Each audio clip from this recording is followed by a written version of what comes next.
Fine big wee laddie. Why was it, Tiffany Aching wondered, that people liked noise so much? Why was noise so important? Something quite close sounded like a cow giving birth. It turned out to be an old hurdy-gurdy organ man in a battered top hat. She sidled away as politely as she could, but as noise went, it was sticky. You got the feeling that if you let it, it would try to follow you home.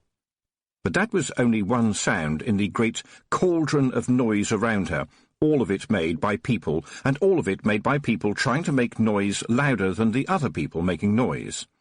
Arguing at the makeshift stalls, bobbing for apples or frogs, this was done blindfolded, cheering the prize fighters and a spangled lady on the high wire, selling candy floss at the tops of their voices, and, not to put too fine a point on it, boozing quite considerably. The air above the green downland was thick with noise. It was as if the populations of 2 or 3 towns had all come up to the top of the hills. And so here, where all you generally heard was the occasional scream of a buzzard, you heard the permanent scream of, well, everyone. It was called having fun. The only people not making any noise were the thieves and pickpockets, who went about their business with commendable silence, and they didn't come near Tiffany, who would pick a witch's pocket. You would be lucky to get all your fingers back. At least that was what they feared, and a sensible witch would encourage them in this fear. When you were a witch, you were all witches, thought Tiffany Aching as she walked through the crowds, pulling her broomstick after her on the end of a length of string. It floated a few feet above the ground. She was getting a bit bothered about that. It seemed to work quite well, but nevertheless, since all around the fair were small children dragging balloons, also on the end of a piece of string, she couldn't help thinking that it made her look more than a little bit silly. And something that made one witch look silly made all witches look silly. On the other hand, if you tied it to a hedge somewhere, there was bound to be some kid who would untie the string and get on the stick for a dare, in which case most likely he would go straight up all the way to the top of the atmosphere, where the air froze.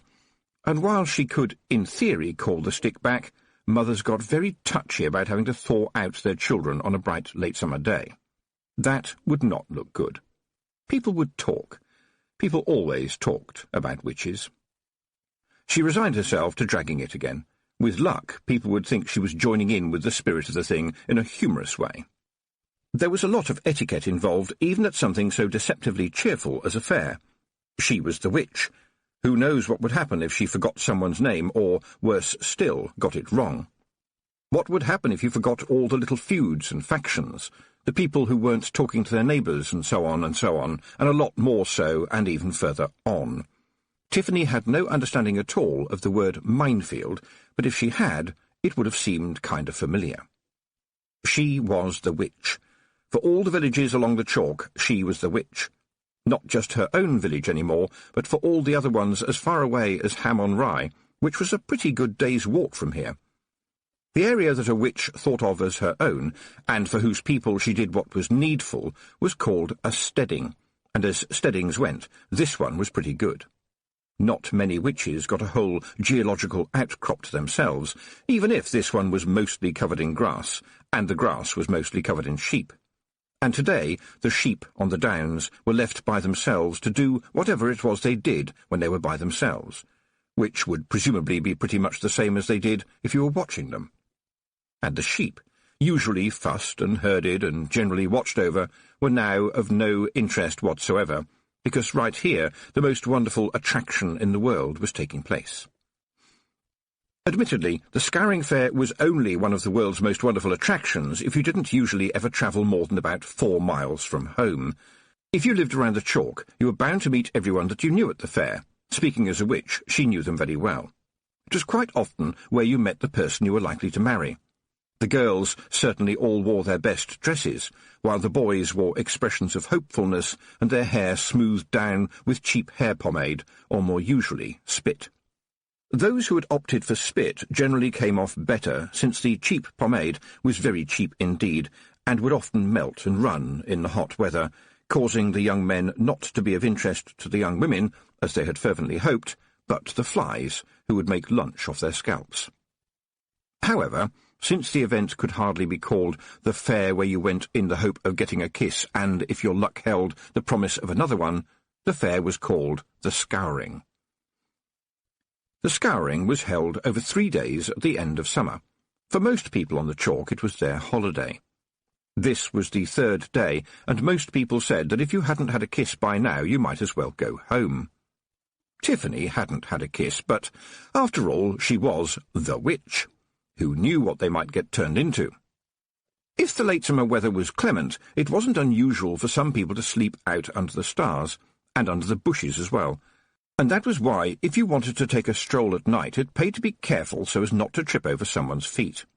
Not to put too fine a point on it, there was a certain amount of what Nanny Ogg, a witch who had been married to 3 husbands, called making your own entertainment. It was a shame that Nanny lived right up in the mountains, because she would have loved the Scouring, and Tiffany would have loved to see her face when she saw the giant. Later on, Tiffany realised that all the witches had probably flown across the giant, especially since you could hardly miss him if you were flying from the mountains to the big city. He kind of stood out, in any case, but in Nanny Ogg's case, she would probably turn around to look at him again. He, and he was quite definitely a he, there was no possible doubt about that, had been carved out of the turf thousands of years before. A white outline against the green, he belonged to the days when people had to think about survival and fertility in a dangerous world.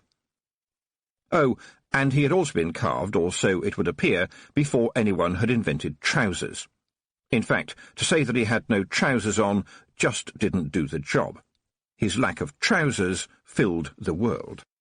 You simply could not stroll down the little road that passed along the bottom of the hills without noticing that there was an enormous, as it were, lack of something, e.g. trousers. And what was there instead? It was definitely a figure of a man without trousers, and certainly not a woman. Everyone who came to the Scouring was expected to bring a small shovel, or even a knife, and work their way down the steep slope to grub up all the weeds that had grown there over the previous year, making the chalk underneath glow with freshness and the giant stand out boldly, as if he wasn't already. There was always a lot of giggling when the girls worked on the giant. And the reason for the giggling, and the circumstances of the giggling, couldn't help but put Tiffany in mind of Nanny Ogg, who you normally saw somewhere behind Granny Weatherwax with a big grin on her face. She was generally thought of as a jolly old soul, but there was a lot more to the old woman. She had never been Tiffany's teacher officially, but Tiffany couldn't help learning things from Nanny Ogg. She smiled to herself when she thought that. Nanny knew all the old, dark stuff, old magic, magic that didn't need witches, magic that was built into people and the landscape. It concerned things like death, and marriage, and betrothals, and promises that were promises even if there was no one to hear them, and all those things that made people touch wood and never, ever walk under a black cat. You didn't need to be a witch to understand it. The world around you became more real and fluid at those special times. Nanny Ogg called it numinous, an uncharacteristically solemn word from a woman who was much more likely to be saying, "I would like a brandy, thank you very much, and could you make it a double while you're about it?" And she had told Tiffany about the old days, when it seemed that witches had a bit more fun. The things that you did around the changing of the seasons, for example, all the customs that were now dead except in folk memory, which, Nanny Ogg said, is deep and dark and breathing and never fades. Little rituals. Tiffany especially liked the one about the fire. Tiffany liked fire. It was her favourite element. It was considered so powerful and so scary to the powers of darkness that people would even get married by jumping over a fire together. Obviously, Tiffany thought, when jumping over a fire together, one ought to be concerned about wearing protective clothing and having people with a bucket of water to hand, just in case. Witches may be a lot of things, but first and foremost, they are practical. Apparently, it helped if you said a little chant, according to Nanny Ogg, who lost no time in telling Tiffany the words, which immediately stuck in Tiffany's mind. A lot of what Nanny Ogg told you tended to be sticky. But those were times gone by. Everybody was more respectable now, apart from Nanny Ogg and the giant. There were other carvings on the chalk lands too. One of them was a white horse that Tiffany thought had once broken its way out of the ground and galloped to her rescue.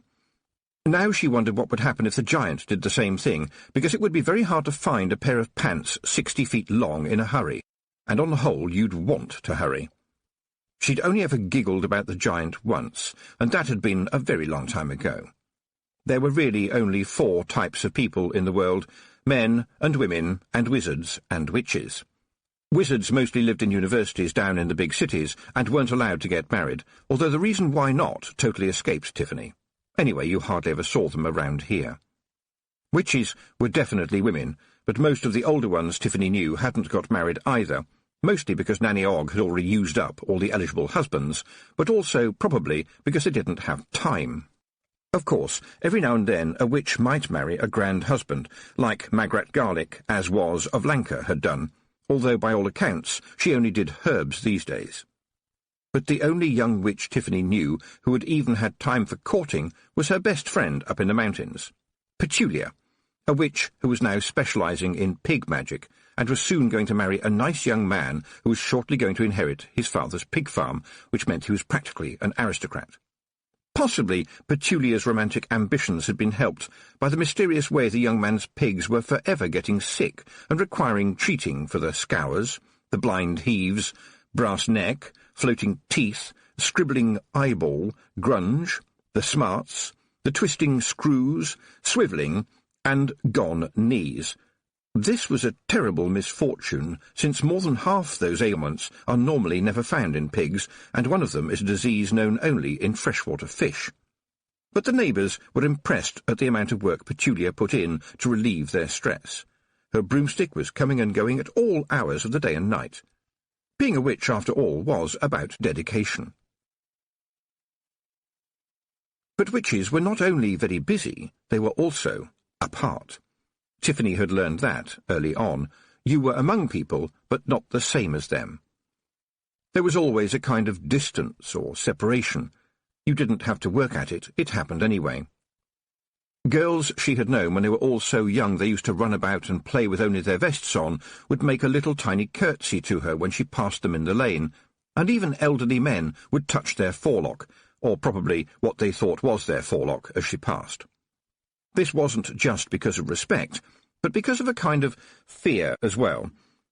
Witches had secrets. They were there to help when babies were being born. When you got married, it was a good idea to have a witch standing by, even if you weren't sure if it was for good luck or to prevent bad luck. And when you died, there would be a witch there too to show you the way. Witches had secrets they never told, well, to people who weren't witches. Among themselves, when they could get together on some hillside for a drink or two, or, in the case of Mrs. Ogg, a drink or 9, they gossiped like geese. But never about the real secrets, the ones you never told, about things done and heard and seen. So many secrets that you were afraid they might leak. Seeing a giant without his trousers was hardly worth commenting on compared to some of the things that a witch might see. No, Tiffany did not envy Petulia her romance, which surely must have taken place in big boots, unflattering rubber aprons, and the rain, not to mention an awful lot of oink. She did, however, envy her for being so sensible. Petulia had got it all worked out. She knew what she wanted her future to be, and had rolled up her sleeves and made it happen, up to her knees in oink if necessary. Every family, even up in the mountains, kept at least one pig to act as a garbage can in the summer and as pork, bacon, ham and sausages during the rest of the year. The pig was important. You might dose Granny with turpentine when she was poorly, but when the pig was ill, you sent immediately for a pig witch, and paid her too, and paid her well, generally, in sausages. On top of everything else, Petulia was a specialist pig borer, and indeed she was this year's champion in the noble art of boring. Tiffany thought you couldn't put it better. Her friend could sit down with a pig and talk to it gently and calmly about extremely boring things until some strange pig mechanism took over, whereupon it would give a happy little yawn and fall over.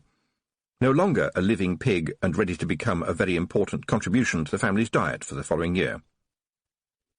This might not appear the best of outcomes for the pig, but given the messy and above all noisy way pigs died before the invention of pig boring, it was definitely, in the great scheme of things, a much better deal all round.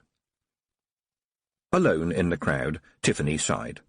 It was hard when you wore the black pointy hat, because, like it or not, the witch was the pointy hat, and the pointy hat was the witch. It made people careful about you. They would be respectful, oh yes, and often a little bit nervous, as if they expected you to look inside their heads, which, as a matter of fact, you could probably do, using the good old witch's standbys of first sight and second thoughts. First sight means that you can see what really is there, and second thoughts means thinking about what you are thinking. And in Tiffany's case there were sometimes third thoughts and fourth thoughts, although these were quite difficult to manage and sometimes led her to walk into doors. But these weren't really magic. Anyone could learn them if they had a lick of sense, but sometimes even a lick is hard to find. People are often so busy living that they never stop to wonder why. Witches did, and that meant them being needed.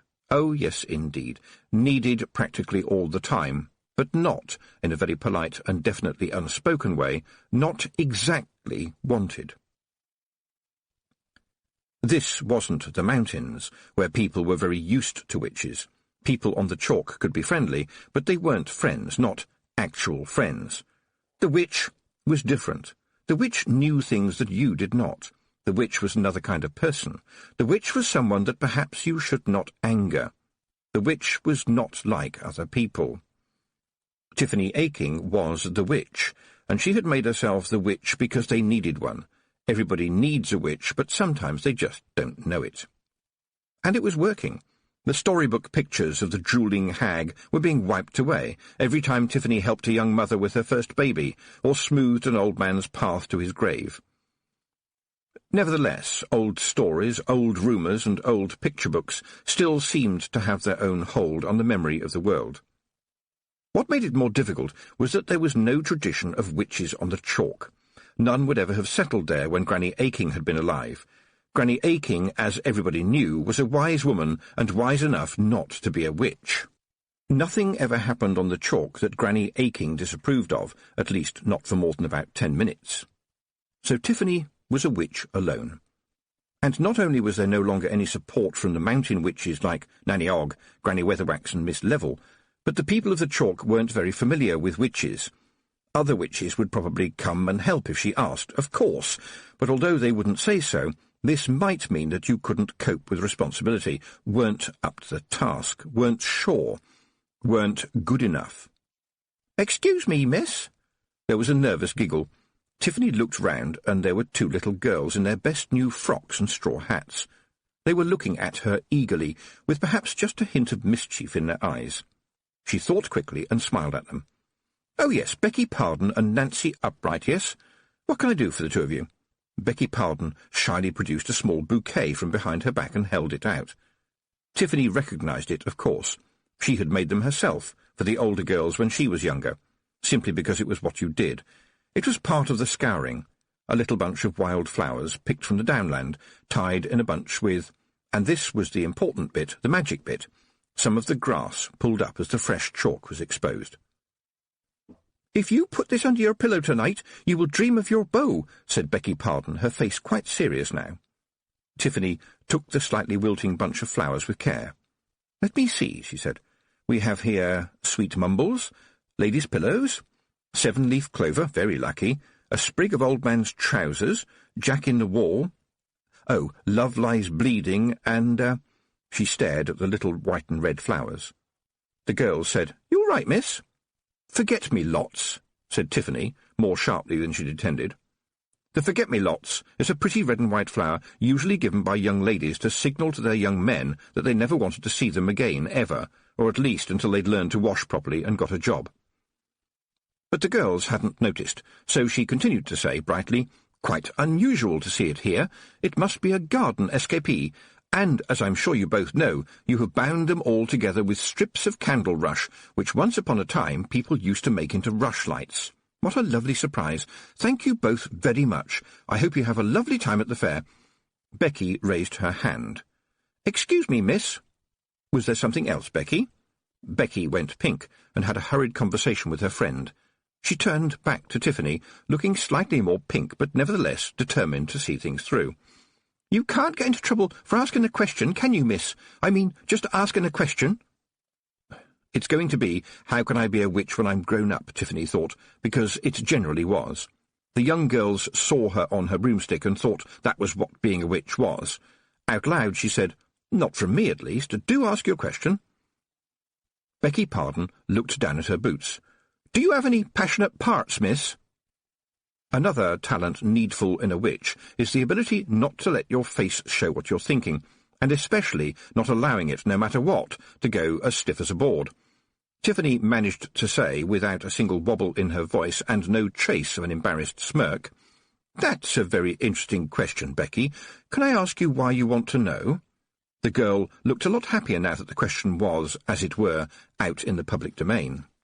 "Well, miss, I asked my granny if I could be a witch when I was older, and she said I shouldn't want to because witches have no passionate parts, miss."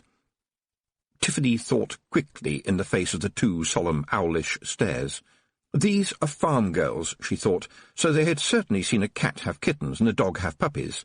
They'd have seen the birth of lambs and probably a cow have a calf, which is always a noisy affair you can hardly miss.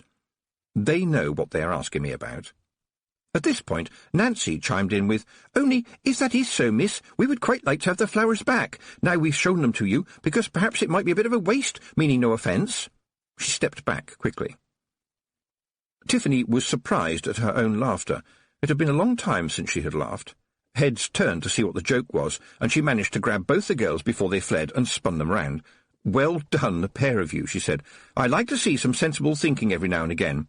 Never hesitate to ask a question, and the answer to your question is that witches are the same as everybody else when it comes to passionate parts, but often they are so busy rushing around that they never have time to think about them." The girls looked relieved that their work had not been entirely in vain, and Tiffany was ready for the next question, which came from Becky again. "So, do you have a beau, miss?" "Not right at the moment," Tiffany said briskly, clamping down on her expression lest it give anything away. She held up the little bouquet. "But who knows? If you've made this properly, then I'll get another one, and in that case you will be better witches than me, that is for certain." They both beamed at this dreadful piece of outright flannel, and it stopped the questions. "And now," said Tiffany, "the cheese rolling will be starting at any minute. I'm sure you won't want to miss that." "No, miss," they said in unison. Just before they left, full of relief and self-importance, Becky patted Tiffany on her hand. "Beaux can be very difficult, miss," she said, with the assurance of, to Tiffany's certain knowledge, 8 years in the world. "Thank you," said Tiffany. "I shall certainly bear that in mind." When it came to the entertainment offered at the fair, such as people making faces through a horse collar, or fighting with pillows on the greasy pole, or even the bobbing for frogs, well, Tiffany could take them or leave them alone, and in fact much preferred to leave them alone. But she always liked to see a good cheese roll. That is to say, a good cheese roll all the way down a slope of the hill, although not across the giant because no one would want to eat the cheese afterwards. They were hard cheeses, sometimes made specially for the cheese-rolling circuit, and the winning maker of the cheese that reached the bottom unscathed won a belt with a silver buckle and the admiration of all. Tiffany was an expert cheese-maker, but she had never entered. Witches couldn't enter that sort of competition because if you won, and she knew she had made a cheese or two that could win, everyone would say that that was unfair because you were the witch. Well, that's what they would think, but very few would say it. And if you didn't win, people would say, "What kind of witch can't make a cheese that could be beat by simple cheeses made by simple folk like we?" There was a general movement of the crowd to the start of the cheese-rolling, although the frog-bobbing stall still had a big crowd, it being a very humorous and reliable source of entertainment, especially to those people who weren't actually bobbing. Regrettably, the man who put weasels down his trousers and apparently had a personal best of 9 weasels hadn't been there this year, and people were wondering if he had lost his touch. But sooner or later, everyone would drift over to the start line for the cheese rolling. It was a tradition.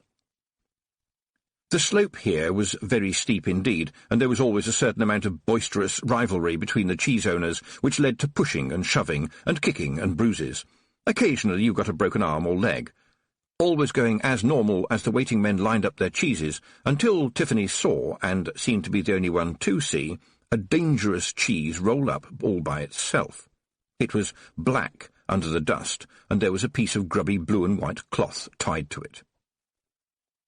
"Oh, no," she said, Horace. And where you are, trouble can't be far behind. She spun around, carefully searching for signs of what should not be there. Now, you just listen to me, she said under her breath. I know at least one of you must be somewhere near. This isn't for you, it's just about people. Understand? But it was too late. The master of the revels, in his big floppy hat with lace around the brim, blew his whistle, and the cheese-rolling, as he put it, commenced, which is a far grander word than started. And a man with lace around his hat was never going to use a short word when a long word would do. Tiffany hardly dared to look.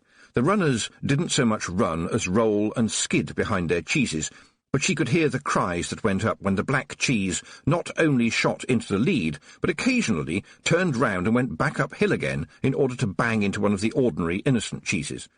She could just hear a faint grumbling noise coming from it as it almost shot to the top of the hill.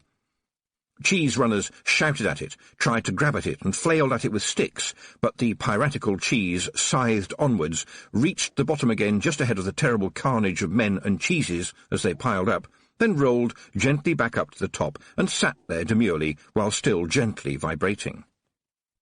At the bottom of the slope, fights were breaking out among the cheese jockeys who were still capable of punching somebody. And since everyone was now watching that, Tiffany took the opportunity to snatch up Horace and shove him into her bag. After all, he was hers. Well, that was to say, she had made him, although something odd must have got into the mix, since Horace was the only cheese that would eat mice, and, if you didn't nail him down, other cheeses as well. No wonder he got on so well with the Knack-Mack-Feagles, who had made him an honorary member of the clan. If you don't yet know who the Knack-Mack-Feagles are, 1, be grateful for your uneventful life, and 2, be prepared to beat a retreat if you hear anyone about as high as your ankles shout Crivens. They are, strictly speaking, one of the fairy folk, but it is probably not a good idea to tell them this if you are looking forward to a future in which you still have your teeth. He was their kind of cheese. Surreptitiously, hoping that no one would notice, Tiffany held the bag up to her mouth and said, "Is this any way to behave? Aren't you ashamed?" The bag wobbled a little bit, but she knew that the word shame was not in Horace's vocabulary, and neither was anything else. She lowered the bag and moved a little way from the crowd and said, "I know you're here, Rob anybody." There he was, sitting on her shoulder. She could smell him. Despite the fact that they generally had little to do with bathing, except when it rained, the Knack-Mack-Feagles always smelled something like slightly drunk potatoes. "The Kelder wanted me to find out how you were biding," said the Feagle chieftain. "You haven't been to the Mound to see her these past 2 weeks," he went on, "and I think she is afeard that a harm may come to ye are working so hard and all." Tiffany groaned, but only to herself. She said, "That is very kind of her. There is always so much to do. Surely the Kelder knows this. It doesn't matter what I do, there is always more to be done. There is no end to the wanting, but there is nothing to worry about. I am doing fine. And please don't take Horace out again in public. You know he gets excited." "Well, in point of fact, it says up on that banner over there that this is for the folk of these hills, and we is more than folk. We is folklore. You can't argue with the law. Besides, I wanted to come and pay my ain respects to the big yin without his breeks. He is a fine big wee laddie, and name is Steak." Rob paused and then said quietly, "So I can tell her that ye are quite well in yourself, aye?" There was a certain nervousness to him, as if he would like to have said more but knew it wouldn't be welcome. "Rob anybody, I would be very grateful if you would do just that," said Tiffany, "because I have a lot of people to bandage if I'm any judge." Rob anybody, suddenly looking like a man on a thankless errand, frantically said the words that he had been told by his wife to say. "The Kelder says there's plenty more fish in the sea, miss." And Tiffany stood perfectly still for a moment, and then, without looking at Rob, said quietly, "Do thank the Kelder for her angling information. I have to get on, if you don't mind, Rob. Do thank the Kelder." Most of the crowd was reaching the bottom of the slope by now to gawk or rescue or possibly attempt some amateur first aid on the groaning cheese runners. For the onlookers, of course, it was just another show. You didn't often see a satisfying pile-up of men and cheeses, and who knew there might be some really interesting casualties. Tiffany, glad of something to do, did not have to push her way through. The pointy black hat could create a path through a crowd faster than a holy man through a shallow sea. She waved the happy crowd away with 1 or 2 forceful pushes for those of slow uptake, As a matter of fact, as it turned out, the butcher's bill wasn't too high this year, with 1 broken arm, 1 broken wrist, 1 broken leg, and an enormous number of bruises, cuts, and rashes being caused by people sliding most of the way down. Grass isn't always your friend. There were several young men clearly in distress as a result, but they were absolutely definite that they were not going to discuss their injuries with a lady, thank you all the same.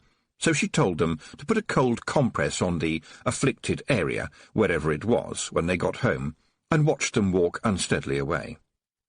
Well, she'd done all right, hadn't she? She had used her skills in front of the rubbernecking crowd, and according to what she overheard from the old men and women, had performed well enough. Perhaps she imagined that 1 or 2 people were embarrassed when an old man with a beard to his waist said with a grin, "A girl who can set bones would have no trouble finding a husband." But that passed, and with nothing else to do, people started the long climb back up the hill. And then the coach came past, and then, which was worse, it stopped. It had the coat of arms of the Keepsake family on the side. A young man stepped out, quite handsome in his way, but also so stiff in his way that you could have ironed sheets on him. This was Roland. He hadn't gone more than a step when a rather unpleasant voice from inside the coach told him he should have waited for the footman to open the door for him and to hurry up because they didn't have all day. The young man hurried towards the crowd, and there was a general smartening up because, after all, here came the son of the Baron, who owned most of the chalk and nearly all their houses, and although he was a decent old boy, as old boys go, a little politeness to his family was definitely a wise move. "What happened here? Is everybody all right?" he said. Life on the chalk was generally pleasant, and the relationship between master and man was one of mutual respect. But nevertheless, the farm workers had inherited the idea that it could be unwise to have too many words with powerful people in case any of those words turned out to be a word out of place. After all, there was still a torture chamber in the castle, and even though it hadn't been used for hundreds of years, well, best to be on the safe side, best to stand back and let the witch do the talking. If she got into trouble, she could fly away.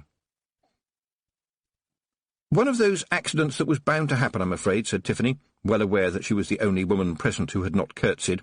"Some broken bones that will mend, and a few red faces. All sorted out, thank you."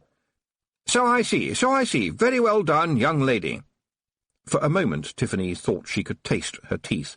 Young lady? From him? It was almost, but not entirely, insulting, but no one else seemed to have noticed. It was, after all, the kind of language that knobs use when they are trying to be friendly and jolly. He's trying to talk to them like his father does, she thought, but his father did it by instinct and was good at it. You can't talk to people as though they are a public meeting. She said, "Thank you kindly, sir." Well, not too bad so far, except that now the coach door opened again, and one dainty white foot touched the flint. It was her, Angelica, or Letitia, or something else out of the garden. In fact, Tiffany knew full well it was Letitia, but surely she could be excused just a tiny touch of nasty in the privacy of her own head. Letitia? What a name! Halfway between a salad and a sneeze. Besides, who was Letitia to keep Roland away from the scouring fair? He should have been there. His father would have been there if the old man possibly could. And look, tiny white shoes. How long would they last on somebody who had to do a job of work? She stopped herself there. A bit of nasty was enough. Letitia looked at Tiffany and the crowd with something like fear and said, "Do let's get going, can we please? Mother is getting vexed." And so the coach left, and the hurdy-gurdy man thankfully left, and the sun left, and in the warm shadows of the twilight some people stayed. But Tiffany flew home alone, up high where only bats and owls could see her face. Chapter 2. Rough Music. She got 1 hour's sleep before the nightmare began.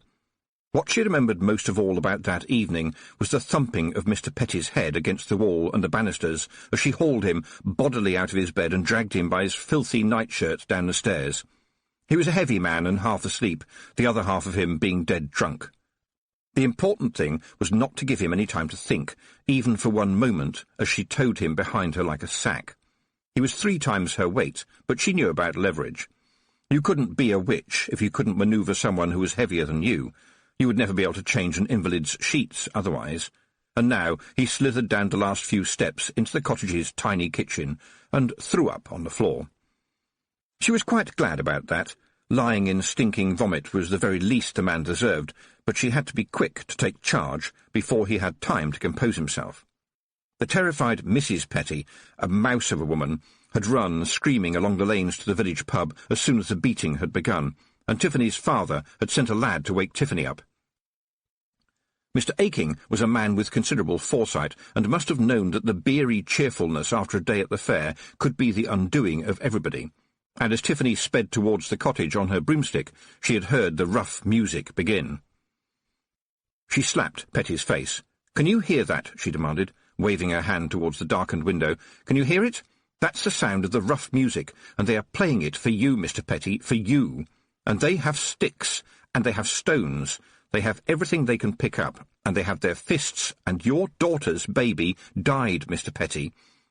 You beat your daughter so hard, Mr. Petty, that the baby died, and your wife is being comforted by some of the women, and everybody knows that you have done it. Everybody knows." She stared into his bloodshot eyes.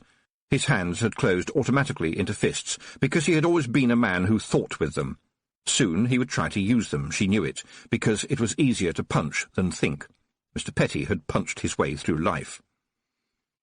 The rough music was getting nearer, slowly, because it's hard to walk across fields on a dark night when you've had a skinful of beer, no matter how righteous you are currently feeling.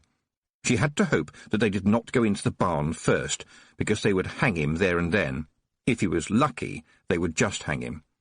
When she had looked into the barn and seen that murder had been done, she knew that, without her, it would be done again. She had put a charm on the girl to take her pain away, holding it just above her own shoulder. It was invisible, of course, but in her mind's eye it burned a fiery orange. "It was that boy," mumbled the man, with vomit trickling down his chest, "coming round here, turning her head so as she wouldn't listen to her mum or me, and her being only 13 is a scandal." "William is 13 too," said Tiffany, trying to keep her voice level. It was difficult. The rage was bursting to get out. "Are you trying to tell me that she was too young for a bit of romance, but young enough to be beaten so hard that she bled from places where no one should bleed?" She couldn't tell if he had really come to his senses, because the man had so few of them at the best of times. It was hard to know if he had any at all. "It wasn't right what they were doing," he said. "A man's got to have discipline in his own house after all, ain't that right?" Tiffany could imagine the fiery language in the pub as the overture to the music got wound up. There were not very many weapons in the villages of the chalk, but there were such things as reaping hooks and scythes and thatching knives and big, big hammers. They weren't weapons until you hit somebody with them, and everyone knew about old Petty's temper and the number of times his wife told the neighbours that she had got her black eye by walking into a door. Oh yes, she could imagine the conversation in the pub, with the beer joining in and people remembering where all those things that weren't weapons were hanging in their sheds. Every man was king in his little castle. Everyone knew about that. Well, at least every man. And so you minded your own business when it came to another man's castle, until the castle began to stink, and then you had to do something about it, lest all castles should fall. Mr. Petty was one of the neighbourhood's sullen little secrets, but it was not a secret any more. "I am your only chance, Mr. Petty," she said. "Run away. Grab what you can and run away right now. Run away to where they've never heard of you, and then run a bit further just to be on the safe side, because I will not be able to stop them. Do you understand? Personally, I could not care less what happens to your miserable frame, but I do not wish to see good people get turned into bad people by doing a murder, so you just leg it across the fields and I won't remember which way you went." "You can't turn me out of my own house," he mumbled, finding some drunken defiance. "You've lost your house, your wife, your daughter, and your grandson, Mr. Petty. You will find no friends here this night. I am just offering you your life." "It was the drink what done it," Petty burst out. "It was done in drink, miss." "But you drank the drink, and then you drank another drink, and another drink," she said. "You drank the drink all day at the fair, and you only came back because the drink wanted to go to bed." Tiffany could feel only coldness in her heart. "I'm sorry." "Not good enough, Mr. Petty, not good enough at all. Go away and become a better person, and then, maybe, when you come back as a changed man, people here might find it in their hearts to say hello to you, or at least to nod." She had been watching his eyes, and she knew the man. Something inside him was boiling up. He was ashamed, bewildered and resentful, and in those circumstances the Petties of the world struck out. "Please don't, Mr. Petty," she said. "Do you have any idea what would happen to you if you hit a witch?" She thought to herself, "With those fists you could probably kill me with a punch, and that is why I intend to keep you scared." "You set the rough music on me, didn't you?" She sighed. "No one controls the music, Mr. Petty, you know that. It just turns up when people have had enough. No one knows where it starts. People look around and catch one another's eye and give each other a little nod, and other people see that. Other people catch their eye, and so, very slowly, the music starts, and somebody picks up a spoon and bangs it on a plate. And then somebody else bangs a jug on the table, and boots start to stamp on the floor, louder and louder. It is the sound of anger. It is the sound of people who have had enough. Do you want to face the music?" "You think you're so clever, don't you?" Petty snarled, "with your broomstick and your black magic, ordering ordinary folks about." She almost admired him. There he was, with no friends in the world, covered in his own sick, and, she sniffed, yes, there was urine dripping from the bottom of his nightshirt, yet he was stupid enough to talk back like that. "Not clever, Mr. Petty. Just cleverer than you, and that's not hard." "Yeah, but clever gets you into trouble. Slip of a girl like you, poking about in other people's business. What are you going to do when the music comes for you, eh?" "Run, Mr. Petty. Get out of here. It's your last chance," she said. And it probably was. She could hear individual voices now. "Well, would your Majesty let a man put his boots on?" he said sarcastically. He reached down for them beside the door, but you could read Mr. Petty like a very small book, one with finger marks on all the pages and a piece of bacon as a bookmark. He came up with fists swinging. She took one step backwards, caught his wrist and let the pain out. She felt it flow down her arm, leaving it tingling, into her cupped hand and into Petty. All his daughter's pain in 1 second. It flung him clear across the kitchen, and it must have burned away everything inside him except animal fear.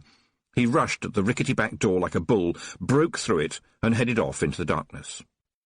She staggered back into the barn, where a lamp was burning. According to Granny Weatherwax, you did not feel the pain that you carried, but it was a lie. A necessary lie. You did feel the pain that you carried, and because it wasn't actually your pain, you could somehow bear it, but its departure left you feeling weak and shocked. When the charging, clanging mob arrived, Tiffany was sitting quietly in the barn with the sleeping girl. The noise went all around the house, but did not go inside. That was one of the unwritten rules. It was hard to believe that the anarchy of the rough music had rules, but it did. It might go on for 3 nights, or stop at 1, and no one came out of the house when the music was in the air, and no one came sneaking home and went back into the house either, unless it was to beg for forgiveness, understanding, or 10 minutes to pack their bags and run away. The rough music was never organised. It seemed to occur to everybody at once. It played when a village thought that a man had beaten his wife too hard, or his dog too savagely, or if a married man and a married woman forgot that they were married to somebody else. There were other, darker crimes against the music too, but they weren't talked about openly. Sometimes people could stop the music by mending their ways. Quite often they packed up and moved away before the 3rd night. Petty would not have taken the hint. Petty would have come out swinging, and there would have been a fight, and someone would have done something stupid, that is to say, even more stupid than what Petty would have done. And then the Baron would find out, and people might lose their livelihood, which would mean they would have to leave the chalk and go for perhaps as much as 10 miles to find work and a new life among strangers. Tiffany's father was a man of keen instinct, and he gently opened the barn door a few minutes later when the music was dying down. She knew it was a bit embarrassing for him. He was a well-respected man, but somehow, now, his daughter was more important than he was. A witch did not take orders from anybody, and she knew that he got teased about it by the other men. She smiled, and he sat down on the hay next to her, while the wild music found nothing to beat, stone or hang. Mr. Aking didn't waste words at the best of times. He looked around, and his gaze fell on the little bundle, hastily wrapped in straw and sacking, that Tiffany had put where the girl would not see it. "So it's true. She was with child, then?" "Yes, Dad." Tiffany's father appeared to look at nothing at all. "Best if they don't find him," he said, after a decent interval. Yes, said Tiffany. Some of the lads were talking about stringing him up. We would have stopped them, of course, but it would have been a bad business, with people taking sides.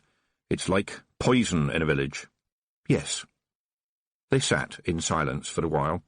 Then her father looked down at the sleeping girl. "What have you done for her?" he asked. "Everything I can," said Tiffany. "And you did that taking away pain thingy you do?" She sighed. "Yes, but that's not all I shall have to take away. I need to borrow a shovel, Dad. I'll bury the poor little thing down in the woods where no one will know." He looked away. "I wish it wasn't you doing this, Tiff. You're not 16 yet, and I see you running around nursing people and bandaging people and who knows what chores. You shouldn't have to be doing all of that." "Yes, I know," said Tiffany. "Why?" he asked again. "Because other people don't, or won't, or can't. That's why." "But it's not your business, is it?" "I make it my business. I'm a witch. It's what we do. When it's nobody else's business, it's my business," Tiffany said quickly. "Yes, but we all thought it was going to be about whizzing around on brooms and such like, not cutting old ladies' toenails for them." "But people don't understand what's needed," said Tiffany.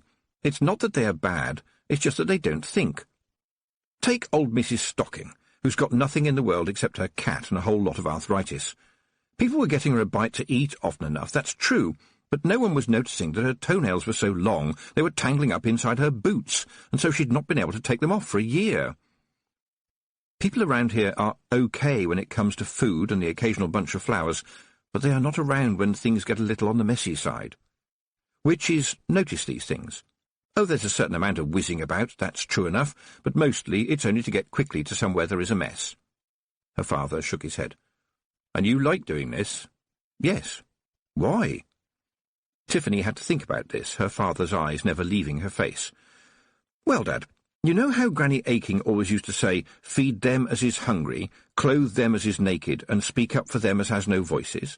Well, I reckon there is room in there for grasp for them as can't bend, reach for them as can't stretch, wipe for them as can't twist, don't you? And because sometimes you get a good day that makes up for all the bad days, and just for a moment you hear the world turning," said Tiffany, "I just can't put it any other way." Her father looked at her with a kind of proud puzzlement. "And you think that's worth it, do you?" "Yes, Dad." "Then I am proud of you, Jiggit. You are doing a man's job." He'd used the pet name only the family knew, and so she kissed him politely, and did not tell him he was unlikely to see a man doing the job that she did. "What are you all going to do about the Petties?" she asked. "Your mum and me could take Mrs. Petty and her daughter in, and—" Mr. Aching paused and gave her a strange look, as if she frightened him. "It's never simple, my girl. Seth Petty was a decent enough lad when we were young. Not the brightest pig in the litter, I'll grant you that, but decent enough in his way. It was his dad who was a madman. I mean, things were a bit rough and ready in those days, and you could expect a clip round the head if you disobeyed, but Seth's dad had a thick leather belt with 2 buckles on it, and he would lay into Seth just for looking at him in a funny way, no word of a lie. Always used to say that he would teach him a lesson." "It seems that he succeeded," Tiffany said, but her father held up a hand. "And then there was Molly," he went on. "You couldn't say that Molly and Seth were made for one another, because, in truth, neither of them were rightly made for anybody, but I suppose they were sort of happy together. In those days, Seth was a drover, driving the flocks all the way to the big city sometimes. It wasn't the kind of job you needed much learning for, and it might be that some of the sheep were a bit brighter than he was, but it was a job that needed doing, and he picked up a wage, and no one thought the worse of him for that. The trouble was, that meant he left Molly alone for weeks at a time, and—" Tiffany's father paused here, looking embarrassed.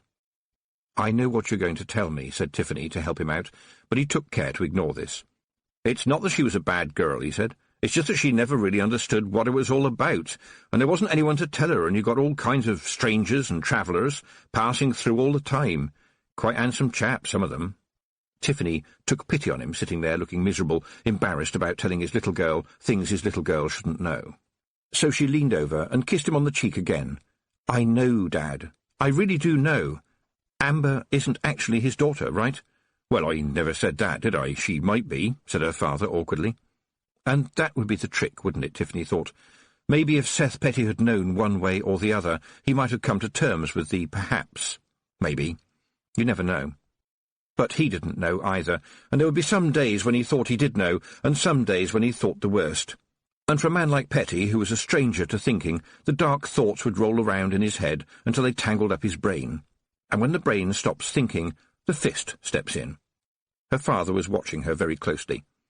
"You know about this sort of thing," he said. "We call it going round the houses. Every witch does it. Please try and understand me, Dad. I have seen horrible things, and some of them all the more horrible because they were, well, normal. All the little secrets behind closed doors, Dad. Good things and nasty things I'm not going to tell you about. It's just part of being a witch. You learn to sense things." "Well, you know, life is not exactly a bed of roses for any of us," her father began. "There was a time when—" "There was this old woman up near Slice," Tiffany interrupted him, "and she died in her bed. Nothing particularly bad about that, really. She had just run out of life. But she lay there for 2 months before anyone wondered what had happened. They're a bit strange over in Slice. The worst part of it was that her cats couldn't get out and started eating her. I mean, she was cat-mad and probably would not have minded, but one of them had kittens in her bed. In her actual bed. It was really very difficult to find the kittens' homes in places where people hadn't already heard the story. They were beautiful kittens, too, lovely blue eyes." Her father began. "When you say in her bed, you mean—" "With her still in it, yes," said Tiffany. "I've had to deal with dead people, yes. You throw up a bit the first time, and then you just realise that death is, well, part of life. It is not so bad if you think of it as a list of things to do, and do them one at a time. You might have a bit of a cry as well, but that's all part of it." "Didn't anyone help you?" "Oh, a couple of ladies helped me when I knocked on their doors, but really she was nobody's business. It can happen like that. People disappear in the cracks." She paused. "Dad, we're still not using the old stone barn, are we? Can you get some of the lads to clean it out for me?" "Of course," said her father. "Do you mind if I ask why?" Tiffany heard his politeness. He was talking to a witch. "I think I'm having a kind of idea," she said, "and I think I can make good use of that barn. It's only a thought, and it won't do any harm to have it tidied up in any case." "Well, I still feel mightily proud when I see you rushing off all over the place in that broomstick of yours," said her father. "That's magic, isn't it?" Everyone wants magic to exist, Tiffany thought to herself. And what can you say? No, there isn't? Or, yes, there is, but it's not what you think. Everyone wants to believe that we can change the world by snapping our fingers. "The dwarfs make them," she said. "I don't have a clue how they work. Staying on them, that's the trick." The rough music had died down now, possibly because there was nothing for it to do, or perhaps because, and this was quite likely, if the rough musicians got back to the pub soon, there might be time for another drink before it closed. Mr. Aking stood up. "I think we should take this girl home, don't you?" "Young woman," corrected Tiffany, leaning over her. "What?" "Young woman," said Tiffany. "She deserves that, at least, and I think I should take her somewhere else first. She needs more help than I can give her. Can you please go and scrounge some rope? I've got a leather strap on the broomstick, of course, but I don't think it will be enough." She heard a rustling from the hayloft above and smiled. Some friends could be so reliable. But Mr. Aking looked shocked. "You were taking her away?" "Not far. I have to. But look, don't worry. If Mum makes up an extra bed, I'll soon have her back." Her father lowered his voice. "It's them, isn't it? Do they still follow you?" "Well," Tiffany said, "they say they don't, but you know what little liars the Knack-Mack-Feegle are." It had been a long day, and not a good one, otherwise she would not have been so unfair, but, strangely, there was no giveaway reply from above. To her surprise, a lack of Feegle was suddenly almost as distressing as an overdose.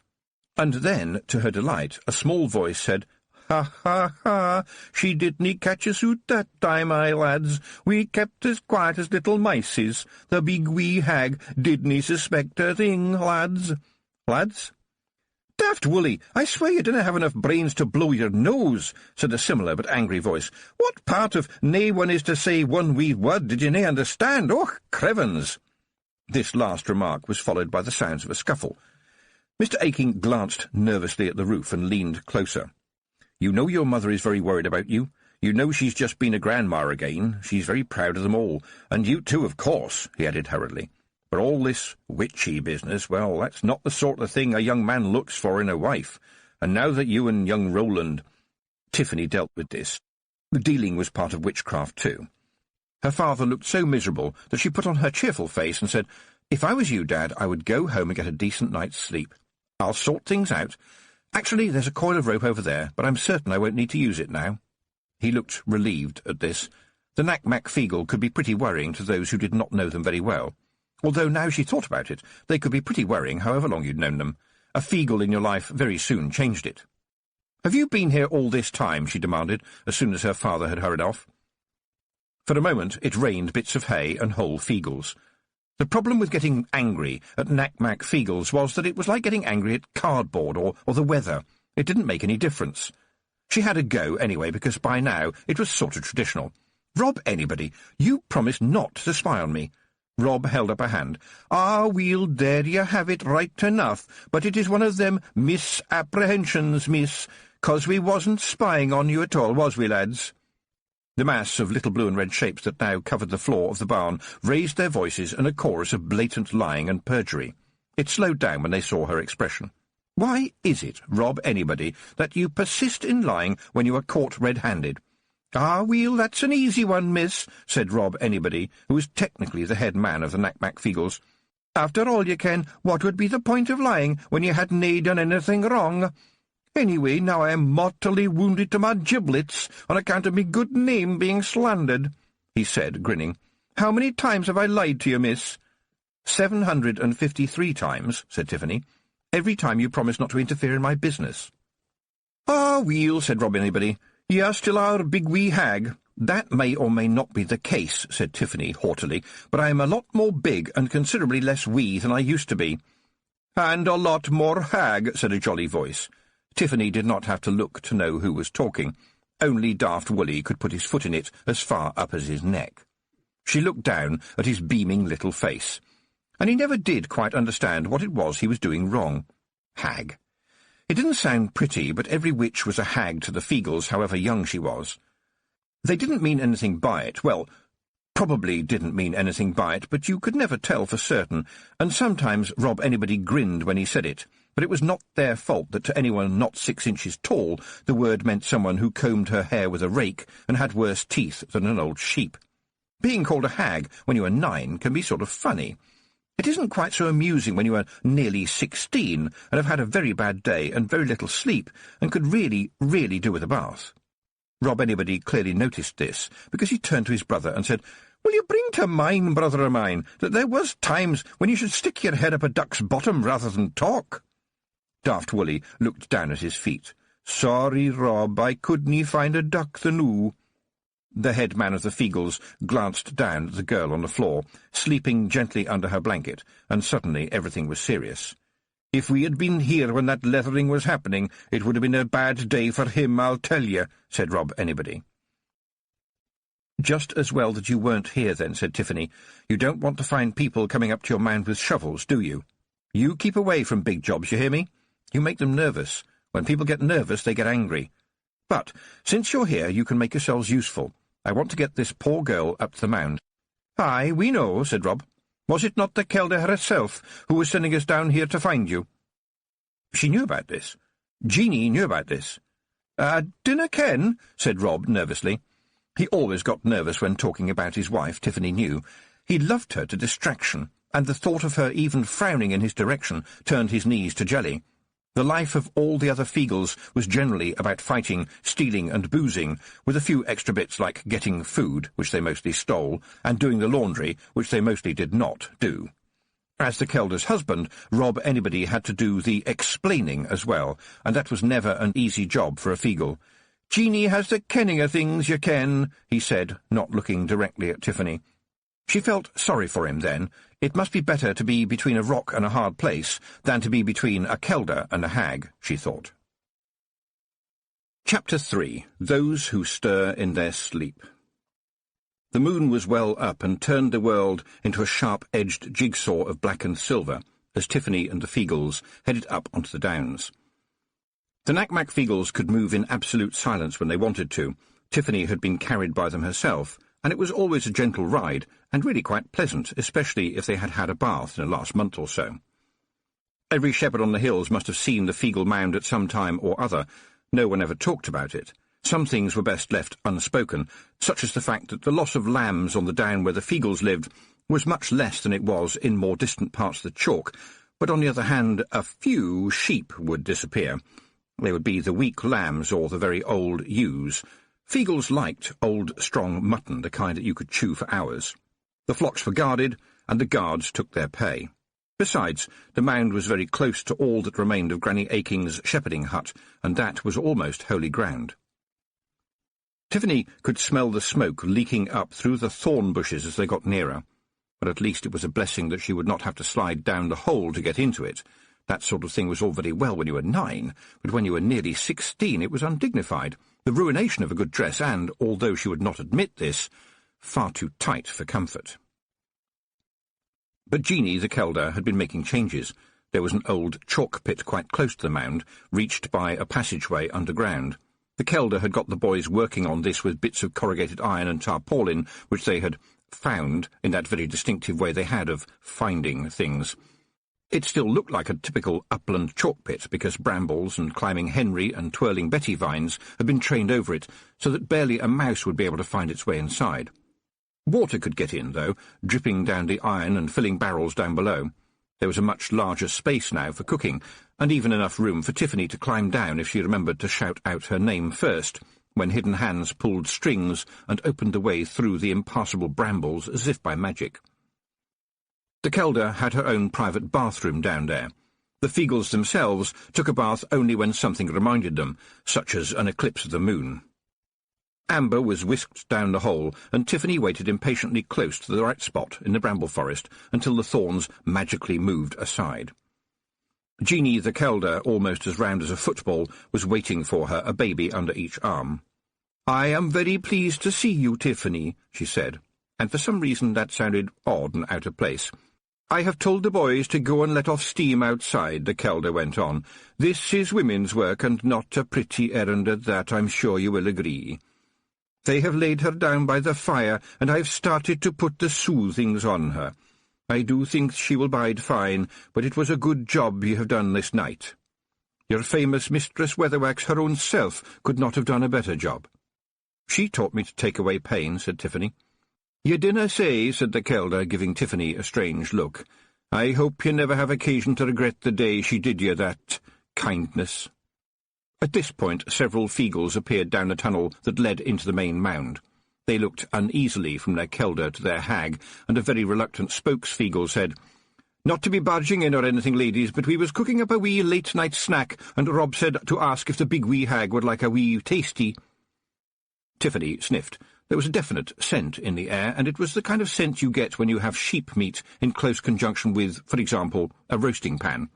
All right, she thought, we know they do it, but they might have the good manners not to do it in front of me. The spokes-Feagle must have realised this, because while wringing the edge of his kilt madly with both hands, as a Feagle generally did when he was telling an enormous lie, he added, "Well, I think I did hear that maybe a piece of sheep kind of accidentally fell into the pan when it was cooking, and we tried to drag it out, but, well, you ken what sheep is like, it panicked and fought back." At this point, the speaker's obvious relief at being able to cobble some kind of excuse together led him to attempt greater heights of fiction, and he went on, "It is my thinking that it must have been suicidal, owing to having nothing to do all day but eat grass." He looked hopefully at Tiffany to see if this had worked, just as the Kelder cut in sharply and said, "Wee honey-mouthed Jock, just you go in there and say that the big wee hag would like a mutton sandwich, okay?" She looked up at Tiffany and said, "No arguing, girl. You look to me to be all but swaying for want of a decent hot meal. I ken well that witches looks after everybody but theirselves. Run you along, boys." Tiffany could still feel a tension in the air. The Kelder's solemn little gaze stayed fixed on her, and then Jeanie said, "Can you remember yesterday?" It sounded like a silly question, but Jeanie was never silly. It was worth thinking about, although Tiffany yearned for some suicidal sheep and a decent night's sleep. "Yesterday, well, I suppose it's the day before yesterday now, I was called over to buckle without," she said thoughtfully. "The blacksmith there had not been careful with his forge, and it had broken open and shot hot coals all down his leg. I treated him and took away the pain which I had put in his anvil. For the doing of this I was paid 24 pounds of potatoes, 3 cured deerskins, half a bucket of nails, 1 old but serviceable sheet good enough to make bandages, and 1 small jar of hedgehog fat, which his wife swore was a capital remedy for inflammation of the pipes. I also had a good helping of stew with the family. Then, since I was in the vicinity, I went on to Buckle with Many, where I saw to Mr. Gower's little problem. I mentioned to him about the hedgehog fat, and he said it was a wonderful cure for the unmentionables, and traded me one whole ham for the jar. Mrs. Gower made me tea and allowed me to pick a bushel basket of love in a pickle, which grows more freely in her garden than I've ever seen it grow anywhere else. Tiffany paused a moment. Oh, yes, and then I stopped off at Wit's End to change a poultice, and then I went and saw to the Baron, and then, of course, the rest of the day was my own. But on the whole, it was not a bad day, as days go, as people were too busy thinking about the fair. And as days go, the day has gone, said the Kelder, and no doubt it was a busy and useful one, but all day I had premonitions about ye, Tiffany Aking. Jeanie held up a small nut-brown hand as Tiffany began to protest, and went on, Tiffany, ye must know that I watch over you. Ye are the hag of the hills after all, and I have the power to watch ye in my heed, to keep an eye on ye, because somebody must. I know ye know this because ye are clever, and I know that ye pretend to me that ye do not know, just as I pretend not to know that I know, and I am sure that ye know that too, yes? I might have to work all that out with a pencil and paper, Tiffany said, trying to laugh it off. It is nae funny. I can see ye clouded in my head. Danger around ye, and the worst of it is I canna see from whence it comes, and that is not right. Just as Tiffany opened her mouth, half a dozen Feagles came scurrying down the tunnel from the mound, carrying a plate between them. Tiffany couldn't help noticing, because witches always notice things as they possibly can, that the blue decoration around the edge of the plate looked very much like that on her mother's second-best dinner service. The rest of the plate was obscured by a large piece of mutton, along with jacket potatoes. It smelled wonderful, and her stomach took over her brain. A witch took her meals where she could, and was happy to get them. The meat had been cut in half, although the half for the Kelder was slightly smaller than the half for Tiffany. Strictly speaking, you cannot have a half that is smaller than the other half, because it wouldn't be a half, but human beings know what it means. And Kelders always had a huge appetite for their size, because they had babies to make. This wasn't time to talk, anyway. A Feagle offered Tiffany a knife which was in fact a Feagle claymore, and then held up a rather grubby tin can with a spoon stuck in it. "Relish," he suggested shyly. This was a bit posh for a Feagle meal, although Jeanie was civilizing them somewhat, insofar as you could civilize a Feagle. At least they were getting the right idea. Nevertheless, Tiffany understood enough to be wary. "What's in it?" she asked, knowing that this was a dangerous question. "Oh, wonderful stuff," said the Feagle, rattling the spoon in the can. "There's crab-apple there is, and mustard seed and horseradish, and snails and wild herbs and garlic, and a sprinkling of Johnny-come-lately." But he'd gabbled one word a bit too quickly for Tiffany's taste. "Snails?" she interrupted. "Why, yes, very nourishing, full of vitamins and minerals, you can, and those wee proteinies, and the nice thing is, with enough garlic, they taste of garlic." "What do they taste of if you don't use garlic?" said Tiffany. "Snails," said the Kelder, taking pity on the waiter, "and I have to say they are good eating, my girl. The boys let them out at night to graze on wild cabbage and dog lettuce. They are quite tasty, and I think you might approve of the fact that there is no stealing involved." Well, that was a good thing, Tiffany had to admit. Feagles did steal, joyously and repeatedly, as much for sport as anything else. On the other hand, to the right people, in the right place, at the right time, they could be very generous, and this was, fortunately, happening right now. "Even so, Feagle's farming," she said aloud. "Oh, no," said the spokes-Feagle, while his fellows behind him pantomimed insulted distaste by making yuck noises and sticking their fingers down their throat. "It is nae farming, it is livestock herding, as is suitable for them who is free of spirit and likes to feel the wind up their kilt. Mind ye, the stampedes can be a wee bit embarrassing." "Have some, please do," the Kelder pleaded. "It will encourage them." In fact, the new Feagle cuisine was quite tasty. Perhaps it's true what they say, thought Tiffany, that anything goes with garlic. Except custard. "Don't mind my boys," said Jeanie when they had both eaten their fill. "The times are changing, and I think they know it. For ye, too, how do you feel?" "Oh, you know, the usual," said Tiffany. "Tired, flustered and upset, that sort of thing." "You work too hard, my girl. I fear you do not have enough to eat, and I certainly see you don't get enough sleep. When did you last sleep the night in a proper bed, I wonder?" "Ye ken that ye must have sleep. Ye cannot think properly without some time to rest. I fear you will soon need all the strength you can muster. Would you like me to put the soothings on ye?" Tiffany yawned again. "Thank you for offering, Jeanie," she said, "but I don't think I need them, if it's all the same to you." There was a pile of greasy fleeces in the corner that had probably not long before belonged to a sheep who had decided to say goodbye to the cruel world and commit suicide. They looked very inviting. "I'd better go and see to the girl." Tiffany's legs did not seem to want her to move. "Still, I expect she is as safe as houses in a feegle mound." "Oh, no," said Jeanie softly, as Tiffany's eyes shut. "Much, much safer than houses." When Tiffany was actually snoring, Jeanie walked slowly up and into the mound itself. Amber was curled up near the fire, but Rob Anybody had stationed some of the older and wiser Feagles around her. This was because the evening fighting was going on. The Knack-Mack Feagle fought as often as they breathed, and generally at the same time. It was by way of being a way of life, in a way. Besides, when you were only a few inches tall, you had the whole world to fight, and so you might as well learn early. Jeanie sat down by her husband and watched the brawling for a while. Young Feagles were bouncing off the walls, their uncles and one another. Then she said, "Rob, do you think we are bringing our boys up properly?" Rob Anybody, who was sensitive to Jeanie's mood, glanced across at the sleeping girl. "Oh, aye, no doubt about it. Hey, did you no see that? Slightly more wee than wee Jock kicked aft Wooly in the pog. Wonderful dirty fighting, and he's still only 3 inches high." "He is going to make a grand warrior one day, Rob, that's true enough," said Jeanie. "But I always tell them," Rob Anybody went on excitedly as the young Feagle flew over their heads, "that the way to success is always to attack only people who are much bigger than ye are. Important rule." Jeanie sighed as another young Feagle smacked into the wall, shook his head, and rushed back into the fight. It was almost impossible to hurt a Feagle. Any human who tried to stamp on a Feagle would find that the little man he thought was under his boot was now in fact climbing up his trouser leg, and after that the day could only get worse. Besides, if you saw one Feagle, there were probably many more around that you hadn't spotted, and they had certainly spotted you. Perhaps the big jobs have bigger problems because they're bigger than us, the Kelder thought. She sighed inwardly. She would never let her husband know this, but sometimes she did wonder whether a young Feagle might profitably be taught something like, well, accountancy.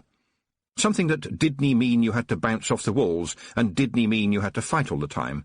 But then, would he still be a Feagle? "I'm feared for the big wee hag, Rob," she said. "Something is wrong." "She wanted to be a hag, lassie," said Rob. "Now she has to dree her weird, same as us. She's a bonny fighter, again. She kissed the Lord of the Winter to his death, and banged the Queen of the Elves with a frying-pan. And I mind the time that invisible beastie got into her head, and she wrestled it and sent it away. She fights." "Oh, I ken that well enough," said the Kelder. "She kissed the face o' winter and made springtime come again. It was a great thing she did, sure enough, but she had the mantle of the summer about her. It was that power she dealt to him, not just her own.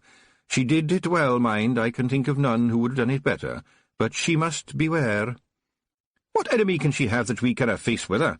Rob asked. "I canna tell," said the Kelder, "but in my heed it seems like this.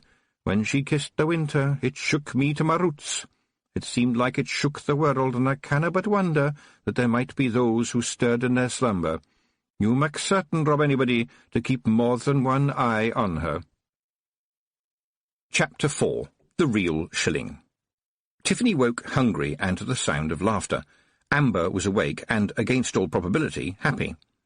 Tiffany found out why when she managed to squeeze most of herself into the tunnel that led to the mound. The girl was lying curled up on one side, but a group of young Feagles were entertaining her with somersaults and handsprings, and occasionally tripping one another up in humorous ways. The laughter was younger than Amber was. It sounded like the chuckle a baby makes when it sees shiny things in pretty colours. Tiffany did not know how the soothings worked, but they were better than anything a witch could do. They seemed to settle people down and make them better from inside their head outwards. They made you well, and, best of all, they made you forget. Sometimes, it seemed to Tiffany, the Kelder talked about them as if they were alive, living thoughts perhaps, or kindly living creatures that somehow took away the bad things. "She's doing well," said the Kelder, appearing out of nowhere. "She will bide fine. There will be nightmares as the darkness comes out. The soothings can't do everything. She's coming back into herself now right from the start, and that's the best thing." It was still dark, but dawn edged the horizon. Tiffany had a dirty job to do before daylight. "Can I leave her here with you for a little while?" she said. "There's a small task that needs doing." "I shouldn't have gone to sleep," she thought as she climbed out of the pit. "I should have gone right back. I shouldn't have left the poor little thing there." She tugged the broomstick out of the thorn bushes around the mound and stopped dead. Someone was watching her. She could feel it on the back of her neck. She turned sharply and saw an old woman all in black, quite tall but leaning on a walking stick.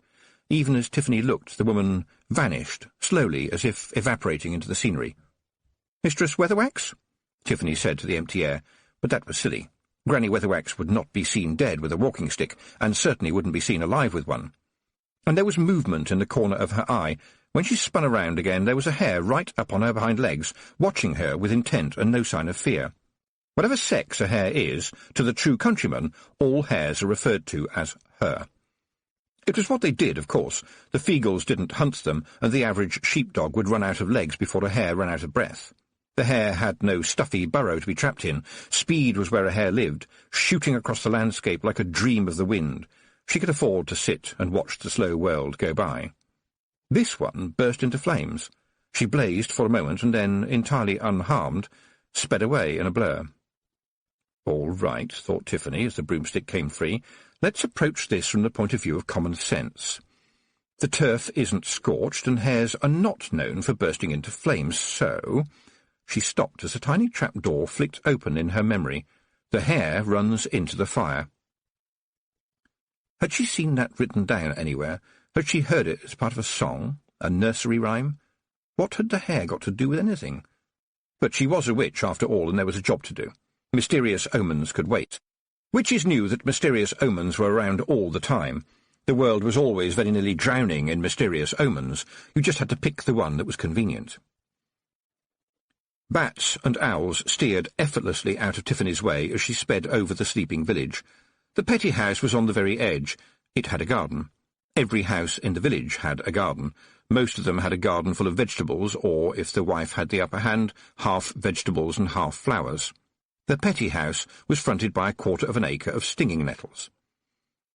That had always annoyed Tiffany right down to her country boots. How hard would it have been to grub up the weeds and put in a decent crop of potatoes? All they needed was muck, and there was plenty of that in a farming village. The trick was to stop it getting into the house. Mr. Petty could have made an effort. He had been back to the barn, or at least somebody had. The baby was now on top of the heap of straw. Tiffany had come prepared with some old but still serviceable linen, which was at least better than sacking and straw. But somebody had disturbed the little body and put flowers around it, except that the flowers were, in fact, stinging nettles. They had also lit a candle in one of the tin plate candlesticks that every house in the village owned. A candlestick. A light. On a pile of loose straw. In a barn full of tinder-dry hay and more straw. Tiffany stared in horror and then heard the grunt overhead. A man was hanging from the barn's rafters. They creaked. A little dust and some shreds of hay floated down. Tiffany caught them quickly and picked up the candle before the next fall of wisps set the whole barn alight. She was about to blow it out when it struck her that this would leave her in the dark with a gently spinning figure that may or may not be a corpse. She put it down ever so carefully by the door and scrabbled around to find something sharp. But this was Petty's barn and everything was blunt, except a saw. It had to be him up there. Who else could it be? "Mr. Petty," she said, clambering into the dusty rafters. There was something like a wheeze. Was this good? Tiffany managed to hook one leg around a beam, leaving one hand free to wield the saw. The trouble was that she needed 2 more hands. The rope was tight around the man's neck, and the blunt teeth of the saw bounced on it, making the man swing even more. And he was beginning to struggle, too, the fool, so that the rope not only swung, but twisted as well. In a moment she would fall down. There was a movement in the air, a flash of iron, and Petty dropped like a rock. Tiffany managed to hold her balance long enough to grab a dusty rafter and half climb and half slither after him. Her fingers clawed at the rope around his neck, but it was as tight as a drum, and there should have been a flourish of music, because suddenly Rob Anybody was there right in front of her. He held up a tiny, shiny claymore and looked at her questioningly. She groaned inwardly. "What good are you, Mr. Petty? What good have you been? You can't even hang yourself properly. What good will you ever do? Wouldn't I be doing the world and you a favour by letting you finish what you began?" This was the thing about thoughts. They thought themselves and then dropped into your head in the hope that you would think so too. You had to slap them down, thoughts like that. They would take a witch over if she let them, and then it would all break down and nothing would be left but the cackling. She had heard it said that before you could understand anybody you needed to walk a mile in their shoes, which did not make a whole lot of sense, because probably after you had walked a mile in their shoes you would understand that they were chasing you and accusing you of theft of a pair of shoes, although of course you could probably outrun them owing to their lack of footwear. But she understood what the proverb actually meant, and here was a man one breath away from death. She had no option at all. She had to give him that breath, for the sake of a handful of nettles. Something inside the wretched hulk had still managed to be good. It was a tiny spark, but it was there, and there was no argument. Hating herself deep down for being so soppy, she nodded at the big man of the Feagle clan. "All right," she said. "Try not to hurt him too much." The sword sparkled, and the cut was made with the delicacy of a surgeon, although the surgeon would have washed his hands first. The rope actually sprang out as the Feagle severed it, and it shot away as though it was a serpent. Petty gasped air so hard that the candle flame by the door seemed to flatten for a moment. Tiffany got up off her knees and brushed herself down. "What did you come back for?" she said. "What were you looking for? What did you expect to find?" Mr. Petty lay there. There wasn't even a grunt in reply. It was hard to hate him now, wheezing on the floor. Being a witch meant you had to make choices, usually the choices that ordinary people did not want to make or even to know about. So she washed his face with a bit of torn cloth, moistened from the pump outside, and wrapped the dead child in the rather larger and cleaner bit of cloth that she had brought for the purpose. It wasn't the best of shrouds, but it was honest and civilized. She reminded herself, in a dreamy kind of way, that she needed to build up her store of makeshift bandages, and realized how grateful she should be. "Thank you, Rob," she said. "I don't think I could have managed by myself." "I reckon that maybe you could," said Rob Anybody, while they both knew that she couldn't. "It just so happened that I was passing by you, Ken, and not following you at all, one of them coincidences." "There have been a lot of those coincidences lately," said Tiffany. "Aye," said Rob, grinning. "It must be another coincidence." It was impossible to embarrass a Feagle. They just couldn't grasp the idea. He was watching her. "What happens now?" he said. That was the question, wasn't it? A witch needed to make people believe she knew what to do next, even if she didn't. Petty was going to live, and the poor child was not going to stop being dead. "I'll take care of things," she said. "It's what we do." "Only it's just me, there is no us," she thought as she flew through the mists of morning to the place of flowers. I wish there was. In the hazel woods there was a clearing of flowers from early spring to late autumn. There was meadowsweet and foxglove, and old man's trousers, and Jack jumping to bed, and ladies' bonnets, and 3 times Charlie, and sage, and southernwood, and pink yarrow, and ladies' bedstraw, and cowslips and primroses, and 2 types of orchid. It was where the old lady that they had called the witch was buried. If you knew where to look, you could see what little was left of her cottage underneath all that greenery, and if you really knew where to look, you could see the place where she had been buried. If you really and truly knew where to look, you could find the spot where Tiffany had buried the old lady's cat, too. There was catnip growing on it. Once upon a time, the rough music had come for the old woman and her cat. Oh, yes, it had. And the people walking to its drumming had dragged her out into the snow and pulled down the rickety cottage and burned her books because they had pictures of stars in them. And why? Because the Baron's son had gone missing, and Mrs. Snapperly had no family and no teeth and, to be honest, cackled a bit as well. And that made her a witch, and the people of the chalk didn't trust witches, so she was pulled out into the snow, and while the fire ate up the thatch of the cottage, page after page of stars crackled and crinkled into the night sky while the men stoned the cat to death. And that winter, after she had hammered on doors that remained closed to her, the old woman died in the snow, and because she had to be buried somewhere, there was a shallow grave where the old cottage used to be. But the old woman had nothing to do with the loss of the Baron's son, had she? And soon after, Tiffany had gone all the way to a strange fairyland to bring him back, hadn't she? And nobody talked about the old lady these days, did they? But when they walked past the place in the summer, the flowers filled the air with delight, and bees filled it with the colours of honey. No one talked about it. After all, what would you say? Rare flowers growing on the grave of the old woman, and catnip growing where the aching girl had buried the cat. It was a mystery, and maybe a judgment, although whose judgment it was, on whom, for what, and why, was best not thought about, let alone discussed. Nevertheless, wonderful flowers growing over the remains of the possible witch, how could that happen? Tiffany didn't ask that question. The seeds had been expensive to buy, and she had had to go all the way to Two Shirts to get them. But she had vowed that every summer the brilliants in the wood would remind people that there had been an old lady they had hounded to death and been buried there. She did not quite know why she thought that was important, but she was certain to the centre of her soul that it was.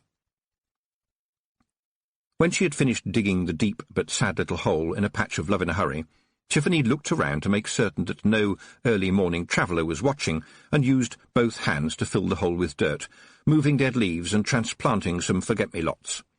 They weren't really right here, but they grew fast, and that was important because someone was watching her. It was important not to look round. She knew she couldn't be seen. In all her life she had met only one person who was better than her at not being seen, and that was Granny Weatherwax. It was still misty, too, and she would have heard if anyone had come along the path. It wasn't a bird or an animal either. They always felt different. A witch should never have to look around because they should know who was behind them. Usually she could work it out, but every sense she had told her that no one but Tiffany Aching was there, and somehow, in some strange way, it felt wrong. "Too much to do, not enough sleep," she said aloud, and thought she heard a faint voice say, "Yes." It was like an echo, except there was nothing for it to echo from.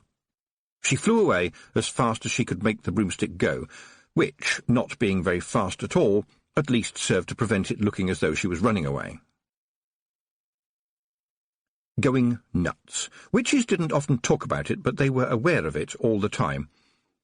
Going nuts, or rather not going nuts, was the soul and centre of witchcraft, and this was how it worked.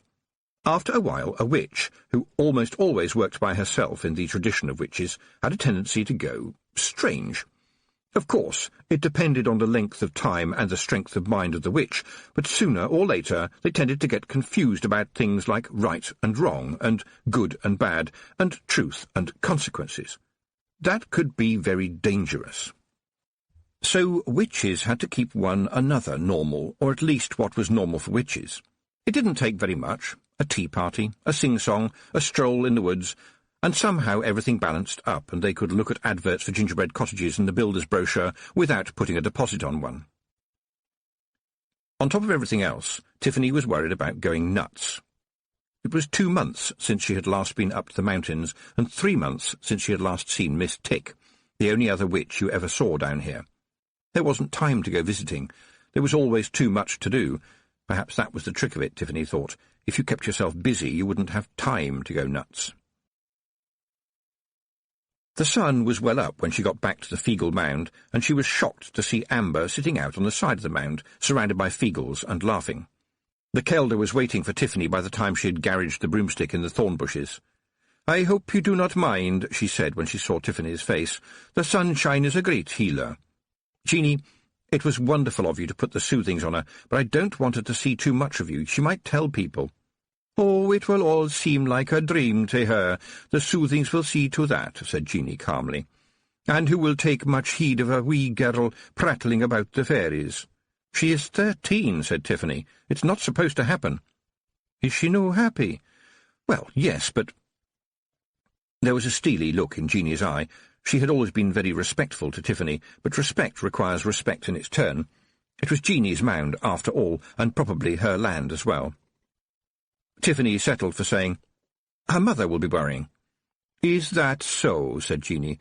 "And did her ma'am worry when she left the poor thing taking a beating?" Tiffany wished the Kelder wasn't so astute. People used to tell Tiffany that she was so sharp she would cut herself, but the Kelder's steady grey gaze could chop iron nails. "Well, Amber's mother she's not very clever. So I hear, said Jeanie, but most beasts is short on brains, and yet still the doe will stand her ground to defend her fawn, and a fox for her cub will face down the dog. Humans are more complicated, said Tiffany. So it seems, said the Kelder, her voice chilly just for that moment. Well, the soothings is working fine, so maybe the girl needs to be back in your complicated world. Where her father is still alive, Tiffany reminded herself. I know he is. He was bruised, but he was breathing, and I hope to goodness he sobers up. And is this problem ever going to end? It has to be sorted out. I've got other things to do, and I've got to go and see the Baron this afternoon. Tiffany's father met them when they walked into the farmyard. Tiffany generally left the broomstick tied to a tree just outside, in theory because flying overhead frightened the chickens, but mostly because she was never able to land very gracefully and certainly didn't want an audience. He looked from Amber to his daughter. Is she all right? She looks a bit dreamy. She's had something to calm her down and make her feel better, said Tiffany, and she shouldn't run around. Her mum has been in a dreadful state, you know, Tiffany's father went on reproachfully, but I told her you were looking after Amber in a very safe place. There was more than a hint of, you are sure about that, aren't you, in the way he spoke. And Tiffany was careful to ignore it, and simply said, I was. She tried to imagine Mrs. Petty in a dreadful state, and it didn't work. Every time she'd ever seen the woman, she had a look of baffled apprehension, as if life had too many puzzles and you just had to wait until the next one hit you. Tiffany's father pulled his daughter to one side and lowered his voice. Petty came back in the night, he hissed, and they say that someone tried to kill him. What? True as I'm standing here. Tiffany turned to Amber. The girl was staring at the sky as if hoping patiently for something interesting to happen. Amber, she said carefully, you know how to feed chickens, don't you? Oh, yes, miss. Well, go and feed ours, will you? There's grain in the barn. Your mum fed them hours ago, her father began, but Tiffany dragged him away quickly. When did this happen? She asked, watching Amber walking obediently into the barn. Sometime last night, Mrs. Petty told me. He was beaten badly in that rackety old barn, right where we were sitting last night. Mrs. Petty went back after everything that happened. What does she see in him? Mr. Aking gave a shrug. He is her husband, but everyone knows he beats her up. Her father looked a bit embarrassed. Well, he said, I suppose to some women any husband is better than none. Tiffany opened her mouth to reply, looked into her father's eyes, and saw the truth of what he had said. She had seen some of them up in the mountains, worn out by too many children and not enough money. Of course, if they knew Nanny Og, something could be done about the children at least, but you still found the families who sometimes, in order to put food on the table, had to sell the chairs. And there was never anything you could do about it. Mr. Petty wasn't beaten up, Dad, although it wouldn't be such a bad idea if he was. I found him trying to hang himself, and I cut him down. He's got 2 broken ribs and bruises all over him. It was a long way down, Dad. He was choking to death. What should I have done? Let him swing? He has lived to see another day, whether he deserves to or not. It's not my job to be an executioner. There was a bouquet, Dad.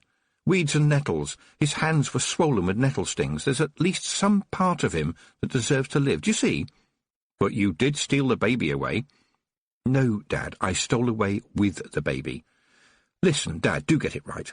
I buried the child which was dead. I saved the man who was dying. I did those things, Dad. People might not understand, might make up stories. I don't care. You do the job that is in front of you. There was a clucking, and Amber walked across the yard with the chickens following her in a line. The clucking was being done by Amber, and as Tiffany and her father watched, the chickens marched back and forth as if under the command of a drill sergeant. The girl was giggling to herself in between clucks, and after managing to get the chickens to walk solemnly in a circle, she looked up at Tiffany and her father as if nothing had happened, and led the fowls back into the barn. After a pause, Tiffany's father said, That did just happen, didn't it? Yes, said Tiffany. I have no idea why. I've been talking to some of the other lads, said her father, and your mother has been talking to the women. We'll keep an eye on the Petties. Things have been let go that shouldn't have. People can't expect to leave everything to you. People mustn't think that you can fix everything, and if you'll take my advice, neither will you. There are some things a whole village has to do. Thanks, Dad, said Tiffany, but I think I'd better go and see to the Baron now. Tiffany could only just remember ever seeing the Baron as a well man, nor did anyone seem to know what was wrong with him. But like many other invalids she had seen, he somehow kept on going, living in a holding pattern and waiting to die. She had heard one of the villagers call him a creaking door which never slammed. He was getting worse now, and in her opinion it was not going to be very long before his life slammed shut. But she could take away the pain, and even frighten it a little so it wouldn't come back for a while. Tiffany hurried to the castle. The nurse, Miss Spruce, was waiting when she arrived. Her face was pale. "It's not one of his good days," she said, then added with a modest little smile, "I have been praying for him all morning." "I'm sure that was very kind of you," said Tiffany. She had taken care to keep any sarcasm out of her voice, but she got a frown from the nurse anyway.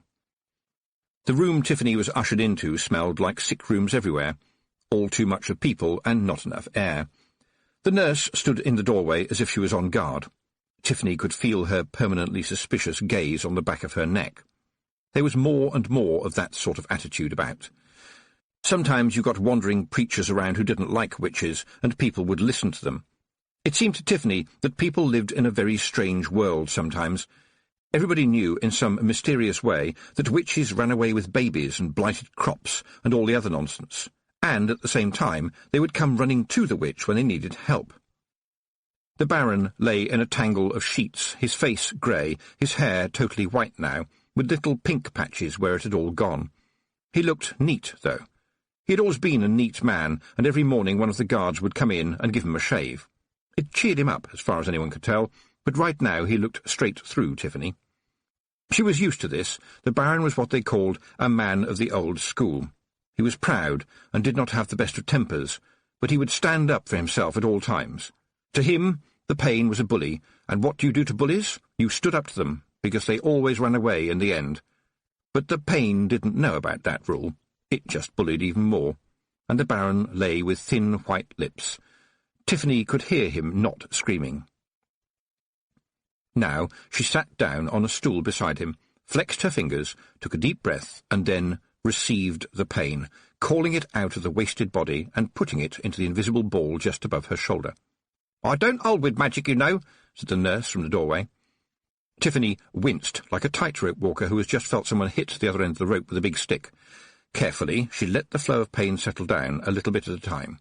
"I mean," said the nurse, "I know it makes him feel better, but where does all this healing power come from? That's what I'd like to know." "Perhaps it comes from all your praying, Miss Spruce," said Tiffany sweetly, and was glad to see the moment of fury on the woman's face. But Miss Spruce had the hide of an elephant. "We must be sure that we don't get involved with dark and demonic forces. Better a little pain in this world than an eternity of suffering in the next."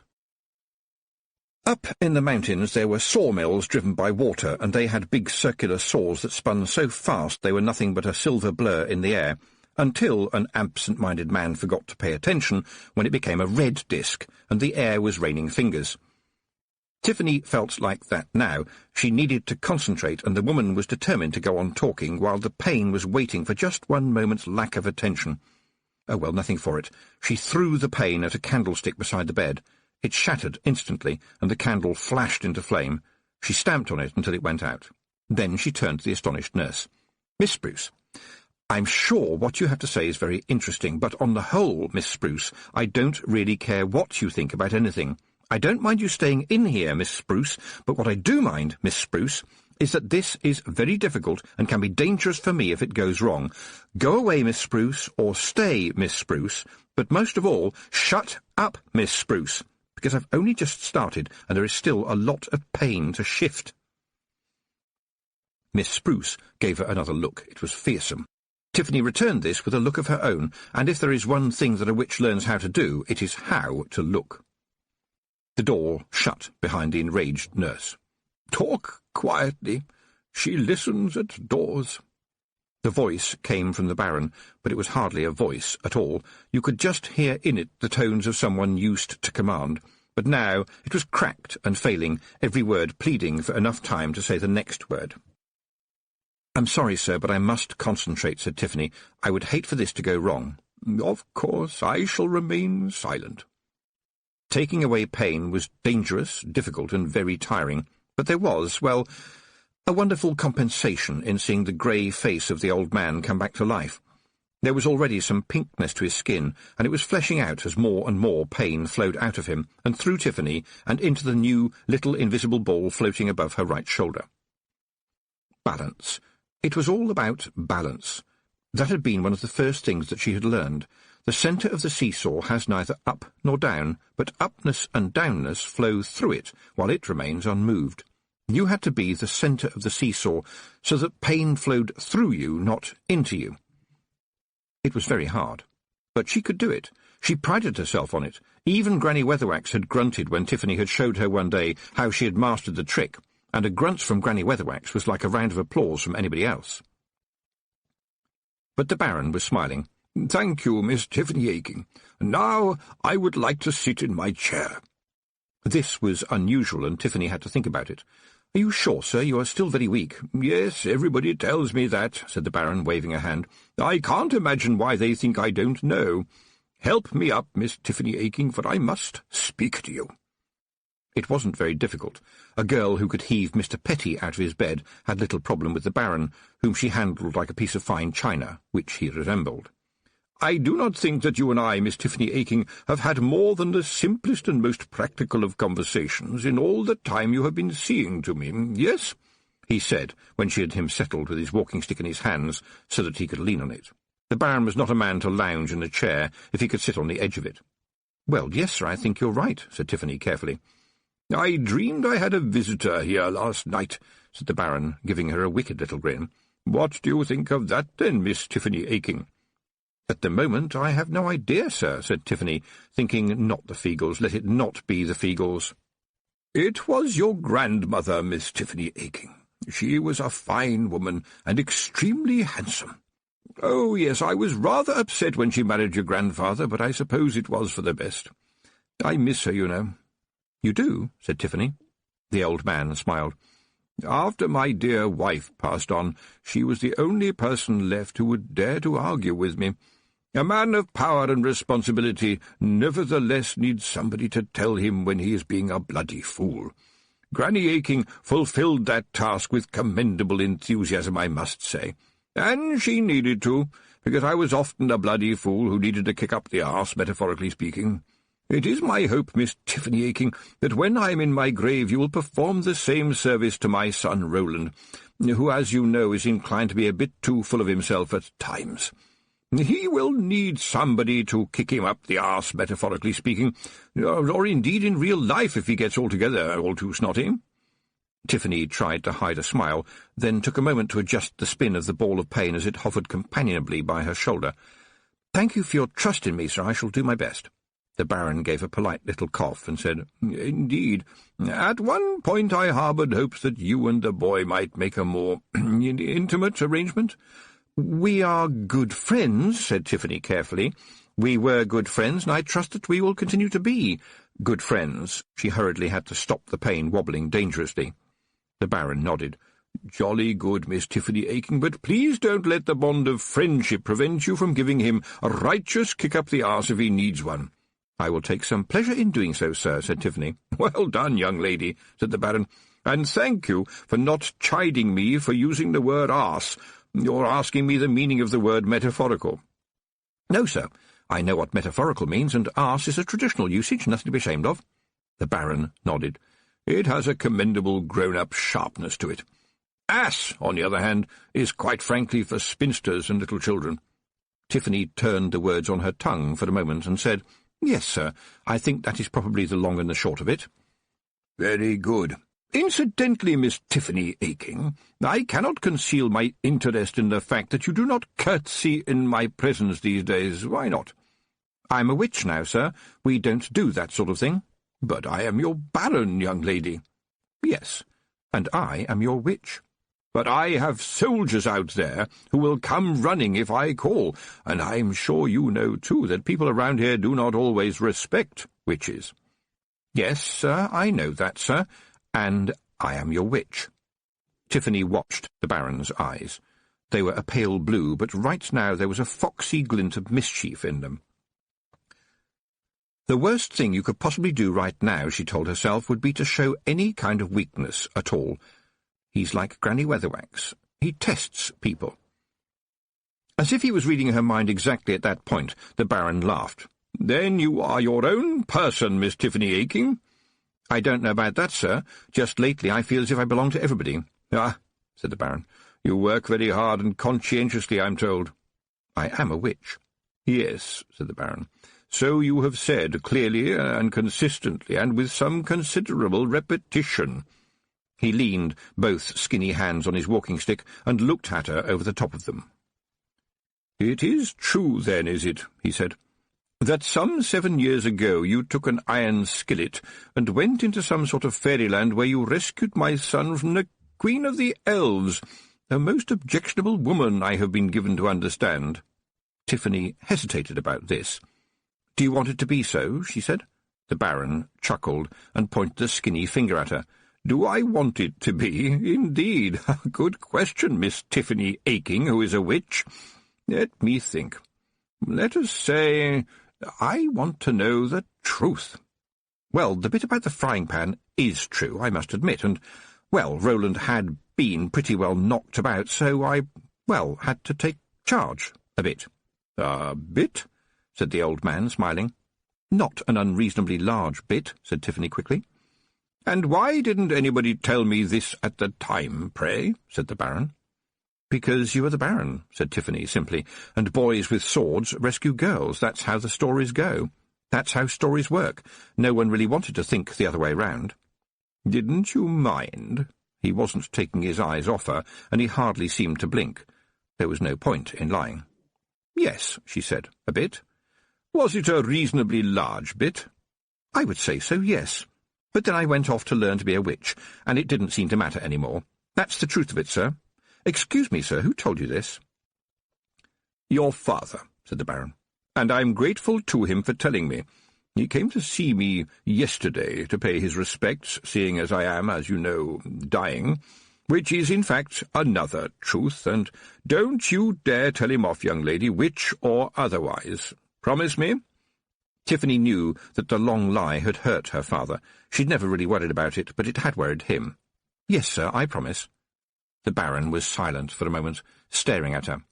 "You know, Miss Tiffany Aking, who is by regular repetition a witch, I am at a time when my eyes are cloudy, but my mind, somehow, sees further than you think. But perhaps it is not too late for me to make amends. Under my bed is a chest bound with brass. Go and open it. Go on, do that now." Tiffany pulled out the chest, which felt as if it was full of lead. "You will find some leather bags," said the old man behind her. "Take one of them out. It will contain $15. The Baron coughed. "Thank you for saving my son." "Look, I can't take—" Tiffany began, but the Baron banged his stick on the floor. "Shut up and listen, please, Miss Tiffany Aking. When you fought the Queen of the Elves, you were not a witch, and therefore the tradition against witches taking money does not apply," he said sharply, his eyes glittering like sapphires. "With regard to your personal services to myself, I believe you have been paid in food and clean used linen, second-hand footwear and firewood. I trust my housekeeper has been generous. I told her not to stint." "What? Oh, yes, sir." And that was true enough. Witches lived in a world of second-hand clothes, old sheets good for making bandages, boots with some life left in them, and, of course, hand-me-downs, hand-me-outs, hand-me-ups, hand-me-rounds, and hand-me-overs. In such a world, the pickings to be had from a working castle were like being given the key to a mint. As for the money, she turned the leather bag over and over in her hands. It was very heavy. "What do you do with all that stuff, Miss Tiffany Aking?" "What?" she said, absent-mindedly, still looking at the bag. "Oh, trade it, pass it on to people who need it, that sort of thing." "Miss Tiffany Aking, you are suddenly vague. I believe that you were engrossed in thinking that $15 isn't much, is it, for saving the life of the Baron's son? No, I'll take that as a yes, then, shall I? You will take it from me as a no, sir. I am your witch." She glared at him, panting. "And I'm trying to balance a rather difficult ball of pain, sir. Ah, Granny Aking's granddaughter, I humbly beg your forgiveness, as I occasionally should have asked for hers. But, nevertheless, will you please do me the favour and honour of taking that bag, Miss Tiffany Aking, and putting its contents to such use as you may determine in memory of me. I'm sure it's more money than you have ever seen before." "I don't often see any money at all," she protested, stunned by this. The Baron banged his stick on the floor again, as if applauding. "I doubt very much if you have ever seen money like this," he said merrily. "You see, although there are $15 in the bag, they are not the dollars that you are used to, or would be if you were used to them at all. They are old dollars from before they started mucking about with the currency. The modern dollar is mostly brass, in my opinion, and contains as much gold as seawater. These, however, are the real shilling, if you'll excuse my little joke." Tiffany excused his little joke, because she didn't get it. He smiled at her puzzlement. "In short, Miss Tiffany Aching, if you take these coins to the right dealer, he should pay you, I would estimate somewhere in the region of 5,000 Ankh-Morpork dollars. I don't know what that would be in terms of old boots, but quite possibly it could buy you an old boot the size of this castle." And Tiffany thought, "I can't take this." Apart from anything else, the bag had become extremely heavy. Instead, she said, "That's far too much for a witch." "But not too much for a son," said the Baron. "Not too much for an heir. Not too much for continuity down the generations. Not too much for removing a lie from the world." "But it can't buy me another pair of hands," said Tiffany, "or change 1 second of the past." "Nevertheless, I must insist that you take it," said the Baron. "If not for your sake, then for mine. It will take a burden off my soul, and believe me, it could do with a bit of shining up at this time, don't you agree? I am going to die soon, am I not?" "Yes, sir. Very soon, I think, sir." Tiffany was beginning to understand something about the Baron by now, and she wasn't surprised when he laughed. "You know," he said, "most people would have said, 'Oh, no, old chap, you've got ages yet. You'll be up and out of here in no time. Lots of life left in you.'" "Yes, sir. I'm a witch, sir. And in this context that means I try very hard not to have to tell lies, sir." The old man shifted in his chair and was suddenly solemn. "When the time comes," he began, and hesitated. "I will keep you company, sir, if you wish," said Tiffany. The Baron looked relieved. "Have you ever seen death?" She had been expecting this, and was ready. "Usually you just feel him passing, sir, but I have seen him twice, in what would have been the flesh, if he had any. He's a skeleton with a scythe, just like in the books. In fact, I think it's because that's what he looks like in the books. He was polite, but firm, sir." "I'll bet he is." The old man was silent for a little while, and then went on, "Did he drop any hints about the afterlife?" "Yes, sir. Apparently it contains no mustard, and I got the impression that it contains no pickles, either." "Really? Oh, bit of a blow, that. I suppose the chutney is out of the question." "I did not go into the subject of pickled condiments in any depth, sir. He had a big scythe." There was a loud knocking at the door, and Miss Spruce called out, "Are you all right, sir?" "In tip-top condition, dear Miss Spruce," said the Baron loudly, then lowered his voice to say conspiratorially, "I believe our Miss Spruce does not like you very much, my dear." "She thinks I'm unhygienic," said Tiffany. "Never really understood about all that nonsense," said the Baron. "It's quite easy," said Tiffany. "I have to stick my hands in the fire at every opportunity." "What? You put your hands in the fire?" Now she was sorry she had mentioned it, but she knew the old man would not now be satisfied until she had shown him. She sighed and crossed over to the fireplace, pulling a large iron poker out of its stand. She admitted to herself that she liked showing off this trick occasionally, and the Baron would be an appreciative audience. But should she do it? Well, the fire trick was not that complicated, and the balance of the pane was fine, and it wasn't as if the Baron had much time left. She drew a bucket of water from the little well at the far end of the room. The well had frogs in it, and therefore so did the bucket, but she was kind and dropped them back into their well. No one likes boiling a frog. The bucket of water was not strictly necessary, but it did have a part to play. Tiffany coughed theatrically. "Do you see, sir, I have 1 poker and 1 bucket of cold water. Cold metal poker, cold bucket of water. And now I hold in my left hand the poker, and I stick my right hand into the hottest part of the fire, like this." The Baron gasped as flames burst around her hand, and the tip of the poker in her other hand suddenly glowed red-hot. With the Baron suitably impressed, Tiffany doused the poker in the bucket of water, from which erupted a cloud of steam. Then she stood in front of the Baron, holding up both hands quite unscathed. "But I saw flames come up," said the Baron, eyes wide. "Well done, very well done. Some sort of trick, yes?" "More of a skill, sir. I put my hand in the fire and sensed the heat into the poker. I just moved the heat around. The flame you saw was caused by the burning of bits of dead skin, dirt, and all those nasty, invisible little biting things that unhygienic people have on their hands." She paused. "You all right, sir?" The Baron was staring at her. "Sir? Sir?" The old man spoke as if he was reading from an invisible book. "The hare runs into the fire. The hare runs into the fire. The fire, it takes her. She is not burned. The fire, it loves her. She is not burned. The hare runs into the fire. The fire, it loves her. She is free. It all comes back to me. How did I ever forget it?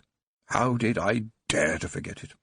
I told myself I would remember it forever, but time goes on, and the world fills up with things to remember, things to do, calls on your time, calls on your memory, and you forget the things that were important, the real things." Tiffany was shocked to see tears streaming down his face. "I remember it all," he whispered, his voice punctuated with sobs. "I remember the heat. I remember the hair." At which point the door banged open and Miss Spruce stepped into the room. What happened next took a moment, but seemed to Tiffany to go on for an hour. The nurse looked at her, holding the poker, and then at the old man in tears, then at the cloud of steam, then back to Tiffany as she let the poker go, then back to the old man, and then back to Tiffany as the poker landed in the hearth with a clang that echoed around the world. And then Miss Spruce took a deep breath like a whale preparing to dive to the bottom of the ocean, and screamed, "What do you think you're doing to him? Get out of here, you brazen hussy!" Tiffany's ability to speak came back quickly, and then grew to an ability to shout. "I am not brazen, and I don't huss." "I'm going to fetch the guards, you black and midnight hag!" the nurse screamed, heading for the door. "It's only 11:30, Tiffany shouted after her, and hurried back to the Baron, totally at a loss as to what to do next. The pain shifted. She could feel it. She wasn't keeping her mind straight. Things were getting out of balance. She concentrated for a moment, and then, trying to smile, turned to the Baron. "I'm very sorry if I've upset you, sir," she began, and then realized that he was smiling through his tears, and his whole face seemed full of sunlight. "Upset me? Good gracious, no, I'm not upset." He tried to pull himself upright in the chair and pointed towards the fire with a trembling finger. "I am, in fact, set up. I feel alive. I am young, my dear Miss Tiffany Aching. I remember that perfect day. Can you not see me, down in the valley? A perfect, crisp September day.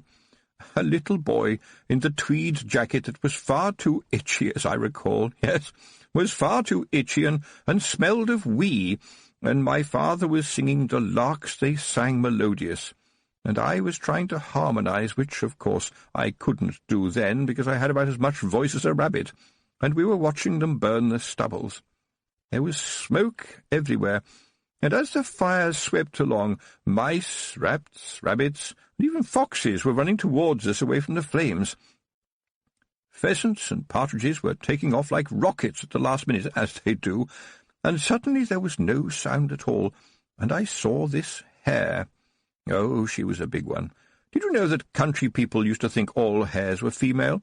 And she just stood there looking at me, with bits of burning grass falling around us, and the flames behind her, and she was looking directly at me, and I will swear that when she knew that she had caught my eye, she flicked herself into the air and jumped straight into the fire. And of course I cried like anything, because she was so fine, and my father picked me up and said he'd tell me a little secret, and he taught me the hare song so that I would know the truth of it and stop crying. And then later on we walked over the ashes, and there was no dead hare." The old man turned his head awkwardly towards her and beamed. Really beamed. He shone. "Where is that coming from?" Tiffany wondered. "It's too yellow for firelight, but the curtains are shut. It's always too gloomy in here, but now it is the light of a crisp September day. I remember doing a crayon picture of it when we got home. My father was so proud of it, he took it all around the castle so that everybody could admire it," the old man went on, as enthusiastic as a boy. A child's scrawl, of course, but he talked about it as if it were a work of genius.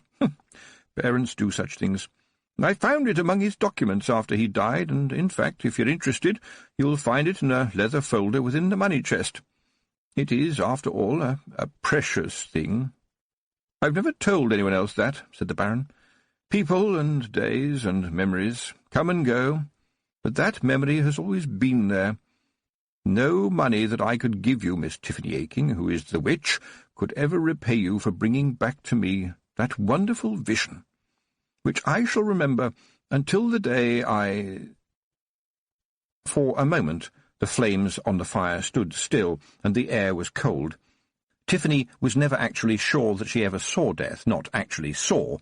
Perhaps in some strange way it had all happened inside her head, though wherever he was, well, he was there. "Wasn't that appropriate?" Death said.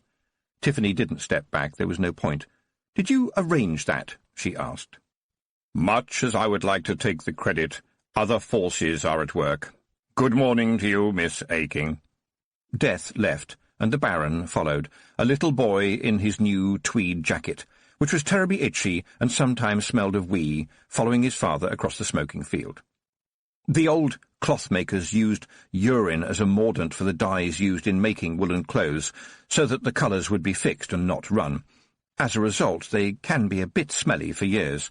Not even Miss Tick could have explained it better, and stayed so calm, although she would probably have used the term evacuated bodily juices. Then Tiffany placed her hand on the dead man's face and, with respect, closed his eyes, where the light of burning fields was dimming. Chapter 5. The Mother of Tongues. There should have been a moment of peace. In fact, there was a moment of mettle. Some of the castle guard were approaching, their armour making even more noise than armour usually does because none of it fitted properly. There hadn't been any battles here for hundreds of years, but they still wore armour because it seldom needed mending and didn't wear out. The door was pushed open by Brian, the sergeant. He wore a complicated expression. It was the expression of a man who has just been told that an evil witch, whom he has known since she was a kid, has killed the boss, and the boss's son is away, and the witch is still in the room, and a nurse whom he does not like very much is prodding him in the bottom and shouting, "What are you waiting for, man? Do your duty."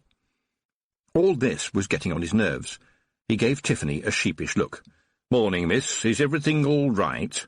Then he stared at the Baron in his chair. "He's dead, then, is he?" Tiffany said, "Yes, Brian, he is. He died only a couple of minutes ago, and I have reason to believe that he was happy." "Well, that's good, then, I suppose," said the sergeant. And then his face twisted into tears, so that the next words were gulped and damp. "You know, he was really very good to us when my Nan was ill. He had hot meals sent over to her every day, right up until the end." She held his unprotesting hand and looked over his shoulder. The other guards were crying too, and crying all the more because they knew they were big, strong men, or so they hoped, and shouldn't cry at all. But the Baron had always been there, part of life, like the sunrise. All right, maybe he'd give you a dressing down if you were asleep on duty or had a blunt sword, despite the fact that no guard in living memory had needed to use his sword for anything more than levering the lid off a tin of jam. But when all was said and done, he was the Baron, and they were his men, and now he was gone. "Ask her about the poker," screamed a nurse from behind Brian. "Go on, ask about the money." The nurse could not see Brian's face. Tiffany could. He had probably been prodded in the bottom again and was suddenly livid. "Sorry, Tiff, I mean, miss, but this lady here says she thinks you've done a murder and a robbery," he said, and his face added that its owner right now was not thinking the same thing and didn't want to get into trouble with anyone, especially Tiffany. Tiffany rewarded him with a little smile. "Always remember you are a witch," she told herself. "Don't start shouting your innocence. You know you are innocent. You don't have to shout anything." "The Baron was kind enough to give me some money for looking after him," she said, "and I suppose Miss Spruce must have inadvertently heard him doing so and formed a wrong impression." "It was a lot of money," Miss Spruce insisted, red in the face. "The big chest under the Baron's bed was open." "All that is true," said Tiffany, and it would appear that Miss Spruce was accidentally hearing for quite some time. Some of the guards sniggered, which made Miss Spruce even more angry, if that were possible. She pushed her way forward. "Do you deny that you were standing there with a poker and your hand on fire?" she demanded, her face as red as a turkey. "I would like to say something, please," said Tiffany. "It's rather important." She could feel the impatient pain now, fighting to get free. Her hands felt clammy. "You were doing black magic, admit it." Tiffany took a deep breath. "I don't know what that is," she said, "but I know I am holding just above my shoulder the last pain that the Baron will ever know, and I have to get rid of it soon, and I can't get rid of it in here, what with all these people. Please? I need an open space right now." She pushed Miss Spruce out of the way, and the guards swiftly stood aside for her, to the nurse's extreme annoyance. "Don't let her go. She will fly away. That's what they do." Tiffany knew the layout of the castle very well. Everybody did. There was a courtyard down some steps, and she headed there rapidly, feeling the pain stirring and unfolding. You had to think of it as a kind of animal that you could keep at bay, but that only worked for so long, about as long as, well, now, in fact. The sergeant appeared beside her, and she grabbed his arm. "Don't ask me why," she managed to say through gritted teeth, "but throw your helmet in the air." He was bright enough to follow orders, and spun the helmet into the air like a soup plate.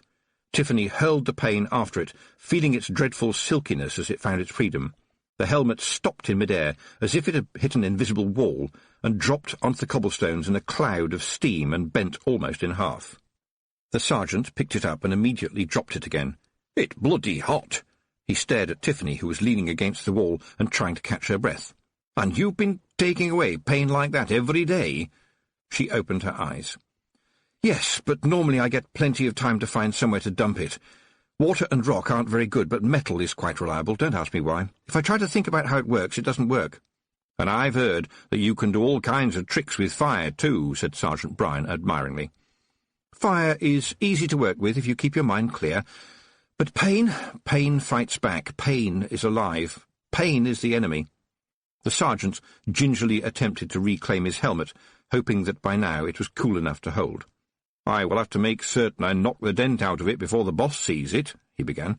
"You know what a stickler is for smartness." "Oh." He stared down at the ground. "Yes," said Tiffany, as kindly as she could. "It's going to take a bit of getting used to, isn't it?"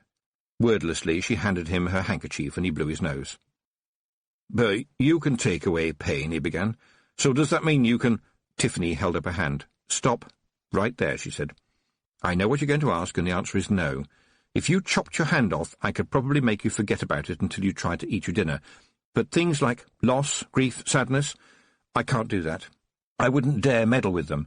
There is something called the soothings, and I know only one person in the world who can do that, and I'm not even going to ask her to teach me. It's too deep." "Tiff." Bryan hesitated and looked around as though he expected the nurse to appear and prod him from behind again. Tiffany waited. "Please, don't ask," she thought. "You've known me all your life. You can't possibly think—" Bryan looked at her pleadingly. "Did you take anything—" His voice tailed off. "No, of course not," Tiffany said. "What maggots got into your head? How could you think such a thing?"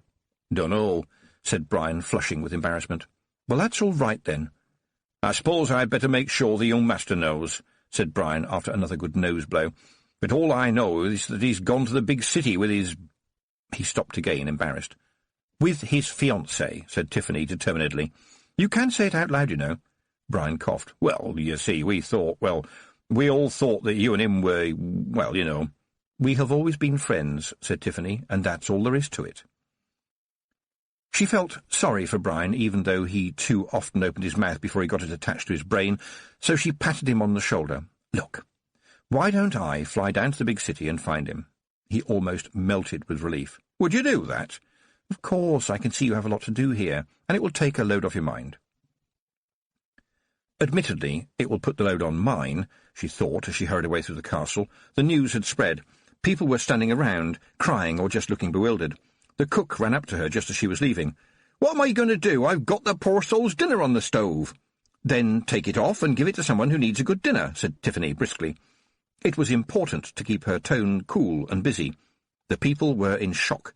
She would be too when she had the time, but right at this moment it was important to bounce people back into the world of the here and now.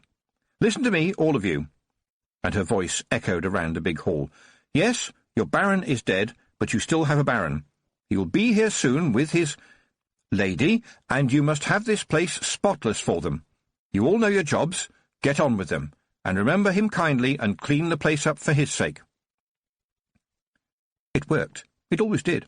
A voice that sounded as if the owner knew what she was doing could get things done, especially if its owner was wearing a pointy black hat. There was a sudden rush of activity. "I suppose you think you've got away with it, do you?" said a voice behind her. Tiffany waited a moment before turning round, and when she did turn round she was smiling. "Why, Miss Spruce," she said, "are you still here? Well, perhaps there are some floors that need scrubbing." The nurse was a vision of fury.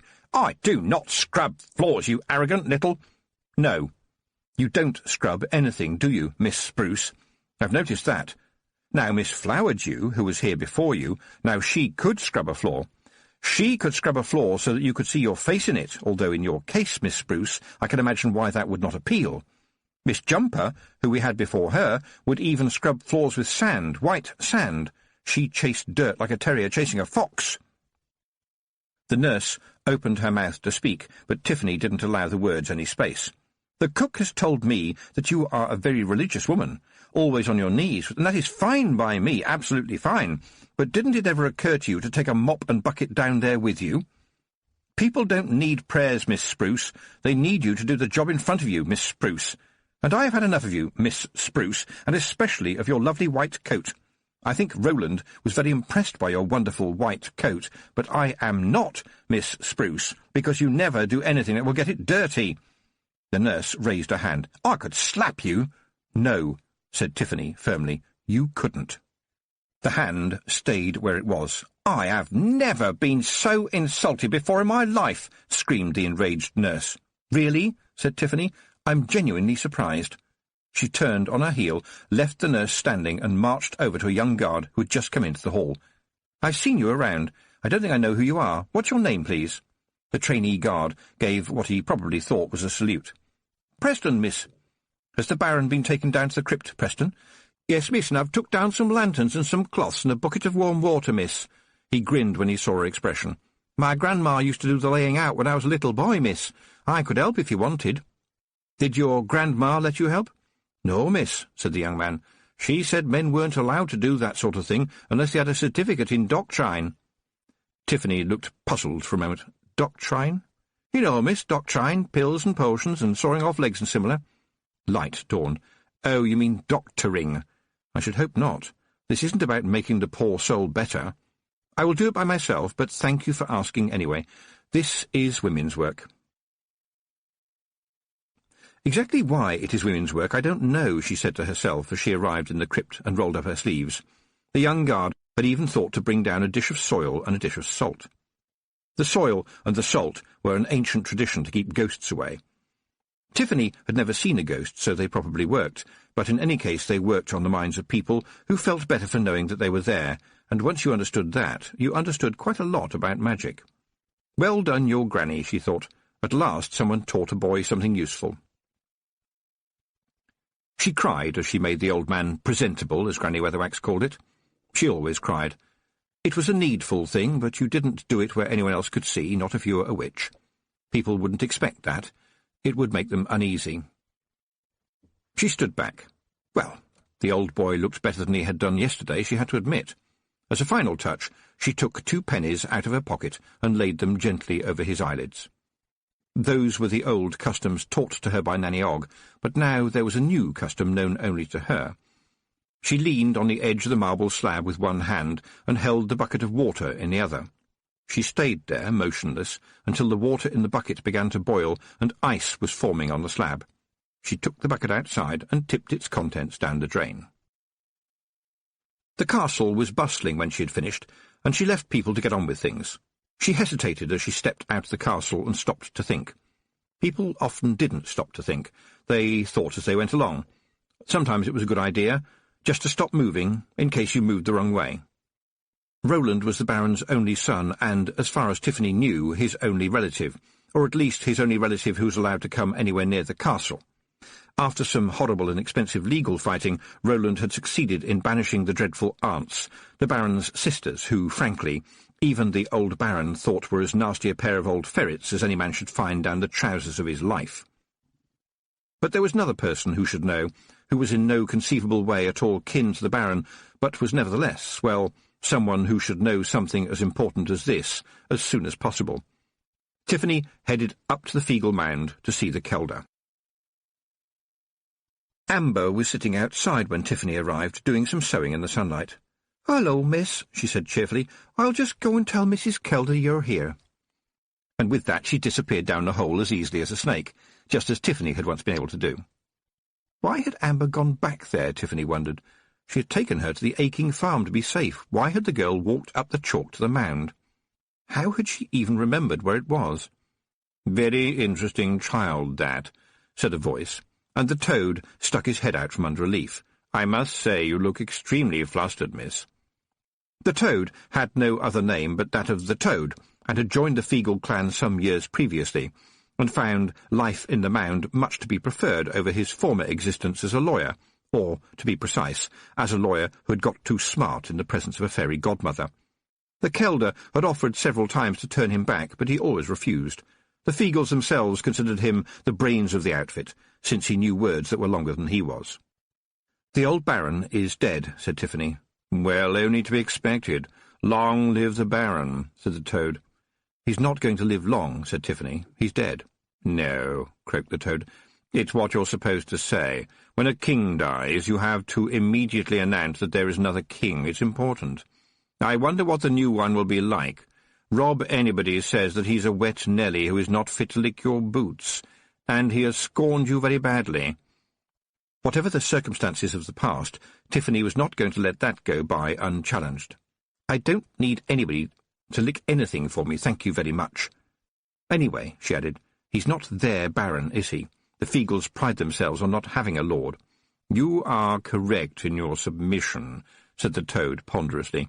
"But you must remember that they also pride themselves on having as much as possible to drink at the slightest possible excuse, which leaves them of an uncertain temper, and that the Baron quite definitely believes that he is, de facto, the owner of all the property hereabouts, a claim that stands up in law, although I am sorry to say that I can no longer do the same. But the girl, now, she is something strange. Haven't you noticed?" "Haven't I noticed?" Tiffany thought quickly. What should I have noticed? Amber was just a kid. That was to say, from Tiffany's point of view, that meant a couple of years younger than Tiffany. She had seen her around, not so quiet as to be worrying, not so noisy as to be annoying, and that was it. But then she thought, the chickens, that was strange. "She can speak Feegle," said the Toad, "and I don't mean all that Criven's business.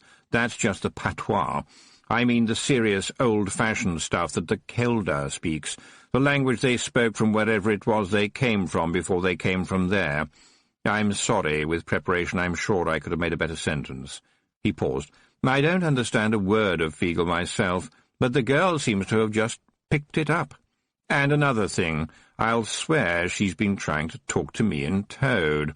I'm not much good at it myself, but a little bit of understanding did come with the, shape change, as it were." "Are you saying that she understands unusual words?" said Tiffany. "I'm not certain," said the Toad. "I think she understands meaning." "You sure?" said Tiffany. "I've always thought she was a bit simple." "Simple?" said the Toad, who seemed to be enjoying himself. "Well, as a lawyer I can tell you that something that looks very simple indeed can be incredibly complicated, especially if I'm being paid by the hour. The sun is simple, a sword is simple, a storm is simple. Behind every simple is a huge tale of complicated." Amber poked her head out of the hole. "Mrs. Kelder says you're to meet her in a chalk pit," she said excitedly. There was a faint cheering coming from the chalk pit as Tiffany lowered herself gingerly through the careful camouflage. She liked the pit. It seemed impossible to be truly unhappy there, with the damp white walls cradling her and the light of the blue day pricking through the briars. Sometimes, when she was much younger, she had seen the ancient fish swimming in and out of the chalk pit, ancient fish from the time when the chalk was the land under the waves. The water had gone long ago, but the souls of the ghost fish hadn't noticed. They were as armoured as knights and ancient as the chalk. But she didn't see them any more. Perhaps your eyesight changes as you get older, she thought. There was a strong smell of garlic. A large part of the bottom of the pit was full of snails. Feegles were walking carefully among them, painting numbers on their shells. Amber was sitting next to the Kelder, with her hands clasped around her knees. Seen from above, it looked for all the world like a sheepdog trials, but with less barking and a lot more stickiness. The Kelder spotted Tiffany and raised a tiny finger to her lips, followed by a brief nod at Amber, who was now engrossed in the proceedings. Jeanie patted the space on the other side of her and said, "We are watching the lads putting our brand on the livestock, ye ken." There was a slight touch of strangeness to her voice. It was the kind of voice a grown-up uses when it tells a child, "We are having fun, aren't we?" in case the child hasn't reached that conclusion yet. But Amber really did look as if she was enjoying herself. It occurred to Tiffany that being around the Feagles seemed to make Amber happy.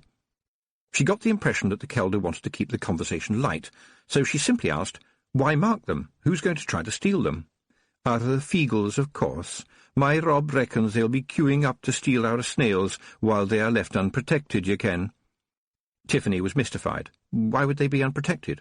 "Because my lads, ye ken, will be away stealing their livestock. It's an old Feagle tradition. It means everyone gets in lots of fighting, rustling and stealing, and, of course, the all-time favourite, boozing." The Kelder winked at Tiffany. "Well, it keeps the lads happy and stops them fretting and getting under our feet, ye ken." She winked at Tiffany again and patted Amber on the leg and said something to her in the language that sounded like a very old version of Feagle. Amber answered in the same language. The Kelder nodded meaningfully at Tiffany and pointed to the other end of the pit. "What did you just say to her?" said Tiffany, looking back at the girl who was still watching the Feagles with the same smiling interest. "I told her that you and I were going to have a conversation for grown-ups," said the Kelder, "and she just said the boys were very funny, and I don't know how, but she has picked up the mother of tongues. Tiffany, I only use it to a daughter and a Gonigal, ye ken, and I was talking to him on the mound last night when she joined in. She picked it up just by listening. That shouldn't happen. It's a rare gift she has, and no mistake. She must ken the meanings in her heed, and that's magic, missy. That's the pure quill, and no mistake." "How could it happen?" "Who knows," said the Kelder. "It's a gift, and if you take my advice, you will set this girl to training." "Isn't she a bit too old to be starting?" said Tiffany. "Put her to the craft, or find some channel for her gift. Believe me, my girl, I wouldn't want you to believe that beating a girl nigh unto death is a good thing, but who kens how her paths are chosen? And so she ended up here with me. She has the gift of understanding. Would she have found it else? You know full well that the meaning of life is to find your gift. To find your gift is happiness. Never to find it is a misery. You said she's a bit simple. Find her a teacher who can bring out the complicated in her. The girl learned a difficult language just by listening to it. The world sore needs folk that can do that." It made sense. Everything the Kelder said made sense. Jeanie paused and then said, "I'm very sorry the Baron is dead." "I'm sorry," Tiffany said. "I meant to tell you." The Kelder smiled at her. "Do you think a Kelder would need to be told something like that, my girl? He was a decent man, and you did right by him." "I've got to go and find the new Baron," said Tiffany, "and I'll need the boys to help me find him. There's thousands of people in the city, and the lads are very good at finding things." She kept to herself any thought about the fact that what they were most good at finding was things that belonged to other people. It was true, though, that the Feagles could hunt like dogs as well as drink like fish. She glanced up at the sky. Tiffany had never flown all the way to the big city before, and didn't much fancy flying there in the darkness. "I shall leave at first light, but first of all, Jeanie, I think I'd better take Amber back home." "You'd like that, wouldn't you, Amber?" she said hopelessly. 3/4 of an hour later, Tiffany flew her stick back down towards the village, the screams still ringing in her head. Amber wasn't going back. She had, in fact, made her reluctance to leave the mound abundantly clear by bracing her arms and legs in the hole and staying there, screaming at the top of her voice every time Tiffany gave a gentle pull. When she let go, the girl went back to sit next to the Kelder. So that was that. You try to make plans for people, and the people make other plans. However you looked at it, Amber had parents. Pretty awful parents, you might say, and you might add that that was giving them the best of it. At least they had to know that she was safe. And in any case, what possible harm could come to Amber in the care of the Kelder? Mrs. Petty slammed the door shut when she saw that it was Tiffany on the step, then opened it again almost immediately in a flood of tears. The place stank. not just of stale beer and bad cooking, but also of helplessness and bewilderment. A cat, the mangiest that Tiffany had ever seen, was almost certainly another part of the problem. Mrs. Petty was frightened out of whatever wits she had and dropped to her knees on the floor, pleading incoherently. Tiffany made her a cup of tea, which was no errand for the squeamish, given that such crockery as the cottage possessed was piled up in the stone sink, which was otherwise filled with slimy water that occasionally bubbled. Tiffany spent several minutes of heavy scrubbing before she had a cup she'd dare to drink from, and even then something was rattling inside the kettle. Mrs. Petty sat on the one chair that had all four legs and babbled about how her husband was really a good man provided his dinner was on time and Amber wasn't naughty. Tiffany had grown used to that sort of desperate conversation when she was going round the houses up in the mountains. They were generated by fear of what would happen to the speaker when they were left alone again. Granny Weatherwax had a way of dealing with this, which was to put the fear of Granny Weatherwax into absolutely everyone. But Granny Weatherwax had had years of being, well, Granny Weatherwax. Careful, non-aggressive questioning brought news that Mr. Petty was asleep upstairs, and Tiffany simply told Mrs. Petty that Amber was being looked after by a very kind lady while she healed. Mrs. Petty started to cry again. The misery of the place was getting on Tiffany's nerves too, and she tried to stop herself being cruel. But how hard was it to slosh a bucket of cold water over a stone floor and swoosh it out of the door with a broom? How hard was it to make some soap? You could make quite a serviceable one out of wood ash and animal fat. And, as her mother had once said, no one is too poor to wash a window, although her father, just to annoy her mother, occasionally changed it to, no one is too poor to wash a widow. But where could you start with this family? And whatever it was that was in the kettle was still rattling, presumably trying to get out. Most of the women in the villages had grown up to be tough. You needed to be tough to bring up a family on a farm labourer's wages. There was a local saying, a sort of recipe for dealing with a troublesome husband. It was tongue pie, cold barn, and the copper stick. It meant that a troublesome husband got a nagging instead of his dinner. He would be shoved out into the barn to sleep, and if he raised his hand to his wife, he might get a good wallop from the long stick every cottage had for stirring the washing in the washtub. They usually learned the error of their ways before the rough music played. "Wouldn't you like a short holiday away from Mr. Petty?" Tiffany suggested. The woman, pale as a slug and skinny as a broom, looked horrified. "Oh, no," she gasped. "He wouldn't know what to do without me." And then it all went wrong, or rather, a lot more wrong than it was already. And it was all so innocent, because the woman was so downcast. "Well, at least I can clean your kitchen for you," Tiffany said cheerfully. It would have been fine if she had simply grabbed a broom and got to work, but, oh no, she had to go and look up at the grey, cobweb-filled ceiling and say, "All right, I know you're here. You always follow me, so make yourself useful and clean this kitchen thoroughly." Nothing happened for a few seconds, and then she heard, because she was listening for it, a muffled conversation from up near the ceiling. "Did you no hear that? She kens we is here. How come she always gets it right?" A slightly different feeble voice said, "It's because we always follow her, ye wee dafty." "Oh, aye, I ken that well enough, but my point is, did we not promise faithfully not to follow her around any more?" "Aye, it was a solemn oath."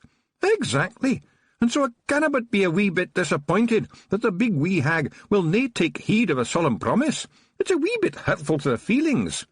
"But we have broken the solemn oath. It's a feegle thing." A third voice said, "Look lively, ye scunners. It's the tapping o' the feets." A whirlwind hit the grubby little kitchen. Tiffany had earned the admiration of the other witches by persuading the Feagles to do chores. The unfortunate fact was that Feagles would do any chore, provided it was loud, messy, and flamboyant, and, if possible, included screams. Foaming water swirled across Tiffany's boots, which had indeed been tapping. It has to be said that no one could create a mess more quickly than a party of Feagles, but strangely they could clean one up as well, without even the help of bluebirds and miscellaneous woodland creatures. The sink emptied in an instant and filled again with soapsuds. Wooden plates and tin mugs hummed through the air as the fire burst into life. With a bang, bang, bang, the log box filled. After that, things speeded up, and a fork shuddered in the wall beside Tiffany's ear. Steam rose like a fog, with strange noises coming out of it. The sunlight flooded in through the suddenly clean window, filling the room with rainbows. A broom shot past, pushing the last of the water in front of it. The kettle boiled. A vase of flowers appeared on the table, some of them admittedly upside down, and suddenly the room was fresh and clean and no longer smelled of rotted potatoes. Tiffany looked up at the ceiling. The cat was holding on to it by all four paws. It gave her what was definitely a look. Even a witch can be outlooked by a cat that has had it up to here and is still up here. Tiffany finally located Mrs. Petty under the table with her hands over her head. When she had finally been persuaded to come out and sit on a nice clean chair in front of a cup of tea from a wonderfully clean mug, she was very keen to agree that there had been a great improvement, although later on Tiffany couldn't help but admit that Mrs. Petty would probably have agreed to absolutely anything if only Tiffany would go away. Not a success, then, but at least the place was a whole lot cleaner, and Mrs. Petty was bound to be grateful when she'd had the time to think about it. A snarl and a thump that Tiffany heard as she was leaving the ragged garden was probably the cat parting company with the ceiling. Halfway back to the farm, carrying her broomstick over her shoulder, she thought aloud, "Perhaps that was a bit stupid." "Dinna fash yoursel," said a voice. "If we'd had the time, we could have made some bread as well." Tiffany looked down, and there was Rob Anybody, along with half a dozen others known variously as the Knack-Mack-Feegle, the Wee Free Men, and sometimes the defendants, the culprits, people wanted by the police to help them with their inquiries, and sometimes as that one, second on the left, I swear it was him. "You keep on following me," she complained. "You always promise not to, and you always do." "Ah, but ye dinna take into account the geese that is laid on us, ye ken. Ye are the hag of the hills, and we must always be ready to protect ye and help ye no matter what ye say," said Rob Anybody stoutly. There was a rapid shaking of heads among the other Feegles, causing a fallout of bits of pencil, rat's teeth, last night's dinner, interesting stones with holes in, beetles, promising bits of snot tucked away for leisurely examination later, and snails. "Look," said Tiffany, "you can't just go around helping people whether they want you to or not." Rob Anybody scratched his head, put back the snail that had fallen out, and said, "Why not, miss? You do." "I don't," she said aloud, but inside an arrow struck her heart. I wasn't kind to Mrs. Petty, was I, she thought. Yes, it was true that the woman seemed to have the brains as well as the demeanour of a mouse, but filthy though it was, the stinking house was Mrs. Petty's house, and Tiffany had burst in with a lot of, well, not to put too fine a point on it, Knack-Mack-Feegles, and had just messed it up, even if it was less of a mess than it had been before. I was brusque and bossy and self-righteous. My mother could have handled it better. If it comes to that, probably any other woman in the village could have handled it better. But I am the witch, and I blundered in and blundered about and scared the wits out of her. Me, a slip of a girl with a pointy hat. And the other thing she thought about herself was that if she didn't actually lie down very soon, she was going to fall over. The Kelder was right. She couldn't remember when she'd last slept in a proper bed, and there was one waiting for her at the farm. And, she thought suddenly and guiltily, she still had to let her own parents know that Amber Petty was back with the Feegles. There's always something, she thought, and then there's another something on top of the something, and then there is no end to the somethings. No wonder witches were given broomsticks. Feet just couldn't do it by themselves. Her mother was tending to Tiffany's brother Wentworth, who had a black eye. "He's been fighting with the big boys," her mother complained. "Got a black eye, didn't we, Wentworth?" "Yeah, but I did kick Bailey Teller in the fork." Tiffany tried to starve a yawn. "What have you been fighting for, Went? I thought you were more sensible." "They said you was a witch, Tiff," said Wentworth, and Tiffany's mother turned with a strange expression on her face. "Yes, well, I am," said Tiffany. "That's my job." "Yeah, but I doubt you do the kind of things they said you was doing," said her brother. Tiffany met her mother's gaze. "Were these bad things?" she said. "Ha! That's not the half of it," said Wentworth.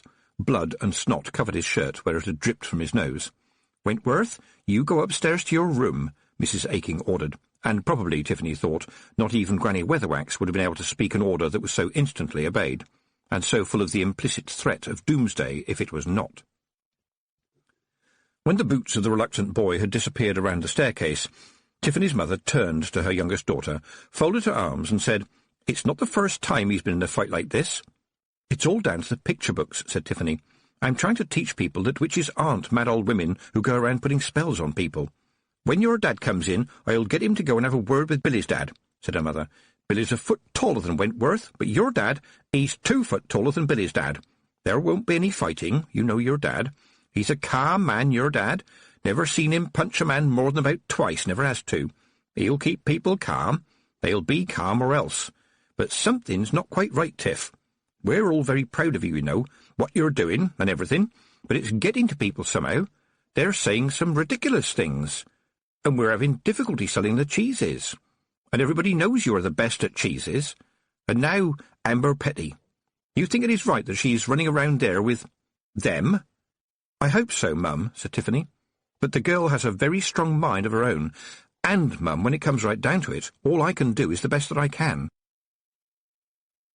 Later that night, Tiffany, dozing in her ancient bed, could hear her parents talking very quietly in the room below.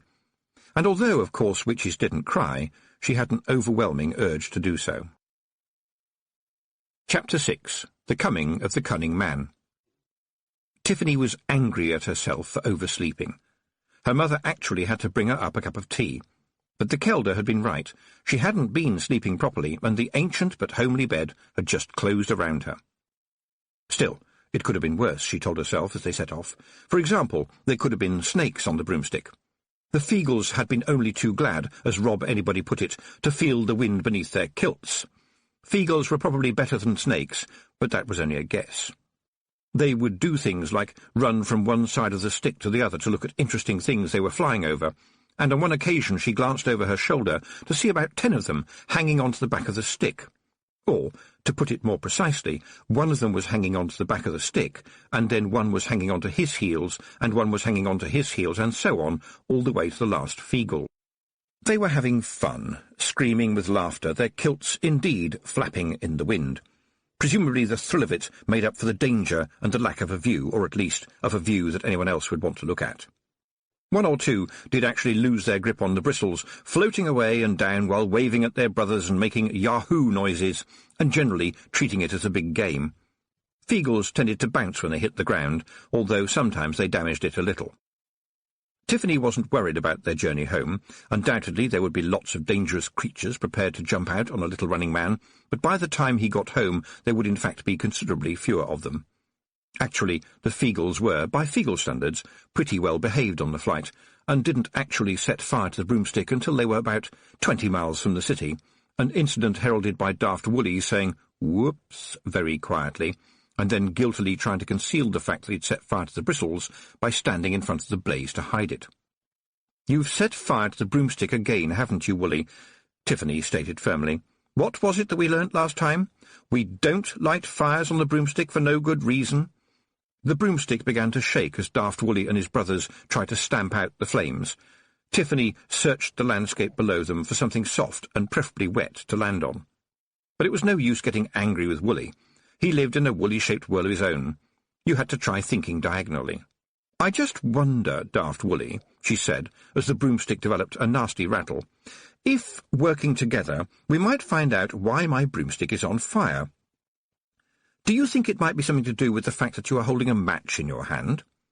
The Feagle looked at the match as if he had never seen one before, and then put it behind his back and stared at his feet, which was quite brave of him in the circumstances. "Don't really know, miss." "You see," said Tiffany, as the wind whipped around them, "without enough bristles I can't steer very well, and we are losing height, but still regrettably going quite fast. Perhaps you could help me with this conundrum, Woolly." Daft Woolly stuck his little finger in his ear and wiggled it about as if rummaging in his own brain. Then he brightened up. "Should we no land, miss?" Tiffany sighed. "I would like to do that, Daft Woolly, but you see we are going quite fast and the ground is not. What we have in those circumstances is what they call a crash." "I wasn't considering that you should land in the dirt, miss," said Woolly. He pointed down and added, "I was just considering that you might like to land on that." Tiffany followed the line of his pointing finger. There was a long white road below them, and on it, not too far ahead, was something oblong, moving almost as fast as the broomstick itself. She stared, listening to her brain calculating, and then said, "We will still have to lose some speed." And that was how a smouldering broomstick carrying one terrified witch and about 24 of the Knack-Mack Feagles, holding their kilts out to slow themselves down, landed on the roof of the Lanka to Ankh-Morpork Parcel Express. The coach had good springs, and the driver got the horses back under control quite quickly. There was silence as he climbed down from his seat, while white dust began to settle back on the road. He was a heavy-looking man who winced at every step, and in one hand he held a half-eaten cheese sandwich, and in the other an unmistakable length of lead pipe. He sniffed. "My supervisor will have to be told. Damage to paintwork, see? Got to do a report when it's damage to paintwork. I hate reports. Never been a man what words come to with ease. Got to do it, though, when it's damage to paintwork." The sandwich, and more importantly the lead pipe, disappeared back into his very large overcoat, and Tiffany was amazed at how happy she felt about that. "I really am very sorry," she said, as the man helped her down from the coach roof. "It's not me, you understand, it's the paintwork. I tell them, there's trolls, there's dwarfs, and you know how they drive, eyes half closed most of the time because of them not liking the sun." Tiffany sat still as he inspected the damage, and then looked up at her and noticed the pointy hat. "Oh," he said flatly, "a witch. First time for everything, I suppose. Do you know what I'm carrying in here, miss?" What could be the worst thing, Tiffany thought. She said, "Eggs?" "Ha!" said the man. "That we should be so lucky. It's mirrors, miss. One mirror, in point of fact. Not a flat one, either. It's a ball, they tell me. It's all packed up very snug and sound, or so they say, not knowing that somebody was going to drop out of the sky on it." He didn't sound angry, just worn out, as if he permanently expected the world to hand him the dirty end of the stick. "It was made by the dwarfs," he added. "They say it costs more than 1,000 Ankh-Morpork dollars. And do you know what it's for? To hang up in a dance hall in the city, where they intend to dance the waltz, which a well-brought-up young lady such as you should not know about, on account of the fact it says in the paper that it leads to depravity and goings-on." "My word," said Tiffany, thinking that something like this was expected of her. "Well, I suppose I'd better go and see what the damage is," said the driver, laboriously opening the back of the coach. A large box filled quite a lot of the space. "It's mostly packed with straw," he said. "Give me a hand to get it down, will you? And if it tinkles, we're both in trouble." It turned out not to be as heavy as Tiffany expected. Nevertheless, they lowered it gently onto the road, and the coachman rummaged among the straw inside, bringing out the mirror ball, holding it aloft like a rare jewel, which, indeed, it resembled. It filled the world with sparkling light, dazzling the eyes and sending off beams of flashing rays across the landscape. And at this point the man screamed in pain and dropped the ball, which shattered into a million pieces, filling the sky just for a moment with a million images of Tiffany, while he, curling up, landed on the road, raising more white dust and making little whimpering noises as the glass dropped around him. In slightly less than an instant, the moaning man was surrounded by a ring of Feagles, armed to whatever teeth they still possessed with claymores, more claymores, bludgeons, axes, clubs, and at least one more claymore. Tiffany had no idea where they had been hiding. A Feagle could hide behind a hair. "Don't hurt him," she shouted. "He wasn't going to hurt me. He's very ill. But make yourselves useful and tidy up all this broken glass." She crouched down in the road and held the man's hand. "How long have you had jumping bones, sir?" "Oh, I've been a martyr to 'em these past 20 years, miss, a martyr," the coachman moaned.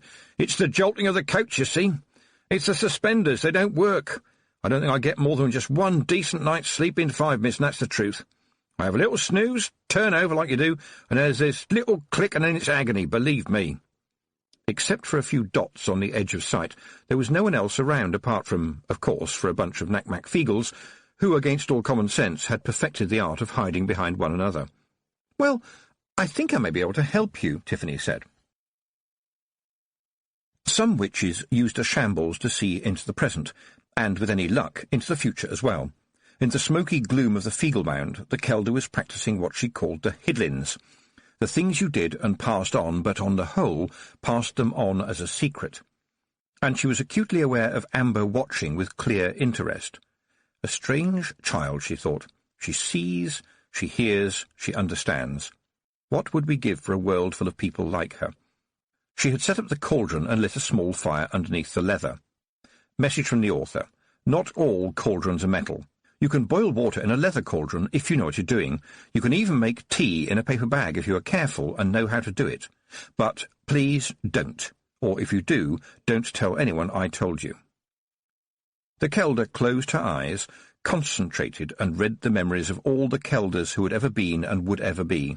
Millions of voices floated through her brain in no particular order, sometimes soft, never very loud, often tantalizingly beyond her reach. It was a wonderful library of information, except that all the books were out of order, and so were all the pages, and there wasn't an index anywhere. She had to follow threads that faded as she listened. She strained as small sounds, tiny glimpses, stifled cries, currents of meaning pulled her attention this way and that. And there it was, in front of her, as if it had always been there, coming into focus. She opened her eyes, stared at the ceiling for a moment, and said, "I look for the big wee hag, and what is it that I see?" She peered forward into the mists of memories, old and new, and jerked her head back, nearly knocking over Amber, who said, with interest, "A man with no eyes?" "Well, I think I may be able to help you, Mr. Carpet-layer, miss. William Glottal Carpet-layer." "Carpet-layer," said Tiffany, "but you're a coachman." "Yeah, well, there's a funny story attached to that, miss. Carpet-layer, you see, is my family name. We don't know how we got it because, you see, none of us have ever laid a carpet." Tiffany gave him a kind little smile. "And—" Mr. Carpet-layer gave her a puzzled look. "And what? That was the funny story." He started to laugh and screamed again as a bone jumped. "Oh, yes," said Tiffany. "Sorry, I'm a bit slow." She rubbed her hands together. "And now, sir, I will sort out your bones."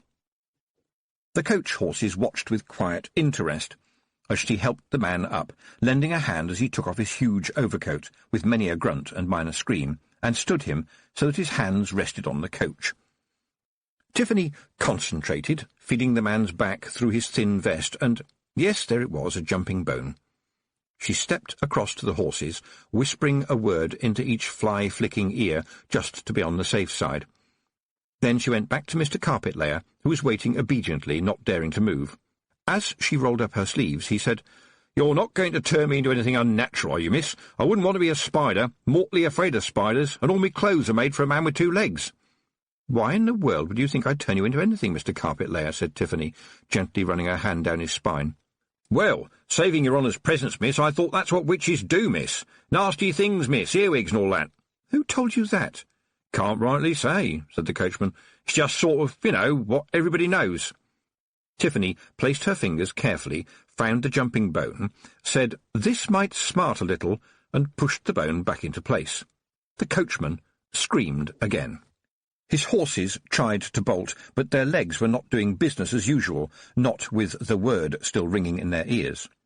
Tiffany had felt ashamed at the time, a year ago, when she had acquired the knowing of the horseman's word, but then again, the old blacksmith she had helped to his death, with kindness and without pain, well, he had felt ashamed that he had nothing with which to pay her for her painstaking work.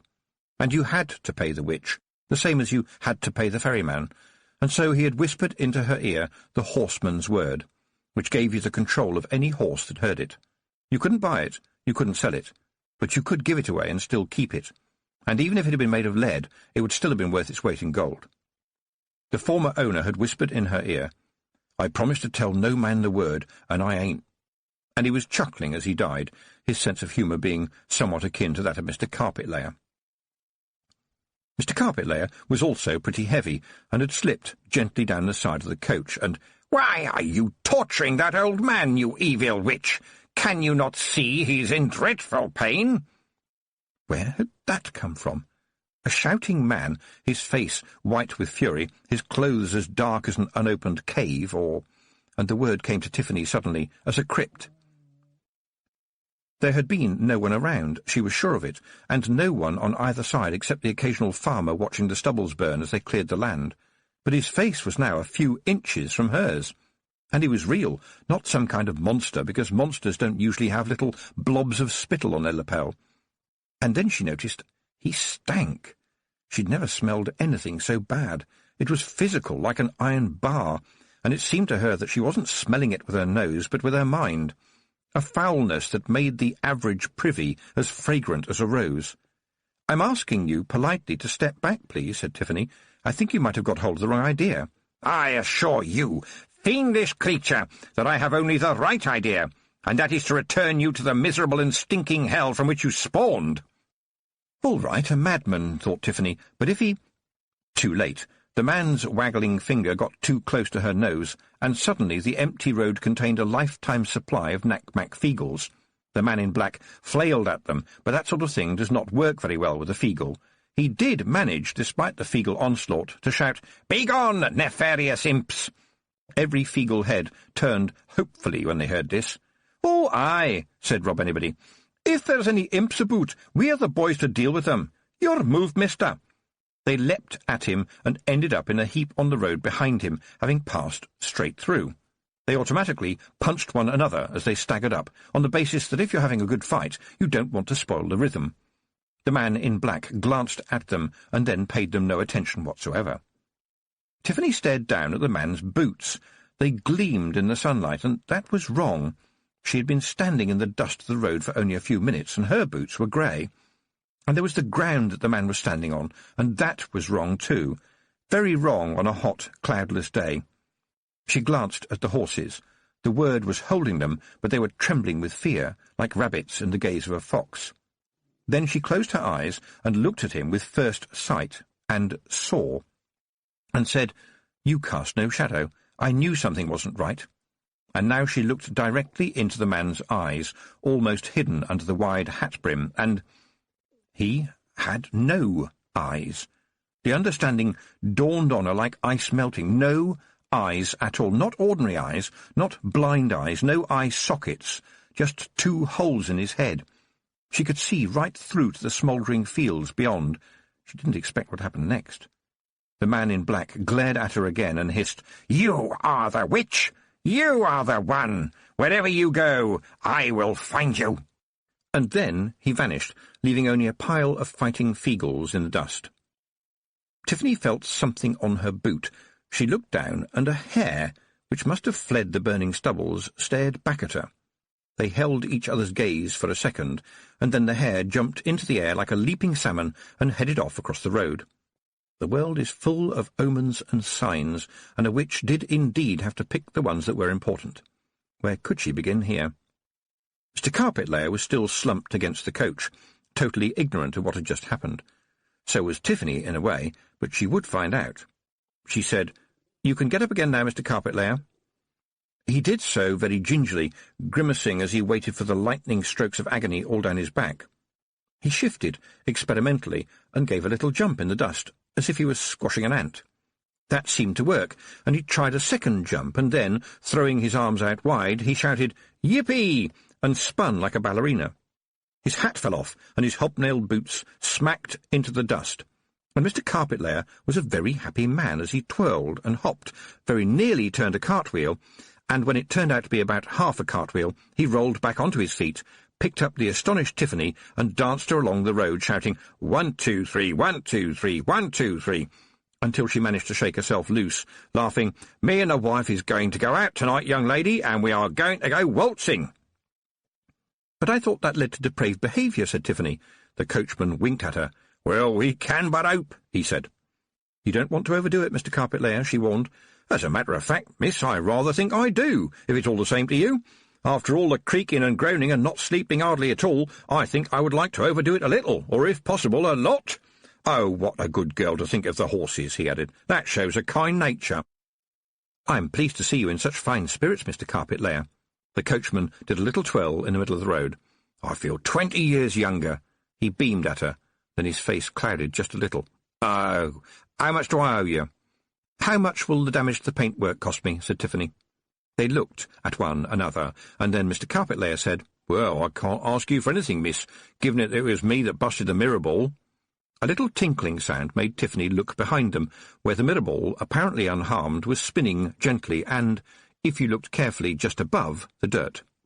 She knelt down on a road totally free of broken glass and said, apparently to nothing at all, "Did you stick it back together again?" "Oh, aye," said Rob Anybody happily from behind the ball. "But it was smashed to smithereens." "Oh, aye, but a smithereen is easy, I can. See, the tinier bits are, the more they all fit together again. You just had to give them all a little push, and the wee molecules remembers where they should be, and they sticks together again, nae problemo. You didn't have to act surprised, we didn't just smash things." Mr. Carpet-layer stared at her. "Did you do that, miss?" "Well, sort of," said Tiffany. "Well, I should say so," said Carpet Layer, all smiles. "So I says, quid pro quo, give and take, knock for knock, tit for tat, one thing for another, an eye for an eye and me for you." He winked. "I'll say it worked out even, and the company can put their paperwork where the monkey put his jumper. What do you say to that, eh?" He spat on his hand and held it out. "Oh dear," thought Tiffany, "a handshake with spit seals an unbreakable accord. Thank goodness I have a reasonably clean handkerchief." She nodded speechlessly, and there had been a broken ball, and now it appeared to have mended itself. The day was hot. A man with holes where his eyes should be had vanished into nothing. Where would you even begin? Some days you trimmed toenails, removed splinters, and sewed up legs, and some days were days like this. They shook hands rather damply. The broomstick was shoved among the bundles behind the driver. Tiffany climbed up alongside him, and the journey continued, dust rising up from the road as it passed and forming strangely unpleasant shapes until it settled down again. After a while, Mr. Carpet-Layer said, in a careful kind of voice, "That black hat you've got on, are you going to carry on wearing it?" "That's right." "Only, well, you are wearing a nice green dress, and if I may say so, your teeth are lovely and white." The man seemed to be wrestling with a problem. "I clean them with soot and salt every day. I can recommend it," said Tiffany. It was turning into a difficult conversation. The man seemed to reach a conclusion. "So you are not really a witch, then?" he said hopefully. "Mr. Carpet-Layer, are you scared of me?" "That's a scary question, miss."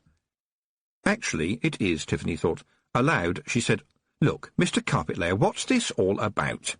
"Well, miss, since you ask, there have been some stories lately, about babies being stolen, that sort of thing. Kids running off and that." He brightened up a bit. "Still, I expect those were wicked old, with, hooked noses, warts and evil black dresses. Not nice girls like you. Yeah, that's just the sort of thing they would do." Having sorted out that conundrum to his satisfaction, the coachman said little for the rest of the journey, although he did whistle a lot. Tiffany, on the other hand, sat quietly. For one thing, she was now very worried, and for another thing she could just about hear the voices of the Feagles back among the mailbags, reading other people's letters to each other. Jeanie, a modern Kelder, had encouraged literacy among her sons and brothers. With Rob Anybody's example to follow, they had found the experience very worthwhile, because now they could read the labels on bottles before they drank them, although this didn't make too much of a difference, because unless there was a skull and crossbones on it, a Feagle would probably drink it anyway, and even then it would have to be a very scary skull and crossbones. She had to hope they were putting them back in the right envelopes. The song went, "Ankh-Morpork, it's a wonderful town. The trolls are up and the dwarfs are down. Slightly better than living in a hole in the ground. Ankh-Morpork, it's a wonderful town." It wasn't, really.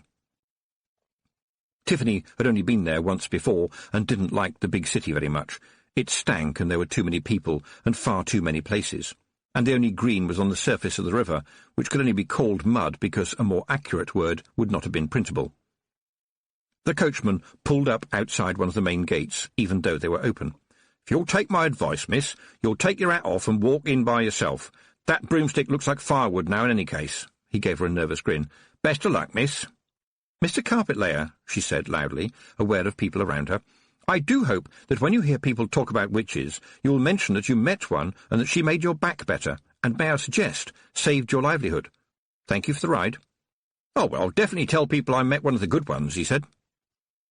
With her head held high, or at least as high as is appropriate when you are carrying your own damaged broomstick over your shoulder, Tiffany walked into the city. The pointy hat got one or two glances, and perhaps a couple of frowns, but mostly people didn't look at her at all.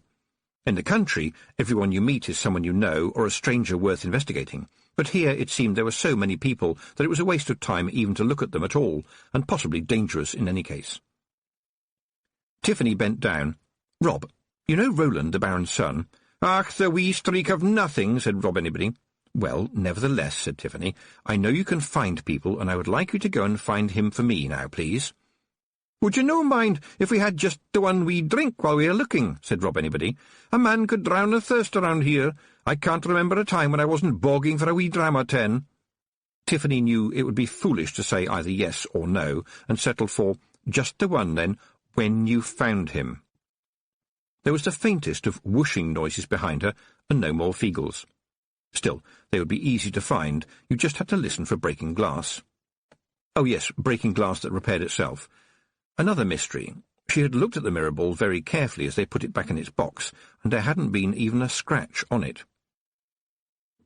She glanced up at the towers of Unseen University, crammed with wise men in pointy hats, or at least men in pointy hats, but there was another address, well known to witches, which was, in its own way, just as magical. Boffo's Joke Emporium, No. 4, 10th Egg Street. She had never been there, but she did get a catalogue occasionally. People started to notice her more when she got off the main streets and made her way through the neighbourhoods, and she could feel eyeballs on her as she walked over the cobbles. People weren't angry or unfriendly as such. They were just watching, as if wondering what to make of her, and she had to hope it was not, for example, stew. There wasn't a bell on the door of Boffo's Joke Emporium. There was a whoopee cushion, and for most of the people who came to buy things in the Emporium, a whoopee cushion, perhaps in conjunction with a generous dollop of fake sick, was the last word in entertainment, which indeed it is, unfortunately. But real witches often needed Boffo too. There were times when you had to look like a witch, and not every witch was good at it, and was just too busy to get her hair in a mess. So Boffo's was where you bought your fake warts and wigs, stupidly heavy cauldrons and artificial skulls.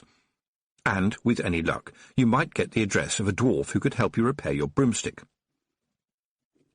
Tiffany stepped inside and admired the deep-throated farting of the whoopee cushion, pushed her way round and more or less through a ludicrous fake skeleton with glowing red eyes, and reached the counter, at which point somebody blew a squeaker at her. It disappeared, to be replaced by the face of a small, worried-looking man who said, "Did you by any chance find that even remotely amusing?" His voice suggested that he expected the answer to be no, and Tiffany saw no reason to disappoint him. "Absolutely not," she said. The man sighed and pushed the unfunny squeaker down the counter. "Alas, no one ever does," he said. "I'm sure I'm doing something wrong somewhere. Oh, well, what can I do for you, miss? Oh, you are a real one, aren't you? I can always tell you no." "Look," said Tiffany, "I've never ordered anything from you, but I used to work with Miss Treason, who—" But the man wasn't listening to her. Instead, he was shouting at a hole in the floor, "Mother, we got a real one!" A few seconds later, a voice by Tiffany's ear said, "Derek is sometimes mistaken, and you might have found the broomstick. You are a witch, aren't you? Show me." Tiffany vanished. She did it without thinking, or rather, thinking so fast that her thoughts had no time to wave to her as they flashed by. Only when the man who was apparently Derek was staring open-mouthed at nothing at all did she realise that she had faded into the foreground so quickly because disobeying that voice behind her would definitely be an unwise thing to do. A witch was standing behind her, most definitely a witch, and a skilled one too. "Very good," said the voice approvingly. "Very good indeed, young woman. I can still see you, of course, because I was watching very carefully. My word, a real one." "I'm going to turn round, you know," Tiffany warned. "I don't recall saying that you couldn't, my dear." Tiffany turned round and was faced with the witch of nightmares. Battered hat, wart-encrusted nose, claw-like hands, blackened teeth, and, Tiffany looked down, oh yes, big black boots. You did not have to be very familiar with Boffo's catalogue to see that the speaker was wearing the full range of cosmetics in the hag-in-a-hurry range, because you're worthless. "I think we should continue this conversation in my workshop," said the horrible hag, disappearing into the floor. "Just stand on the trap-door when it comes back up, will you? Make some coffee, Derek." When Tiffany arrived in the basement, the trap-door working wonderfully smoothly, she found what you would expect in the workshop of the company that made everything needed by a witch who felt she needed some Boffo in her life. Rows of rather scary hag masks were hanging on a line, benches were full of brightly coloured bottles, racks of warts had been laid out to dry, and various things that went bloop were doing so in a big cauldron by the fireplace. It was a proper cauldron, too. Most people who cook with cauldrons use them as a kind of double boiler, with small saucepans filled with water around the edge, picking up the heat of the big cauldron into which perhaps you might put a leg of pork weighted down and possibly a few dumplings in a bag. This way, quite a large meal for several people can be cooked quite cheaply all in one go, including the pudding. Of course, it meant you had to stomach a lot of boiled food, but eat it up, it's good for you.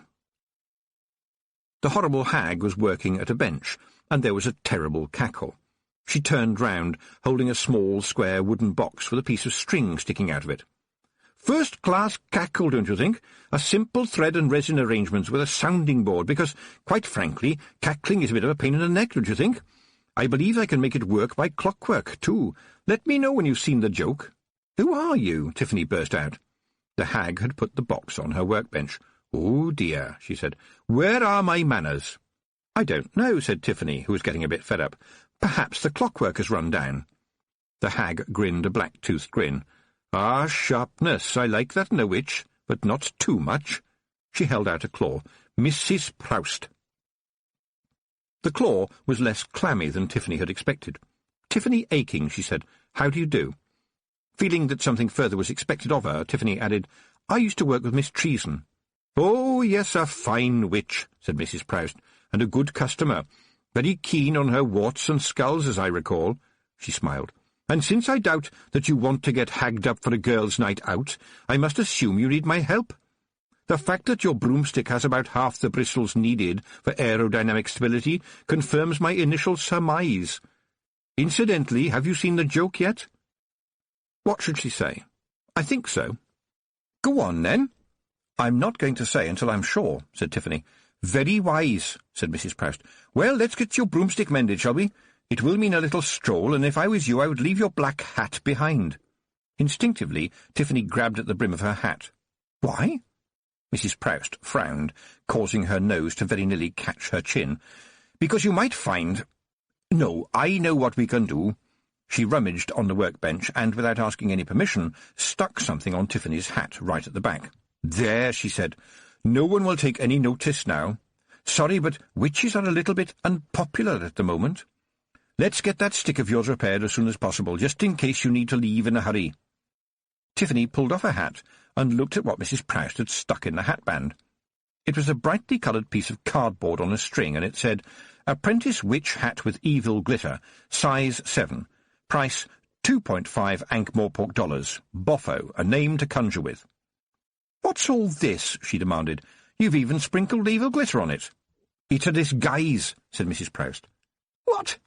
Do you think any self-respecting witch would walk down the street wearing a hat like this?" said Tiffany angrily. "Of course not," said Mrs. Proust. "The best disguise for a witch is a rather cheap witch's outfit. Would a real witch buy clothes from a shop that also does a pretty good trade in naughty Fido jokes, indoor fireworks, laughable pantomime wigs, and, our best and most profitable line, giant inflatable pink willies, suitable for hen nights? That would be unthinkable. It's boffo, my dear, pure unadulterated boffo. Disguise, subterfuge, and misdirection are our watchwords, all watchwords. And, amazing value for money, there are watchwords too. No refunds under any circumstances. They're important watchwords. As is our policy of dealing terminally with shoplifters. Oh, and we also have a watchword about people smoking in the shop, although that's not a very important word." "What?" said Tiffany, who, out of shock, had not heard the list of watchwords because she was staring at the pink balloons hanging from the ceiling. "I thought they were piglets." Mrs. Proust patted her hand. "Welcome to life in the big city, my dear. Shall we go?" "Why are witches so unpopular at the moment?" asked Tiffany. "It's amazing the ideas people get into their heads sometimes," said Mrs. Proust. "Generally speaking, I find it best just to keep your head down and wait till the problem goes away. You just need to be careful." And Tiffany thought that she did indeed need to be careful. "Mrs. Proust," she said, "I think I know the joke by now." "Yes, dear?" "I thought you were a real witch disguising herself as a fake witch." "Yes, dear," said Mrs. Proust, her voice like treacle, "which would be quite amusing, but I think there's another joke, and it's not really very funny." "Oh, and what would that be, dear?" said Mrs. Proust in a voice which now had sugary gingerbread cottages in it. Tiffany took a deep breath. "That really is your face, isn't it? The masks you sell are masks of you." "Well spotted! Well spotted, my dear. Only you didn't spot it exactly, did you? You felt it when you shook hands with me. But come on now, you will get your broomstick over to those dwarfs." When they stepped outside, the first thing Tiffany saw was a couple of boys. One of them was poised to throw a stone at the shop window. He spotted Mrs. Proust, and a sort of dreadful silence descended. Then the witch said, "Throw it, my lad." The boy looked at her as if she was mad. "I said throw it, my lad, or the worst will happen." Clearly assuming now that she was mad, the boy threw the stone, which the window caught and threw back at him, knocking him to the ground. Tiffany saw it. She saw the glass hand come out of the glass and catch the stone. She saw it throw the stone back. Mrs. Proust leaned over the boy, whose friend had taken to his heels, and said, "It will heal. It won't if I ever see you again." She turned to Tiffany. "Life can be very difficult for the small shopkeeper," she said. "Come on, it's this way." Tiffany was a bit nervous about how to continue the conversation, and so she opted for something innocent, like, "I didn't know there were any real witches in the city." "Oh, there's a few of us," said Mrs. Proust, "doing our bit, helping people when we can, like that little lad back there, who now will have learned to mind his own business, and it does my heart good to think that I may have dissuaded him from a lifetime of vandalism and disrespect for other people's property. That would, you mark my words, have resulted in him getting a new collar courtesy of the hangman." "I didn't know you could be a witch in the city," said Tiffany. "I was told once you need good rock to grow witches, and everyone says the city is built on slime and mud." "And masonry," said Mrs. Proust gleefully. "Granite and marble, chert and miscellaneous sedimentary deposits, my dear Tiffany. Rocks that once leapt and flowed when the world was born in fire. And do you see the cobbles on the streets? Surely every single one of them at some time has had blood on it. Everywhere you look, stone and rock. Everywhere you can't see, stone and rock. Can you imagine what it feels like to reach down with your bones and feel the living stones? And what did we make from the stone? Palaces and castles and museums and gravestones and fine houses and city walls, oh my. Not just in this city either. The city is built on itself, all the cities that came before. Can you imagine how it feels to lie down on an ancient flagstone and feel the power of the rock buoying you up against the tug of the world? And it's mine to use, all of it, every stone of it, and that's where witchcraft begins. The stones have life, and I'm part of it." "Yes," said Tiffany, "I know." Suddenly Mrs. Proust's face was a few inches from hers, the fearsome hooked nose almost touching her own, the dark eyes ablaze. Granny Weatherwax could be fearsome, but at least Granny Weatherwax was, in her way, handsome. Mrs. Proust was the evil witch from the fairy stories, her face a curse, her voice the sound of the oven door slamming on the children, the sum of all night-time fears filling the world. "Oh, you know, do you, little witch in your jolly little dress? What is it that you know? What is it that you really know?" She took a step back and blinked. "More than I suspected, as it turns out," she said, relaxing. "Land under wave, in the heart of the chalk, the flint. Yes, indeed." Tiffany had never seen dwarfs on the chalk, but up in the mountains they were always around, generally with a cart. They bought and they sold, and for witches they made broomsticks, very expensive broomsticks. On the other hand, witches seldom ever bought one. They were heirlooms passed down the generations from witch to witch, sometimes needing a new handle, sometimes needing new bristles, but of course always remaining the same broomstick. Tiffany's stick had been left to her by Miss Treason. It was uncomfortable and not very fast, and had the occasional habit of going backwards when it rained. And when the dwarf who was in charge of the clanging, echoing workshop saw it, he shook his head and made a sucking noise through his teeth, as if the sight of the thing had really spoiled his day, and he might have to go away and have a little cry. "Well, it's elm, isn't it?" he said to an uncaring world in general. "It's a lowland wood, your elm. Heavy and slow, and of course there's your beetles to consider. Very prone to beetles, your elm. Struck by lightning, was it? Not a good wood for lightning, your elm. Attracts it, so they say. Tendency to owls as well." Tiffany nodded and tried to look knowledgeable. She had made up the lightning strike because the truth, while a valuable thing, was just too stupid, embarrassing, and unbelievable. Another and almost identical dwarf materialized behind his colleague. "Should have gone for ash." "Oh, yes," said the first dwarf gloomily. "Can't go wrong with ash." He prodded Tiffany's broomstick and sighed again. "Looks like it's got the start of bracket fungus on the base joint," the second dwarf suggested. "Wouldn't be surprised at anything with your elm," said the first dwarf. "Look, can you just patch it up enough to get me home?" Tiffany asked. "Oh, we don't patch things up," said the first dwarf loftily, or rather, metaphorically loftily. "We do a bespoke service." "I just need a few bristles," said Tiffany desperately, and then, because she forgot she hadn't been going to admit the truth, "Please, it wasn't my fault the Feagles set fire to the broomstick." Up until that point there had been quite a lot of background noises in the dwarf workshop, as dozens of dwarfs had been working away on their own benches and not taking much heed of the discussion. But now there was silence, and in that silence a single hammer dropped to the floor. The first dwarf said, "When you say Feagles, you don't mean Knack-Mack Feagles, do you, miss?" "That's right." "The wild ones, do they say Crivens?" he asked very slowly. "Practically all the time," said Tiffany. She thought she ought to make things clear, and added, "They are my friends." "Oh, are they?" said the dwarf. "And are any of your little friends here at this moment?" "Well, I told them to go and find a young man of my acquaintance," said Tiffany, "but they are probably in a pub by now. Are there many pubs in the city?" The two dwarfs looked at one another. "About 300, I should say," said the second dwarf. "That many," said Tiffany. "Then I don't expect they'll come looking for me for at least half an hour." And suddenly the first dwarf was all frantic good humour. "Well, where are our manners?" he said. "Anything for a friend of Mrs. Proust. Tell you what, it will be our pleasure to give you our express service, gratis and for nothing, including free bristles and creosote at no charge whatsoever." "Express service, meaning you'll leave straight away afterwards," said the second dwarf flatly. He took off his iron helmet, wiped the sweat from off the inside with his handkerchief, and put it back on his head quickly. "Oh, yes, indeed," said the first dwarf. "Right away, that's what express means." "Friends with the Feagles, are you?" said Mrs. Proust, as the dwarfs hurried to deal with Tiffany's broomstick. "They don't have many, I understand. But talking of friends," she continued in a suddenly chatty tone, "you did meet Derek, didn't you? He's my son, you know. I met his father in a dance-hall with very bad lighting. Mr. Proust was a very kind man, who was always gracious enough to say that kissing a lady without warts was like eating an egg without salt. He passed on 25 years ago of the chrisms. I'm very sorry I couldn't help him."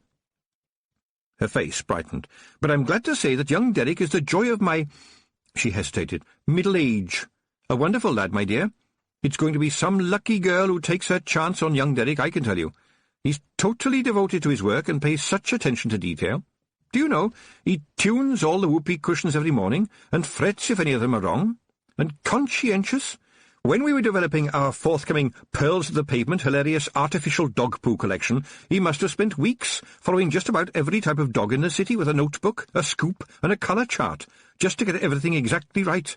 A very meticulous lad, clean in his ways with all his own teeth, and very careful about his company." She gave Tiffany a hopeful but rather sheepish look. "This isn't working, is it?" "Oh dear, did it show?" said Tiffany. "I heard the spill words," said Mrs. Proust. "What's a spill word? You don't know? A spill word is a word that somebody almost says but doesn't. For a moment they hover in the conversation but aren't spoken, and may I say that in the case of my son Derek, it is as well you didn't say them aloud." "I'm really very sorry," said Tiffany. "Yes, well, be told," said Mrs. Proust. 5 minutes later they walked out of the workshop with Tiffany towing a fully functional broomstick behind her. "Actually," said Mrs. Proust as they walked, "now I come to think about it, your Feagles remind me a lot of wee Mad Arthur. Tough as nails and about the same size. I haven't heard him say Crivens, though. He's a policeman in the watch." "Oh dear, the Feagles really don't like policemen," said Tiffany. But she felt she ought to balance this somewhat, so she added, "But they are very loyal, mostly helpful, good-natured in the absence of alcohol, honourable for a given value of honour, and, after all, they did introduce the deep-fried stoat to the world." "What's a stoat?" said Mrs. Proust. "Well, you know a weasel? It's very much like a weasel." Mrs. Proust raised her eyebrows. "My dear, I treasure my ignorance of stoats and weasels. Sounds like countryside stuff to me. Can't abide countryside. Too much green makes me feel bilious," she said, giving Tiffany's dress a shuddering glance. At which point, on some celestial cue, there was a distant cry of "Crivens!" followed by the ever-popular sound, at least to a Feagle, of breaking glass. Chapter 7. Songs in the Night. When Tiffany and Mrs. Proust got to the source of the shouting, the street was already covered with a rather spectacular layer of broken glass and worried-looking men with armour and the kind of helmet that you could eat your soup out of in an emergency. One of them was putting up barricades. Other watchmen were clearly unhappy about being on the wrong side of the barricades, especially since, at that moment, an extremely large watchman came flying out of one of the pubs that occupied almost all of one side of the street. The sign on it proclaimed it to be the King's Head, but by the look of it, the King's Head now had a headache. The watchman took what remained of the glass with him, and when he landed on the pavement, his helmet, which could have held enough soup for a large family and all of their friends, rolled off down the street, making a glowing noise. Tiffany heard another watchman shout, "They got Sarge!" As more watchmen came running from both sides of the street, Mrs. Prachett tapped Tiffany on the shoulder and said sweetly, "Tell me again about their good points, will you?" "I'm here to find a boy and tell him that his father is dead," said Tiffany to herself, "not to pull the Feagles out of yet another scrape." "Their hearts are in the right place," she said. "I don't doubt it," said Mrs. Prachett, who looked as though she was enjoying herself no end.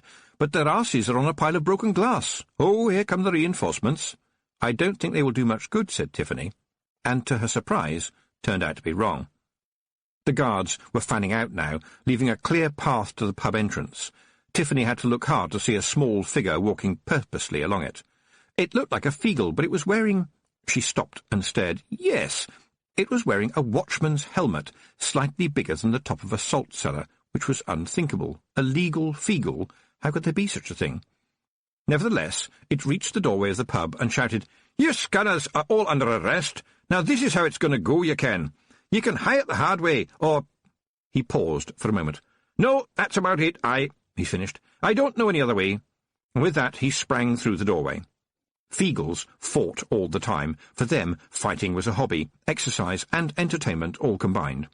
Tiffany had read in Professor Chaffinch's famous book on mythology that many ancient peoples thought that when heroes died they went to some kind of feasting hall where they would spend all eternity fighting, eating and boozing. Tiffany thought that this would be rather boring by about day 3, but the Feagles would love it, and probably even the legendary heroes would throw them out before eternity was half done, having first shaken them down to get all the cutlery back. The Knack-Mack Feagle were indeed ferocious and fearsome fighters, with the minor drawback from their point of view that seconds into any fight, sheer enjoyment took over, and they tended to attack one another, nearby trees, and, if no other target presented itself, themselves. The watchmen, after reviving their sergeant and finding his helmet for him, sat down to wait for the noise to die away, and it seemed that it was only after a minute or two that the tiny watchman came back out of the stricken building, dragging by one leg Big Yan, a giant among Feagles, and now, it appeared, fast asleep. He was dropped, the policeman went back in again, and came out with an unconscious Rob Anybody over one shoulder and Daft Woolly over the other. Tiffany stared with her mouth open. This could not be happening. The Feagles always won. Nothing beats a Feagle. They were unstoppable. But there they were, stopped, and stopped by a creature so small that he looked like one half of a salt and pepper set. When he had run out of Feagles, the little man ran back into the building and came out very quickly, carrying a turkey-necked woman who was trying to hit him with her umbrella, a fruitless endeavour, since he was balancing her carefully over his head. She was followed by a trembling young maidservant, clutching a voluminous carpet-bag. The little man put the woman down neatly alongside the pile of Feagles, and while she screamed at the watchman to arrest him, went back inside and came out again, balancing 3 heavy suitcases and 2 hat boxes. Tiffany recognised the woman, but not with any pleasure. She was the Duchess, the mother of Letitia, and fairly fearsome. Did Roland really understand what he was letting himself in for? Letitia herself was all right, if you liked that kind of thing. But her mother apparently had so much blue blood in her veins that she ought to explode, and right now looked as if that was going to happen. And how appropriate that the Feagles should have trashed the very building that the nasty old baggage was staying in. How lucky could one witch get? And what would the Duchess think about Roland and his watercolour-painting wife-to-be being left in the building unchaperoned? This question was answered by the sight of the little man dragging both of them out of the building by some very expensive clothing. Roland was wearing a dinner jacket slightly too big for him, while Letitia's apparel was simply a mass of flimsy frills upon frills, in Tiffany's mind not the clothing of anyone who was any use whatsoever. Ha! Still more watchmen were turning up, presumably because they had dealt with Feagles before and had had the sense to walk, not run, to the scene of the crime. But there was a tall one, more than 6 feet in height, with red hair and wearing armour so polished that it blinded, who was taking a witness statement from the owner. It sounded like a long drawn-out scream to the effect that the watchman should make his terrible nightmare not have happened. Tiffany turned away and found herself staring directly into the face of Roland. "You? Here?" he managed. In the background, Letitia was bursting into tears. Just like her. "Look, I have to tell you something very—" "The floor fell in," said Roland before she could finish, like someone still in a dream. "The actual floor actually fell in." "Look, I must—" she began again, but this time Letitia's mother was suddenly in front of Tiffany. "I know you. You're his witch girl, yes? Don't deny it. How dare you follow us here?" "How did they make the floor fall in?" Roland demanded, his face white. "How did you make the floor fall in? Tell me." And then the smell came. It was like being hit unexpectedly with a hammer. Under her bewilderment and horror, Tiffany sensed something else, a stink, a stench, a foulness in her mind, dreadful and unforgiving, a compost of horrible ideas and rotted thoughts that made her want to take out her brain and wash it. That's him, the man in black with no eyes, and the smell. A toilet for sick weasels couldn't smell worse. I thought it was bad last time, but that was a bed of primroses. She looked around desperately, hoping against hope not to see what she was looking for. Letitia's sobs were getting louder and mixing very badly with the sounds of the Feagles groaning and swearing as they started to wake up. The mother-in-law-to-be grabbed Roland by his jacket. "Come away from her right now. She was nothing but a— Roland, your father is dead."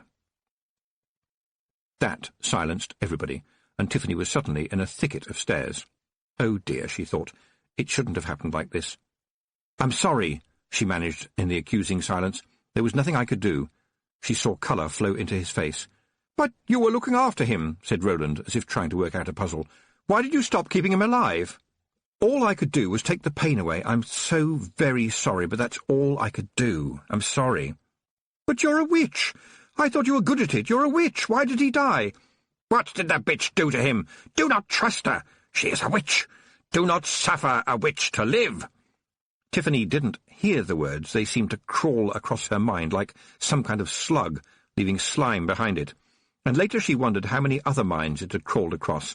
But now she felt Mrs. Proust grip her by the arm.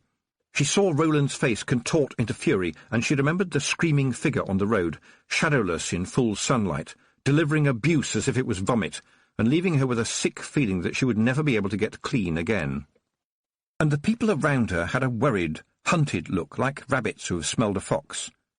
Then she saw him, hardly visible, at the edge of the crowd. There they were, or rather, there they weren't, the two holes in the air staring at her just for a minute, before vanishing. And not knowing where they had gone made them worse. She turned to Mrs. Proust. "What is that?" The woman opened her mouth to answer, but the tall watchman's voice said, "Excuse me, ladies and gentlemen, or rather, just one gentleman, in fact. I am Captain Carrot, and since I am the duty officer this evening, the doubtful pleasure of dealing with this incident falls to me. And so," he opened his notebook, pulled out a pencil, and gave them a confident smile, "who is going to be the first to help me unravel this little conundrum? To begin with, I would very much like to know what a bunch of knack-mack Feagle are doing in my city, apart from recovering." The glint off his armour hurt the eyes, and also he smelled strongly of soap, and that was good enough for Tiffany. She began to raise her hand, but Mrs. Proust grabbed it and held it firmly. This caused Tiffany to shake off Mrs. Proust even more firmly, and then say in a voice firmer than the grip, "That would be me, Captain. And you would be—" Running away as soon as possible, Tiffany said to herself, but she spoke up with, "Tiffany Aching, sir." "Off to a hen night, are you?" "No," said Tiffany. "Yes," said Mrs. Proust quickly. The captain put his head on one side. "So only one of you is going. That doesn't sound like much fun," he said, with his pencil poised over the page. This was clearly too much for the Duchess, who pointed an accusing finger at Tiffany. It trembled with anger. "It is as clear as the nose on your face, officer. This witch knew we were travelling down to the city in order to buy jewellery and gifts, and clearly, I repeat clearly, conspired with her imps to rob us." "I never did," Tiffany yelled. The captain held up a hand, as if the Duchess was a line of traffic. "Miss Aching, did you indeed encourage Feagles into the city?" "Well, yes, but I didn't really intend to. It was a sort of spur-of-the-moment thing. I didn't intend—" The captain held up his hand again. "Stop talking, please." He rubbed his nose. Then he sighed. "Miss Aching, I'm arresting you on suspicion of— Well, I'm just feeling suspicious.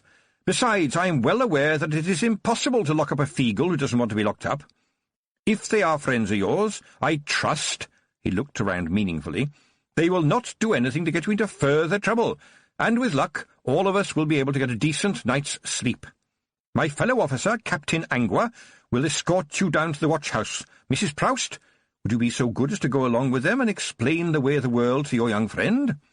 Captain Angua stepped forward. She was female and beautiful and blonde. And odd. Captain Carrot turned to her ladyship. "Madam, my officers will be happy to escort you to any other hotel or inn of your choice. I see that your maidservant is holding a rather strong-looking bag. Would this be containing the jewellery of which you spoke? In which case, can we ascertain that it has not been stolen?" Her ladyship was not happy about this, but the captain cheerfully did not notice, in that very professional way policemen have of not seeing things they don't want to see. And there was a definite sense that he wouldn't have paid much attention in any case. It was Roland who opened the bag and held the purchase up to the light. The tissue paper was carefully pulled off, and in the light of the lamps something sparkled so brilliantly that it seemed not only to reflect the light, but to generate it too, somewhere inside its glowing stones. It was a tiara. Several of the watchmen gasped. Roland looked smug.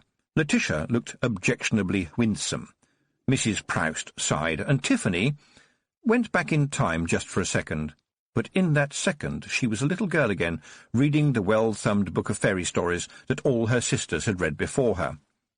But she had seen what they had not seen. She had seen through it.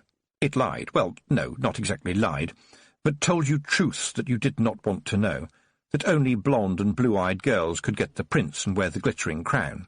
It was built into the world. Even worse, it was built into your hair colouring. Redheads and brunettes sometimes got more than a walk-on part in the Lander story, but if all you had was a rather mousy shade of brown hair, you were marked down to be a servant girl. Or you could be the witch. Yes, you didn't have to be stuck in the story. You could change it, not just for yourself, but for other people. You could change the story with a wave of your hand. She sighed anyway, because the jewelled headdress was such a wonderful thing, but the sensible witch part of her said, "How often would you wear it, miss? Once in a blue moon? Something as expensive as that will spend all its time in a vault." "Not stolen, then," said Captain Carrot happily. "Well, that's good, isn't it? Miss Aking, I suggest you tell your little chums to follow you quietly, yes?" Tiffany looked down at the Knack-Mack-Feagle, who was silent, as if in shock. Of course, when about 30 deadly fighters found themselves being beaten into submission by one tiny man, it takes a while to come up with a face-saving excuse. Rob Anybody looked up at her with a very rare expression of shame. "Sorry, miss. Sorry, miss. We just had considerably too much of the booze, and you ken, the more you have of the booze, you ken you want to have even more of the booze, until you falls over, which is when you know you've had enough of the booze. By the way, what the heel is creme de menthe? A nice green colour, I ken, but I must have drunk a bucket of the stuff. I suppose there is no point in saying we are very sorry, but you ken, we did find a useless streak of rubbish for you." Tiffany looked up at what remained of the king's head. Flickering in the torchlight, it looked like some kind of skeleton of a building. Even as she watched, a large beam began to creak and dropped apologetically onto a pile of broken furniture. "I told you to find him. I didn't tell you you were supposed to pull the doors off," she said. She folded her arms, and the little men huddled even closer together. The next stage of female anger would be the tapping of the feet, which generally led them to burst into tears and walk into trees. Now, though, they formed up neatly behind her and Mrs. Proust and Captain Angua. The captain nodded at Mrs. Proust and said, "I'm sure we can all agree that handcuffs won't be necessary, yes, ladies?" "Oh, you know me, Captain," said Mrs. Proust. Captain Angua's eyes narrowed. "Yes, but I don't know anything about your little friend. I would like you to carry the broomstick, Mrs. Proust." Tiffany could see there was no point in arguing, and handed the stick over without complaining. They walked on in silence, apart from the muted mumbling of the Knack-Mack-Feagles. After a while the captain said, "Not a good time to be wearing pointy black hats, Mrs. Proust. There's been another case out on the plains, some dead and alive hole you would never go to. They beat up an old lady for having a book of spells." "No!" They turned to look at Tiffany, and the Feagles walked into her ankles. Captain Angua shook her head. "Sorry, miss, but it's true. Turned out to be a book of Clatchian poetry, you know. All that wiggly writing. I suppose it looks like a spell book for those inclined to think that way. She died." "I blame the Times," said Mrs. Proust. "When they put that sort of thing in the paper, it gives people ideas." Angua shrugged. "From what I hear, the people who did it weren't much for reading." "You've got to stop it," said Tiffany. "How, miss? We are the City Watch. We don't have any real jurisdiction outside the walls. There are places out there in the woods that we probably haven't even heard of. I don't know where this stuff comes from. It's like some mad idea dropping out of the air." The captain rubbed her hands together. "Of course, we don't have any witches in the city," she said, although there are quite a lot of hen nights, eh, Mrs. Proust?" And the captain winked. She really winked. Tiffany was certain of it, in the same way she had been certain that Captain Carrot really did not like the Duchess very much. "Well, I think real witches would soon stop it," Tiffany said. "They certainly would in the mountains, Mrs. Proust." "Oh, but we don't have real witches in the city. You heard the captain." Mrs. Proust glared at Tiffany and then hissed, "We do not argue around the normal people. It makes them jittery." They stopped outside a large building with blue lamps on either side of the doors. "Welcome to the watch-house, ladies," said Captain Angua. "Now, Miss Aking, I shall have to lock you in a cell, but it will be a clean one. No mice, hardly at all. And if Mrs. Proust will keep you company, then, shall we say, I might be a bit forgetful and leave the key in the lock. Do you understand? Please do not leave the building, because you will be hunted." She looked directly at Tiffany and added, "And no one should be hunted. It is a terrible thing, being hunted." She led them through the building and down to a row of surprisingly cosy-looking cells, gesturing for them to go inside one of them. The door of the cell clanged behind her, and they heard the sound of her boots as she went back down the stone corridor. Mrs. Proust walked over to the door and reached through the bars. There was a tinkle of metal, and her hand came back in with the key in it. She put it in the keyhole on this side and turned it. "There," she said. "Now we are doubly safe." "Och, Crivens," said Rob Anybody, "will you no look at us, slammed up in the banger?" "Again," said Daft Woolly, "I dinna ken if I will ever look myself in the face." Mrs. Proust sat back down and stared at Tiffany. "All right, my girl, what was that we saw? No eyes, I noticed, no windows into the soul. No soul, perhaps?" Tiffany felt wretched. "I don't know. I met him on the road here. The Feagles walked right through him. He seems like a ghost, and he stinks. Did you smell it? And the crowd were turning on us. What harm were we doing?" "I'm not certain he's a him," said Mrs. Proust. "He might even be an it. Could be a demon of some sort, I suppose. But I don't know much about them. Small trade retail is more my forte. Not that that can't be a bit demonic at times." "But even Roland turned on me," said Tiffany, "and we've always been friends." "Aha," said Mrs. Proust. "Don't you aha me," snapped Tiffany. "How dare you aha me? At least I don't go round making witches look ridiculous." Mrs. Proust slapped her. It was like being hit with a rubber pencil. "You're a rude slip of a girl, you young hussy, and I go around keeping witches safe." Up in the shadows of the ceiling, Daft Woolly nudged Rob Anybody and said, "We cannot let somebody smack our big wee hag, eh, Rob?" Rob Anybody put a finger to his lips. "Ah, weel, it can be a wee bit difficult with women folk arguing, ye ken. Keep right out of it if you take my advice as a married man. Any man who interferes in the arguing of women is going to find both of them jumping up and down on him in a matter of seconds. I'm nae talking about the folding of the arms, the pursing of the lips, and the tapping of the feet. I'm talking about the smacking around with the copper stick." The witches stared at one another. Tiffany felt suddenly disoriented, as though she had gone from A to Z without passing through the rest of the alphabet. "Did that just happen, my girl?" said Mrs. Proust. "Yes, it did," said Tiffany sharply. "It still stings." Mrs. Proust said, "Why did we do it?" "To tell you the truth, I hated you," said Tiffany. "Just for a moment. It frightened me. I just wanted to be rid of you. You were just—" "All wrong," said Mrs. Proust. "That's right." "Ah," said Mrs. Proust. "Discord. Turning on the witch. Always blame the witch. Where does it start? Perhaps we have found out." Her ugly face stared at Tiffany, and then she said, "When did you become a witch, my girl?" "I think it was when I was about 8, said Tiffany, and she told Mrs. Proust the story about Mrs. Snapperly, the witch in the Hazelwoods. The woman listened carefully and settled down on the straw. "We know it happens sometimes," she said. "Every few hundred years or so, suddenly everyone thinks witches are bad. No one knows why it is. It just seems to happen. Have you been doing anything lately that might attract attention? Any especially important piece of magic or something?"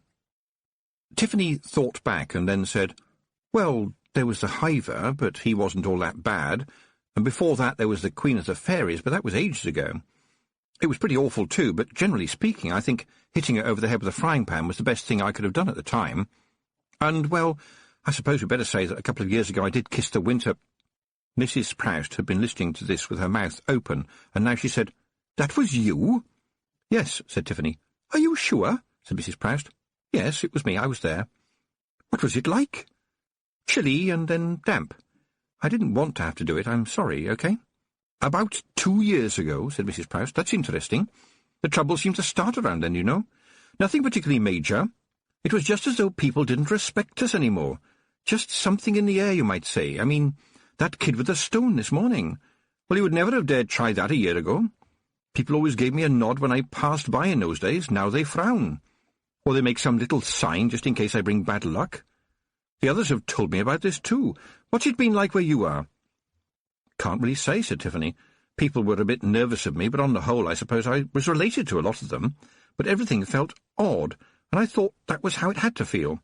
I'd kissed the winter, and everybody knew it. Honestly, they do go on about it. I mean, it was only once. Well, people are packed a little more closely together around here. And witches have long memories. I mean, not individual witches, but all the witches put together can remember the really bad times, when wearing a pointy hat got a stone thrown at you, if not something worse. And when you go back further than that, it's like a disease," Mrs. Proust said. "It sort of creeps up. It's in the wind, as if it goes from person to person. Poison goes where poison's welcome. There's always an excuse, isn't there, to throw a stone at the old lady who looks funny? It's always easier to blame somebody. And once you've called somebody a witch, then you'd be amazed how many things you can blame her for."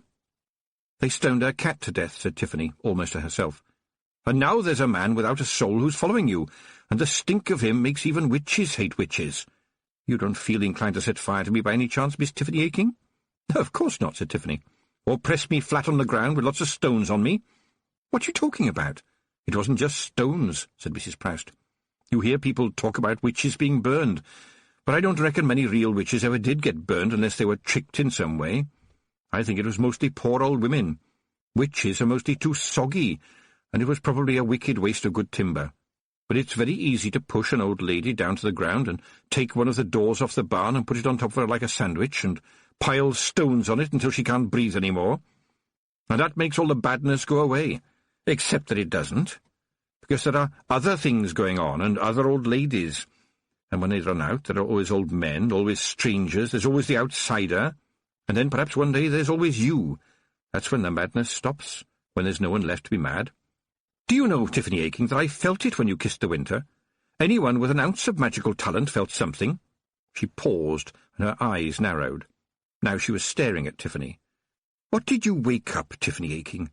What rough thing opened the eyes that it had not got and wondered who you were? What have you brought upon us, Miss Tiffany Aching? What have you done? You think that—" Tiffany hesitated and then said, "that he is after me?" She closed her eyes so that she couldn't see the accusing face, and remembered the day she had kissed the winter. There had been terror and dreadful apprehension, and the strange feeling of being warm whilst surrounded by ice and snow. And as for the kiss, well, it had been as gentle as a silk handkerchief falling on a carpet, until she had poured all the heat of the sun into the lips of the winter and melted them into water. Frost to fire, fire to frost. She'd always been good with fire. Fire had always been her friend. It wasn't as if the winter had ever died. There had been other winters since, but not so bad, never so bad. And it hadn't just been a snog. She had done the right thing at the right time. It was what you did. Why had she had to do it? Because it was her fault. Because she had disobeyed Miss Treason and joined in a dance that wasn't just a dance, but the curving of the seasons and the turning of the year. And with horror she wondered, where does it end? You do one foolish thing and then one thing to put it right, and when you put it right something else goes wrong. Where did it ever stop? Mrs. Proust was watching her as though fascinated. "All I did was dance," said Tiffany. Mrs. Proust put a hand on her shoulder. "My dear, I think you will have to dance again. Could I suggest you do something very sensible at this point, Tiffany Aching?" "Yes," said Tiffany. "Listen to my advice," said Mrs. Proust. "I don't usually give things away, but I feel quite chipper about catching that lad who kept breaking my windows, so I'm in the mood for a good mood. There is a lady who I'm sure will be very keen to talk to you. She lives in the city, but you'll never find her no matter how hard you try. She will find you, though, in the blink of a second, and my advice is that when she does, you listen to everything she might tell you." "So how do I find her?" said Tiffany. "You're feeling sorry for yourself and not listening," said Mrs. Proust. "She will find you. You'll know it when she does. Oh, my word, yes." She reached into a pocket and produced a small round tin, the lid of which she flicked open with a black fingernail. The air suddenly felt prickly. "Snuff," she said, offering the tin to Tiffany.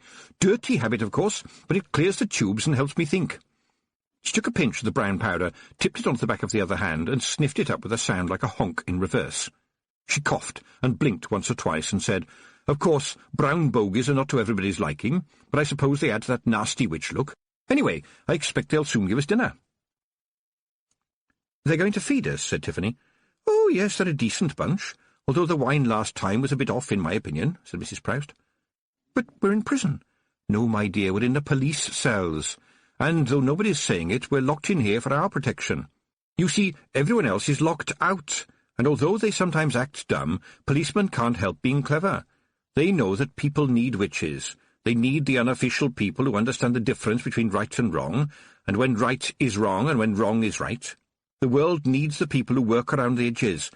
They need the people who can deal with all the little bumps and inconveniences and little problems.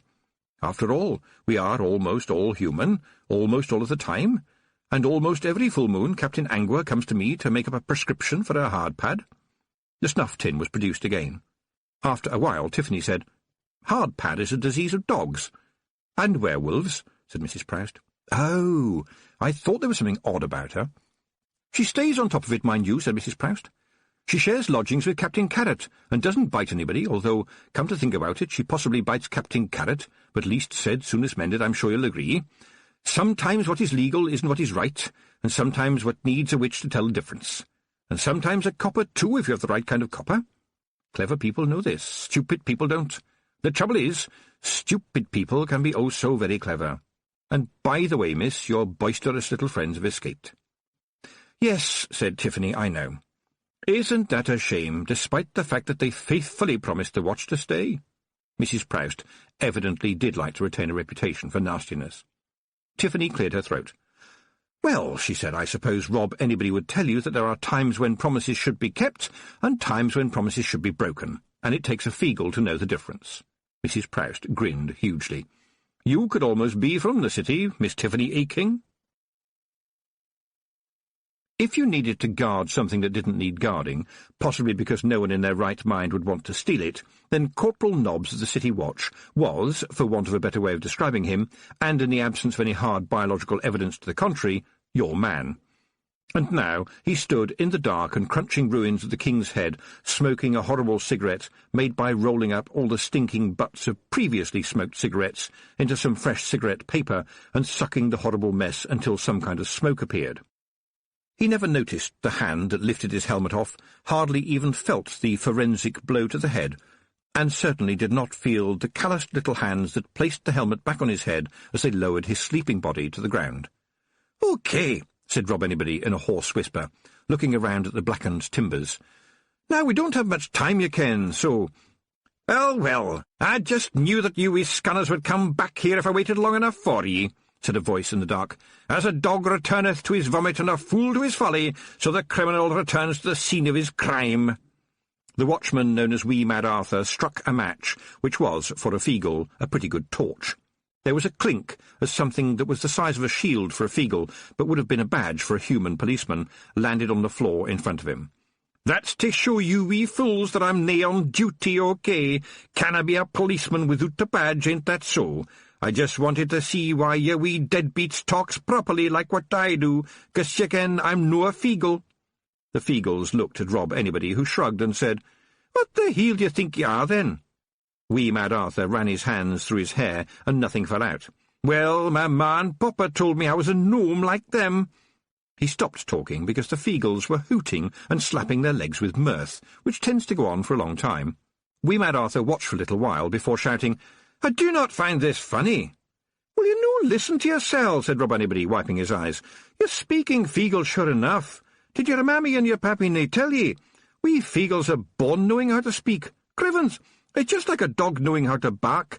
You cannot tell me you're a gnome. You'll be telling me you're a pixie next." Wee Mad Arthur looked down at his boots. "My dad made me these boots," he said. "I couldna bring myself to tell him I didna like boots on my feet. The whole family have been making and repairing shoes for hundreds of years, ye ken, and I wasn't good at the cobbling at all.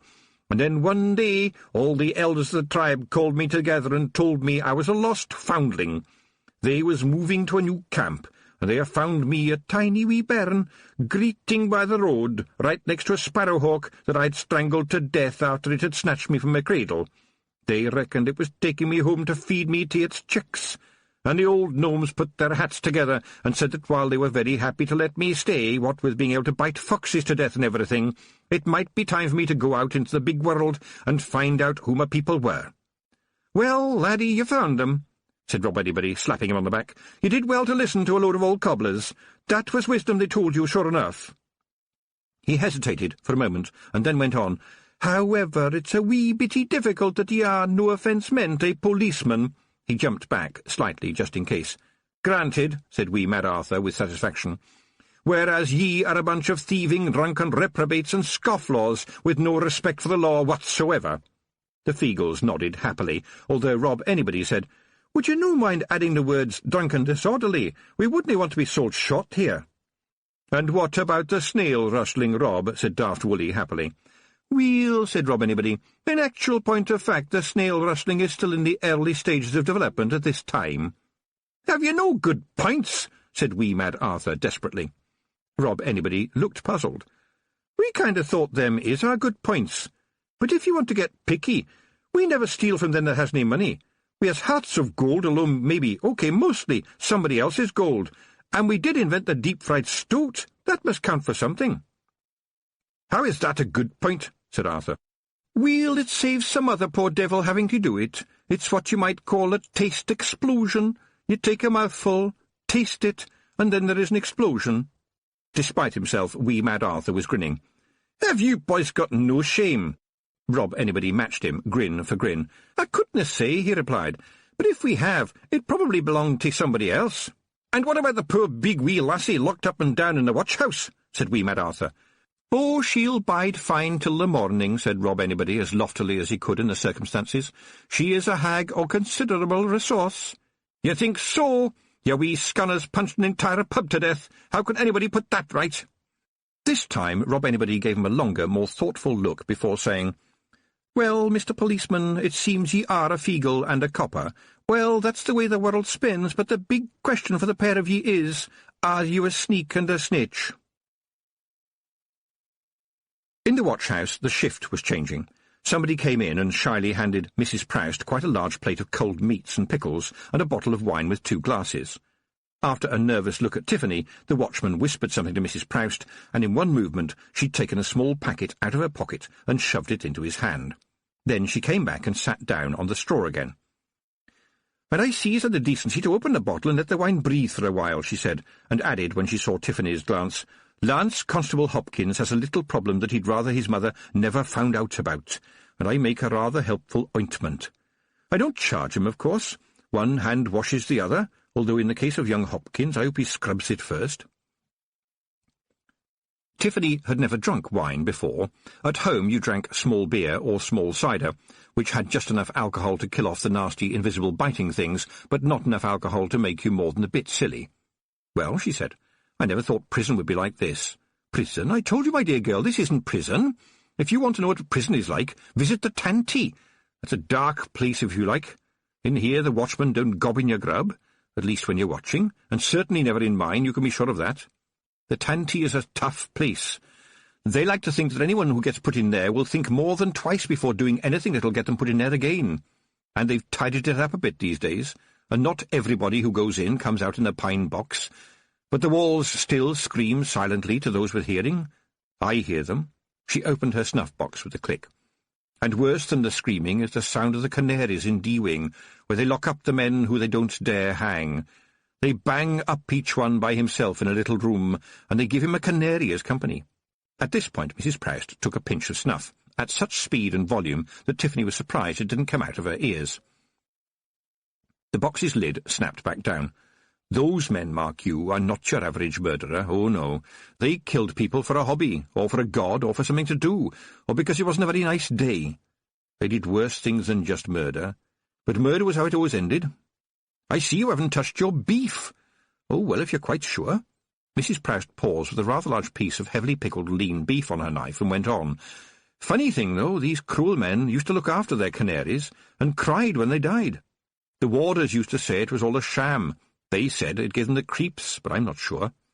When I was young, I used to run errands for the warders, and I would look at those great heavy doors, and I would listen to the little words, and I would wonder what it is that makes the difference between a good man and a man so bad that no hangman in the city, not even my dad, who could have a man out of his cell and stoned cold dead in 7¼ seconds, would dare to put a rope round his neck in case he escaped from the fires of evil and came back with a vengeance. Mrs. Proust stopped there and shivered, as if shaking off the memories. That's life in the big city, my girl. It's not an easy bed of sweet primroses like in the country. Tiffany wasn't very happy with being called a girl again, but that wasn't the worst of it. Sweet primroses, she said. It wasn't sweet primroses the other day when I had to cut down a hanged man. And she had to tell Mrs. Proust all about Mr. Petty and Amber, and about the bouquet of nettles. And your dad told you about the beatings, said Mrs. Proust.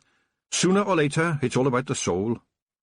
The meal had been tasty, and the wine surprisingly strong, and the straw was a lot cleaner than you might have expected. It had been a long day, piled on top of other long days. Please, Tiffany said, can we get some sleep? My father always says that things will look better in the morning. There was a pause. Upon reflection, Mrs. Proust said, I think your father will turn out to be wrong. Tiffany let the clouds of tiredness take her. She dreamed about canaries singing in the dark, and perhaps she imagined it, but she thought she woke up for a moment and saw the shadow of an old lady looking at her.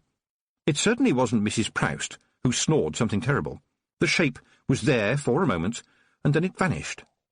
Tiffany remembered, the world is full of omens, and you picked the ones you liked. Chapter 8. The King's Neck. Tiffany was woken by the squeak of the cell door opening. She sat up and looked around. Mrs. Proust was still asleep, and snoring so hard that her nose wobbled. Correction, Mrs. Proust appeared to be asleep. Tiffany liked her in a wary kind of way, but could she trust her? Sometimes she seemed to almost read her mind. I don't read minds, said Mrs. Proust, turning over. Mrs. Proust! Mrs. Proust sat up and started to pull bits of straw off her dress. I don't read minds, she said, flicking the straw onto the floor. I really have keen but not supernatural skills, which I've honed to the sharpest of edges, and don't you forget it, please. I hope to goodness they're going to give us a cooked breakfast. No problem there. What would you like us to fetch for ye? They looked up to see the Feagles sitting on the beam overhead and dangling their feet happily. Tiffany sighed. If I asked you what you were doing last night, would you lie to me? Absolutely not, on our honour as Feagles, said Rob Anybody, with his hand on where he thought his heart was. Well, that seems conclusive, said Mrs. Proust, standing up. Tiffany shook her head and sighed again. No, it's not quite as simple as that. She looked up at the beam and said, Rob Anybody, was the answer you gave me just then truthful? I'm asking you as the Hag of the Hills. Oh, aye. And that one? Oh, aye. And that one? Oh, aye. And that one? Oh, well, only a tiny wee lie you ken, hardly a lie, just something that wouldn't be good for you to know. Tiffany turned to Mrs. Proust, who was grinning. The Knack-Mack Feagles feel that the truth is so precious that it shouldn't be waved about too much, she said apologetically. Ah, people after my own heart, said Mrs. Proust, and then, remembering herself, she added, if I had one, that is. There was a sound of heavy boots, which got nearer and no less heavy very quickly, and turned out to belong to a tall and skinny watchman, who touched his helmet politely to Mrs. Proust and gave Tiffany a nod. Good morning, ladies. My name is Constable Haddock, and I've been told to tell you that you've been let go with a warning, he said. Although I have to tell you that no one quite knows what to warn you about, as far as I can tell, so if I was you, I'd consider myself generally in the situation of being warned, as it were, in a general and generically non-specific way, and hopefully slightly chastened by the experience, no offence meant, I'm sure. He coughed and went on, after giving Mrs. Proust a nervous look, and Commander Vimes has asked me to make it clear that the individuals known jointly as the Knack-Mack Feagle are to be out of this city by sunset. There was a chorus of complaints from the Feagles on the beam, who, in Tiffany's opinion, were as good at astonished indignation as they were at drunkenness and thievery. "Och, you wouldn't pick on us if we was big. It wasn't us. A big boy did it and ran away. I wasn't there, you can ask them. They wasn't there either." And other excuses of that ilk, you can. Tiffany banged her tin plate on the bars until they subsided into silence. Then she said, "Excuse me, please, Constable Haddock. I'm sure they're all very sorry about the pub," she began, and he waved a hand at her. If you'll take my advice, miss, you would just leave quietly and not talk to anybody about pubs. But look, we all know that they smashed up the King's Head, and—" The constable stopped her again. "I went past the King's Head this morning," he said, "and it was very definitely not smashed up. In fact, there were crowds of people there. Everyone in the city is going to have a look at it. The King's Head is just like it's always been, as far as I can see, with just the one tiny little detail, which is, to wit, that it is now back to front." "What do you mean, back to front?" said Mrs. Proust. "I mean that it is the wrong way round," said the policeman patiently. "And when I was over there just now, you can bet they weren't calling it the King's Head any more." Tiffany's forehead wrinkled. "So they're calling it the King's Neck?" Constable Haddock smiled. "Well, yes, I can see you are a well-brought-up young lady, miss, because most of the people out there are calling it the King's—" "I cannot abide smut," said Mrs. Proust severely. Really, Tiffany thought? With half a shop window full of pink inflatable wasp names and other mysterious items that I didn't get a chance to see very clearly. But I suppose it would be a strange world if we were all the same, and especially if we were all the same as Mrs. Proust. And overhead she could hear the susurration of the Knack-Mack Feagles, with Daft Woolly making more noise than usual. "I told you, didn't I tell you? I said this lot is back to front, I said, but no, you wouldn't pay heed. I may be daft, but I'm no stupid." The King's Head, or at least whatever part of the King's anatomy it now was not very far away, but the witches had to push their way through the crowds when they were at least 100 yards away, and many of the people making up the crowd were holding pint mugs in their hands. Mrs. Proust and Tiffany both wore hobnailed boots, a boon to anyone who must get through a crowd in a hurry, and there, in front of them was, for want of a better word, although the Feagles would have used a different word, and indeed the Feagles would not have hesitated to use a different word, was, in fact, the King's back, which came as a relief. Standing in front of the back door, which was now doing the duty formerly left to the front door, and handing out mugs of beer with one hand while taking money with the other, was Mr. Wilkin, the landlord. He looked like a cat on the day it rained mice. Every now and again he managed to find time in this heroic endeavour to say a few words to a skinny but purposeful-looking lady who was writing things down in a notebook. Mrs. Proust nudged Tiffany. "See her? That's Miss Cripslock of the Times. And over there—" she pointed at a tall man in the uniform of the watch. "See there, the man she's talking to is Commander Vimes of the City Watch. Decent man, always looks grumpy, won't stand any nonsense. This is going to be interesting, because he doesn't like kings of any sort. One of his ancestors chopped off the head of the last king we had. That's dreadful. Did you deserve it?" Mrs. Proust hesitated for a moment and then said, "Well, if it's true about what they found in his private dungeon, then the answer is yes in great big letters. They put the commander's ancestor on trial anyway, because chopping heads off kings always causes a certain amount of comment, apparently. When the man stood in the dock, all he said was, 'Had the beast 100 heads, I would not have rested until I had slain every last one,' which was taken as a guilty plea. He was hanged, and then much later they put up a statue to him, which tells you more about people than you might wish to know. His nickname was Old Stoneface, and as you can see, it runs in the family." Tiffany could, and this was because the commander was moving purposefully towards her, his expression that of a man who had a lot of things to do, all of them more important than what he was having to do right now. He gave a respectful little nod to Mrs. Proust, and tried unsuccessfully not to glare at Tiffany. "Did you do this?" "No, sir." "Do you know who did?" "No, sir." The commander frowned. "Young lady, if a burglar breaks into a house and then comes back later and puts everything back where it was, a crime has still happened. Do you understand?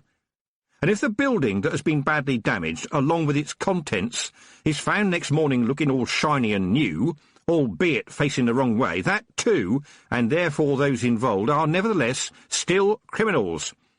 Except that I have no idea what to call it, and quite frankly, I would rather be shot of the whole damn business." Tiffany blinked. She hadn't heard that last sentence, not exactly heard it, but could remember it anyway. They must have been spill words. She glanced at Mrs. Proust, who nodded happily, and in Tiffany's head there was a little spill word that said yes.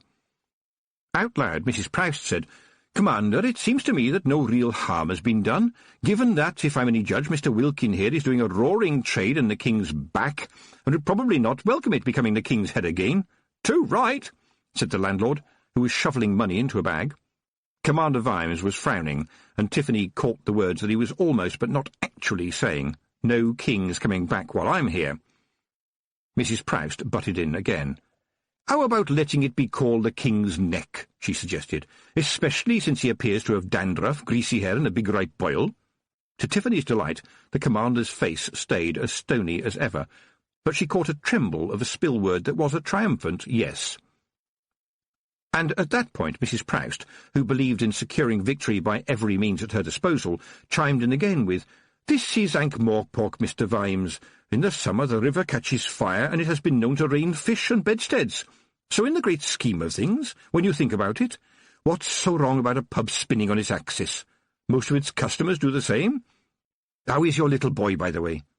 This innocent inquiry appeared to floor the commander. He's fine. Oh, yes, fine. You were right. All he needed was a fizzy drink and a really big burp. Could I have a word with you in private, Mrs. Proust?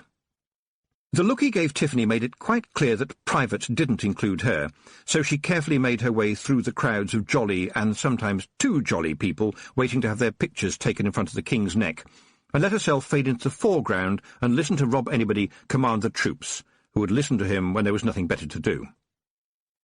All right, he said. Which one of you scanners decided to paint a real neck on the sign? I'm sure it's no normally done like that. That was Wooly, said Big Yan. He reckoned people would think it had always been like that. He is daft, you ken. Sometimes daft works, said Tiffany. She looked around, and there he was, the man with no eyes, walking through the crowd, as if they were ghosts, but she could see that they felt his presence in some way. One man brushed his hand across his face, as if feeling the footsteps of a fly. Another one slapped at his own ear. But afterwards they were changed. When their eyes saw Tiffany, they narrowed, and the ghostly man headed towards her, and the whole of the crowd became one huge frown. And here came the stench, trailing behind him and turning the daylight grey. It was like the bottom of a pond, where things had died and rotted for centuries. Tiffany looked around desperately. The turning of the king's head had filled the street with the curious and the thirsty. People were trying to go about their business, but were being hemmed in by the crowd in front and the crowd behind them, and of course by the people with trays and little carts, who swarmed through the city and would try to sell something to anyone who stood still for more than 2 seconds. She could feel the menace in the air, but in fact it was more than a menace. It was hatred, growing like a plant after rain, and still the man in black came nearer. It scared her. Of course she had the Feagles with her, but generally speaking the Feagles got you out of trouble by getting you into a different kind of trouble. The ground moved quite suddenly underneath her. There was a metallic scraping noise, and the bottom dropped out of her world, but only by about 6 feet. As she staggered in the gloom under the pavement, someone pushed past her with a cheerful, "Excuse me." There were more inexplicable metal noises, and the round hole now above her head vanished in darkness. "Real piece of luck there," said the polite voice. "The only one we're going to get today, I fancy. Please, try not to panic until I have lit the safety lantern. If you want to panic thereafter, that is entirely up to you. Stay close to me, and when I say walk as fast as possible while holding your breath, do so, for the sake of your sanity, your throat, and possibly your life. I don't care if you understand or not, just do it, because we may not have much time." A match flared. There was a small popping noise and a green-blue glow in the air just in front of Tiffany. "Only a bit of marsh gas," said the invisible informant. "Not too bad, nothing to worry about yet, but stay close, mind you." The green-blue glow began to move very fast, and Tiffany had to walk quickly to keep up, which was no mean feat, because the ground beneath her boots was, by turns, like gravel, mud, or, occasionally, a liquid of some sort, but probably not a sort that you would want to know about. Here and there, in the distance, there were tiny little glows of other mysterious lights, like will-o'-the-wisps you sometimes got over marshy ground. "Do keep up," said the voice ahead of her. Soon Tiffany lost all sense of direction and, for that matter, time. Then there was a click, and the figure was outlined against what looked like a perfectly ordinary doorway, except that it was in an arch, and so the door itself came to a point at the top. "Please be so good as to wipe your feet very thoroughly on the mat just inside. It pays to take precautions down here." Behind the still shadowy figure, candles were lighting themselves, and now they illuminated someone in heavy, stiff clothing, big boots, and a steel helmet on her head, although, as Tiffany watched, the figure carefully lifted the helmet off. She shook out her ponytail, which suggested she was young, but her hair was white, suggesting that she was old. She was, Tiffany thought, one of those people who picks for themselves a look that suits them and doesn't get in the way, and never changes it until they die. There were wrinkles, too, and Tiffany's guide had the preoccupied air of somebody who is trying to think of several things at once, and by the look on her face she was trying to think of everything. There was a small table in the room, set with a teapot, cups, and a pile of small cupcakes. "Do come on in," said the woman. "Welcome. But where are my manners? My name is Miss Smith, for the moment. I believe Mrs. Proust may have mentioned me. And you are in the Unreal Estate, quite possibly the most unstable place in the world. Would you like some tea?" Things tend to look better when the world has stopped spinning and you have a warm drink in front of you, even if it's standing on an old packing case. "I'm sorry it's not a palace," said Miss Smith.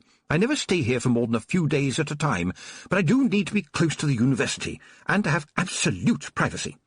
This was a little cottage outside the university walls, you see, and the wizards just used to chuck all their waste over. After a while, all the different bits of magical rubbish started to react with one another in what I can only call unpredictable ways. Well, what with talking rats, and people's eyebrows growing up to 6 feet long, and shoes walking around by themselves, the people that lived nearby ran away, and so did their shoes. And since there was no one complaining any more, the university simply chucked even more stuff over the wall. Wizards are like cats going to the toilet in that respect. Once you've walked away from it, it isn't there any more. Of course, it then became a free-for-all, with just about anybody throwing over just about anything and running away very quickly, often pursued by shoes, but not always successfully. Would you like a cupcake? And don't worry, I bought them off quite a reliable baker tomorrow, so I know they're fresh, and I pretty much tamed the magic round here a year ago. It wasn't too hard. Magic is largely a matter of balance, but of course you'd know that. Anyway, the upshot is that there is such a magical fog over this place that I doubt if even a god could see into it." Miss Smith delicately ate half a cupcake and balanced the other half on her saucer. She leaned closer to Tiffany. "How did it feel, Miss Tiffany Aching, when you kissed the winter?" Tiffany stared at her for a moment. "Look, it was just a peck, OK? Certainly no tongues."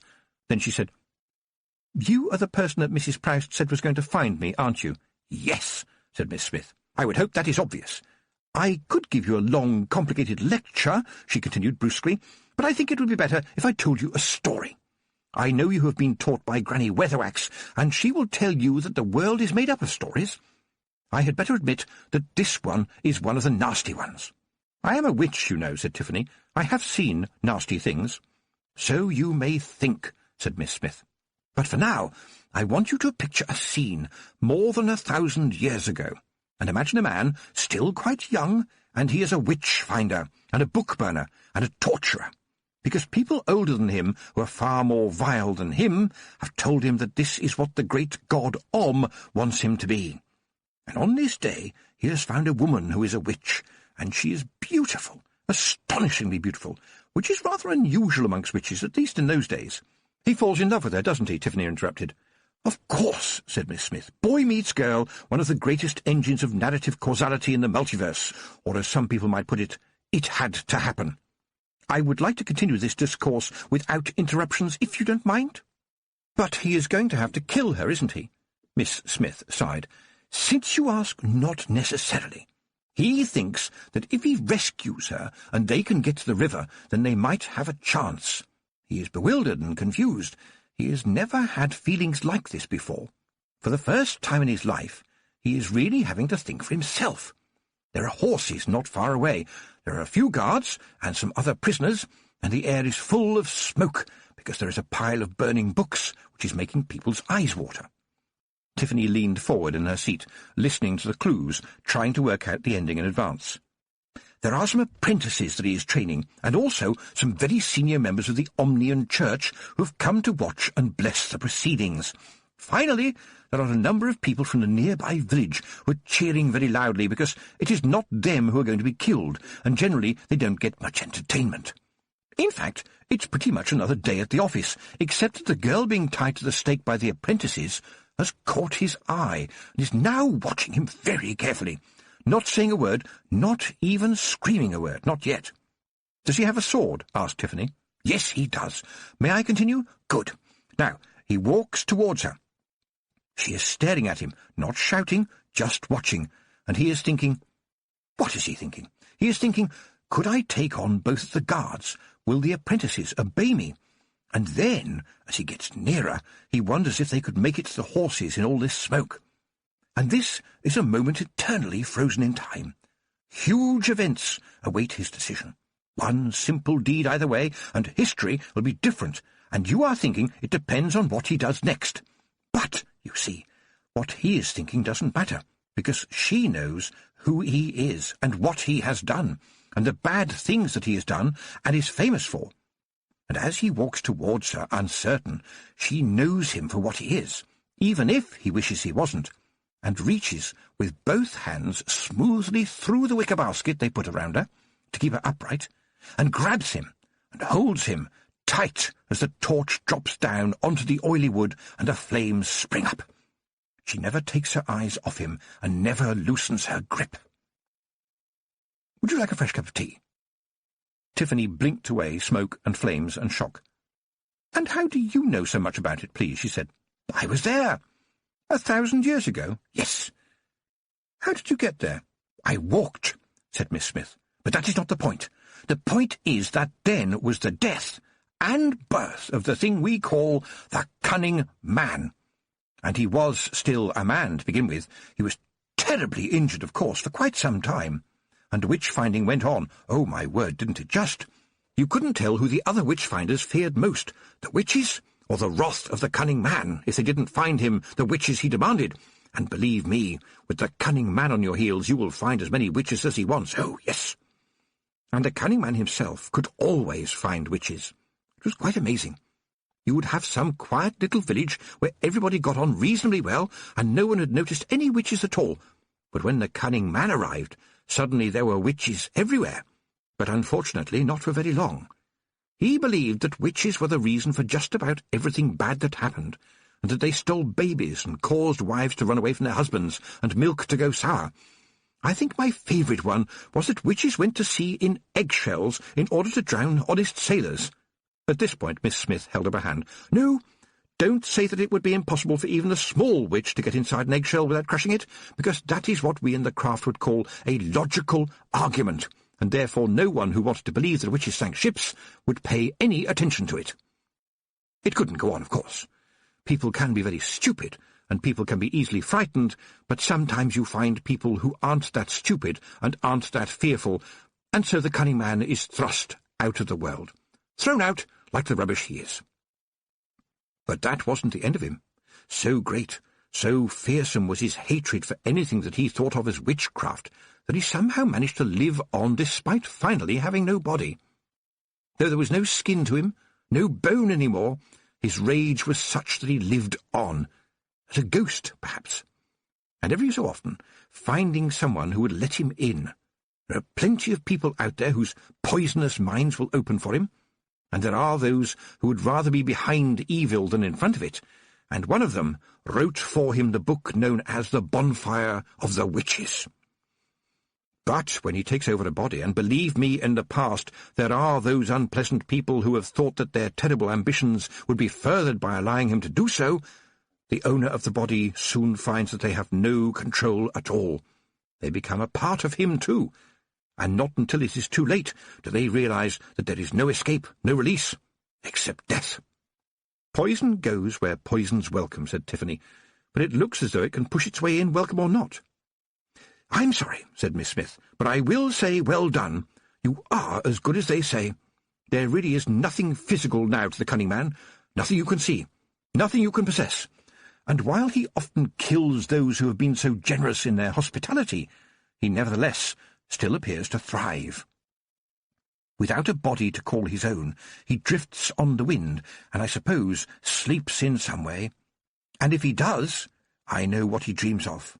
He dreams of a beautiful young witch, the most powerful of all the witches, and he thinks of her with such hatred that according to elasticated string theory it goes all the way round the universe and comes back from a different direction, so that it seems to be a kind of love. And he wants to see her again, in which case she will almost certainly die. Some witches, real flesh and blood witches, have tried to fight him and have won, and sometimes they tried and died. And then one day A girl called Tiffany Aching, because of her disobedience, kissed the winter, which, I have to say, no one has ever done before. And the cunning man woke up. Miss Smith put down her cup. As a witch, you know you must have no fear. Tiffany nodded. Well, Tiffany, you must make a place for fear. Fear under control. We think that the head is important, that the brain sits like a monarch on the throne of the body. But the body is powerful too, and the brain cannot survive without it. If the cunning man takes over your body, I don't think you would be able to fight him. He would be like nothing you have ever met before. To be caught will be ultimately to die. What is worse, to be his creature, in which case death will be a longed-for release. And there you have it, Miss Tiffany Aching. He wakes up, he drifts, he looks for her, he looks for you. Well, at least we've found her, said Rob Anybody. She's somewhere in that festering midden. The Feagles stood with their mouths open in front of the bubbling, suppurating mess of the unreal estate. Mysterious things plopped, spun, and exploded under the debris. "It'll be certain death to go in there," said wee Mad Arthur. "Certain death! You'll be doomed!" "Oh, aye, we're all doomed sooner or later," said Rob Anybody, jovially. He sniffed. "What the heel is that stink?" "Sorry, Rob, that was me," said Daft Woolly. "Ach, no, I ken your smell," Rob said, "but I ken I smelled it before. It was that walking gawky that we smelt on the road, you ken. All in black, very lacking in the eyeball department. Bad cess to him, and bad cess he smelled. And I recollect he used very bad words about old Big Wee Hag. Mad Jeanie said we must stay close to the Big Wee Hag, and I reckon this scunner needs a bath." Wee Mad Arthur precipitated matters. "Well, Rob, you're going in there as against the law, you ken." He pointed to an ancient and half-melted sign on which, just readable, were the words, "Access strictly forbidden by order." Rob Anybody stared at it. "Ach, now you give me nae choice at all," he said. "And you made me remember that we're all dead already. Charge!" In truth, the Knack-Mack Feagle believed that the world is such a wonderful place that in order to have got into it they must have been very good in another existence and had arrived in, as it were, heaven. Of course, they appeared to die sometimes, even here, but they liked to think of it as going off to be born again. Numerous theologians had speculated that this was a stupid idea, but it was certainly more enjoyable than many other beliefs. There were dozens of questions that Tiffany could ask, but the one struggling to the top was, what will happen if the cunning man catches up with me? Miss Smith stared at the ceiling for a moment. "Well, I suppose from his point of view it will be rather like a wedding. From your point of view it will be exactly like being dead. No, worse, because you will be inside, looking out at what he can do with all your powers and all your skills to all the people that you know. Did we have the last cupcake?" "I'm not going to show any fear," said Tiffany to herself. "I'm glad to hear that," said Miss Smith out loud. Tiffany leapt off the chair in a rage. "Don't you dare do that, Miss Smith." "I'm sure there was one more cupcake," said Miss Smith, and then added, "That's the spirit, Miss Tiffany Aching. You know, I did defeat a hiver. I can look after myself. And your family, and everybody you know, from an attack that they won't even know is happening.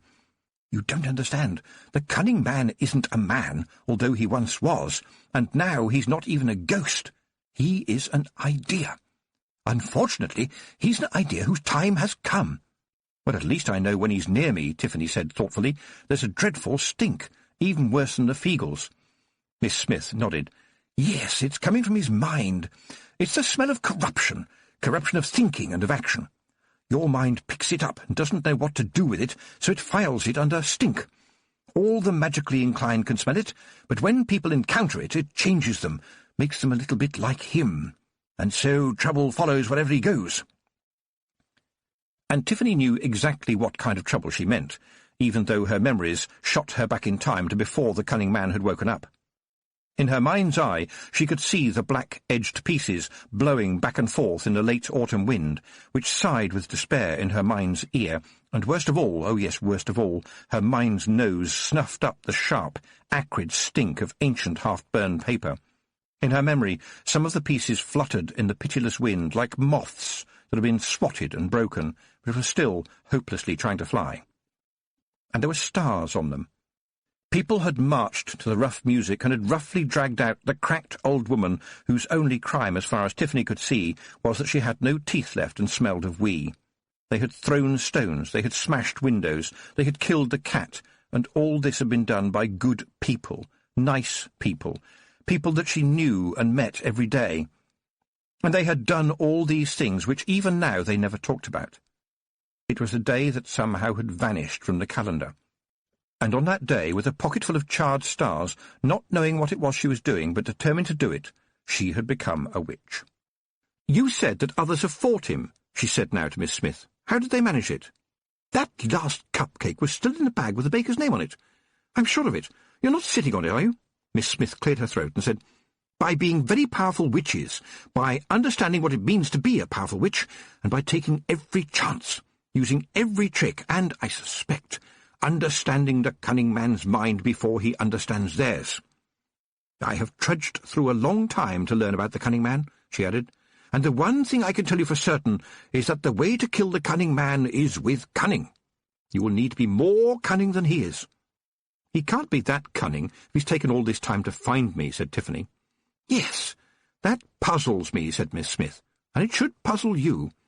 I would have expected it to have taken him a very long time, more than 2 years anyway. He's either been very clever, and frankly, he has nothing to be clever with, or somehow something else has drawn you to his attention. Someone magical, I would guess. Do you know any witches who aren't your friend?" "Certainly not," said Tiffany. "Are any of the witches who have defeated him still alive?" "Yes. I was wondering, if I found one, perhaps they could tell me how they did it. I've told you he is a cunning man. Why should he fall for the same trick twice? You have to find your own way. Those who have trained you would expect nothing less." "This isn't some kind of test, is it?" said Tiffany, and then felt embarrassed at how lame that sounded. "Don't you remember what Granny Weatherwax always says?" said Miss Smith. "Everything is a test." They said it together with one voice, looked at one another, and laughed. At which point there was a squawk. Miss Smith opened the door, and a small white chicken walked in, looked around curiously, and exploded. Where it had been there was an onion, fully rigged with mast and sails. "I'm sorry you had to see that," said Miss Smith. She sighed. "Happens all the time, I'm afraid. The unreal estate is never static, you see. All the magic, banging together bits of spells, winding themselves around other spells, whole new spells being created that nobody ever thought of before. It's a mess. It generates things quite randomly. Yesterday I found a book on growing chrysanthemums, printed in copper on water. You would think it would tend to slosh about a bit, but it all seemed to hang together until the magic ran out." "That was bad luck for the chicken," said Tiffany nervously.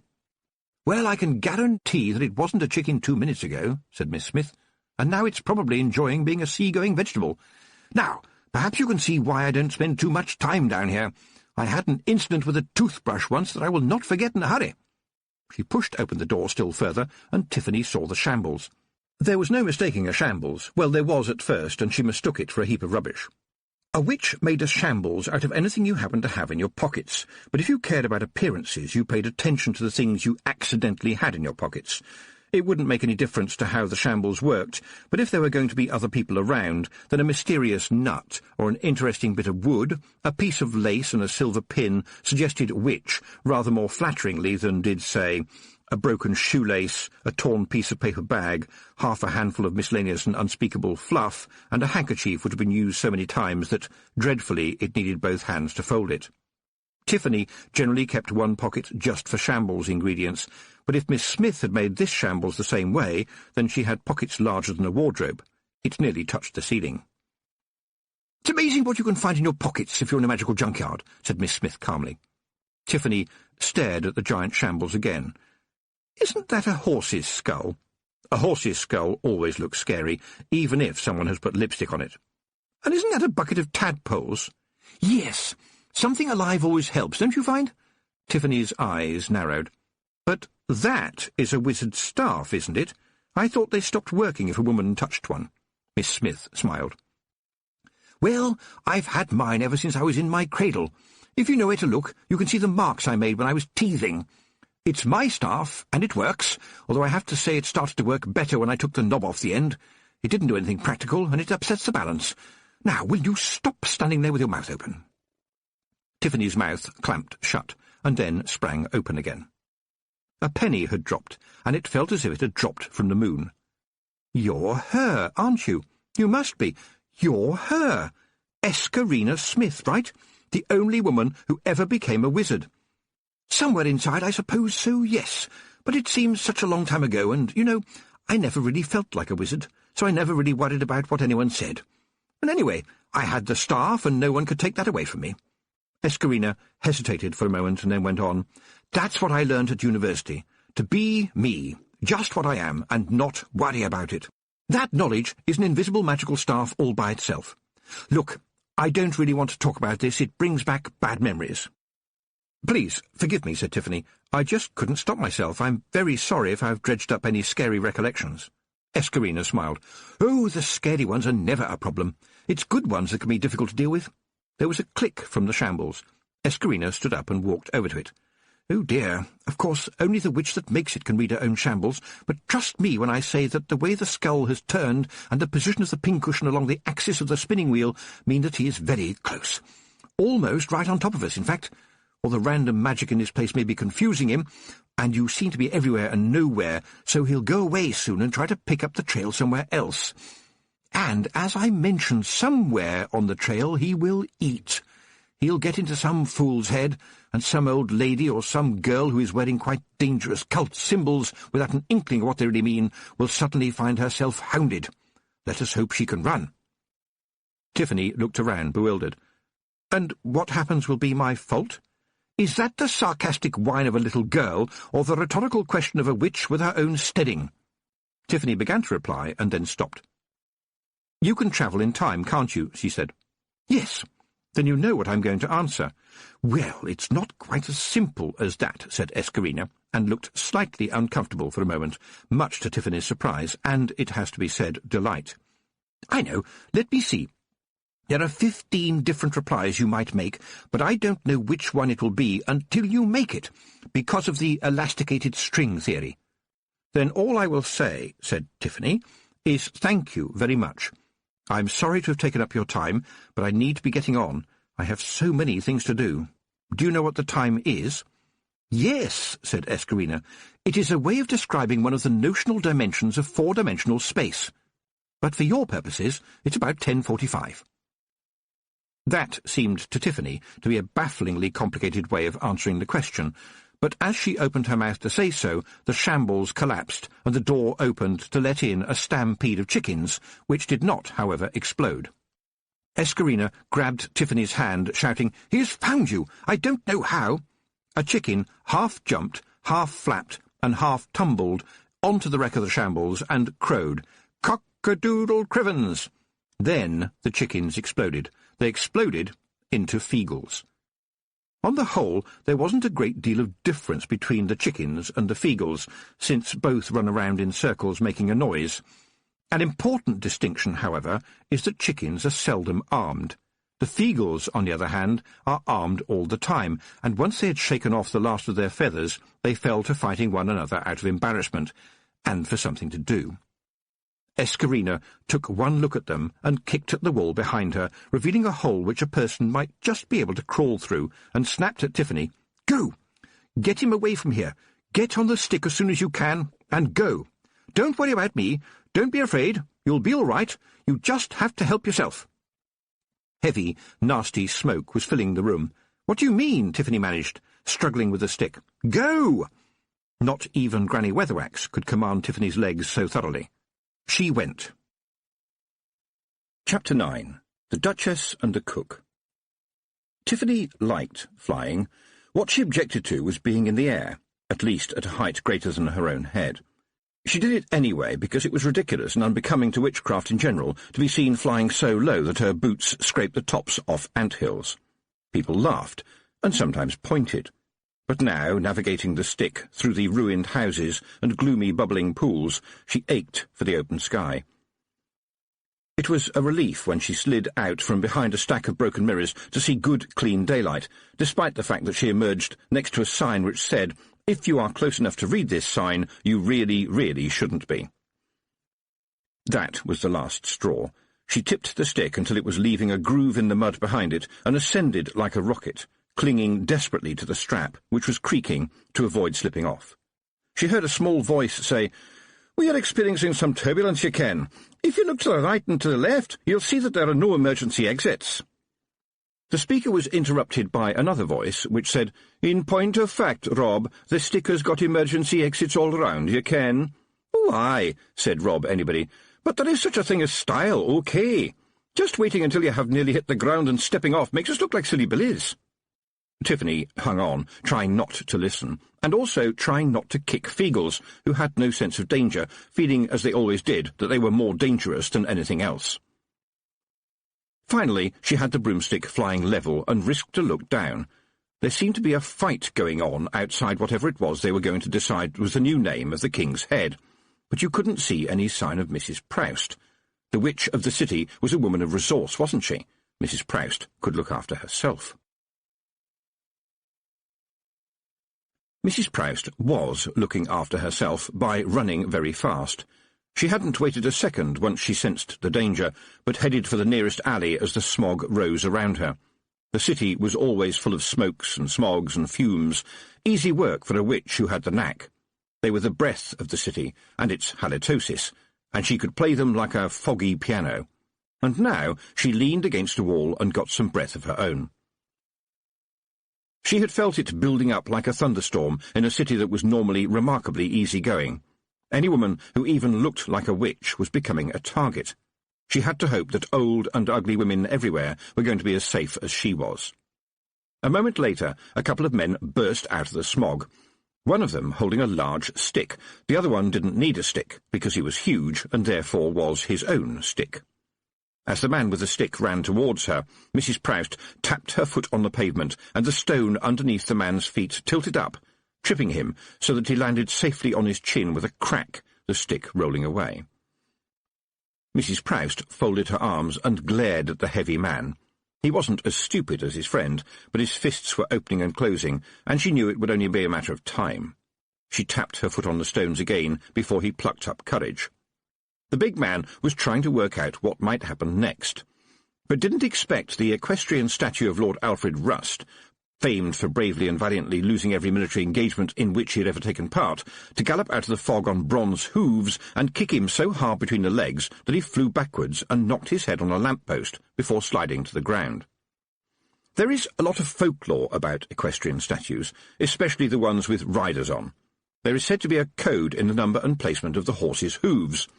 If one of the horse's hooves is in the air, the rider was wounded in battle. 2 legs in the air means that the rider was killed in battle. 3 legs in the air indicates that the rider got lost on the way to the battle, and 4 legs in the air means that the sculptor was very, very clever. 5 legs in the air means that there's probably at least one other horse standing behind the horse you're looking at, and the rider lying on the ground with his horse lying on top of him with all 4 legs in the air means that the rider was either a very incompetent horseman or owned a very bad-tempered horse. Mrs. Proust then recognised him as a customer who sometimes bought itching powder and exploding cigars from Derrick. It didn't do to kill customers. She picked him up, groaning, by his hair, and whispered into his ear, "You weren't here, nor was I. Nothing happened, and you did not see it." She thought for a moment, and because business is business, added, "And when you next go past Boffo's Joke Emporium, you'll be taken with its range of extremely droll, practical jokes for all the family, and this week's new Pearls of the Pavement Naughty Fido jokes for the connoisseur who takes his laughter seriously. I look forward to the pleasure of your custom. P.S. Our new range of Thunderbolt exploding cigars are a laugh a minute, and please do try our hilariously funny rubber chocolate. Take a moment also to browse in our new gentleman's necessaries department for all that is best in moustache waxes, moustache cups, cutthroat razors, a range of first-class snuffs, ebony-backed nose hair clippers, and our ever-popular glandular trousers, supplied in a plain wrapper and limited to 1 pair per customer." Satisfied, Mrs. Proust let the head fall backwards and was forced to accept that unconscious people don't buy anything, so she turned her attention to the previous owner of the stick, who was groaning. Well, yes, it was the fault of the man with no eyes, she thought, and perhaps that might be an excuse. But Mrs. Proust wasn't known for her forgiving nature. "Poison goes where poison's welcome," she said to herself. She snapped her fingers, then climbed onto the bronze horse, taking a cold but comfortable seat in the late Lord Rust's metal lap. Clanking and groaning, the bronze horse walked away into the bank of smog that followed Mrs. Proust all the way back to her shop. Back in the alleyway, though, it seemed to be snowing, until you realised that what was falling from the sky onto the unconscious bodies had previously been in the stomachs of the pigeons who were now flocking in from every quarter of the city at Mrs. Proust's command. She heard them and smiled grimly. "In this neighbourhood we don't just watch," she said with satisfaction. Tiffany felt better when the reek and smoke of the city was behind them again. How do they live with the smell, she wondered. It's worse than a Fiegel's spog. But now there were fields below her, and although the smoke from the burning stubbles reached this high, it was a fragrance compared to the world within the city walls. And Escarina Smith lived there. Well, sometimes lived there. Escarina Smith! She really was real. Tiffany's mind raced almost as fast as the broomstick itself. Escarina Smith! Every witch had heard something about her, but no two witches agreed. Miss Tick had said that Escarina was the girl that got a wizard's staff by mistake. The first witch ever trained by Granny Weatherwax, who got her into Unseen University by giving the wizards there a piece of her, that is to say, Granny Weatherwax's, mind. Quite a large piece, if you listen to some of the stories, which included tales of magical battles. Miss Level had assured Tiffany that she was some kind of fairy story. Miss Treason had changed the subject. Nanny Ogg had tapped the side of her nose conspiratorially and whispered, "Least said, soon as mended." And Anagramma had loftily assured all the young witches that Escarina had existed, but was dead. But there was one story that just would not go away and curled around truth and lies like honeysuckle. It told the world that the young Escarina had met at the university a young man called Simon, who, it seemed, had been cursed by the gods with almost every possible ailment that mankind was prone to. But, because the gods have a sense of humour, even though it's a rather strange one, they had granted him the power to understand, well, everything. He could barely walk without assistance, but was so brilliant that he managed to keep the whole universe in his head. Wizards with beards that went down to the floor would flock to hear him talk about space and time and magic, as if they were all part of the same thing. And young Escarina had fed him and cleaned him and helped him get about and learned from him, well, everything.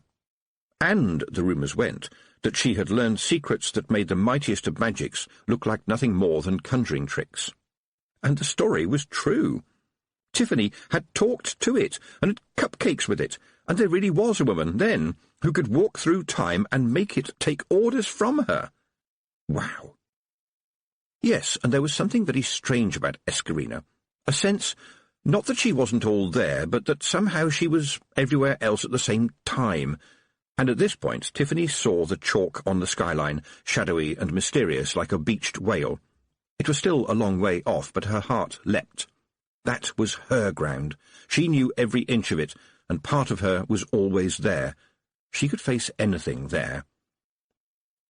How could the cunning man, some old ghost, beat her on her own ground? She had family there, more than she could count, and friends, more than, well, not so many now that she was a witch, but that was the way of the world. Tiffany was aware of somebody climbing up her dress. This was not the problem it might have been. A witch would not, of course, dream of not wearing a dress.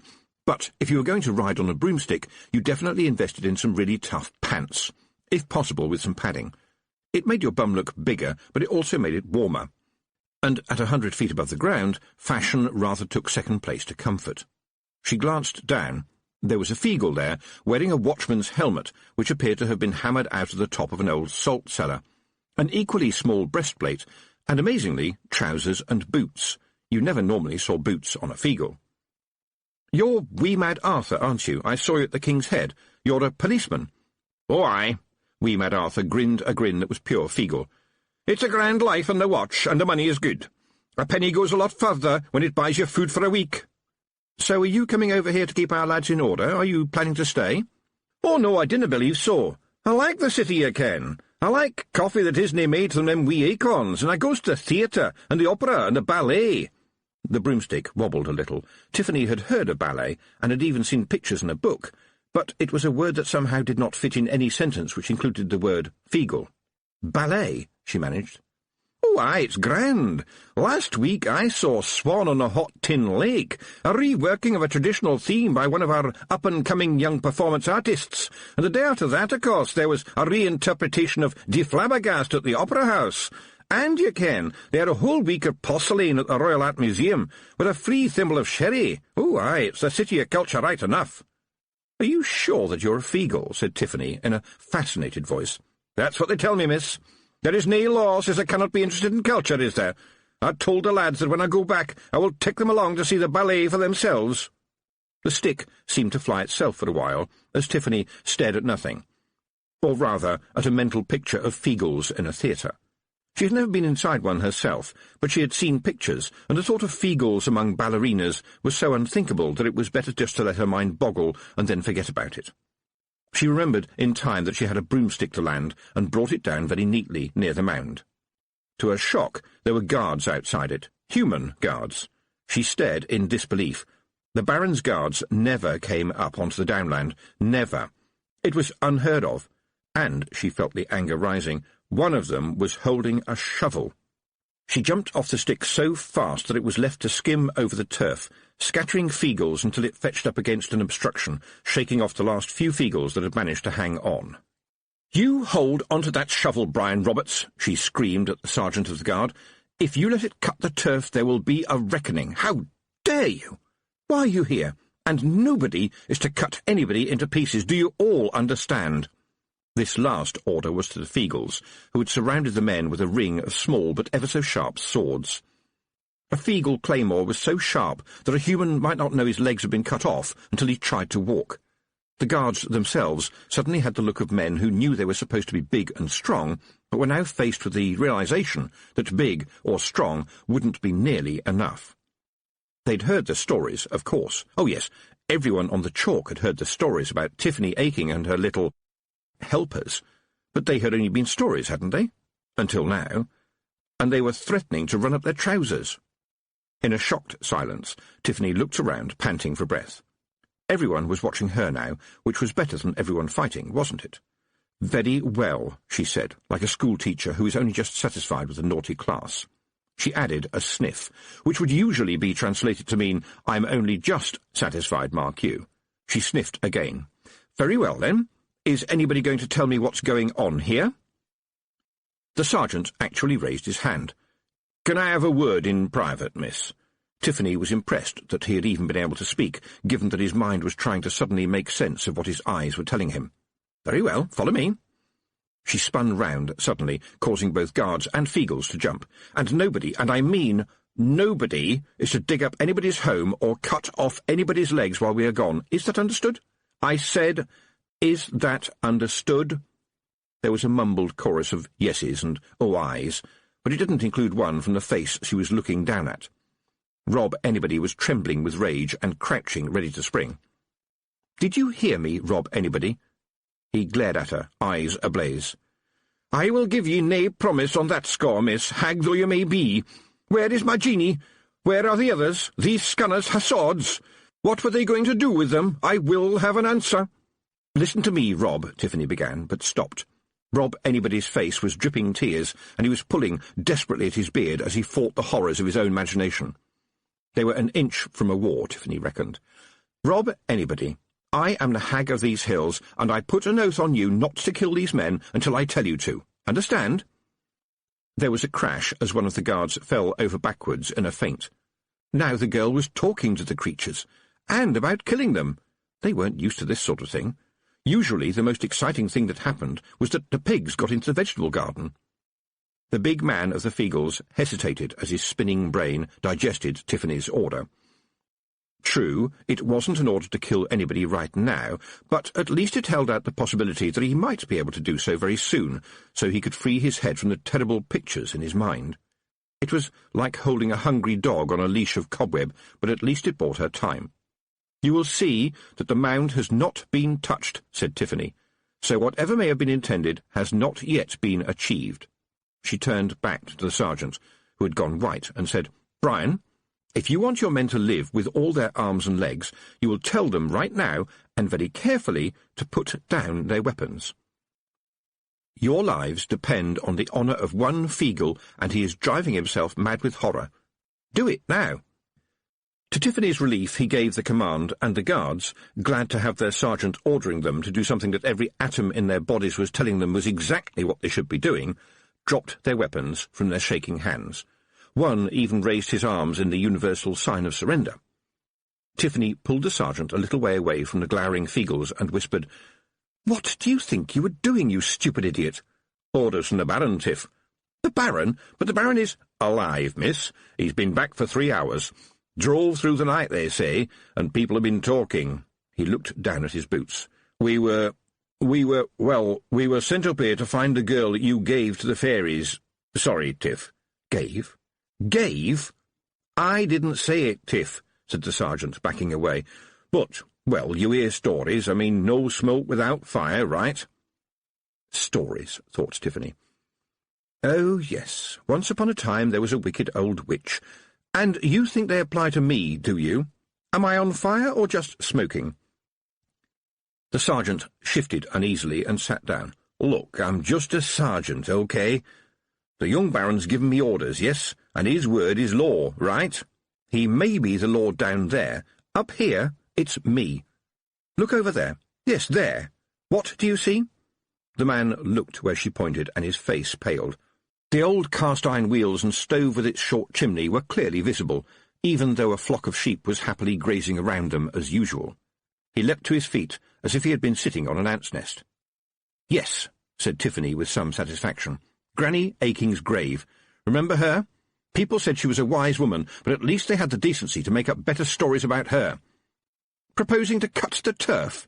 I'm amazed that Granny doesn't rise up through the turf and bite your bum. Now, take your men down the hill a little way, and I will sort this out. You understand? We don't want anyone to get jumpy." The sergeant nodded. It was not as if he had any other option. As the guards moved away, dragging their unconscious colleague with them and trying not to look like, well, guards who were turning a walk away as closely into a running away as was possible, Tiffany knelt down by Rob Anybody and lowered her voice. "Look, Rob, I know about the secret tunnels." "What scunner told you about the secret tunnels?" "I am the Hag of the Hills, Rob," said Tiffany soothingly. "Shouldn't I know about the tunnels? You are Feegles, and no Feegle will sleep in a house with only one entrance, right?" The Feegle was calming down a bit now. "Oh, aye, you have a point there." "Then can I please suggest you go and fetch young Amber? Nobody is going to touch the mound." After a little hesitation, Rob Anybody sprang into the entrance hole and was gone. It took some time for him to return, time Tiffany thankfully used by getting the sergeant to come back and help her gather up the guards' dropped weapons. And when Rob did resurface, he was accompanied by a great many more Feegles and the Kelder, and also by a rather reluctant Amber, who blinked nervously in the daylight and said, "Oh, Crivens." Tiffany knew that her own smile was false when she said, "I've come to take you home, Amber." Well, at least I'm not stupid enough to say something like, "Won't that be nice?" she added to herself. Amber glared at her. "You will nae get me back in that place," she announced, "and you can stick it where the monkey put his jumper." And I don't blame you, thought Tiffany, but now I can pass for being a grown-up, and I have to say some stupid grown-up things. "But you do have a mother and father, Amber. I'm sure they miss you." She winced at the look of scorn the girl gave her. "Oh, aye, and if the old scunner misses me, he'll aim another blow." "Maybe we can go together and help him change his ways," Tiffany volunteered, despising herself, but the image of those thick fingers heavy with nettle stings from that awful bouquet wouldn't go away. This time Amber actually laughed. "Sorry, mistress, but Jeanie told me you were clever." What was it that Granny Weatherwax had said once? Evil begins when you begin to treat people as things. And right now it would happen if you thought there was a thing called a father, and a thing called a mother, and a thing called a daughter, and a thing called a cottage, and told yourself that if you put them all together you had a thing called a happy family. Aloud she said, "Amber, I want you to come with me to see the Baron, so that he knows you are safe. After that you can do as you please. That's a promise." Tiffany felt her knocking on her boot and looked down at the Kelder's worried face. "Can I have a wee word with ye?" said Jeanie. Beside her, Amber was crouching down so that she could hold the Kelder's other hand. Then Jeanie spoke again, if it was speech and not song, but what could you sing that stayed in the air, so that the next note twisted around it? What could be sung that seemed to be a living sound that sung itself right back at you? And then the song was gone, leaving only a hole and a loss. "That's a Kelder song," said Jeanie. "Amber heard me singing it to the little ones. It's part of the soothings, and she understood it, Tiffany. I gave her nae help, but she understood it. I know that Toad has told you this, but do you ken what I'm telling you now? She recognises meaning and learns it. She is as close to being a Kelder as any human could be. She is a treasure not to be thrown away." The words came out with unusual force for the Kelder, who was usually so softly spoken, and Tiffany recognised it as helpful information that, ever so nicely, was a kind of threat. Even the journey off the downland and into the village had to be negotiated. Tiffany, holding Amber by the hand, walked past the waiting guards and continued on, much to the embarrassment of the sergeant. After all, if you have been sent to bring somebody in, then you are going to look pretty silly if they go and bring themselves in by, as it were, themselves. But on the other hand, if Tiffany and Amber walked behind the guards, it looked as though they were being driven. This was sheep country after all, and everybody knew, didn't they, that the sheep walked in front and a shepherd walked behind. Finally, they compromised on a rather awkward method where they all moved forward with a certain amount of revolving and shuffling that made it look as if they were travelling by square dance. Tiffany had to spend a lot of the time stopping Amber from giggling. That was the funny part. It would have been nice if the funny part could have lasted longer. "Look, I was only told to fetch the girl," said the sergeant desperately as they walked through the castle gates. "You don't have to come." He said this in a way which meant, "Please, please, don't barge in and show me up in front of my new boss." But it didn't work. The castle was what was once called a bustle, which meant extremely busy, with cross people running around at cross purposes in every direction except straight up. There was going to be a funeral, and then there was going to be a wedding, and two big occasions so close together could test the resources of a small castle to the utmost, especially since people who would come a long way for one would probably stay for the other, saving time but causing extra work for everybody. But Tiffany was glad for the absence now of Miss Spruce, who had been altogether too unpleasant by half, and had never been one to get her hands dirty. And then there would always be the problem of seating. Most of the guests would be aristocrats, and it was vitally important that no one had to sit next to somebody who was related to someone who had killed one of their ancestors at some point in the past. Given that the past is a very big place, and taking into account the fact that everybody's ancestors were generally trying to kill everybody else's ancestors for land, money, or something to do, it needed very careful trigonometry to avoid another massacre taking place before people had finished their soup.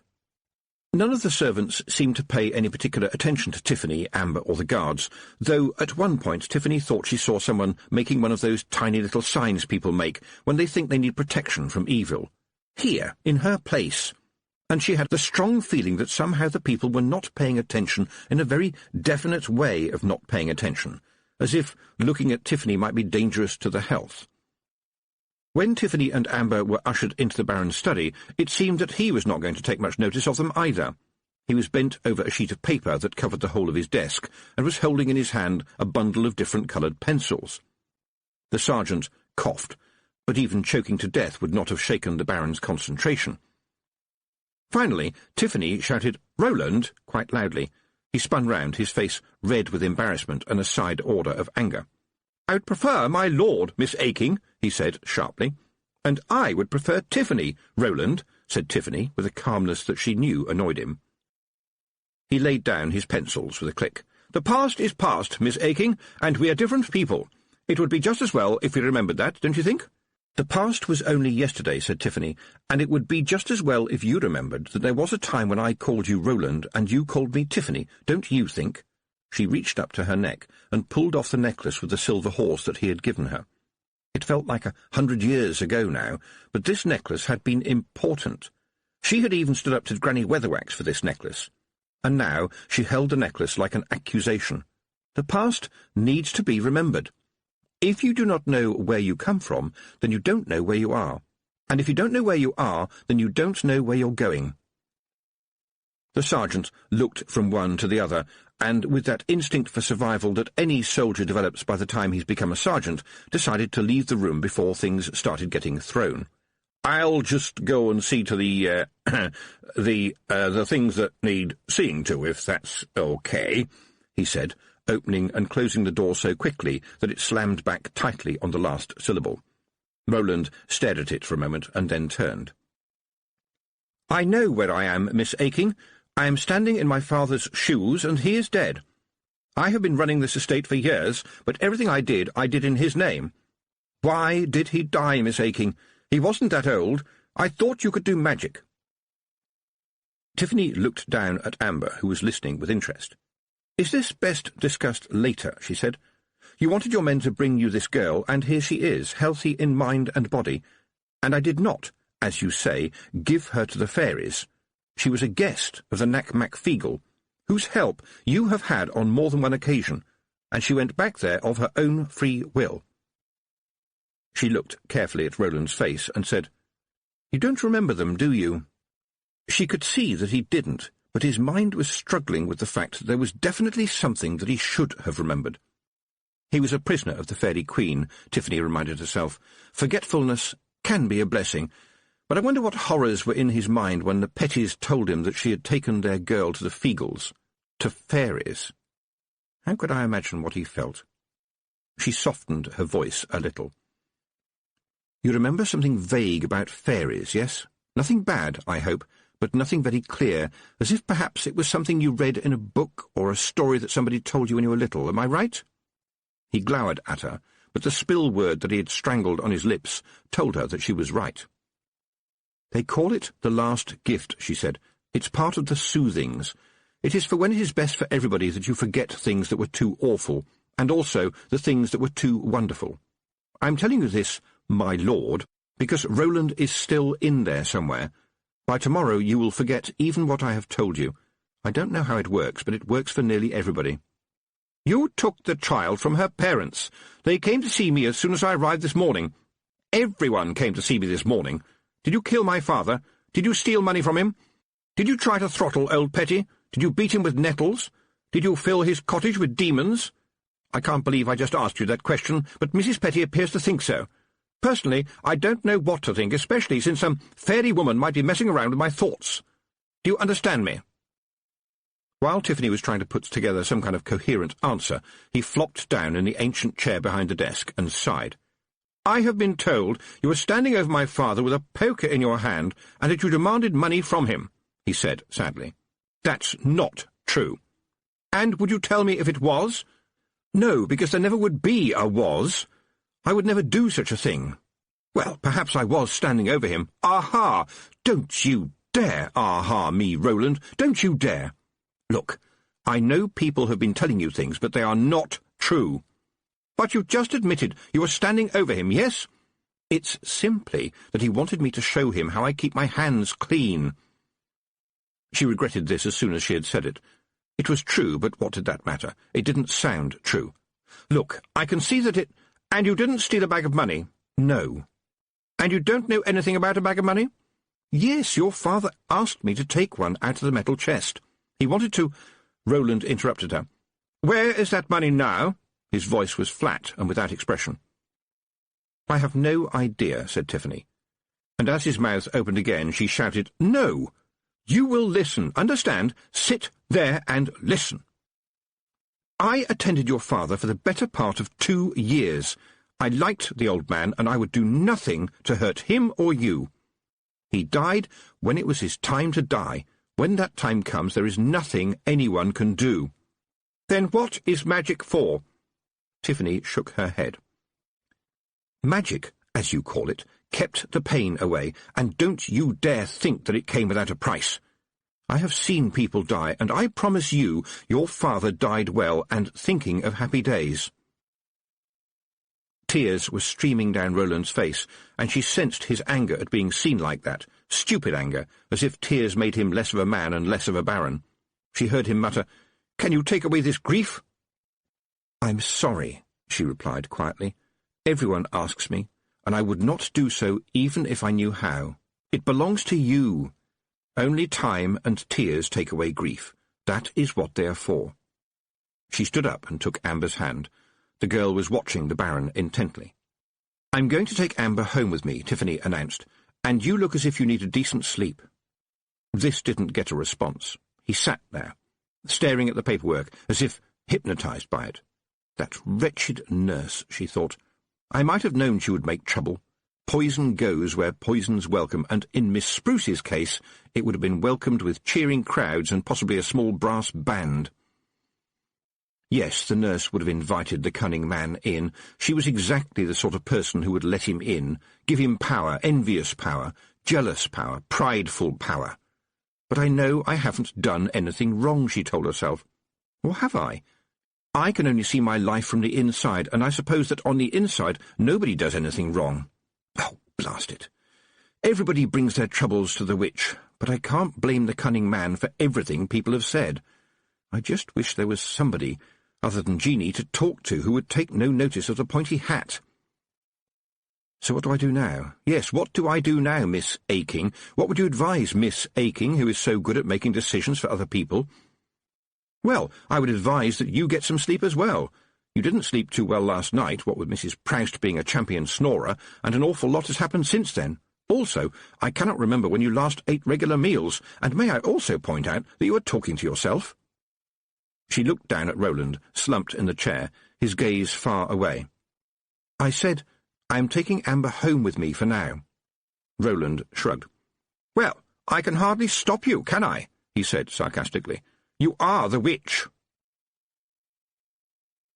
Tiffany's mother uncomplainingly made up a bed for Amber, and Tiffany dropped off to sleep in her own bed at the other end of the big bedroom. She woke up on fire. Flames filled the entire room, flickering orange and red but burning as gently as the kitchen stove. There was no smoke, and although the room felt warm, nothing was actually burning. It was as if fire had just dropped in for a friendly visit, not for business. Its flames rustled. Enthralled, Tiffany held a finger to the flame and raised it as if the little flame was as harmless as a baby bird. It seemed to get colder, but she blew on it anyway, and it plopped back into life. Tiffany got carefully out of the burning bed, and, if this was a dream, it was making a very good job of the tinkles and pings that the ancient bed traditionally made. Amber was lying peacefully on the other bed under a blanket of flame. As Tiffany watched, the girl turned over, and the flames moved with her. Being a witch meant that you didn't simply run around shouting just because your bed was on fire. After all, it was no ordinary fire, a fire that did no harm. So it's in my head, she thought. Fire that does no harm. The hair runs into the fire. Somebody is trying to tell me something. Silently, the flames went out. There was an almost imperceptible blur of movement in the window, and she sighed. The Feagles never gave up. Ever since she was 9 years old, she had known that they watched over her at night, and they still did, which was why she bathed in a hip bath behind a sheet. In all probability, she hadn't gotten a thing that the Knack-Mack Feagles would be interested in looking at, but it made her feel better. The hair runs into the fire. It certainly sounded like a message that she had to work out, but who from? From the mysterious witch who had been watching her, maybe? Omens were all very well, but sometimes it would help if people just wrote things down. It never paid, though, to ignore those little thoughts and coincidences, those sudden memories, little whims. Quite often they were another part of your mind trying hard to get a message through to you, one that you were too busy to notice. But it was bright daylight outside, and puzzles could wait. Other things couldn't. She'd start at the castle. "My dad beat me up, didn't he?" said Amber in a matter-of-fact voice as they walked towards the grey towers. "Did my baby die?" "Yes." "Oh," said Amber in the same flat voice. "Yes," said Tiffany, "I'm sorry." "I can sort of remember, but not exactly," said Amber. "It's all a bit fuzzy." "That's the soothings working. Jeanie has been helping you." "I understand," said the girl. "You do?" said Tiffany. "Yes," said Amber. "But my dad, is he going to get into trouble?" "He would if I told how I found you," Tiffany thought. The wives would see to it. The village people had a robust attitude to the punishing of boys, who almost by definition were imps of mischief and needed to be tamed, but hitting a girl that hard, not good. "Tell me about your young man," she said aloud instead. "He's a tailor, isn't he?" Amber beamed, and Amber could light up the world with a smile. "Oh, yes. His grandad learned him a lot before he died. He can make just about anything out of cloth, can my William. Everyone around here says he should be put to an apprenticeship, and he'd be a master himself in a few years." Then she shrugged. "But masters want paying for the learning of the knowing, and his mummy's never going to find the money to buy him an indenture. Oh, but my William has wonderful fine fingers, and he helps his mum with the sewing of her corsets and making beautiful wedding dresses. That means working with satins and such like," said the girl proudly. "And William's mum is much complimented on the fineness of the stitching." Amber beamed with second-hand pride. Tiffany looked at the glowing face where the bruises, despite the Kelder's soothing touch, were still quite plain. So, the boyfriend is a tailor, she thought. To big beefy men like Mr. Petty, a tailor was hardly a man at all, with his soft hands and indoor work. And if he stitched clothes for ladies too, well, that was even more shame that the daughter would be bringing to the unhappy little family. "What do you want to do now, Amber?" she said. "I'd like to see my mum," said the girl promptly. "But supposing you meet your dad?" Amber turns to her. "Then I'll understand. Please don't do anything nasty to him, like turn him into a pig or something." A day as a pig might help him mend his ways, thought Tiffany, but there was something of the Kelder in the way that Amber had said, "I'll understand." A shining light in a dark world. Tiffany had never seen the gates of the castle closed shut, except at night.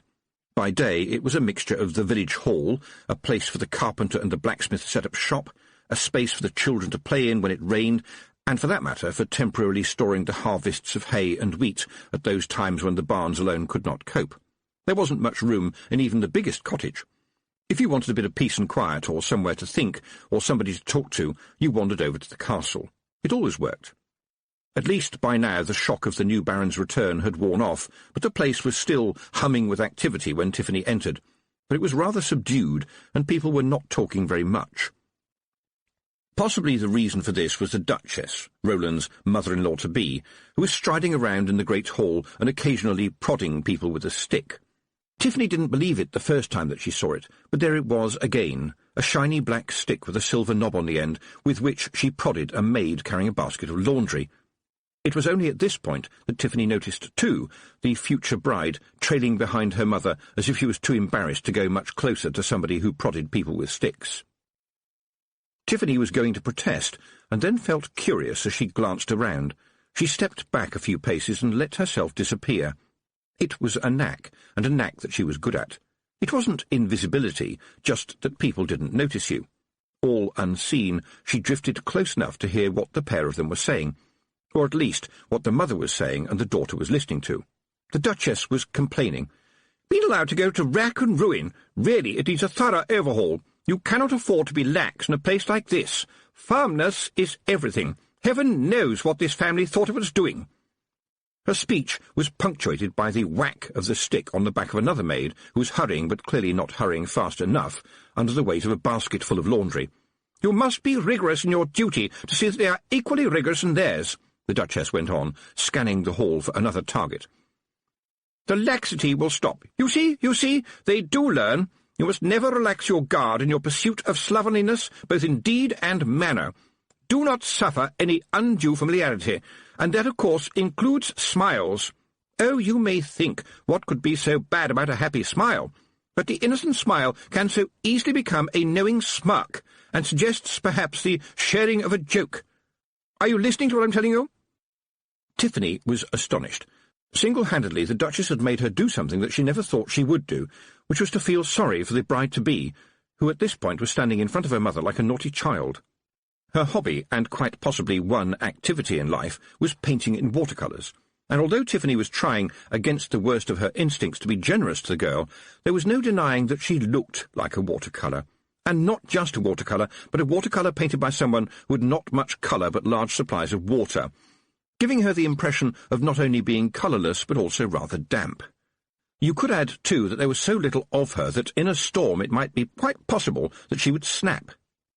Unseen as she was, Tiffany felt just the tiniest pang of guilt and stopped inventing other nasty things to think. Besides, compassion was setting in, blast it.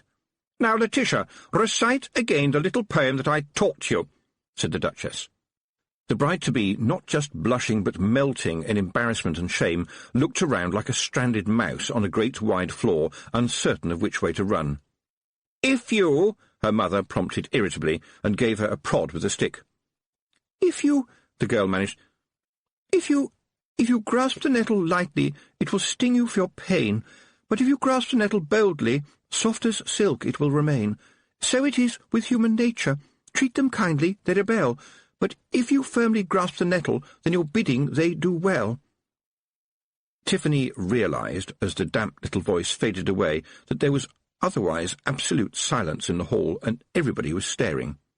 She rather hoped that somebody might forget themselves sufficiently to start clapping, although that would probably mean the end of the world. Instead, the bride took one look at the open mouths and fled, sobbing, as fast as her very expensive but seriously impractical shoes would carry her. Tiffany heard them clicking madly all the way up the stairs, followed very shortly afterwards by the slamming of a door. Tiffany walked away slowly, just a shadow in the air to anyone who wasn't paying attention. She shook her head. Why had he done it? Why in the world had Roland done it? Roland could have married anyone. Not Tiffany herself, of course, but why had he chosen that, well, not to be unpleasant, skinny girl? And her father had been a duke, her mother was a duchess, and she was a duckling. Well, one might try to be charitable, but she did tend to walk like one. Well, she did. If you looked carefully, you could see her feet stuck out. And if you cared about those things, the dreadful mother and the soppy daughter outranked Roland. They could officially bully him. The old Baron now had been a different sort of person. Oh, yes, he liked it if the children gave a little bow or curtsied if he passed them in the lane, but he knew everybody's name, and generally their birthdays as well, and he was always polite. Tiffany remembered him stopping her one day and saying, "Would you be so kind as to ask your father to come and see me, please?" It was such a gentle phrase for a man with such power. Her mother and father used to argue about him when they thought she was safely tucked up in bed. In between the symphony of the bed-springs, she often heard them almost, but not exactly, having a row. Her father would say things like, "It's all very well you saying he is generous and all that, but don't you tell me that his ancestors didn't get their money by grinding the faces of the poor." And her mother would retort, "I have never seen him grind anything. Anyway, that was the olden days. You've got to have someone to protect us. That stands to reason." And her father would come back with something along the lines of, "Protect us from who? Another man with a sword? I reckon we could do that by ourselves." And around this time the conversation would peter out, since her parents were still in love in a comfortable type of way, and neither of them really wanted anything to change at all. It seemed to her, looking down the length of the hall, that you didn't need to grind the faces of the poor if you taught them to do their own grinding. The shock of the thought made her giddy, but it stayed in her mind. The guards were all local boys, or married to local girls, and what would happen if everybody in the village got together and said to the new Baron, "Look, we will let you stay here, and you can even sleep in the big bedroom, and of course we'll give you all your meals and flick a duster around from time to time, but apart from that, this land is ours now. Do you understand?" Would it work? Probably not. But she remembered asking her father to get the old stone barn cleaned up. That would be a start. She had plans for the old stone barn. "You there! Yes, you there in the shadows! Are you lollygagging?" This time she paid attention. All that thinking had meant that she hadn't paid enough attention to her little don't-see-me trick. She stepped out of the shadows, which meant that the pointy black hat was not just a shadow. The Duchess glared at it. It was time for Tiffany to break the ice, even though it was so thick as to require an axe. She said politely, "I don't know how to lollygag, madam, but I will do my best." "What? What? What did you call me?" The people in the hall were learning fast, and they were scuttling as quickly as they could to get out of the place, because the Duchess's tone of voice was a storm warning, and nobody likes to be out in a storm. The sudden rage overtook Tiffany. It wasn't as if she had done anything to deserve being shouted at like that. She said, "I'm sorry, madam, I did not call you anything to the best of my belief." This did not do anything to help. The Duchess's eyes narrowed. "Oh, I know you, the witch girl who followed us to the city on who knows what dark errand. "Oh, we know about witches where I come from. Meddlers, sowers of doubt, breeders of discontent, lacking all morality, and charlatans into the bargain." The Duchess pulled herself right up and glowered at Tiffany as if she had just won a decisive victory. She tapped her cane on the ground. Tiffany said nothing, but nothing was hard to say. She could sense the watching servants behind curtains and pillars, or peering around doors. The woman was smirking, and really needed that smirk removed, because Tiffany owed it to all witches to show the world that a witch could not be treated like this. On the other hand, if Tiffany spoke her mind, it would certainly be taken out on the servants. This needed some delicate wording. It did not get it, because the old bat gave a nasty little snigger and said, "Well, child, aren't you going to try to turn me into some kind of unspeakable creature?" Tiffany tried. She really tried, but there are times when things are just too much. She took a deep breath. "I don't think I shall bother, madam, seeing as you are making such a good job of it yourself." The sudden silence was nevertheless peppered with little sounds, like a guard behind a pillar sticking his hand over his mouth so that his shocked laughter would not be heard, and a splutter as, on the other side of a curtain, a maid almost achieved the same thing. But it was the tiny little click of a door high above that stayed in Tiffany's memory. Was that Letitia? Had she overheard? Well, it didn't matter, because the Duchess was gloating now, with Tiffany safely in the palm of her hand.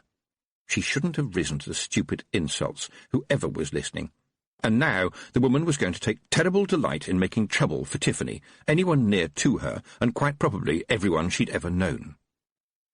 Tiffany felt chilly sweat running down her back.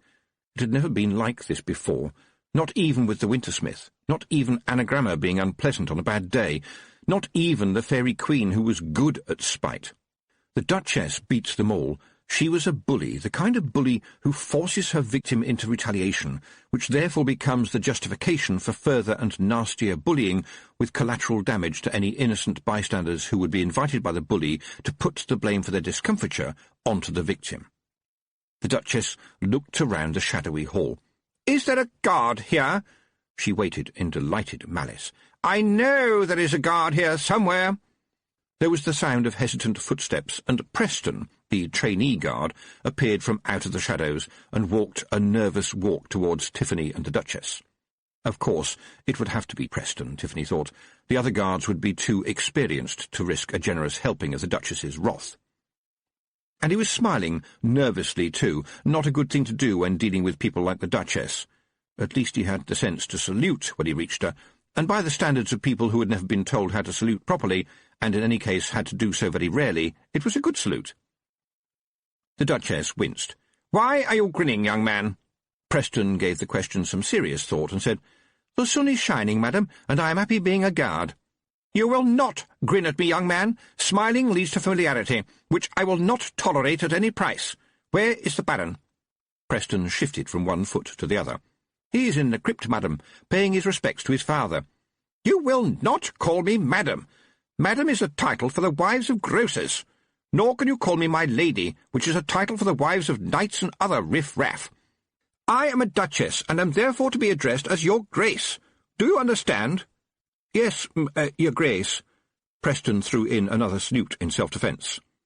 For a moment, at least, the Duchess seemed satisfied, but it was definitely among the shorter kinds of moments. "Very well, and now you will take this creature," she waved a hand towards Tiffany, "and lock her in your dungeon. Do you understand me?" Shocked, Preston looked to Tiffany for guidance. She gave him a wink, just to keep his spirits up. He turned back to the Duchess. "Lock her in the dungeon?" The Duchess glared at him. "That's what I said." Preston frowned. "Are you sure?" he said. "It means taking the goats out." "Young man, it is not my concern what you do with the goats. I order you to incarcerate this witch immediately. Now get on with it, or I will see to it that you lose your position." Tiffany was already impressed with Preston, but now he won a medal. "Can't do that," he said. "Cause of happy arse. The sergeant told me all about it. Happy arse corp arse. Means you can't just lock somebody away if they haven't broken the law. Happy arse corp arse. It's all written down. Happy arse corp arse," he repeated helpfully.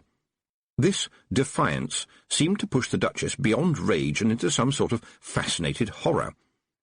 This spotty-faced youth in ill-fitting armour was defying her over some stupid words. Such a thing had never happened to her before. It was like finding out that frogs talked. That would be very fascinating and everything, but sooner or later a talking frog has to be squashed. "You will hand in your armour and leave this castle forthwith. Do you understand? You are sacked. You have lost your position, and I will make it my business to see that you never get a job as a guard ever again, young man." Preston shook his head. "Can't happen like that, your Lady Grace. Course of happy hour Scorepass. The sergeant said to me, 'Preston, you stick to happy hour Scorepass. It is your friend. You can stand on happy hour Scorepass.'" The Duchess glared at Tiffany, and since Tiffany's silence appeared to annoy her even more than anything she would have to say, she smiled and said nothing, in the hope that the Duchess might possibly explode. Instead, and as expected, she turned on Preston. "How dare you talk back to me like that, you scoundrel!" She raised the shiny stick with the knob on it, but suddenly it seemed immovable. "You will not hit him, madam," said Tiffany in a calm voice. "I will see your arm breaks before you strike him. We do not strike people in this castle." The Duchess snarled and tugged at the stick, but neither stick nor arm seemed to want to move. "In a moment, the stick will come free," said Tiffany. "If you attempt to strike anyone with it again, I will break it in half. Please understand that this is not a warning, it is a forecast." The Duchess glared at her, but must have seen something in Tiffany's face that her own resolute stupidity could worry about. She let go of the stick, and it fell to the floor. "You have not heard the last of this, witch girl." "Just witch, madam. Just witch," said Tiffany as the woman strutted at speed out of the hall. "Are we going to get into trouble?" said Preston quietly. Tiffany gave a little shrug. "I will see to it that you don't," she said. And she thought, "And so will the sergeant, I'll make sure of it." She looked around the hall and saw the faces of the watching servants hurriedly turn away, as if they were afraid. There wasn't any real magic, she thought. I just stood my ground. You have to stand your ground because it's your ground. "I was wondering," said Preston, "if you were going to turn her into a cockroach and stamp on her. I've heard that witches can do that," he added hopefully. "Well, I won't say that it's impossible," said Tiffany, "but you won't see a witch doing it. Besides, there are practical problems." Preston nodded sagely. "Well, yes," he said. "The different body mass, for one thing, which would mean you would end up with either one enormous human-sized cockroach, which I think would probably collapse under its own weight, or dozens or even hundreds of people-shaped cockroaches. But the snag there, I think, might be that their brain might work very badly, though of course if you had the right spells I suppose you could magic all the bits of the human that wouldn't fit into the cockroach into some kind of big bucket so they could use it to get themselves bigger again when they were tired of being small. But the problem there would be what happened if some hungry dog came along when the lid was off. That would be quite bad. Sorry, have I said something wrong?" No," said Tiffany. Don't you think you're a bit too smart to be a guard, Preston?" Preston shrugged. "Well, the lads all think I'm useless," he said cheerfully. "They think there's got to be something wrong with somebody who can pronounce the word marvellous." "But, Preston, I know you are very clever and sufficiently erudite to know the meaning of the word erudite. Why do you sometimes pretend to be stupid? You know, like doctrine and happy arse corpass." Preston grinned. "I was unfortunately born clever, miss, and I've learned that sometimes it's not such a good idea to be all that clever. Saves trouble." Right now, it seemed to Tiffany that the clever thing would be not to be in the hall any longer. Surely the horrible woman couldn't do too much damage, could she? But Roland had been so strange, acting as if they had never been friends, sounding as though he believed every complaint against her. He had never been like that before. Oh, yes, he was mourning his father, but he just didn't seem himself. And that dreadful old baggage had just bundled off to harry him while he was saying goodbye to his father in the coolness of the crypt, trying to find a way of saying the words that there had never been time for, trying to make up for too much silence, trying to bring back yesterday and nail it firmly to now. Everyone did that. Tiffany had come back from quite a few deathbeds, and some were very nearly merry, where some decent old soul was peacefully putting down the weight of their years. Or they could be tragic, when death had needed to bend down to harvest his due. Or, well, ordinary, sad but expected, one light blinking off in a sky full of stars. And she had wondered, as she made tea and comforted people, and listened to the tearful stories about the good old days from people who had always had words left over that they thought should have been spoken. And she had decided that they weren't there to be said in the past, but remembered in the here and now. "What do you think about the word conundrum?" Tiffany stared at Preston, her mind still full of words people never said. "What was that you asked?" she said, frowning. "The word conundrum," Preston repeated helpfully. "When you say the word, doesn't it look in your head like a copper-coloured snake curled up asleep?" Now, Tiffany thought, during a day like this, anyone who wasn't a witch would dismiss that as a bit of silliness, so that means I shouldn't. Preston was the worst-dressed guard in the castle. The newest guard always was. To him were given chain-mail trousers that were mostly full of holes, and suggested, against everything we know about moths, that moths could eat through steel. In fact, chain-mail trousers are always full of holes, but they shouldn't be full of holes 7 inches wide. To him was given the helmet that, no matter what size your head was, would slide down and make your ears look big, and this was not forgetting that he had also inherited a breastplate with so many holes in it that it might be more useful for straining soup. But his gaze was always alert, to the point where it made people uneasy. Preston looked at things, really looked at things, so intensely that afterwards they must have felt really looked at. She had no idea what went on in his head, but it was surely pretty crowded. "Well, I must say I've never thought about that word conundrum," she said slowly, "but it is certainly metallic and slithery." "I like words," said Preston. "Forgiveness. Doesn't it sound like what it is? Doesn't it sound like a silk handkerchief gently falling down? And what about susurration? Doesn't it sound to you like whispered plots and dark mysteries?" "Sorry, is something wrong?" "Yes, I think something may be wrong," said Tiffany, looking at Preston's worried face. Susurration was her favourite word. She had never met anyone else who even knew it. "Why are you a guard, Preston?" "Don't like sheep very much, not very strong so I can't be a ploughman, too ham-fisted to be a tailor, too scared of drowning to run away to sea. My mother taught me to read and write, much against my dad's wishes, and since that meant I was no good for a proper job, I got packed off to be an apprentice priest in the Church of Om." "I quite like that. I learned a lot of interesting words, but they threw me out for asking too many questions, such as, 'Is this really true or what?'" He shrugged. "Actually, I quite like the guarding." He reached down and pulled a book out of his breastplate, which in fact could have accommodated a small library, and went on, "There's plenty of time for reading if you keep out of sight, and the metaphysics is quite interesting as well." Tiffany blinked. "I think you just lost me there, Preston." "Really?" said the boy. "Well, for example, when I'm on night duty and somebody comes to the gate, I have to say, 'Who goes there, friend or foe?' To which, of course, the correct answer is yes." It took Tiffany a moment to work this one out, and she began to have some insight into how Preston might have a problem holding down a job. He continued, "The conundrum begins if the person at the gate says 'friend,' since they may well be lying, but the lads who have to go out at night have very cleverly devised their own shibboleth with which to answer my question, and that is, 'Get your nose out of that book, Preston, and let us in right now.'" Shibboleth being... The boy was fascinating. It was not often you found somebody who could make nonsense sound wonderfully sensible. "A kind of code word," said Preston. "Strictly speaking, it means a word that your enemy would be unable to say. For example, in the case of the Duchess, it might be a good idea to choose a word like please." Tiffany tried not to laugh. "That brain of yours is going to get you into trouble one day, Preston. Well, so long as it's good for something." There was a scream from the distant kitchen, and one thing that makes humans different from animals is that they run towards a distress call rather than away from it. Tiffany arrived only seconds behind Preston, and even they weren't the first. A couple of girls were comforting Mrs. Coble, the cook, who was sobbing on a chair while one of the girls was wrapping a kitchen towel around her arm. The floor was steaming, and a black cauldron was lying on its side.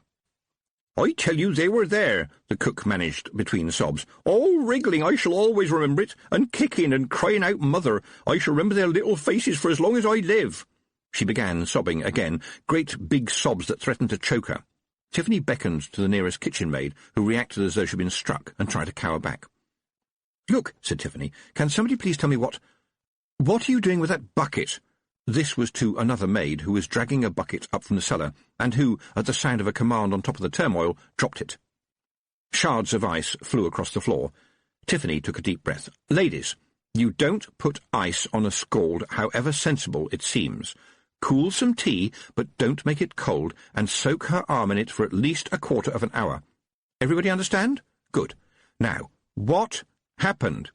"It was full of frogs," the cook screamed. "They was puddings, and I set them to boiling, but when I opened it up, they was little frogs all shouting for their mother. I told everyone, I told them. A wedding and a funeral from the same house, that's bad luck, that is. It's witchcraft, that's what it is." Then the woman gasped and clamped her free hand over her mouth. Tiffany kept a straight face. She looked in the cauldron, and she looked around on the floor. There was no sign of any frogs anywhere, although there were 2 enormous puddings still wrapped in their pudding cloths at the bottom of the cauldron. When she picked them out, still very hot, and placed them on the table, she couldn't help noticing that the maids backed away from them. "Perfectly good plum duff," she said cheerily. "Nothing to worry about here." "I have often noticed," said Preston, "that in some circumstances boiling water can seethe in a very strange way, with water droplets appearing to jump up and down just above the surface, which I might suggest is one reason why Mrs. Coble thought she was seeing frogs." He leaned closer to Tiffany and whispered, "And another reason may quite possibly be that bottle of finest cream sherry I can see on the shelf over there, which appears to be almost empty, coupled with the lone glass noticeable in the washing-up bowl over there." Tiffany was impressed. She hadn't noticed the glass. Everyone was watching her. Somebody ought to have been saying something, and since nobody was, it had better be her. "I'm sure the death of our Baron has upset us all," she began, and got no further because the cook sat bolt upright in the chair and pointed a trembling finger at her. "All except you, you creature," she accused. "I seed you, oh yes, I seed you. Everyone was sobbing and crying and wailing, but not you, oh no. You were just strutting around, giving orders to your elders and betters, just like your granny. Everybody knows. You was sweet on the young Baron, and when he chucked you over, you killed the old Baron just to spite him. You was seen, oh yes, and now the poor lad is beside himself with grief, and his bride is in tears and won't come out of her room. Oh, how you must be laughing inside. People is saying that the marriage should be put off. I'd bet you'd like that, wouldn't you? That would be a feather in your black hat and no mistake. I remember when you was small, and then off you went up to the mountains where the folks are so strange and wild as everybody knows, and what comes back, what comes back? What comes back knowing everything, acting so hoity-toity, treating us like dirt, tearing a young man's life apart? And that ain't the worst of it. You just talk to Mrs. Petty. Don't tell me about frogs. I know frogs when I sees them. That's what I saw, frogs. They must—" Tiffany stepped out of her body. She was good at this now, oh yes. Sometimes she practised the trick on animals who are generally very hard to fool. Even if only a mind seemed to be there, they got nervous and eventually ran away. But humans were easy to fool. Provided your body stayed where you left it, blinking its eyes and breathing and keeping its balance, and all the other little things the bodies are good at doing even when you're not there, other humans thought you were. And now she let herself drift towards the drunken cook, while she muttered and shouted and repeated herself, spitting out hurtful idiocies and bile and hatred, and also little flecks of spittle that stayed on her chins. And now Tiffany could smell the stench. It was faint, but it was there. She wondered, if I turn round, will I see 2 holes in her face? No, things weren't that bad, surely. Perhaps he was just thinking about her. Should she run? No. She might be running to rather than from. He could be anywhere. But at least she could try to stop this mischief. Tiffany was careful not to walk through people. It was possible, but even though she was in theory as insubstantial as a thought, walking through a person was like walking through a swamp, sticky and unpleasant and dark. She had got past the kitchen girls, who seemed hypnotized. Time always seemed to pass more slowly when she was out of her body. Yes, the bottle of sherry was almost empty, and there was another empty one just visible behind a sack of potatoes. Mrs. Coble herself reeked of it. She had always been partial to a drop of sherry, and possibly another drop as well. It could be a work-related illness among cooks, along with 3 wobbly chins. But all that foul stuff, where had that come from? Was it something she'd always wanted to say, or had he put it into her mouth? I have done nothing wrong, she thought again. It might be useful to keep that firmly in mind. But I have been stupid too, and I shall have to remember that as well. The woman, still hypnotizing the girls with her ranting, looked very ugly in the slow-motion world. Her face was a vicious red, and every time she opened her mouth her breath stank, and there was a piece of food stuck in her uncleaned teeth. Tiffany shifted sideways a little. Would it be possible to reach an invisible hand into her stupid body and see if she could stop the beating of the heart? Nothing like that had ever occurred to her before, and it was a fact that you could not, of course, pick up anything when you were outside your body. But perhaps it would be possible to interrupt some little flow, some tiny spark. Even a big, fat, wretched creature like the cook could be brought down by the tiniest of upsets, and that stupid red face would shudder, and that stinking breath would gasp, and that foul mouth would shut. First thoughts, second thoughts, third thoughts, and the very rare fourth thoughts lined up in her head like planets to scream in chorus, "That's not us! Watch what you were thinking!" Tiffany slammed back into her body, nearly losing her balance, and was caught by Preston, who was standing right behind her. Quick. Remember that Mrs. Coble had lost her husband only 7 months ago, she told herself, and remember that she used to give you biscuits when you were small, and remember that she had a row with her daughter-in-law and doesn't get to see her grandchildren any more. Remember this, and see a poor old lady who has drunk too much and has listened to too much gossip, from that nasty Miss Spruce, for one. Remember this, because if you hit back at her, you will become what he wants you to be. Don't give him space in your head again. Behind her, Preston grunted and said, "I know it's not the right thing to say to a lady, miss, but you are sweating like a pig." Tiffany, trying to get her shattered thoughts together, muttered, "My mother always said that horses sweat. Men perspire and ladies merely glow." "Is that so?" said Preston cheerfully. "Well, miss, you are glowing like a pig." This caused a lot of giggling from the girls, already shaken up by the cook's ranting, but any laughter would be better than that, and it occurred to Tiffany maybe Preston had worked that out. But Mrs. Coble had managed to get to her feet and waved a threatening finger at Tiffany, although she was swaying so much that for some of the time, depending on which way she was leaning, she was also threatening Preston, one of the girls, and a rack of cheeses. "You don't fool me, you evil-looking minx," she said. "Everyone knows you killed the old Baron. The nurse saw you. How dare you show your face in here? You'll take us all sooner or later, and I won't have that. I hope the ground opens up and swallows you." The cook snarled. She tottered backwards. There was a heavy thud, a creak, and just for a moment until it was cut off, the beginning of a scream as the cook fell into the cellar. Chapter 10. The Melting Girl. "Miss Aking, I must ask you to leave the chalk," said the Baron, his face wooden. "I will not." The Baron's expression did not change. Roland could be like that, she remembered, and it was worse now, of course. The Duchess had insisted on being in his office for this interview, and had further insisted on having 2 of her own guards there, as well as 2 from the castle. That pretty much filled all the space in the study, and the 2 pairs of guards glared at each other in an all-out professional rivalry. "It is my land, Miss Aking." "I know I have some rights," said Tiffany. Roland nodded like a judge. "That is a very important point, Miss Aking, but regrettably you have no rights at all. You are not a leaseholder, you are not a tenant, and you own no land. In short, you have nothing on which rights are based." He said all this without looking up from the foolscap paper in front of him. Deftly, Tiffany reached across and snatched it from his fingers, and was back in her chair before the guards could react. "How dare you talk like that without looking me in the eye?" But she knew what the words meant. Her father was a tenant of the farm. He had rights. She did not. "Look," she said, "you can't just turn me out. I've done nothing wrong." Roland sighed. "I really hoped that you would see reason, Miss Aking, but since you assert total innocence, I must spell out the following facts. Item, you admit that you took the child Amber Petty away from her parents and lodged her with the fairy folk who live in holes in the ground. Did you think this was the right place for a young girl? According to my men, there seemed to be a lot of snails in the vicinity. Now, just hold on, Roland. You will address my future son-in-law as my lord," snapped the Duchess.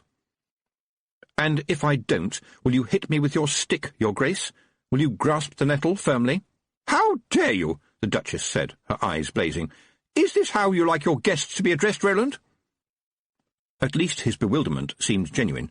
"I haven't the faintest idea what is being talked about here," he said. Tiffany pointed her finger at the Duchess, causing the Duchess's bodyguards to reach for their weapons, thus causing the castle guards to draw theirs too, so as not to be left out.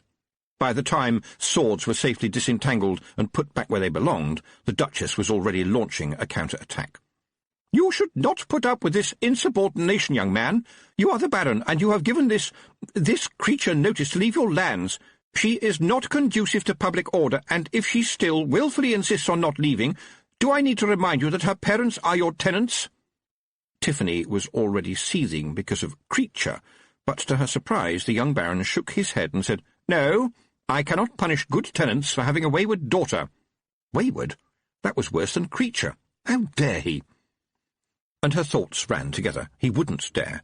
He had never dared, not in all the time they'd known each other, all the time when she had been just Tiffany and he had been just Roland. It had been a strange relationship, mostly because it wasn't a relationship at all. They hadn't been drawn to one another, they had been pushed towards one another by the way the world worked. She was a witch, which meant that she was automatically different from the village kids, and he was the Baron's son, which automatically meant that he was different from the village kids. And where they had gone wrong was in believing, somewhere in their minds, that because two things were different, they must therefore be alike. Slowly finding out that this wasn't true hadn't been nice for either of them, and there had been a certain number of things that both of them wished hadn't been said. And then it wasn't over, because it had never begun, not really, of course, and so it was best for both of them. Of course. Certainly. Yes. And in all that time he'd never been like this, never so cold, never so stupid in such a meticulous kind of way that you couldn't blame it all on the wretched Duchess, although Tiffany would have loved to. No, there were other things happening. She had to be on her guard, and there, watching them watching her, she realized how a person could be both stupid and clever. She picked up her chair, placed it neatly in front of the desk, sat down on it, folded her hands, and said, "I'm very sorry, my lord." She turned to the Duchess, bowed her head, and said, "And to you too, your grace, I temporarily forgot my place. It will not happen again, thank you." The Duchess grunted. It would have been impossible for Tiffany to have thought any less of her, but, well, a grunt. After a climb-down like that, humbling an uppity young witch deserved a lot better than that. Some remark so cutting that it blunted on the bone. Honestly, she might have made an effort. Roland was staring at Tiffany, so nonplussed he was nearly minused. She confused him a little more by handing him the now crumpled sheet of paper and saying, "Do you want to deal with the other matters, my lord?" He struggled for a moment, managed to flatten the paper on the desk to his satisfaction, smoothed it out, and said, "There is the matter of the death of my father and the theft of money from his strong-box." Tiffany fixed him with a helpful smile, which made him nervous. "Anything else, my lord? I am anxious that everything should be dealt with." "Roland, she is up to something," said the Duchess. "Be on your guard." She waved a hand towards the guards. "And you guards should be on your guard as well, mind." The guards, having some difficulty with the idea of being even more on their guard when they were already, through nervousness, much further on their guard in any case than they had ever been before, strained to look a bit taller. Roland cleared his throat. "Then there is the matter of the late cook, who fell to her death almost coincidentally with, I believe, insulting you. Do you understand these charges?" "No," said Tiffany. There was a moment of silence before Roland said, Why not?" "Because they aren't charges, my lord. You are not declaring outright that you think I stole the money and killed your father and the cook. You are simply sort of waving the idea in front of me, in the hope that I will burst into tears, I suppose. Witches don't cry, and I want something that probably no other witch has ever asked for before. I want a hearing, a proper hearing, and that means evidence. And that means witnesses, and that means that the people who say have to say it in front of everybody. And that means a jury of my peers, which means people like me. And that means habeas corpus, thank you very much." She stood up and turned towards the doorway, which was blocked by a struggling crowd of guards. Now she looked at Roland and bobbed a little curtsy. "Unless you feel entirely confident enough to have me arrested, my lord, I'm leaving." They watched with open mouths as she walked up to the guards. "Good evening, Sergeant. Good evening, Preston. Good evening, gentlemen. This won't take a minute. If you would just excuse me, I'm leaving." She saw Preston wink at her as she pushed past his sword, and then she heard the guards suddenly collapse in a heap. She walked along the corridor to the hall. There was a huge fire in the even bigger fireplace, which was large enough to be a room all by itself. The fire was peat. It couldn't do much to heat most of the hall, which never got warm even in the heart of summer. But it was cosy to be close to, and if you have to breathe smoke, then you can't do better than peat smoke, which rose up to the chimney and drifted like a warm mist around the sides of bacon which were hung up there to smoke. It was all going to get complicated again, but for the moment Tiffany sat there simply for a rest, and while she was about it, to shout at herself for being so stupid. How much poison can he seep into their heads? How much does he need to? That was the problem with witchcraft. It was as if everybody needed the witches, but hated the fact that they did, and somehow the hatred of the fact could become the hatred of the person. People then started thinking, who are you to have these skills? Who are you to know these things? Who are you to think you're better than us? But Tiffany didn't think she was better than them. She was better than them at witchcraft, that was true, but she couldn't knit a sock, and she didn't know how to shoe a horse, and while she was pretty good at making cheese, she had to have 3 tries to bake a loaf that you could actually bite into with your teeth. Everybody was good at something. The only wicked thing was not finding out in time. There was fine dust on the floor of the fireplace, because there is nothing like peat for dust, and as Tiffany watched, tiny little footprints appeared in it. "All right," she said. "What did you do to the guards?" A shower of Feagles landed lightly on the seat beside her. "Well," Rob Anybody said, "personally I would have liked to take them to the cleaners, the mound-digging Cromwells that they are, but I could see where that might make it a wee bit difficult for ye, so we just tied their bootlaces together. Maybe they'll blame it on the wee mice. Look, you're not to hurt anybody, all right? The guards have to do what they're told." "Nay, they didn't," said Rob scornfully. "That's nae errand for a warrior, doing what you're told. And what would they have done to you, doing what they were told? That old carlin of a mother-in-law was glaring claymores at you the whole time. Bad cess to her. Ha! Let's see how she likes her bath-water tonight." The edge to his voice put Tiffany on the alert. "You are not to hurt anybody. Do you understand?" "Nobody at all, Rob." The big man grumbled. "Oh, yes, miss. I've taken what you said on board." "And you promise on your honour as a Feagle not to throw it over the side as soon as my back is turned, do you?" Rob Anybody started grumbling again, using crackling Feagle words that she had never heard before.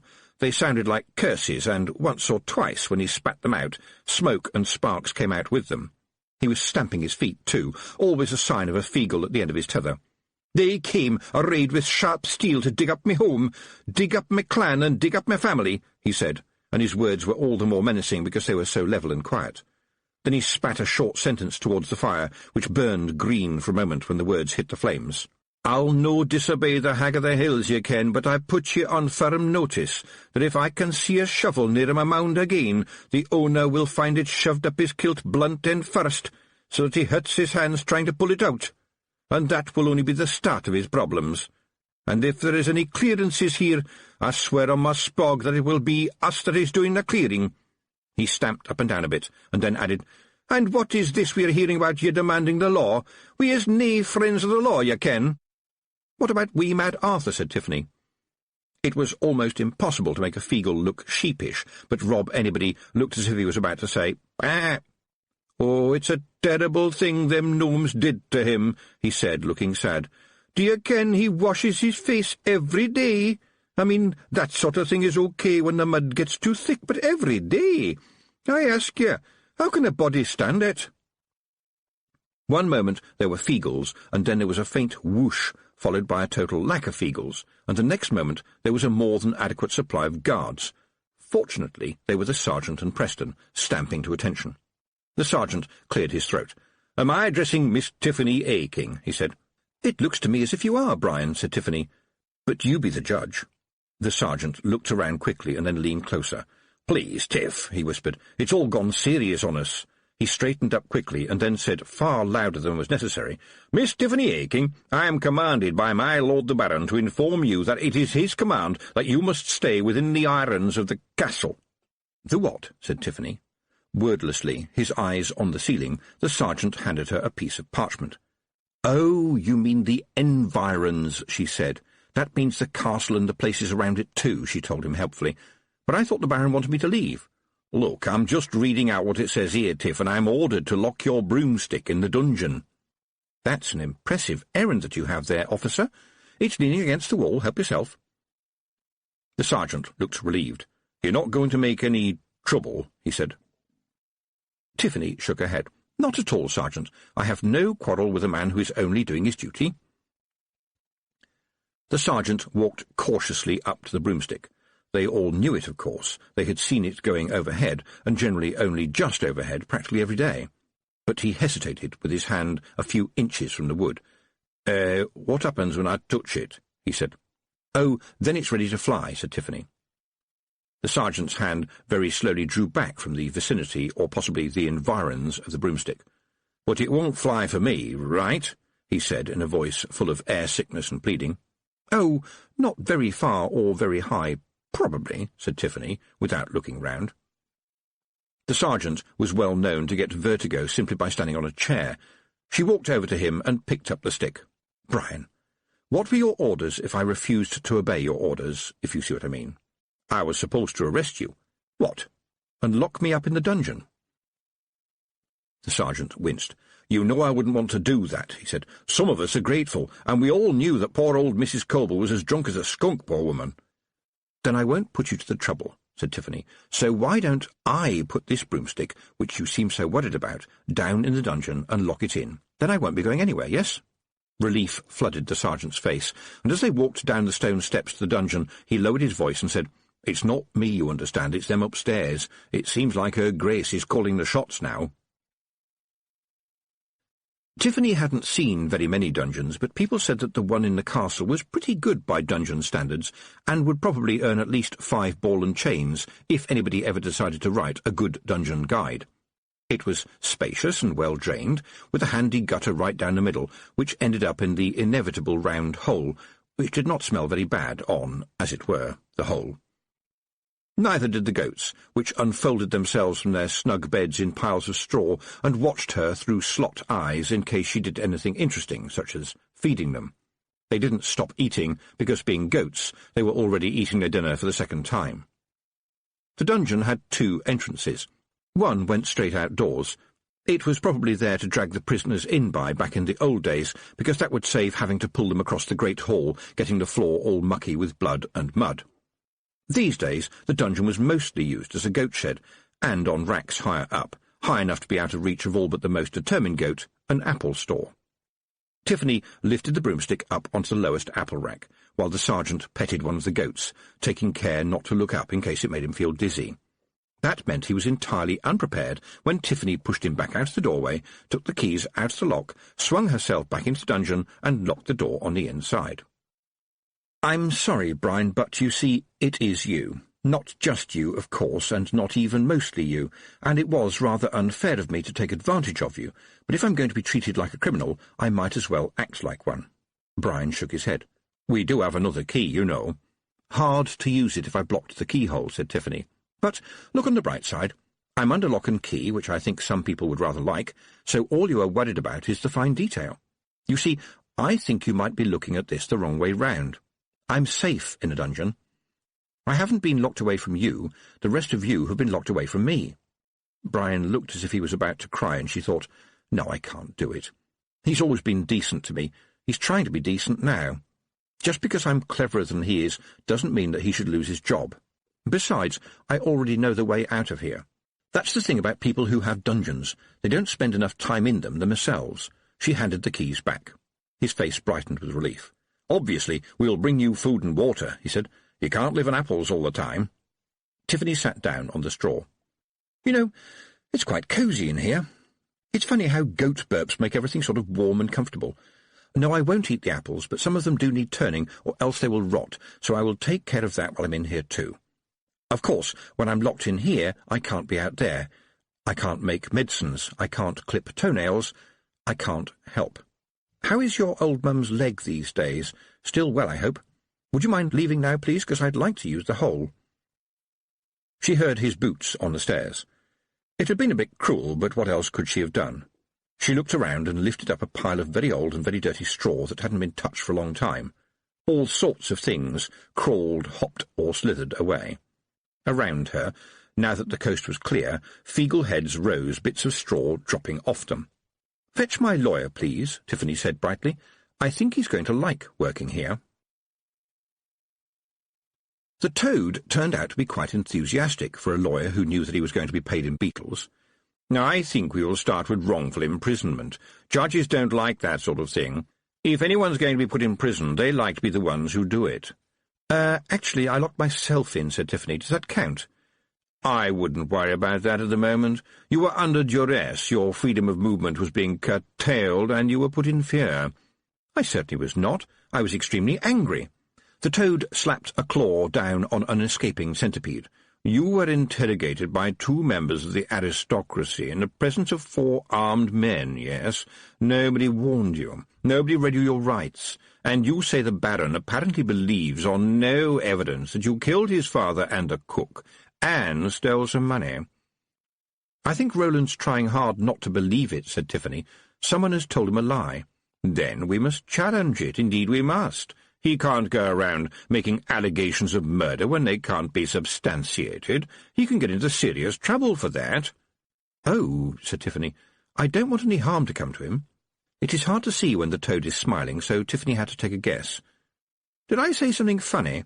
"Not funny at all, not really, but in its way rather sad and rather droll," said the toad. "Droll in this case meaning somewhat bittersweet. This young man is making accusations against you which could, if true, lead to you being executed in many places in this world, and yet you do not wish him to be put to any inconvenience. I know it's soppy, but the Duchess is pushing him all the time, and the girl he's going to marry is as wet as—" She stopped. There were footfalls on the stone stairs that led from the hall to the dungeon, and they certainly did not have the heavy ring of guards' hobnails. It was Letitia, the bride-to-be, all in white and all in tears. She reached the bars of Tiffany's cell, hung onto them, and carried on crying. Not big sobs, but just an endless, snivelling, nose-dripping, fumbling in the sleeve for the lace hanky that is already totally soaking wet kind of tears.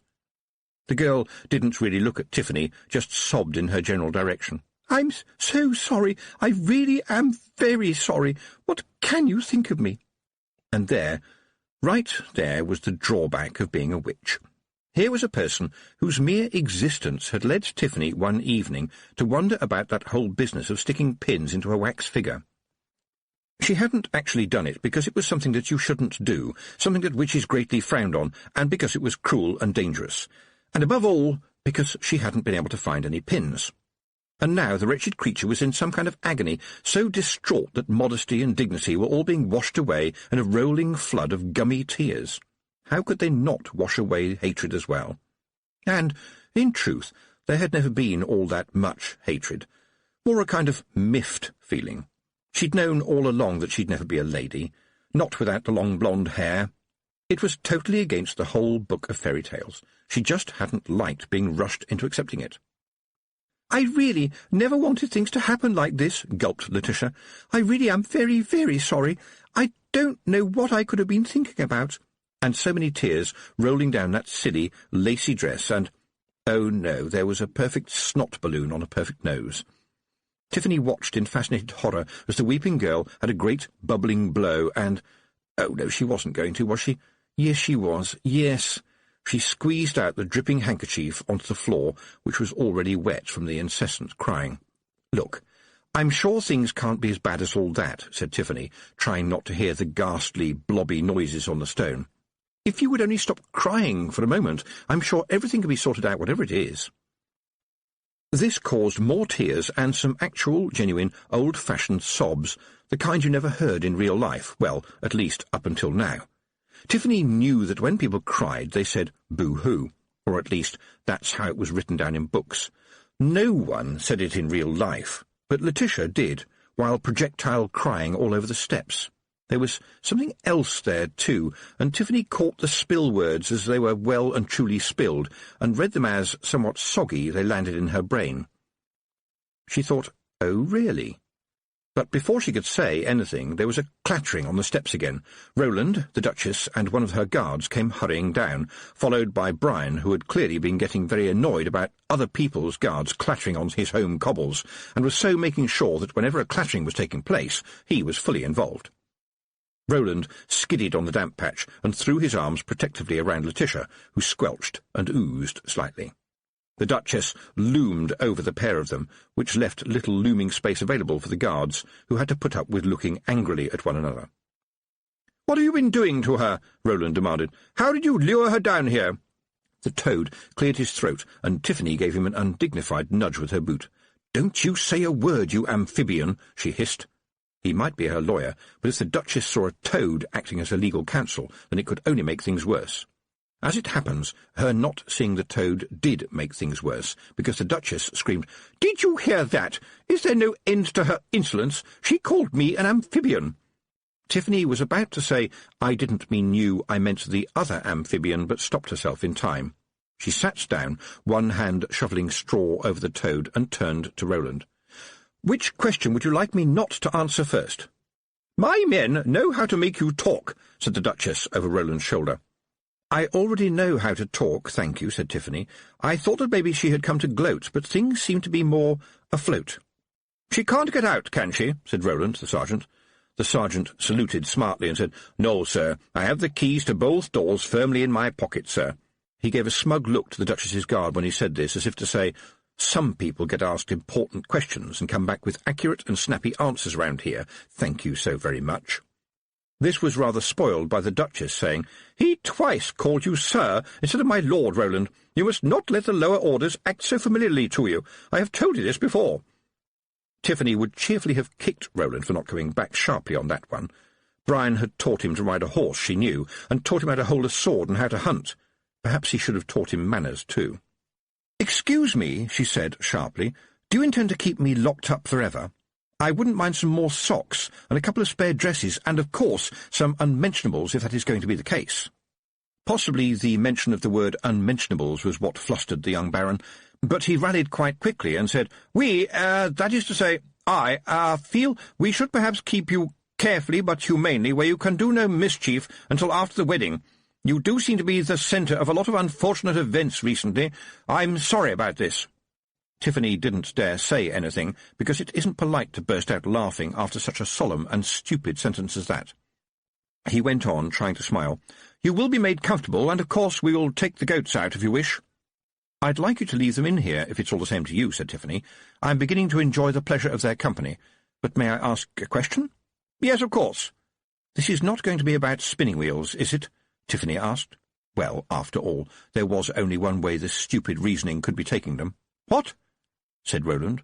The Duchess laughed triumphantly. "Oh, yes. It would be just like the saucy and all-too-confident young madam to taunt us with her intentions. How many spinning wheels do we have in this castle, Roland?" The young man looked startled. He always did when his future mother-in-law addressed him. I don't really know. I think the housekeeper has one. My mother's wheel is still in the high tower. There's always a few around. My father liked to see people busy with their hands, and really I don't know." "I shall tell the men to search the castle and destroy every single one of them," said the Duchess. "I shall call her bluff. Surely everyone knows about spiteful witches and spinning wheels. One little prick upon the finger, and we'll all end up going to sleep for 100 years. Letitia, who had been standing in a state of snuffle, managed to say, "Mother, you know you've never let me touch a spinning wheel. And you never will touch a spinning wheel ever, Letitia, never in your life. Such things are there for the labouring classes. You are a lady. Spinning is for servants." Roland had gone red. "My mother used to spin," he said in a deliberate kind of way. "I used to sit up in the high tower when she was using it sometimes. It was inlaid with mother-of-pearl. Nobody is to touch it." It seemed to Tiffany, watching through the bars, that only someone with half a heart, very little kindness, and no common sense at all would have said anything at this point. But the Duchess had no common sense, probably because it was, well, too common. "I insist," she began. "No," said Roland. The word wasn't loud, but it had a quietness that was somehow louder than a shout, and undertones and overtones that would have stopped a herd of elephants in their tracks. or in this case, one duchess. But she gave her son-in-law a look which promised him a hard time when she could be bothered to think of one. Out of sympathy, Tiffany said, "Look, I only mentioned about the spinning wheels to be sarcastic. That sort of thing just doesn't happen any more. I'm not sure that it ever did. I mean, people going to sleep for 100 years while all the trees and plants grow up all over the place? How is that supposed to work? Why weren't the plants sleeping as well? Otherwise, you would get brambles growing up people's nostrils, and I bet that would wake up anybody. And what happened when it snowed?" And as she said this, she fixed her attention on Letitia, who was almost screaming a very interesting spill word which Tiffany had noted for later consideration. "Well, I can see that a witch causes disruption wherever she walks," said the Duchess. "And so you'll stay here, being treated with more decency than you deserve, until we say so." "And what will you tell my father, Roland?" said Tiffany, sweetly. He looked as if he'd been punched, and probably he would be if Mr. Aking got wind of this. He'd need an awful lot of guards if Mr. Aking found out that his youngest daughter had been locked up with goats. "I'll tell you what," said Tiffany. "Why don't we say that I'm staying in the castle to deal with important matters? I'm sure the sergeant here can be trusted to take a message to my dad without upsetting him." She made this into a question and saw Roland nod, but the Duchess couldn't help herself. "Your father is a tenant of the Baron and will do what he is told." Now Roland was trying not to squirm. When Mr. Aking had worked for the old Baron, they had, as men of the world, reached a sensible arrangement, which was that Mr. Aking would do whatever the Baron asked him to do, provided the Baron asked Mr. Aking to do what Mr. Aking wanted to do and needed to be done. That was what loyalty meant, her father had told her one day. It meant that good men of all sorts worked well when they understood about rights and duties and the dignity of everyday people. And people treasured that dignity all the more because that was, give or take some bed linen, pots and pans, and a few tools and cutlery, more or less all they had. The arrangement didn't need to be talked about, because every sensible person knew how it worked. While you're a good master, I'll be a good worker. I will be loyal to you while you are loyal to me. And while the circle is unbroken, this is how things will continue to be. And Roland was breaking the circle, or at least allowing the Duchess to do it for him. His family had ruled the chalk for a few 100 years and had pieces of paper to prove it. There was nothing to prove when the first Aking had set foot on the chalk. No one had invented paper then. People weren't happy about witches right now. They were upset and confused, but the last thing Roland could do with was Mr. Aking seeking an answer. Even with some grey in his hair, Mr. Aking could ask some very hard questions. And I need to stay here now, Tiffany thought. I found a thread, and what you do with threads is pull them. Aloud she said, "I don't mind staying here. I'm sure we don't want any little problems." Roland looked relieved about this, but the Duchess turned to the sergeant and said, "Are you sure she's locked in?" Brian stood up straight. He'd been standing up straight already, and was probably now on tiptoe. "Yes, your Greyship. Like I said, there's only one key to fit both doors, and I have them in my pocket, right here." He slapped his right-hand pocket, which jingled. Apparently the jingle was enough to satisfy the Duchess, who said, "Then I think we might rest a little happier in our beds tonight, Sergeant. Come, Roland, and do take care of Letitia. I fear she needs her medicine again. Goodness knows what the wretched girl said to her." Tiffany watched them go, all except Brian, who had the decency to look embarrassed. "Could you come over here, please, Sergeant?" Brian sighed and walked a little nearer to the bars. "You're not going to make trouble for me, are you, Tiff?" "Certainly not, Brian, and I hope and trust that you will not try to make trouble for me." The sergeant shut his eyes and groaned. "You're planning something, aren't you? I knew it." "Let me put it like this," said Tiffany, leaning forward. "How likely is it, do you think, that I'm going to stay in the cell tonight?" Brian went to pat his pocket. "Well, don't forget, I've got the—" It was terrible to see his face crumple up like a little puppy that's been given a sharp telling off. "You picked my pocket!" He looked at her pleadingly, like a puppy who was now expecting much worse than a telling off. To the sergeant's shock and awe, Tiffany handed the keys back to him again with a smile. "You surely don't think a witch needs keys, and I promise you that I will be back in here by 7 o'clock in the morning. I think you'll agree, in the circumstances, that this is a very good deal, especially since I will find some time to change the bandage on your mother's leg." The look on his face was enough. He grabbed the keys thankfully. "I suppose it's no good me asking you how you intend to get out," he said hopefully. "I don't think you ought to ask that question in the circumstances, do you, Sergeant?" He hesitated and then smiled. "Thank you for thinking about my mother's leg," he said. "It's looking a bit purple at the moment." Tiffany took a deep breath. "The trouble is, Brian, you and I are the only ones thinking about your mother's bad leg. There's old folks out there who need someone to help them in and out of the bathtub. There's pills and potions that need making and taking to people in the hard-to-get-to places. There is Mr. Bouncer, who can hardly walk at all unless I give him a good rubbing of embrocation." She pulled out her diary, held together with bits of string and elastic bands, and waved it at him. "This is full of things for me to do, because I am the witch. If I don't do them, who will? Young Mrs. Trollope is due to have twins soon, I'm sure of it. I can hear the separate heartbeats. First-time births, too. She is already scared stiff, and the nearest other midwife is 10 miles away, and I have to say a bit short-sighted and forgetful. You are an officer, Brian. Officers are supposed to be men of resource, so if the poor young mother comes looking for help, I am sure you will know what to do." She had the pleasure of seeing his face go very nearly white. Before he could stutter a reply, she continued, "But I can't help, you see, because the wicked witch must be locked up in case she gets her hands on a loaded spinning wheel. Locked up for a fairy story. And the trouble is, I think somebody might die. And if I let them die, then I am a bad witch. The trouble is, I am a bad witch anyway. I must be, because you have locked me up." She did actually feel sorry for him. He hadn't become a sergeant to deal with things like this. Most of his tactical experience lay in catching escaped pigs. Should I blame him for what he's been ordered to do, she wondered. After all, you can't blame the hammer for what the carpenter does with it. But Brian has got a brain, and the hammer hasn't. Maybe he should try to use it. Tiffany waited until the sound of his boots indicated that the sergeant had decided quite correctly that it might be a good idea to have a plausible distance between the cell and himself that evening, and also perhaps a little think about his future. Besides, the Feagles began to appear from every crevice, and they had a wonderful instinct for not getting spotted. "You shouldn't have pickpocketed his keys," she said as Rob Anybody spat out a piece of straw. "Aye, he wants to keep you locked up." "Well, yes, but he's a decent person." She knew that sounded stupid, and Rob Anybody must have known that too.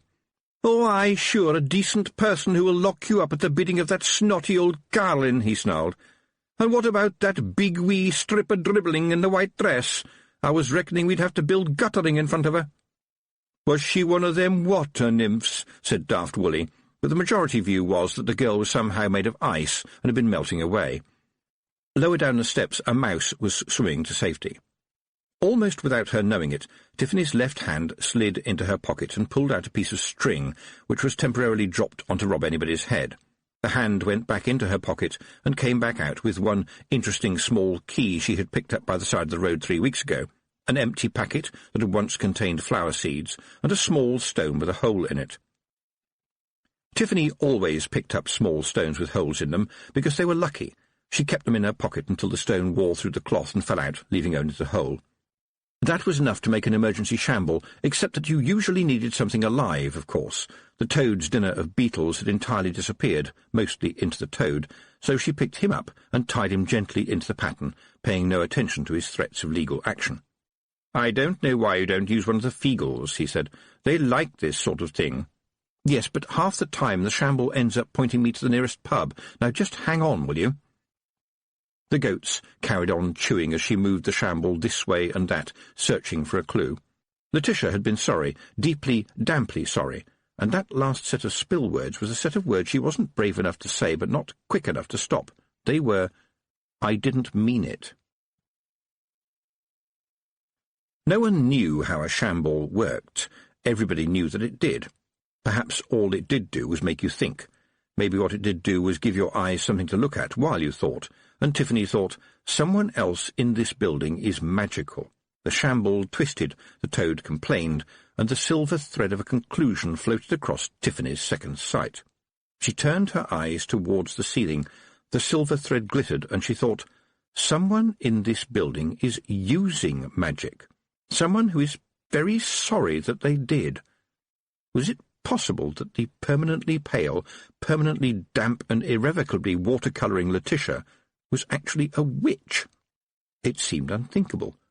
Well, there was no sense in wondering what was happening when you could simply go and find out for yourself. It was nice to think that the barons of the chalk had got along with so many people over the years that they'd forgotten how to lock anybody up. The dungeon had become a goat shed, and the difference between a dungeon and a goat shed is that you don't need a fire in a goat shed, because goats are pretty good at keeping themselves warm. You do need one in a dungeon, however, if you want to keep your prisoners nice and warm, and if you really don't like your prisoners, then you'll need a fire to get them nasty and warm. Terminally hot. Granny Aching had told Tiffany once, when she was a girl, that there had been all kinds of horrible metal things in the dungeon, mostly for taking people apart a little bit at a time, but as it turned out, there was never a prisoner bad enough to use them on. And if it came to that, no one in the castle wanted to use any of the things, which often trapped your fingers if you weren't careful, so they were all sent down to the blacksmith for turning into more sensible things like shovels and knives, except for the Iron Maiden, which had been used as a turnip clamp until the top fell off. And so, because nobody in the castle had ever been very enthusiastic about the dungeon, everybody had forgotten that it had a chimney, and that is why Tiffany looked up and saw, high above her, that little patch of blue which a prisoner calls the sky, but which she, as soon as it was dark enough, intended to call the exit. It turned out to be a little more tricky to use than she had hoped. It was too narrow for her to go up sitting on the stick, so she had to hang on to the bristles and let the broomstick drag her up while she fended herself off the walls with her boots. At least she knew her way around up there. All the kids did. There probably wasn't a boy growing up in the chalk who hadn't scratched his name in the lead on the roof, quite probably alongside the names of his father, grandfathers, great-grandfathers, and even great-great-grandfathers, until the names got lost in the scratches. The whole point about a castle is that nobody should get in if you don't want them to. And so there were no windows until you got nearly to the top, where the best rooms were. Roland had long ago moved into his father's room. She knew that because she had helped him move his stuff in when the old baron had finally accepted he was too sick to manage the stairs any longer. The Duchess would be in the big guest room, halfway between that room and the Maiden Tower, which really was its name, where Letitia would be sleeping. No one would draw attention to this, but the arrangement meant that the bride's mother would be sleeping in the room between the groom and the bride, possibly with her ears highly tuned at all times for any sound of hanky, or even panky. Tiffany crept quietly through the gloom and stepped neatly into an alcove when she heard footsteps coming up the stairs. They belonged to a maid, carrying a jug on a tray, which she very nearly spilled when the door to the Duchess's room was flung open, and the Duchess herself was glaring at her, just to check nothing was going on. When the maid moved on again, Tiffany followed her silently, and, as she had the trick of it, invisibly too. The guard, sitting by the door, looked up hopefully when the tray arrived, and was told sharply to go downstairs and get his own supper. Then the maid stepped into the room, the tray was placed beside the big bed, and the maid left, wondering for a moment whether her eyes had been playing tricks on her. Letitia looked as though she was sleeping under freshly fallen snow, and it rather spoiled the effect when he realized that mostly it was screwed-up tissue paper. Used tissue paper at that. It was very rare indeed on the chalk, because it was quite expensive, and if you had any, it was not considered bad manners to dry it out in front of the fire for reuse later on. Tiffany's father said that when he was a little boy he had to blow his nose on mice, but this was probably said in order to make her squeal. Right now Letitia blew her nose with an unladylike honking noise, and, to Tiffany's surprise, looked suspiciously around the room. She even said, "Hello, is there anybody there?" A question which, considered sensibly, is never going to get you anywhere. Tiffany pulled herself further into a shadow. She could sometimes fool Granny Weatherwax on a good day, and a soppy princess had no business sensing her presence. "I can scream, you know," said Letitia, looking around. "There's a guard right outside my door." "Actually, he's gone down to get his dinner," said Tiffany, which frankly I call very unprofessional. He should have waited to be relieved by another guard. Personally, I think your mother is more worried about how her guards look than about how they think. Even young Preston guards better than they do. Sometimes people never know he's there until he taps them on the shoulder. Did you know that people very seldom start screaming while someone is still talking to them? I don't know why. I suppose it's because we are brought up to be polite. And if you think you're going to do so now, I would like to point out that if I was planning to do anything nasty, I would have done so already, don't you think? The pause was rather longer than Tiffany liked. Then Letitia said, "You have every right to be angry. You are angry, aren't you?" "Not at the moment. By the way, aren't you going to drink your milk before it gets cold?" Actually, I always tip it down the privy. I know that it's a wicked waste of good food, and that there are a lot of poor children who would love a nightcap of warm milk, but they don't deserve mine because my mother makes the maids put a medicine in it to help me sleep." "Why?" said Tiffany incredulously. "She thinks I need it. I don't really. You have no idea what it's like. It's like being in prison." "Well, I think I know what that's like now," said Tiffany. The girl in the bed started to cry again, and Tiffany hushed her into silence. "I didn't mean it to get that bad," said Letitia, blowing her nose like a hunting horn. "I just wanted Roland not to like you so much. You can't imagine what it's like being me. The most I'm allowed to do is paint pictures, and only watercolours at that, not even charcoal sketches." "I wondered about that," said Tiffany absent-mindedly. "Roland once used to write to Lord Diver's daughter, Iodine, and she used to paint watercolours all the time too. I wondered if it was some kind of punishment."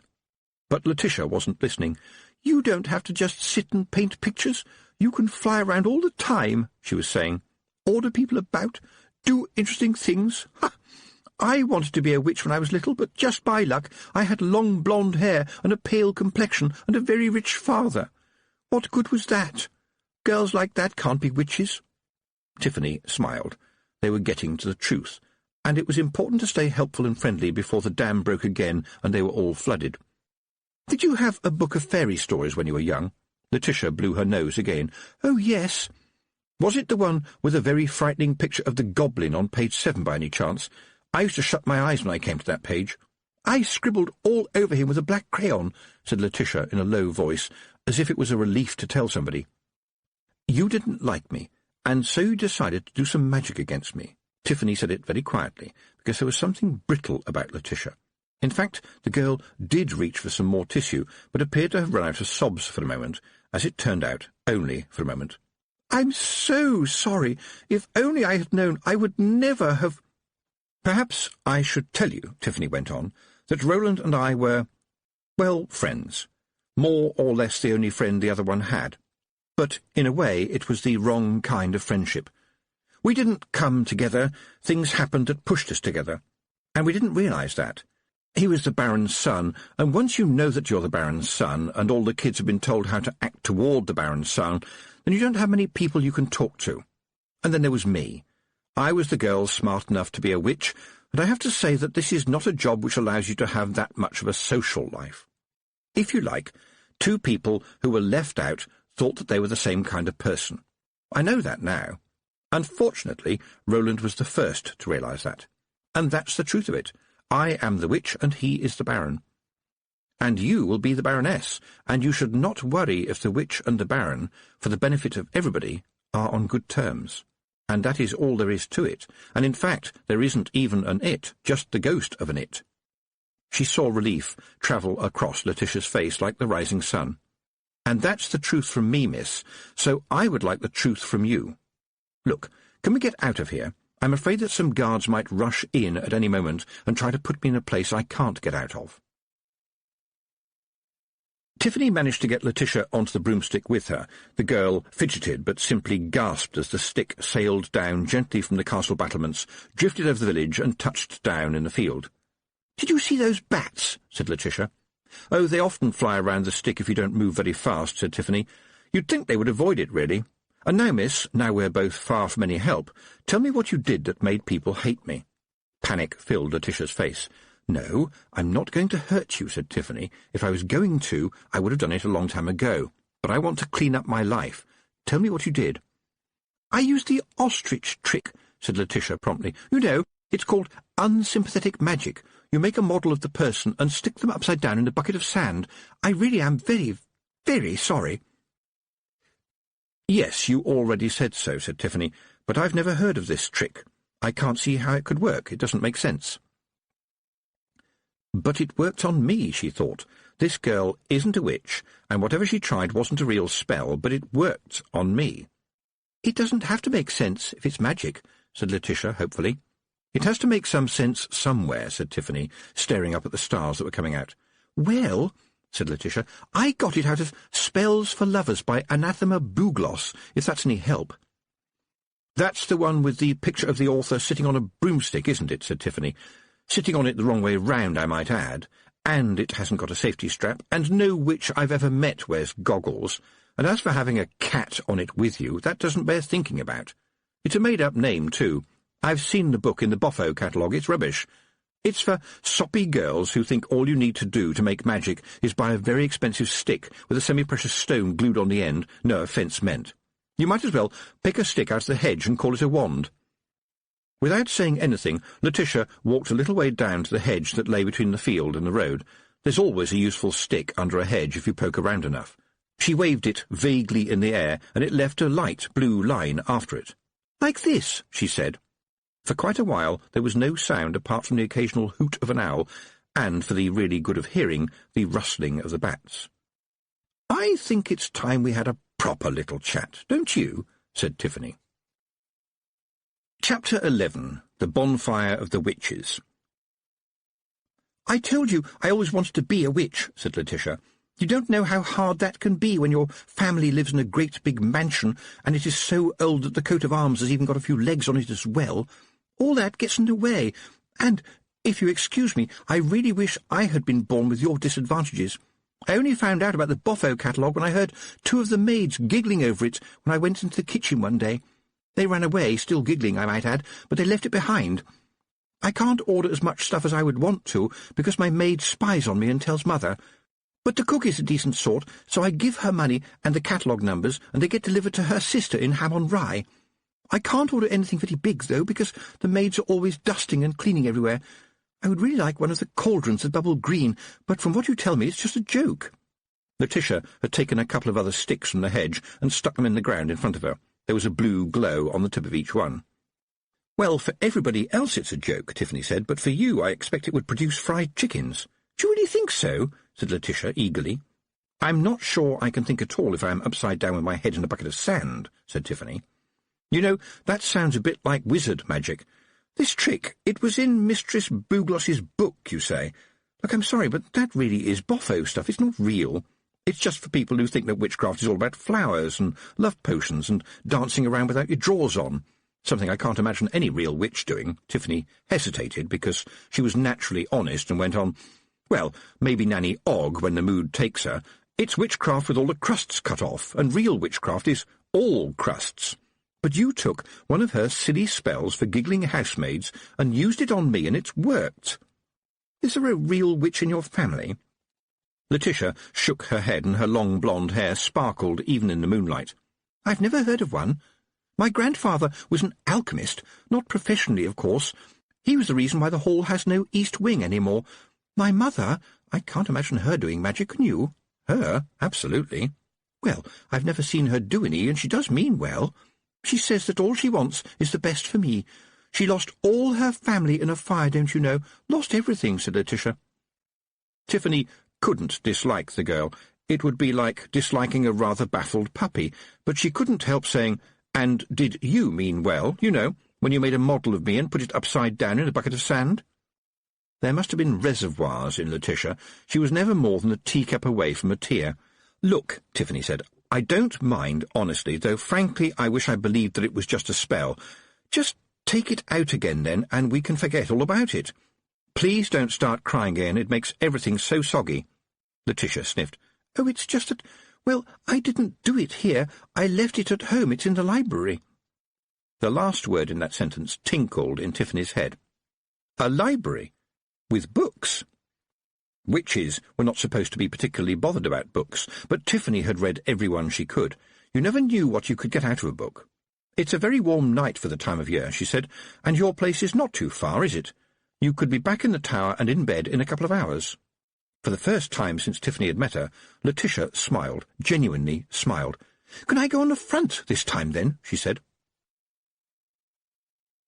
Tiffany flew low over the downs. The moon was well on the way to full, and it was a real harvest moon, the copper colour of blood. That was the smoke from the stubble burning, hanging in the air. How the blue smoke from burning wheat stalks made the moon go red she didn't know, and she wasn't going to fly all that way to find out. And Letitia seemed to be in some kind of personal heaven. She chattered the whole time, which was admittedly better than the sobbing. The girl was only 8 days younger than herself. Tiffany knew that because she had taken great care to find out. But that was just numbers. It didn't feel like that. In fact, she felt old enough to be the girl's mother. It was strange, but Petulia and Anagramma and the rest of them back in the mountains had all told her the same thing. Witches grew old inside. You had to do things that needed doing, but which turned your stomach like a spinning wheel. You saw things sometimes that no one should have to see. And, usually alone, and often in darkness, you needed to do the things that had to be done. Out in the distant villages, when a new mother was giving birth and things had run into serious trouble, you hoped that there was an old local midwife who might at least give you some moral support. But still, when it came down to it, and a life-or-death decision had to be made, then it was made by you, because you were the witch. And sometimes it wasn't a decision between a good thing and a bad thing, but a decision between two bad things. No right choices, just choices. And now she saw something speeding over the moonlit turf and easily keeping up with the stick. It kept pace for several minutes and then, with a spinning jump, headed back into the moonlight shadows. The hare runs into the fire, Tiffany thought, and I have a feeling that I do too. Keepsake Hall was at the far end of the chalk, and it was truly the far end of the chalk because there the chalk gave way to clay and gravel. There was parkland there, and tall trees, forests of them, and fountains in front of the house itself, which stretched the word hall to breaking point, since it looked like half a dozen mansions stuck together. There were outbuildings, wings, a large ornamental lake, and a weather vane in the shape of a heron, which Tiffany nearly ran into. "How many people live here?" she managed to say, as she steadied the stick and landed on what she had expected to be a lawn, but turned out to be dried grass almost 5 feet deep. Rabbits scattered, alarmed at the aerial intrusion.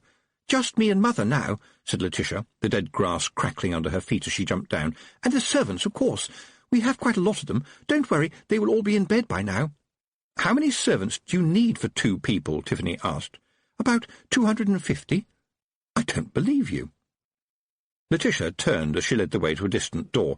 "Well, including families, there's about 40 on the farm, another 20 in the dairy, and another 24 for working in the woodlands, and 75 for the gardens, which include the banana house, the pineapple pit, the melon house, the water lily house, and the trout fishery. The rest work in the house and the pension rooms." "What are they?" Letitia stopped with her hand on the corroded brass doorknob. "You think my mother is a very rude and bossy person, don't you?" Tiffany couldn't see any alternative to telling the truth, even at the risk of midnight tears. She said, "Yes, I do." "And you're right," said Letitia, turning the doorknob. "But she is loyal to people who are loyal to us. We always have been. No one is ever sacked for being too old, or too ill, or too confused. If they can't manage in their cottages, they live in one of the wings. In fact, most of the servants are looking after the old servants. We may be old-fashioned and a bit snobbish and behind the times, but no one who works for the keepsakes will ever need to beg for their food at the end of their life." At last the cranky doorknob turned, opening into a long corridor that smelled of old. That was the only way to describe it. But if you had enough time to think, you would say it was a mix of dry fungi, damp wood, dust, mice, dead time, and old books, which have an intriguing smell of their own. That was it, Tiffany decided. Days and hours had died quietly in here while nobody noticed. Letitia fumbled on a shelf inside the door and lit a lamp. "No one ever comes in here these days except me," she said, "because it's haunted." "Yes," said Tiffany, trying to keep her voice matter-of-fact, "by a headless lady with a pumpkin under her arm. She is walking towards us right now." Had she expected shock? Or tears? Tiffany certainly hadn't expected Letitia to say, "Oh, that will be Mavis. I shall have to change her pumpkin as soon as the new ones are ripe. They start to get all, well, manky after a while." She raised her voice. "It's only me, Mavis. Nothing to be frightened of." With a sound like a sigh, the headless woman turned and began to walk back up the corridor. "The pumpkin was my idea," Letitia continued chattily. "She was just impossible to deal with before that. Looking for her head, you know. The pumpkin gives her some comfort, and frankly I don't think she knows the difference, poor soul. She wasn't executed, by the way. I think she wants everybody to know that. It was simply a freak accident involving a flight of stairs, a cat, and a scythe." "And this is the girl who spends all her time in tears," thought Tiffany. "But this is her place." Aloud she said, "Any more ghosts to show me, just in case I want to wet myself again?" "Well, not now," said Letitia, setting off along the corridor. The screaming skeleton stopped screaming when I gave him an old teddy bear, although I'm not certain why that worked, and, oh yes, the ghost of the first Duke now sticks to haunting the lavatory next to the dining room, which we don't use very often. He has a habit of pulling the chain at inconvenient moments, but that's better than the rains of blood we used to have. You are a witch. The words came out of Tiffany's mouth all by themselves, unable to stay in the privacy of her mind. The girl looked at her in astonishment. "Don't be silly," she said. "We both know how it goes, don't we? Long blonde hair, milk-white skin, noble, well, reasonably noble birth, and rich, at least technically. I'm officially a lady." "You know," said Tiffany, "maybe it's wrong to base one's future on a book of fairy stories. Normally, girls of the princess persuasion don't help out distressed headless ghosts by giving them a pumpkin to carry. As for stopping the screaming skeleton screaming by giving it a teddy bear, I have to say I am impressed. That is what Granny Weatherwax calls headology. Most of the craft is headology when you get right down to it, headology and boffo." Letitia looked flustered and gratified at the same time, making her face blotch white and pink. It was, Tiffany had to agree, the kind of face that peered out of tower windows, waiting for a knight with nothing better to do with his time than save its owner from dragons, monsters, and, if all else failed, boredom. "You don't have to do anything about it," Tiffany added. "The pointy hat is optional, but if Miss Tick was here, she would definitely suggest a career. It is not good to be a witch alone."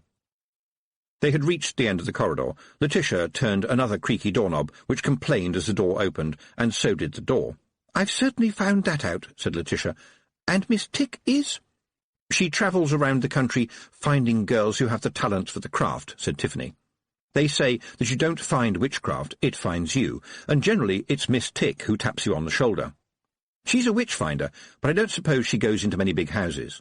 They make witches nervous." "Oh, my!" And this was because Letitia had lit an oil lamp. The room was full of bookcases, and the books on them gleamed.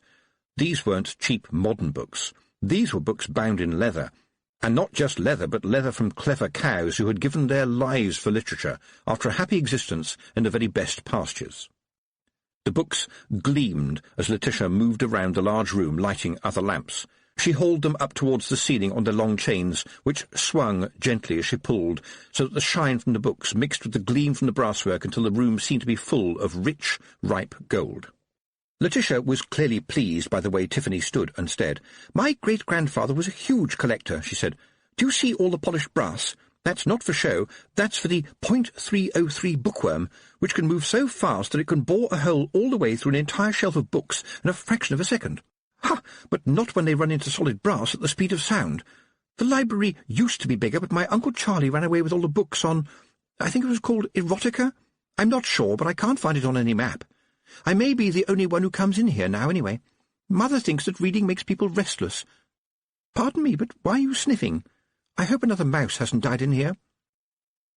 There is something very wrong about this place, thought Tiffany. Something strained. Straining.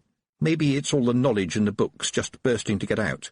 She had heard talk of the library at Unseen University, of the soulful books all pressed together in space and time, so that at night, it was said, they spoke to one another, and a kind of lightning flashed from book to book. Too many books in one place. Who knew what they could do? Miss Tick had told her one day, "Knowledge is power, power is energy, energy is matter, matter is mass, and mass changes time and space." But Letitia looked so happy among the shelves and desks that Tiffany hadn't got the heart to object. The girl beckoned her over. "And this is where I do my little bits of magic," she said, as if she was telling Tiffany that this was where she played with her dollies. Tiffany was sweating now. All the little hairs on her skin were trembling, a signal to herself that she should turn and run, but Letitia was chattering away, quite oblivious to the fact that Tiffany was trying not to throw up. His stink was terrible.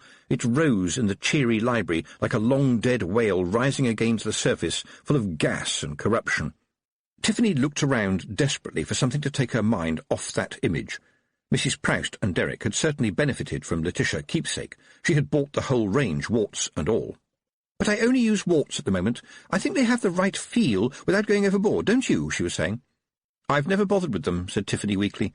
Letitia sniffed. "Oh dear, I'm so sorry about the smell. It's the mice, I think. They eat the glue out of the books, although I'd say that they must have found a particularly unpleasant book." The library was really beginning to upset Tiffany. It was like Well, waking up and finding a family of tigers had wandered in during the night and were fast asleep on the end of the bed. Everything was peaceful at the moment, but at any minute now somebody was going to lose an arm. There was the boffo stuff, which was sort of witchcraft for show. It impressed people, and maybe helped a novice get into the mood. But surely Mrs. Prachett wasn't sending out stuff that actually worked, was she? There was a clank of a bucket handle behind her as Letitia came round a bookcase, holding the bucket in both hands. Sand tipped out of it as she dropped it on the floor, and she scrabbled in it for a moment. "Ah, there you are," she said, pulling out something that looked like a carrot which had been chewed by a mouse that wasn't really very hungry. "Is that supposed to be me?" said Tiffany. "I'm afraid I'm not very good at wood-carving," said Letitia, "but the book says it's what you're thinking that counts." It was a nervous statement with a wiry little question clinging to the end of it, waiting to burst into tears. "Sorry," said Tiffany. "The book has got that wrong. It's not as nice as that. It's what you do that counts. If you want to put a hex on someone, you need something that has belonged to them. Hair, a tooth maybe, and you shouldn't mess about with it, because it's not nice and it's very easy to get it wrong." She looked closely at the very badly carved witch. "And I see you've written the word witch on it in pencil. You know I said it's easy to get it wrong? Well, there are times when getting it wrong just doesn't cover messing up somebody else's life." Her lower lip trembling, Letitia nodded. The pressure on Tiffany's head was getting worse, and the horrible stench was now so powerful that it felt like a physical thing. She tried to concentrate on the little pile of books on the library table. They were sad little volumes, of the sort that Nanny Ogg, who could be uncharacteristically scathing when she felt like it, called Tiddly Twinkle Pooh for girls who played at being witches for fun. But at least Letitia had been thorough. There were a couple of notebooks on the lectern which dominated the table. Tiffany turned to say something to the girl, but somehow her head did not want to stay turned. Her second sight was dragging it back, and her hand rose, slowly, almost automatically, and moved aside the little pile of silly books. What she had thought was the top of the lectern was in fact a much larger book, so thick and dark it seemed to merge with the wood itself. Dread trickled into her brain like black syrup, telling her to run and— no, that was all, just run, and go on running, and not stop, ever. She tried to keep her voice level. "Do you know anything about this book?" Letitia looked over her shoulder. "It's very ancient. I don't even recognize the writing. Wonderful binding, though, and the funny thing is, it's always slightly warm." Here and now, thought Tiffany. It's facing me, here and now. Escarina said that there was a book of his. Could this possibly be a copy? But a book can't hurt, can it? Except that books contain ideas, and ideas can be dangerous. At this point, the book on the lectern opened itself with a leathery creak and a little flap noise as the cover turned over. The pages rustled like a lot of pigeons taking flight. And then there it was, one page filling the midnight room with brilliant, eye-watering sunlight. And in that sunlight, running towards her across the scorching desert, was a figure in black. Automatically, Tiffany slammed the book shut and held it shut in both hands, clutching it like a schoolgirl. "He saw me," she thought. "I know he did." The book jumped in her arms as something heavy hit it, and she could hear words she was glad she couldn't understand. Another blow struck the book, and the cover bulged, nearly knocking her over. When the next thump came, she fell forward, landing with the cover under her and all her weight on the book. Fire, she thought. He hates fire. But I don't think I could carry this very far, and, well, you don't set fire to libraries, you just don't. Besides, this whole place is as dry as a bone. "Is something trying to get out of the book?" said Letitia. Tiffany looked up at her pink and white face. "Yes," she managed, and slammed the book down on the table as it jumped again in her arms. "It's not going to be like that goblin in the fairy tale book, is it? I was always so scared that it would squeeze itself out between the pages." The book sprang up into the air and slammed back down again on the table, knocking the wind out of Tiffany.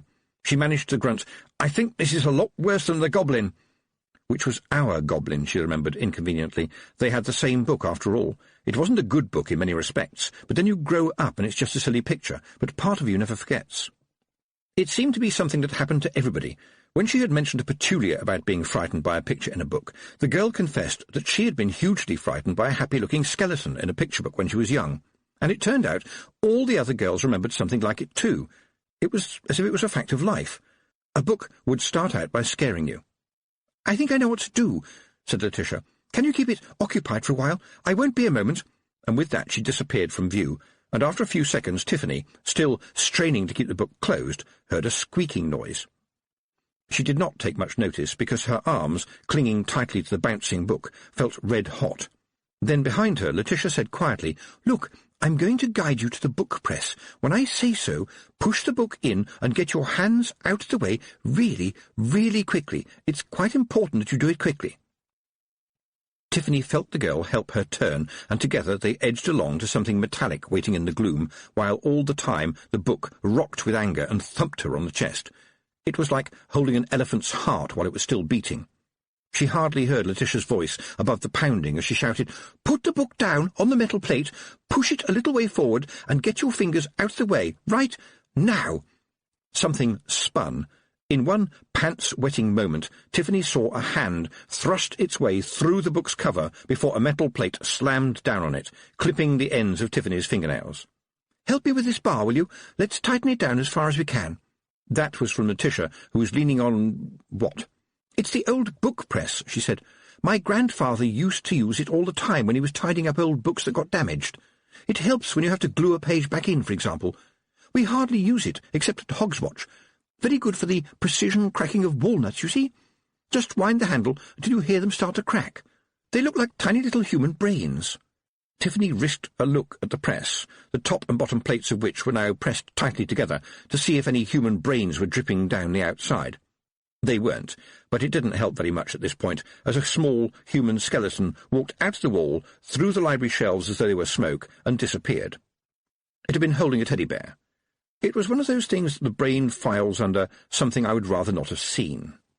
"Was that some kind of ghost?" said Letitia. "Not the skeleton. I told you about him, didn't I? Poor little thing. I mean, the other one, the one in the book." "He is...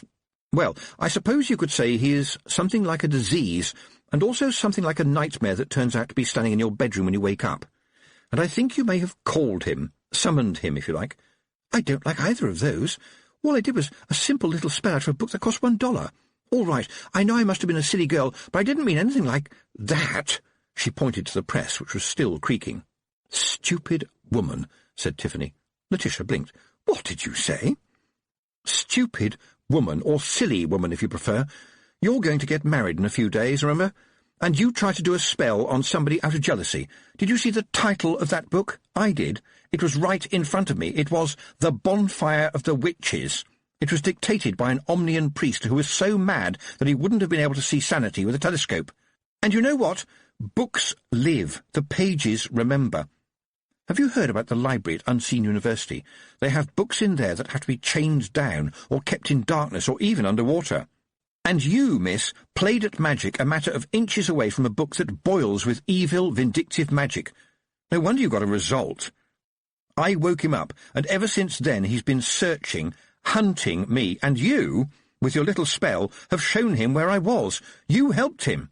He's come back, and he's found me now, the witch-burner, and he's infectious, just as I told you, a kind of disease." She paused for breath, which came, and the torrent of tears, which didn't. Letitia just stood there as if she was thinking deeply.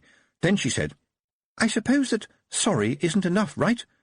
"As a matter of fact, it would be rather a good start," said Tiffany, but she thought, this young woman, who has never realized it's time to stop wearing girly dresses, gave a headless ghost a pumpkin to carry under its arm so that it would feel better, and presented a screaming little skeleton with a teddy bear. Would I have thought to do that? It's absolutely something that a witch would do. "Look," she said, "you have definitely got some magical talent, I really mean it, but you'll get into a terrible amount of trouble if you start mucking about when you don't know what you are doing. Although giving the teddy bear to the poor little skeleton was a stroke of genius, build on that thought and get some training, and you might have quite a magical future. You will have to go and spend some time with an old witch, just like I did." "Well, that's wonderful, Tiffany," Letitia said, "but I have to go and spend some time getting married. Shall we get back now? And what do you suggest we do with the book? I don't like the idea of him being in there. Supposing he gets out." "He is out already, but the book is, well, a kind of window that makes it easy for him to come through, to reach me. You get that sort of thing occasionally. It's a sort of way into another world, or perhaps somewhere else in this world." Tiffany had felt rather lofty when she explained this, and so was somewhat chastened when Letitia said, "Oh, yes, the Bluebell Wood, with the cottage that sometimes has smoke coming out of the chimney and sometimes does not, and the girl feeding the ducks on the pond, where the pigeons on the house behind her are sometimes flying and sometimes perched. They are mentioned in H.J. Toadbinder's book, Floating Worlds. Would you like it? I know what it is." And before Tiffany could say a word, the girl hurried off among the bookshelves. She came back within a minute, much to Tiffany's relief, and she was carrying a large, shiny leather volume, which was suddenly dropped into Tiffany's hands. "It's a present. You've been kinder to me than I was to you." "You can't give me that. It's part of the library. It'll leave a gap." "No, I insist," said Letitia. "I'm the only one who comes in here now in any case. Mother keeps all the books of family history, genealogy and heraldry in her own room, and she's the only one who's interested in them. Apart from me, the only other person who ever comes in here these days is Mr. Tyler, and I think I hear him now, making his last round of the night. Well," she added, "he's very old and very slow, and it takes him about a week to go about his night-watching, bearing in mind he sleeps through the day. Let's go. He'll have a heart attack if he actually finds anybody." There was indeed a creaking sound of a distant doorknob. Letitia lowered her voice. "Do you mind if we sneak out the other way? He might have a nasty turn if he actually discovers anybody." A light was coming down the long corridor, although you needed to watch it for quite some time to see that it was moving. Letitia opened the door to the outer world, and they hurried onto what would have been the lawn if anyone had mown it in the past 10 years. Tiffany got the impression that lawn-mowing here went at the same decrepit speed as Mr. Tyler. There was dew on the grass, and a certain sense that daylight was a distinct possibility sometime in the future. As soon as they reached the broomstick, Letitia made yet another muttered apology and hurried back into the sleeping house via another door, coming out again 5 minutes later carrying a large bag. "My mourning clothes," she said as the broomstick rose into the soft air. "It will be the old Baron's funeral tomorrow, the poor man. My mother always travels with her funeral clothes. She says you never know when someone is going to drop down dead." "That is a very interesting point of view, Letitia, but when you get back to the castle, I would like you to tell Roland what you did, please. I don't care about anything else, but please tell him about the spell you did." Tiffany waited. Letitia was sitting behind her, and right now silent. Very silent. So much silence that you could hear it. Tiffany spent the time looking at the landscape as it wound past. Here and there smoke rose from kitchen fires, even though the sun was still below the horizon. Generally speaking, women in the villages raced to be the first to show smoke. It proved you were a busy housewife. She sighed. The thing about the broomstick was that when you rode it, you looked down on people. You couldn't help it, however much you tried. Human beings seemed to be nothing but a lot of scurrying dots. And when you started thinking like that, it was time you found the company of some other witches to get your head straight. "You shall not be a witch alone," the saying went. It wasn't so much advice as a demand. Behind her, Letitia said, in a voice that sounded as though she had weighed out every word very carefully before deciding to speak, "Why aren't you angrier with me?" "What do you mean?" "You know, after what I did, you were just being dreadfully nice." Tiffany was glad the girl couldn't see her face, and, for that matter, she couldn't see hers. Witches don't often get angry. All that shouting business never really gets anybody anywhere. After another pause, Letitia said, "If that is true, then maybe I'm not cut out to be a witch. I feel very angry sometimes." "Oh, I feel angry a lot of the time," said Tiffany, "but I just put it away somewhere until I can do something useful with it. That's the thing about witchcraft, and wizardry come to that. We don't do much magic at the best of times, and when we do, we generally do it on ourselves. Now look, the castle's right ahead. I'll drop you off on the roof, and, frankly, I'm looking forward to seeing how comfortable the straw is going to be." "Look, I really am very, very—" "I know," you said. "There's no hard feelings, but you have to clear up your own mess. That's another part of witchcraft, that is." And she added to herself, "And don't I know it?" Chapter 12. The Sin o' Sins. The straw turned out to be comfortable enough. Little cottages usually do not have spare rooms, so a witch there on business, such as the birthing of a child, was lucky to get a bed in the cowshed. Very lucky, in fact. It often smelled better, and Tiffany wasn't alone in thinking that the breath of a cow, warm and smelling of grass, was a kind of medicine in itself. The goats in the dungeon were nearly as good, though. They sat placidly chewing their supper over and over again, while never taking their solemn gaze off her, as if they expected her to start juggling or doing some kind of song and dance act. Her last thought before falling asleep was that somebody must have given them the feed, and must therefore have noticed that the dungeon was -1 prisoner. In that case, she was in more trouble, but it was hard to see how much more trouble she could be in. Possibly not that much, it seemed, because when she woke again, just an hour or so later, somebody had put a cover over her while she was asleep. What was happening? She found out when Preston appeared with a tray of eggs and bacon, the eggs and bacon being slightly coffee-flavoured on account of slopping on their way down the long stone staircase. "His lordship says it is with his compliments and apologies," said Preston, grinning, "and I'm to tell you that if you would like it, he could arrange for a hot bath to be waiting for you in the black-and-white chamber, and when you're ready, the Baron, the new Baron, would like to see you in his study." The idea of a bath sounded wonderful, but Tiffany knew that there just wouldn't be any time, and besides, even a halfway useful bath meant that some poor girls had to drag a load of heavy buckets up 4 or 5 flights of stone stairs. She would have to make do with a quick swill out of a wash-basin when the opportunity arose. Witches always made certain that their hands were scrupulously clean, the rest of the witch had to wait for some time in the busy schedule, or possibly for a thunderstorm. But she was certainly ready for the bacon and eggs. She made a mental note as she wiped the plate that if this was going to be a Be Nice to Tiffany day, she might try for another helping later on. Witches liked to make the most of gratitude while it was still warm. People tended to become a little bit forgetful after a day or so. Preston watched with the expression of a boy who had eaten salt porridge for breakfast, and when she had finished, said carefully, "And will you go and see the Baron?" "He is concerned for me," Tiffany thought. "First, I'd like to go and see the old Baron," she said. "He's still dead," Preston volunteered, looking worried. "Well, that's some comfort anyway," said Tiffany. "Imagine the embarrassment otherwise." She smiled at Preston's puzzlement. "And his funeral is tomorrow, and that's why I should see him today, Preston. And right now, please? Right now he is more important than his son." Tiffany felt people's eyes on her as she strode towards the crypt, with Preston almost running to keep up and clattering down the long steps after her. She felt a bit sorry for him, because he had always been kind and respectful, but no one was to think that she was being led anywhere by a guard. There had been enough of that. The looks that people gave her seemed rather more frightened than angry, and she didn't know if this was a good sign or not. At the bottom of the steps, she took a deep breath. There was just the usual smell of the crypt, chilly with a hint of potatoes. She smiled a little smile of self-congratulation. And there was the Baron, lying peacefully just as she had left him, with his hands crossed on his chest, looking for all the world as though he was sleeping. "They thought I was doing witchcraft down here, didn't they, Preston?" she said. "There was some gossip, yes, miss." "Well, I was. Your granny taught you about the care of the dead, right? So you know it's not right for the dead to be too long in the land of the living. The weather is warm, and the summer has been hot, and the stones that could be as chilly as the grave are not as chilly as all that. So, Preston, go and get me 2 pails of water, please." She sat quietly by the side of the slab as he scurried away. Earth and salt and 2 coins for the ferryman, those were the things that you gave to the dead, and you watched and listened like the mother of a newborn baby. Preston came back carrying 2 large pails with, she was pleased to see, only a limited amount of slopping. He put them down quickly and turned to go. "No, stay here, Preston," she commanded. "I want you to see what I do so that if anyone asks, you can tell them the truth."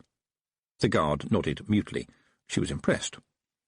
She placed one of the buckets beside the slab and knelt down by it, put one hand in the chilly bucket, pressed the other hand against the stone of the slab, and whispered to herself, "Balance is everything."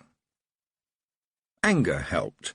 It was amazing how useful it could be if you saved it up until it could do some good, just as she had told Letitia. She heard the young guard gasp as the water in the bucket began to steam and then to bubble. He jumped to his feet. "I understand, miss.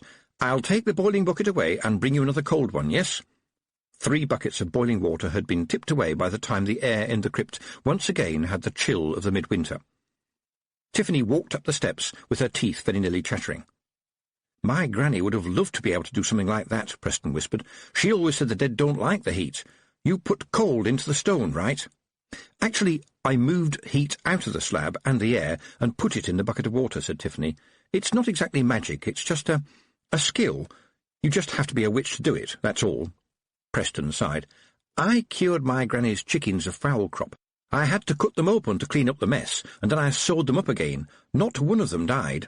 And then when my mum's dog got run over by a wagon, I cleaned him up, pushed all the bits back, and he ended up right as rain except for the leg I couldn't save, but I carved him a wooden one, with a leather harness and everything, and he still chases wagons." Tiffany tried not to look doubtful. "Cutting into chickens to cure fowl crop hardly ever works," she said. "I know a pig witch who treats chickens when necessary, and she said it never worked for her." "Ah, but maybe she didn't have the knowing of twister root," said Preston cheerfully. "If you mix the juice with a little pennyroyal, they heal really well. My granny had the knowing of the roots, and she passed it on to me." "Well," said Tiffany, "if you can sew up a chicken's gizzard, then you could mend a broken heart. Listen, Preston, why don't you get yourself apprenticed to be a doctor?"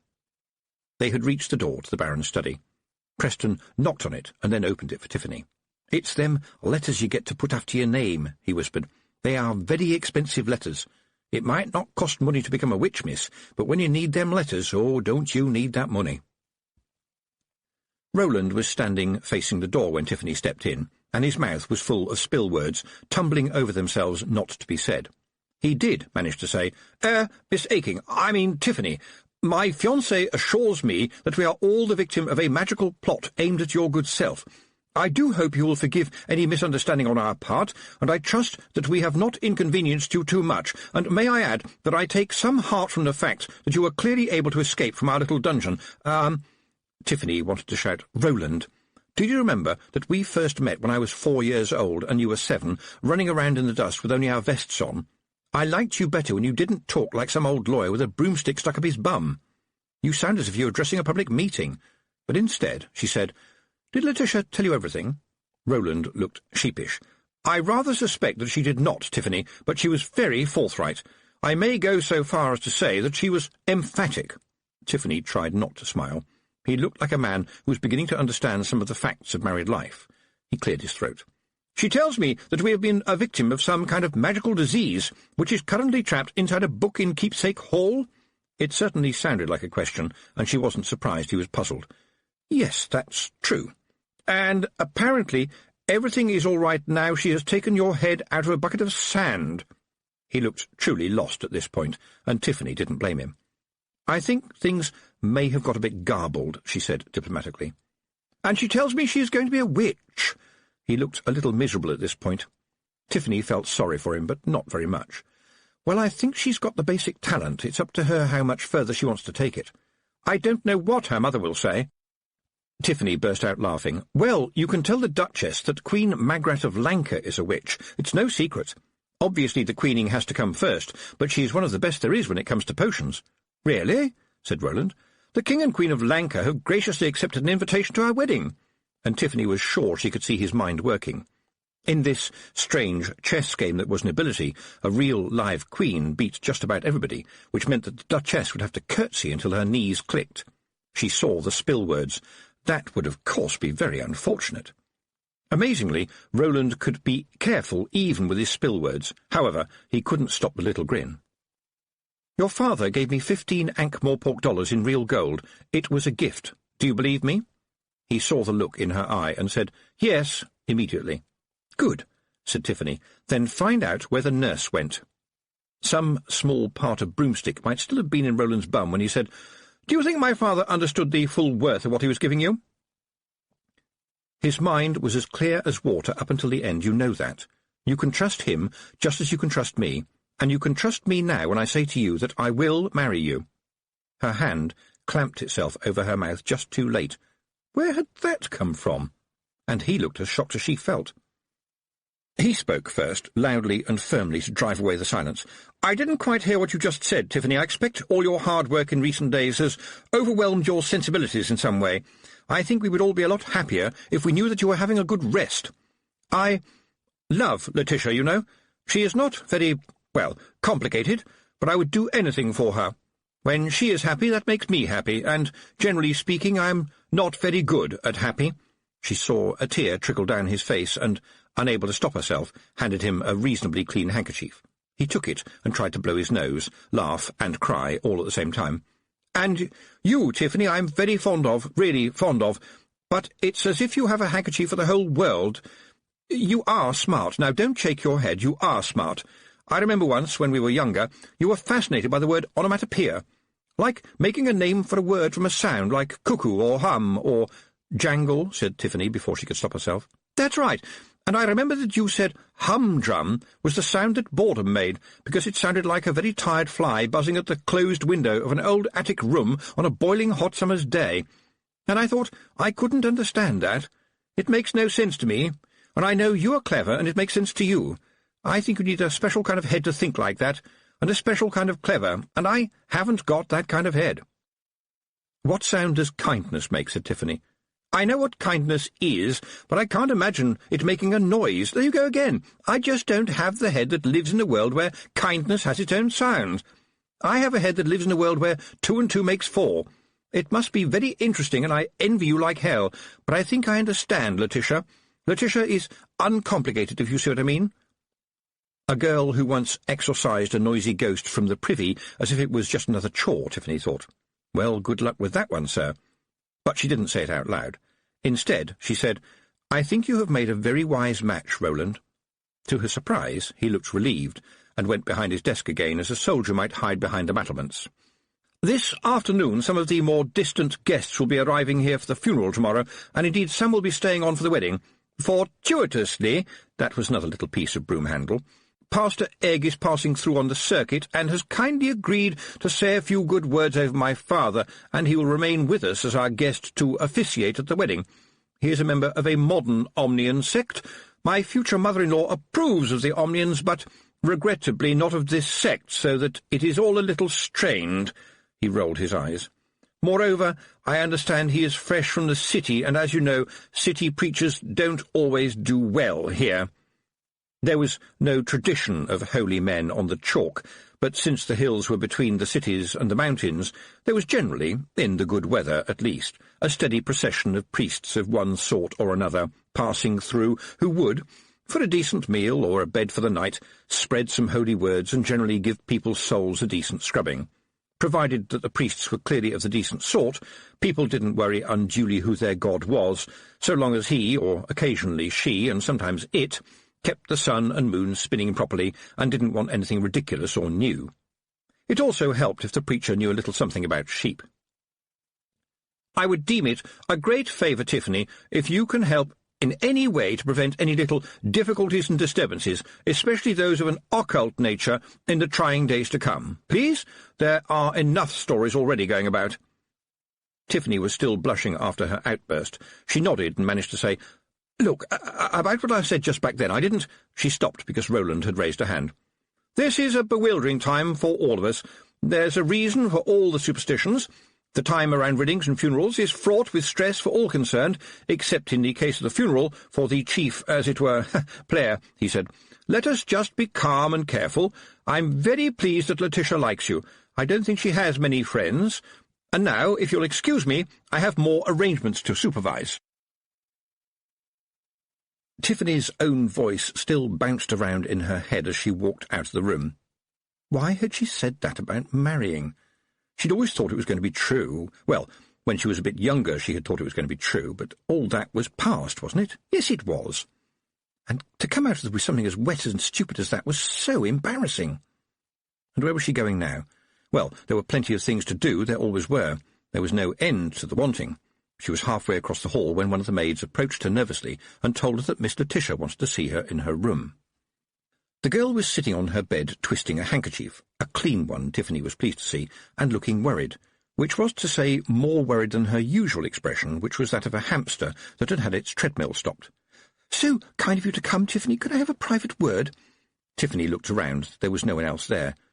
"Privately," said Letitia, and gave the handkerchief another twist. Hasn't got many friends of her own age, Tiffany thought. I bet she wasn't allowed to play with village children. Doesn't get out that much. Getting married in a couple of days. Oh, dear. It wasn't a very difficult conclusion to reach. A tortoise with a bad leg could have jumped to it.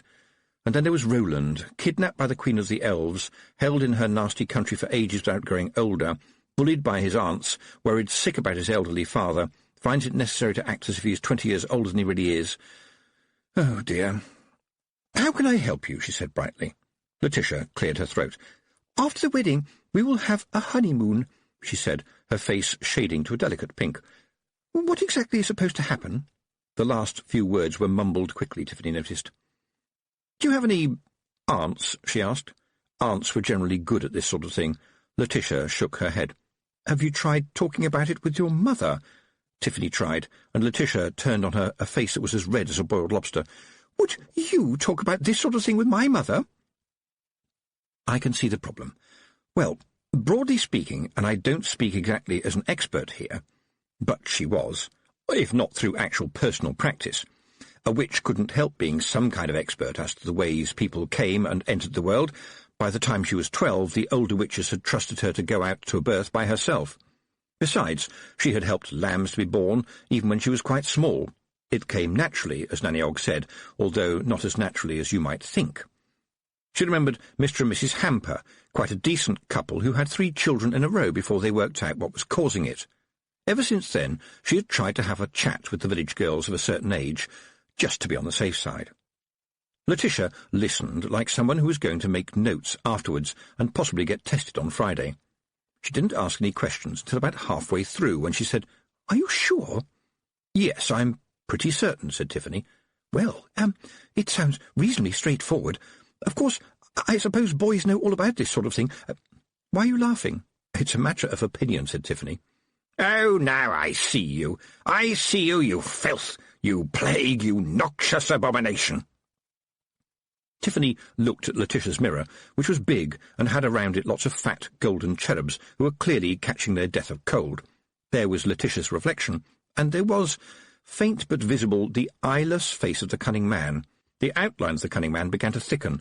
Tiffany knew that nothing in her face had changed. She knew it. "I won't answer him," she thought. "I had almost forgotten all about him. Don't answer. Don't let him get a hold on you." She managed to smile while Letitia hauled out from cases and chests what she called her trousseau, which, in Tiffany's opinion, contained the world's entire supply of frilliness. She tried to focus on it, to let frilliness fill her mind and somehow chase away the words that came pouring from him. The ones she understood were bad enough, the ones that she didn't were worse. Despite everything, the creaking, choking voice got through again. "You think you have been lucky, witch. You hope you'll be lucky again. You need to sleep. I never sleep. You have to be lucky time after time. I have to be lucky just once.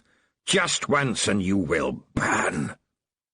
That last word was soft, almost gentle after the creaking, coughing, scraping words that came before. It sounded worse. "You know," said Letitia, looking thoughtfully at a garment that Tiffany knew she could never afford, "while I am truly looking forward to being the mistress of this castle, I must say that the drainage system here smells dreadful. In fact, it smells like it has never been cleaned since the world began. Honestly, I could believe that prehistoric monsters have done their business in it." So she can smell him, Tiffany thought. She is a witch. A witch who needs training, because without it she's going to be a menace to everybody, not least herself. Letitia was still prattling on. There was no other word for it. Tiffany, still trying to defeat the voice of the cunning man by sheer will, said aloud, "Why?" "Oh, because I think the bows look a lot more fetching than buttons," said Letitia, who was holding up a nightdress of considerable splendour, another reminder to Tiffany that witches never really had any money.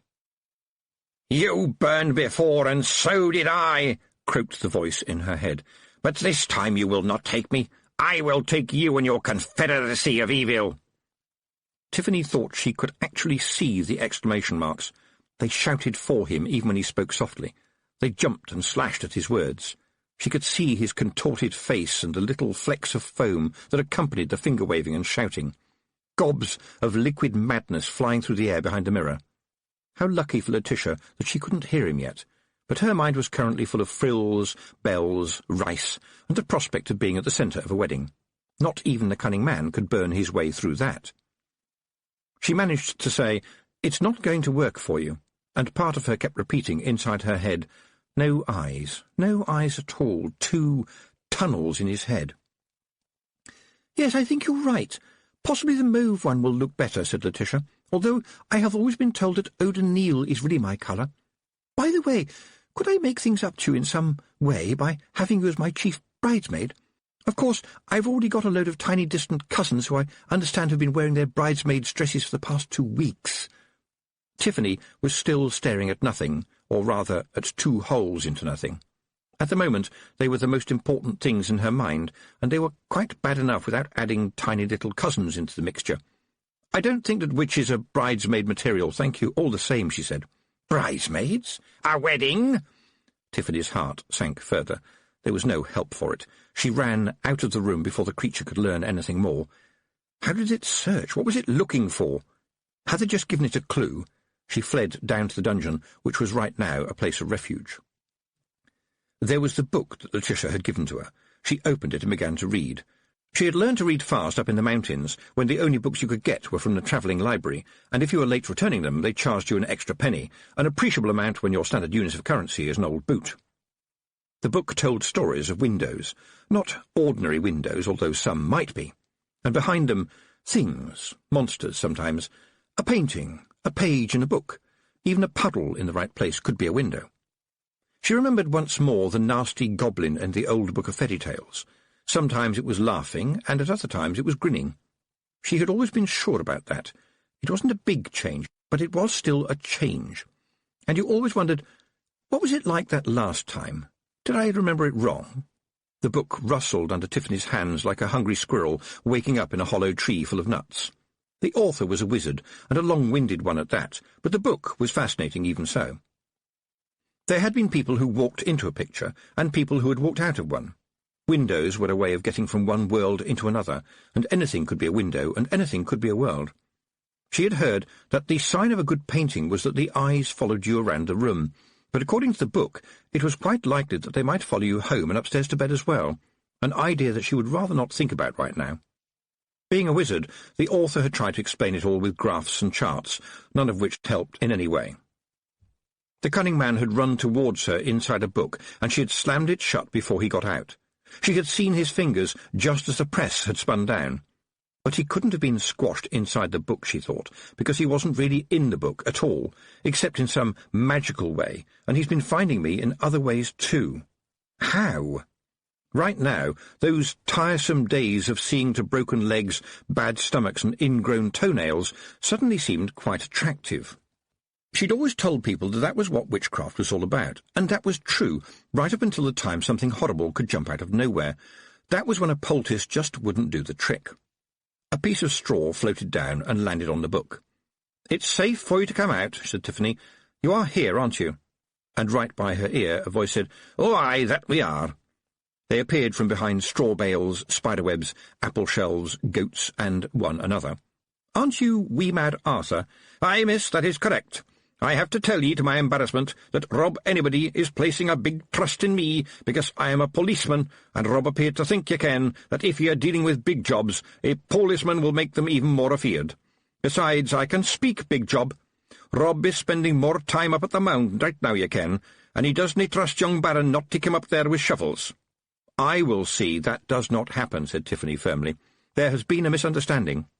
Wee Mad Arthur did not look convinced. "It is glad I am to hear ye say that, miss, and so will the big man be, because I can tell ye that when the first shovel breaks into the mound, there will nae be a living man left in yonder castle, and great will be the lamentation of the women, present company excepted." There was a general murmuring from the other Feagles on the broad theme of slaughter for whoever laid a hand on a Feagle mound, and how personally each and every one of them would regret what he would have to do. "It's yon trousers," said slightly thinner than fat Jock. "Once a man gets a Feagle up his trousers, his time of trial and tribulation is only just beginning." "Oh, aye, it'll be a great time of jumping and leaping up and down for such as them," said wee Jock of the White Head. Tiffany was shocked. When was the last time Feagles fought with big jobs, then? After some discussion among the Feagles, this was declared to be the Battle of the Middens, when, according to wee Jock of the White Head, there was never such a screaming and rushing about and stamping on the ground, and pitiable sobbing the like of which was never before heard, along with the coarse tittering of the ladies as the men scrambled to divest themselves of trousers that were suddenly no longer their friends, if ye ken what I'm saying. Tiffany, who had been listening to the tale with an open mouth, had the presence of mind to shut it, and then open it again to say, "But have Feagles ever killed a human?" This led to a certain amount of deliberate lack of eye contact among the Feagles, plus quite a lot of foot shuffling and head scratching, with the usual fallout of insects, hoarded food, interesting stones, and other unspeakable items. In the end, wee Mad Arthur said, Being as I am, Miss A. Feegle, who has only but recently learned that he is not a fairy cobbler, I have nae pride to lose by telling you that it is true that I have been speaking to my new brothers, and learned that when they lived up in the far mountains, they did have to fight humans sometimes, when they came a-digging for the fairy gold, and a terrible fighting did take place, and indeed those bandits as were too stupid to run may have found themselves clever enough to die. He coughed. However, in defence of my new brethren, I must point out that they always made certain that the odds were fair and just, which is to say, 1 Feegle to every 10 men. You cannot say fairer than that, and it wasna their fault that some of the men just wanted to commit suicide. There was a glint in wee Mad Arthur's eye that prompted Tiffany to ask, how exactly did they commit suicide? The policeman Feegle shrugged his small, broad shoulders. They took a shovel to a Feegle mound, miss. I'm a man who knows the law, miss. I never saw a mound until I met these fine gentlemen, but even so my blood boils, miss, it boils, so it does. My heart it does thump, my pulse it does race, and my gorge it arises like the breath of some dragon at the very thought of a bright steel shovel slicing through the clay of a Feegle mound, cutting and thrashing.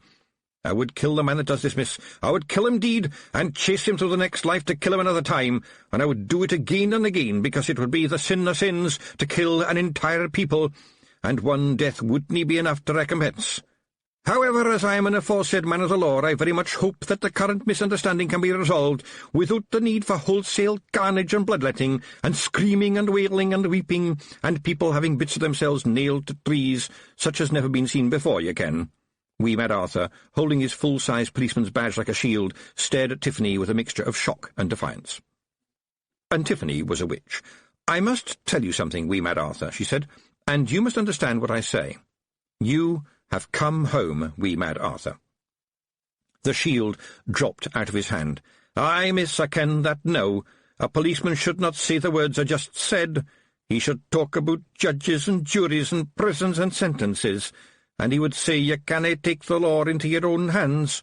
So I will hand in my badge indeed and stay here among my own folk, although I have to say with better standards of hygiene. This got a round of applause from the assembled Feegles, although Tiffany wasn't sure that most of them fully understood the concept of hygiene, or, for that matter, obeying the law. You have my word, said Tiffany, that the mound will not be touched again. I will see to it. Do you understand? Och, weel, said wee Mad Arthur tearfully. That might be all very well, miss, but what will happen behind your back when ye are flying and whizzing about your very important business across the hills? What will happen then? All eyes turned to Tiffany, including those of the goats. She didn't do this kind of thing any more because she knew it was bad manners, but Tiffany picked up wee Mad Arthur bodily and held him at eye level. I am the Hag of the Hills, she said, and I will vow to you and all other Feegles that the home of the Feegles will never be threatened with iron again. It will never be behind my back, but will always be in front of my eyes, and while this is so, no living man will touch it if he wants to remain a living man. And if I fail the Feegles in this, may I be dragged through the 7 hells on a broomstick made of nails. Strictly speaking, Tiffany admitted to herself, these were pretty much empty threats, but the Feegles did not think an oath was an oath if it didn't have a lot of thunder and lightning and boasting and blood in it. Blood somehow made it official. I will see to it the mound is never touched again, she thought. There is no way that Roland can refuse me now. And besides, I have a secret weapon. I have the trust and confidence of a young lady who is soon going to be his wife. No man can be safe in those circumstances. In the glow of reassurance, wee Mad Arthur said happily, Well spoken, mistress, and may I take the opportunity on behalf of my new friends and relatives to thank ye for explaining all about the business of the wedding nuptials anew. It was very interesting to those of us who have little to do with such things. Some of us was wondering if we could ask questions. Being threatened by a spectral horror was terrible enough right now, but somehow the thought of the Knack-Mack Feegle asking questions about the facts of married life among humans was even worse. There was no point in explaining why she wasn't going to explain. Tiffany simply said no in a tone of voice like steel and very carefully put him back down on the ground. She added, You shouldn't have been listening. Why not? Said Daft Willie. You just shouldn't. I'm not going to explain. You just shouldn't. And now, gentlemen, I'd like a bit of time to myself, if it's all the same to you. Some of them would follow her, of course, she thought. They always did. She went back up to the hall and sat down as close as possible to the huge fire. Even in late summer, the hall was cold. It was hung with tapestries as insulation from the chill of the stone walls. They were the usual sort of thing, men in armour waving swords and bows and axes at other men in armour. Given that battle is very fast and noisy, they presumably had to stop fighting every couple of minutes to give the ladies who were making the tapestry a little time to catch up. Tiffany knew the one nearest the fire by heart. All the kids did. You learned your history off the tapestries, if there was some old man around to explain what was going on. But generally, when she was a lot younger, it had been more fun to make up stories about the different knights, like the one who was desperately running to catch up with his horse, and the one who'd been thrown by his horse, and because he had a helmet with a point on it, was now upright head first in the ground, which, even as children, they had recognised was not a good position to be in on the battlefield. They were like old friends, frozen in a war whose name nobody on the chalk could remember. And suddenly there was another one that had never been there before, running towards Tiffany through the battle. She stared at him, her body demanding that she get some sleep right now, and whatever bits were still working in her brain insisting that she did something. In the middle of this, her hand gripped a log on the edge of the fire and raised it purposefully towards the tapestry. The cloth had practically crumbled with age as it was. It would burn like dry grass. The figure was walking cautiously now. She couldn't see any details yet and didn't want to. The knights on the tapestry had been woven in without any perspective. They were flat as a child's nursery painting. But the man in black, who had begun as a distant streak, was getting bigger as he approached, and now she could see the face and the empty eye-holes, which even from here changed colour as he walked past the painted armour of knight after knight, and now he had started running again, getting bigger, and the smell was oozing towards her again. How much was the tapestry worth? Did she have any right to destroy it? With that thing stepping out of it? Oh, yes, oh, yes. Wouldn't it be nice to be a wizard, and to conjure up those knights to fight one last battle? Wouldn't it be nice to be a witch who wasn't here? She raised the crackling log and glared into the holes where the eyes should be. You had to be a witch to be prepared to stare down a stare that wasn't there, because somehow you felt that it was sucking your own eyeballs out of your head. Those tunnels in the skull were hypnotic, and now he moved from side to side slowly, like a snake. "Please don't." She wasn't expecting that. The voice was urgent but quite friendly, and it belonged to Escarina Smith. The wind was silver and cold. Tiffany, lying on her back, looked up into a white sky. At the edge of her vision, dried grasses shook and rattled in the wind, but curiously, behind this little bit of countryside, there was the big fireplace and the battling knights. "It is really quite important you don't move," said the same voice behind her. "The place we are now has been, as we say, cobbled together for this conversation, and did not exist until you arrived here, and will cease to exist the moment you leave. Strictly speaking, by the standards of the most philosophical disciplines, it cannot be said to have any existence at all." "So it's a magic place, yes, like the Unreal Estate?" "Very sensible way of putting it," said the voice of Escarina. "Those of us who know about it call it the travelling now. It's an easy way to talk to you in private. When it closes, you will be exactly where you were, and no time will have passed. Do you understand?" "No." Escarina sat down on the grass next to her. "Thank goodness for that. It would be rather disturbing if you did. You are, you know, an extremely unusual witch.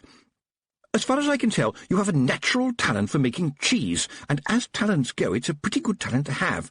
The world needs cheesemakers. A good cheesemaker is worth her weight in, well, cheese. So you were not born with a talent for witchcraft." Tiffany opened her mouth to reply before she had any idea what she was going to say, but that is not unusual among human beings. The first thing to push through the throng of questions was, "Hang on, I was holding a burning brand, but now you have brought me here, wherever here is exactly, what happened?" She looked at the fire. The flames were frozen. "People will notice me," she said, and then, given the nature of the situation, she added, "Won't they?" "The answer is no. The reason is complicated. The travelling now is tame time. It's time that is on your side. Believe me, there are stranger things in the universe. Right now, Tiffany, we are truly living on borrowed time." The flames were still frozen. Tiffany felt that they should be cold, but she could feel the warmth. And she had time to think, too. "And when I go back?" "Nothing will have changed," said Escarina, "except the contents of your head, which are, at the moment, very important." "And you've gone to all this trouble to tell me that I have no talent for witchcraft," Tiffany said flatly. "That was very kind of you." Escarina laughed. It was her young laugh, which seemed strange when you saw the wrinkles on her face. Tiffany had never seen an old person looking so young. "I said you weren't born with a talent for witchcraft. It didn't come easily. You worked hard at it because you wanted it. You forced the world to give it to you, no matter the price. And the price is, and will always be, high. Have you heard the saying, the reward you get for digging holes is a bigger shovel?" "Yes," said Tiffany. "I heard Granny Weatherwax say it once." "She invented it. People say you don't find witchcraft, witchcraft finds you. But you found it, even if at the time you didn't know what it was you were finding, and you grabbed it by its scrawny neck and made it work for you." "This is all very interesting," said Tiffany, "but I have got things I must be doing." "Not in the travelling now," said Escarina firmly. "Look, the cunning man has found you again." "I think he hides in books and pictures," Tiffany volunteered. "And tapestries," she shuddered. "And mirrors," said Escarina. "And puddles, and the glint of light on a piece of broken glass, or the gleam on a knife. How many ways can you think of? How frightened are you prepared to be?" "I'm going to have to fight him," Tiffany said. "I think I knew I would have to. But he doesn't seem to me to be someone you can run away from. He's a bully, isn't he? He attacks where he thinks he will win, and so I have to find a way to be stronger than he is. I think I can work out a way. After all, he is a bit like the Hiver, and that was really quite easy." Escarina did not shout. She spoke very quietly, and in a way that seemed to make more noise than a scream would have done. "Will you persist in not recognizing how important this is, Tiffany Aching the cheesemaker? You have a chance to defeat the cunning man, and if you fail, witchcraft fails, and falls with you. He will possess your body, your knowledge, your talents, and your soul.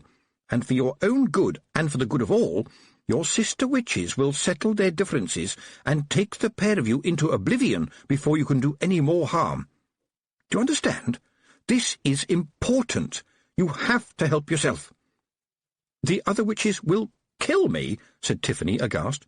"Of course. You are a witch, and you know what Granny Weatherwax always says. We do right, we don't do nice. It will be you or him, Tiffany Aching. The loser will die. In his case, I regret to say we might see him again in a few centuries. In your case, I don't propose to guess." "But hold on a moment," said Tiffany. "If they are prepared to fight him and me, why don't we all band together to fight him now?" "Of course. Would you like them to? What is it you really want, Tiffany Aching, here and now? It's your choice. The other witches will not, I am sure, think any the worse of you."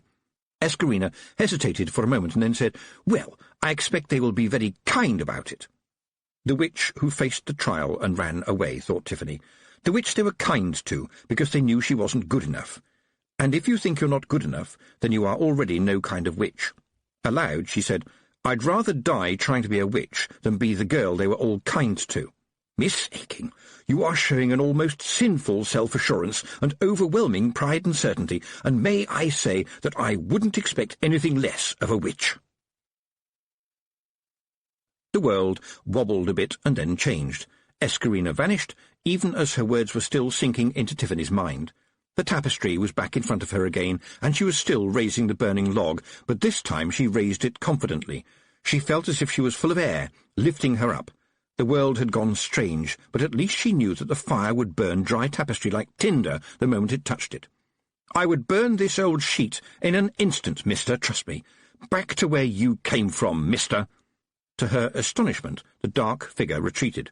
There was a momentary hiss, and Tiffany felt as if a weight had dropped away, dragging the stench with it. That was all very interesting. Tiffany spun around and looked into Preston's cheerful grin. "Do you know," he said, "I was really worried when you went so stiff for a few moments. I thought you were dead. When I touched your arm, very respectfully, no hanky-panky, it felt like the air on a thundery day, so I thought, this is witch business, and decided to keep an eye on you. And then you threatened an innocent tapestry with fiery death." She stared at the boy's eyes as if they were a mirror. Fire, she thought. Fire killed him once, and he knows it. He won't go anywhere near fire. Fire is the secret. The hair runs into the fire. "Actually, I quite like fire," said Preston. "I don't think it's my enemy at all." "What?" said Tiffany. "I'm afraid you were speaking just under your breath," said Preston. "I'm not going to ask what it was all about. My granny said, don't meddle in the affairs of witches because they clout you around the ear." Tiffany stared at him and made an instant decision. "Can you keep a secret?" Preston nodded. "Certainly. I have never told anybody that the sergeant writes poetry, for example. Preston, you've just told me. Preston grinned at her. Ah, but a witch isn't anybody. My granny told me that telling your secret to a witch is like whispering to a wall. Well, yes, Tiffany began, and then paused. How do you know he writes poetry? It was hard not to know, said Preston, but you see, he writes it on pages of the events ledger in the guardhouse, probably when he's on night duty. He carefully tears out the pages and does it so neatly that you wouldn't guess, but he presses so hard with his pencil that it's quite easy to read the impression on the paper underneath.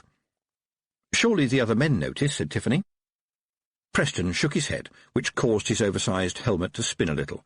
Oh, no, miss, you know them. They think reading is sissy stuff for girls. Anyway, if I get in early, I tear out the paper underneath so that they don't laugh at him.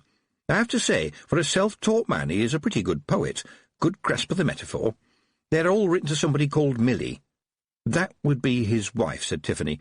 You must have seen her in the village. More freckles than anyone I've ever seen. She's very sensitive about it. Preston nodded. That might explain why his latest poem is entitled What Good is the Sky Without Stars?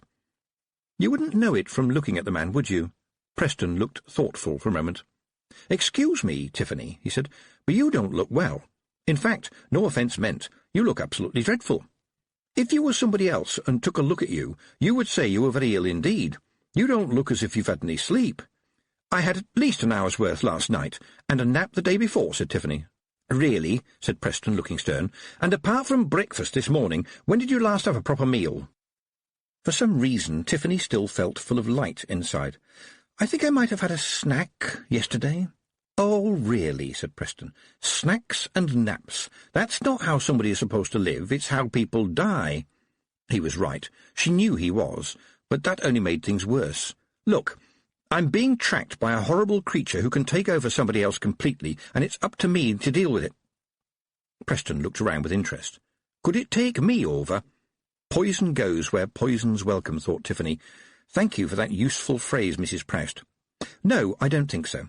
I think you have to be the right kind of person, which is to say the wrong kind of person. You know, somebody with a touch of evil. For the first time, Preston looked worried. I have done a few bad things in my time, I'm sorry to say. Despite her sudden tiredness, Tiffany smiled. What was the worst one? I once stole a packet of coloured pencils off a market stall. He looked at her defiantly, as if expecting her to scream or point the finger of scorn. Instead, she shook her head and said, How old were you then? 6. Preston, I don't think this creature could ever find its way into your head. Quite apart from anything else, it seems pretty crowded and complicated to me. Miss Tiffany, you need a rest, a proper rest in a proper bed. What kind of witch can look after everybody if she's not sensible enough to look after herself? Quis custodiet ipsos custodes. That means, who guards the guards, that does, Preston went on. So who watches the witches? Who cares for the people who care for the people? Right now it looks like it needs to be me. She gave in. The fog of the city was as thick as curtains when Mrs. Proust hurried towards the dark, brooding shape of the Tanti, but the billows obediently separated as she approached and closed again after her. The warden was waiting at the main gate, a lantern in his hand. Sorry, missus, but we thought you ought to see this one before it gets all official. I know witches seem a bit unpopular right now, but we've always thought of you as family, if you know what I mean. Everyone remembers your dad. What a craftsman. He could hang a man in 7 1/4 seconds, never been beat. We shall never see his likes again. He went solemn. And may I say, missus, I hope I never see again the like of what you'll be seeing now. It's got us rattled and no mistake. It's right up your street, I reckon. Mrs. Proust shook the water droplets off her cloak in the prison office and could smell the fear in the air. There was the general clanging and distant yelling that you always got when things were going bad in a prison. A prison, by definition, being a lot of people all crammed together, and every fear and hatred and worry and dread and rumour all sitting on top of one another, choking for space. She hung the cloak on a nail by the door and rubbed her hands together. The lad you sent said something about a breakout. D-Wing, said the warden. Mackintosh, you remember? Been in here about a year. Oh, yes, I recall, said the witch. They had to stop the trial because the jury kept throwing up. Very nasty indeed. But no one has ever escaped from D-Wing, right? The window bars are steel. Bent, said the warden flatly. You'd better come and see. It's giving us the EBGBs, I don't mind telling you. Mackintosh wasn't a particularly big man, as I recall, said the witch as they hurried along dank corridors. "That's right, Mrs. Proust. Short and nasty, that was him. Due to hang here next week, too. Tore out bars that a strong man wouldn't have been able to shift with a crowbar, and dropped 30 feet to the ground. That's not natural. That's not right. But it was the other thing he did. Oh, my word. Makes me sick thinking about it." A warder was waiting outside the cell recently vacated by the absent Mackintosh, but for no reason that Mrs. Proust could recognise, given that the man had definitely gone. He touched the brim of his hat respectfully when he saw her. "Good morning, Mrs. Proust," he said. "May I say it's an honour to meet the daughter of the finest hangman in history. 51 years before the lever, and never a client down. Mr. Trooper now, decent bloke, but sometimes they bounce a bit, and I don't consider that professional. And your dad wouldn't forego a well-deserved hanging out of fear that fires of evil and demons of dread would haunt him afterwards.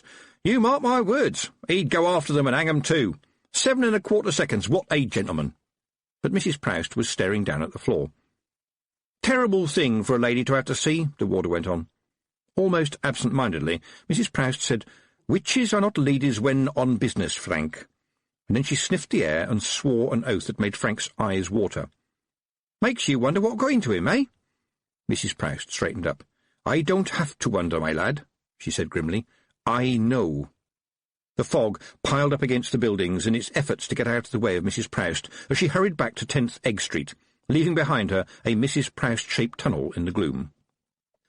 Derek was drinking a peaceful mug of cocoa when his mother burst in to the strains, as it were, of a large fart. He looked up, his brow wrinkling. "Did that sound like B-flat to you? It didn't sound like B-flat to me." He reached into the drawer under the counter for his tuning fork, but his mother rushed past him. "Where's my broomstick?" Derek sighed. "In the basement, remember? When the dwarfs told you last month how much it would cost to repair, you told them they were a bunch of chiselling little lawn ornaments, remember? Anyway, you never use it." "I've got to go into the country," said Mrs. Proust, looking around the crowded shelves in case there was another working broomstick there. Her son stared. "You sure, Mother? You've always said it's bad for your health." "Matter of life or death," Mrs. Proust mumbled. "What about long, tall, short, fat Sally?" "Oh, Mother, you really shouldn't call her that," said Derek reproachfully. "She can't help being allergic to tides. She's got a stick, though. Ha! If it's not one thing, it's another. Make me some sandwiches, will you?" "Is this about that girl who was in here last week?" said Derek suspiciously. "I don't think she had much of a sense of humour." His mother ignored him and rummaged under the counter, coming back with a large leather cosh. The small traders of 10th Egg Street worked on narrow margins and had a very direct approach to shoplifting. "I don't know, I really don't," she moaned. "Me! Doing good at my time of life? I must be going soft in the head. And I'm not even going to get paid. I don't know, I really don't. Next thing you know, I'll start giving people 3 wishes. And if I start doing that, Derek, I would like you to hit me very hard on the head." She handed him the cosh. "I'm leaving you in charge. Try to shift some of the rubber chocolate and the humorous fake fried eggs, will you? Tell people they are novelty bookmarks or something." And with that, Mrs. Proust ran out into the night. The lanes and alleyways of the city were very dangerous at night, what with muggers, thieves, and similar unpleasantness. But they disappeared back into the gloom as she passed. Mrs. Proust was bad news, and best left undisturbed if you wanted to keep all the bones in your fingers pointing the right way. The body that was Mackintosh ran through the night. It was full of pain. This didn't matter to the ghost. It wasn't his pain. Its sinews sang with agony, but it was not the ghost's agony. The fingers bled where they had torn steel bars out of the wall, but the ghost did not bleed. It never bled. It couldn't remember when it had had a body that was really its own. Bodies had to be fed and had to drink. That was an annoying feature of the wretched things. Sooner or later they ran out of usefulness. Often that didn't matter. There was always somebody, a little mind, festering with hatred and envy and resentment, that would welcome the ghost inside, but it had to be careful, and it had to be quick. And above all, it had to be safe. Out here, on the empty roads, another suitable container would be hard to find. Regretfully, it allowed the body to stop and drink from the murky waters of a pond. It turned out to be full of frogs, but a body had to eat too, didn't it? Chapter 13. The Shaking of the Sheets. Her proper bed in the castle's black-and-white chamber was so much better than the dungeon, even though Tiffany had missed the soothing burps of the goats. She dreamed of fire again, and she was being watched. She could feel it, and it wasn't the goats this time. She was being watched inside her head, but it wasn't bad watching. Someone was caring for her. And in the dream the fire raged, and a dark figure pulled aside the flames as though they were curtains. and there was the hare, sitting by the dark figure as if she was a pet. The hare caught Tiffany's eye and jumped into the fire. And Tiffany knew. Somebody knocked at the door. Tiffany was suddenly awake. "Who's there?" A voice on the other side of the heavy door said, "What sound does forgetfulness make?" She hardly had to think. "It's the sound of the wind in dead grasses on a hot summer's day." "Yes, I think that would about do it," said Preston's voice from the other side of the door. "To get right to the point, miss, there's a lot of people downstairs, miss. I think they need their witch." It was a good day for a funeral, Tiffany thought, looking out of the narrow castle window. It shouldn't rain on a funeral. It made people too gloomy. She tried not to be gloomy at funerals. People lived and died and were remembered. It happened in the same way that winter followed summer. It was not a wrong thing. There were tears, of course, but they were for those who were left. Those who had gone on did not need them. The staff had been up very early, and the long tables had been put out in the hall to make a breakfast for all comers. That was a tradition. Rich or poor, lord or lady, the funeral breakfast was there for everyone, and out of respect for the old baron, and also out of respect for a good meal, the hall was filling up. The Duchess was also there, in a black dress that was more black than any black Tiffany had ever seen before. The dress gleamed. The black dress of the average witch was usually only theoretically black. In reality it was often rather dusty, and quite possibly patched in the vicinity of the knees, and somewhat ragged at the hems, and, of course, very nearly worn through by frequent washings. It was what it was, working clothes. You couldn't imagine a duchess delivering a baby in that dress. Tiffany blinked. She could imagine the Duchess doing just that. If it was an emergency, she would. She would bully and complain and order people around, but she would do it. She was that kind of person. Tiffany blinked again. Her head felt crystal clear. The world seemed understandable but slightly fragile, as if it could be broken like a mirror ball. "Good morning, miss." That was Amber, and behind her both her parents, Mr. Petty looking scrubbed and sheepish and also quite bashful. He clearly didn't know what to say. Nor did Tiffany. There was a stir at the main doors, and Roland hurried in that direction and came back with King Verence of Lanka and Magrat, his queen. Tiffany had met them before. You couldn't help meeting them in Lanka, which was a very small kingdom, and even smaller when you took into consideration that Granny Weatherwax lived there too. And Granny Weatherwax was here, right here and now, with you. You had been a sad little white kitten when Tiffany had given her to the old witch. Now she was a queen far more snobbish than the Duchess. She must have recognised Tiffany because she graciously condescended to blink at her and then look away as if bored. There were never any mice in Granny's cottage these days. You just stared at them until they realised how worthless they were and slunk away. You was lying across her shoulders like a scarf, behind the king and queen, and just in front of a huge jolly voice that shouted, "What's your tiff? How's your belly off of spots?" Which meant that a couple of feet below it, but hidden by reasons of size, was Nanny Ogg, rumoured by some to be cleverer than Granny Weatherwax, and clever enough, at least, not to let her find out. Tiffany bowed to them, as was the custom. She thought, "They gather, do they?" She smiled at Granny Weatherwax and said, "Very pleased to see you here, Mistress Weatherwax, and a little surprised." Granny stared at her, but Nanny Ogg said, "It's a long, bumpy ride down from Lanka, and so the two of us thought we'd give Magrat and her king a nice ride down." Possibly Tiffany was imagining it, but Nanny Ogg's explanation sounded like something she'd been working on for a little while. It felt as if she were reciting a script. But there was no more time to talk. The arrival of the king had triggered something in the air, and for the first time Tiffany saw Pastor Egg in a black and white robe. She adjusted her pointy hat and walked over to him. He seemed quite glad of the company, which is to say that he gave her a grateful smile. "Ah, a witch, I see." "Yes, the pointy hat is a bit of a giveaway, isn't it?" she said. "But not a black dress, I notice." Tiffany heard the question mark as it went past. "When I am old, I shall wear midnight," she said. "Entirely appropriate," said the pastor. "But now you wear green, white, and blue, the Downland colours, I can't help remarking." Tiffany was impressed. "So, you're not interested in witch-finding, then?" She felt a bit silly for asking outright, but she was on edge. Pastor Egg shook his head. "I can assure you, madam, that the Church has not been seriously involved in that sort of thing for hundreds of years. Unfortunately, some people have long memories. Indeed, it was only a matter of a few years ago that the famous Pastor Oates said in his renowned Testament from the Mountains that the women known as witches embody, in a caring and practical way, the very best ideals of Brother the Prophet. That's good enough for me. I hope it's good enough for you." Tiffany gave him her sweetest smile, which wasn't all that sweet, however hard you tried. She never really got the hang of sweet. It's important to be clear about these things, don't you think? She sniffed, and noticed no odour other than a hint of shaving cream. Even so, she was going to have to be on her guard. It was a good funeral, too. From Tiffany's point of view, a good funeral was one where the main player was very old. She had been to some, too many, where they were small and wrapped in a shroud. Coffins were barely known on the chalk, and indeed nearly anywhere else. Decent timber was too expensive to be left to rot underground. A practical white woolen shroud did for most people. It was easy to make, not too expensive, and good for the wool industry. The Baron, however, went to his eternal rest inside a tomb of white marble, which, him being a practical man, he had designed, bought, and paid for 20 years ago. There was a white shroud inside it, because marble can be a bit chilly to lie on. And that was the end of the old Baron, except that only Tiffany knew where he really was. He was walking with his father in the stubbles, where they burned the cornstalks and the weeds. A perfect late summer's day, one never-changing perfect moment held in time. She gasped. The drawing! Even though she'd spoken under her breath, people around turned to look. She thought, how selfish of me, and then thought, surely it will still be there. As soon as the lid of the stone tomb had been slid into place with a sound that Tiffany would always remember, she went and found Brian, who was blowing his nose. When he looked up at her, he was pink around the eyes.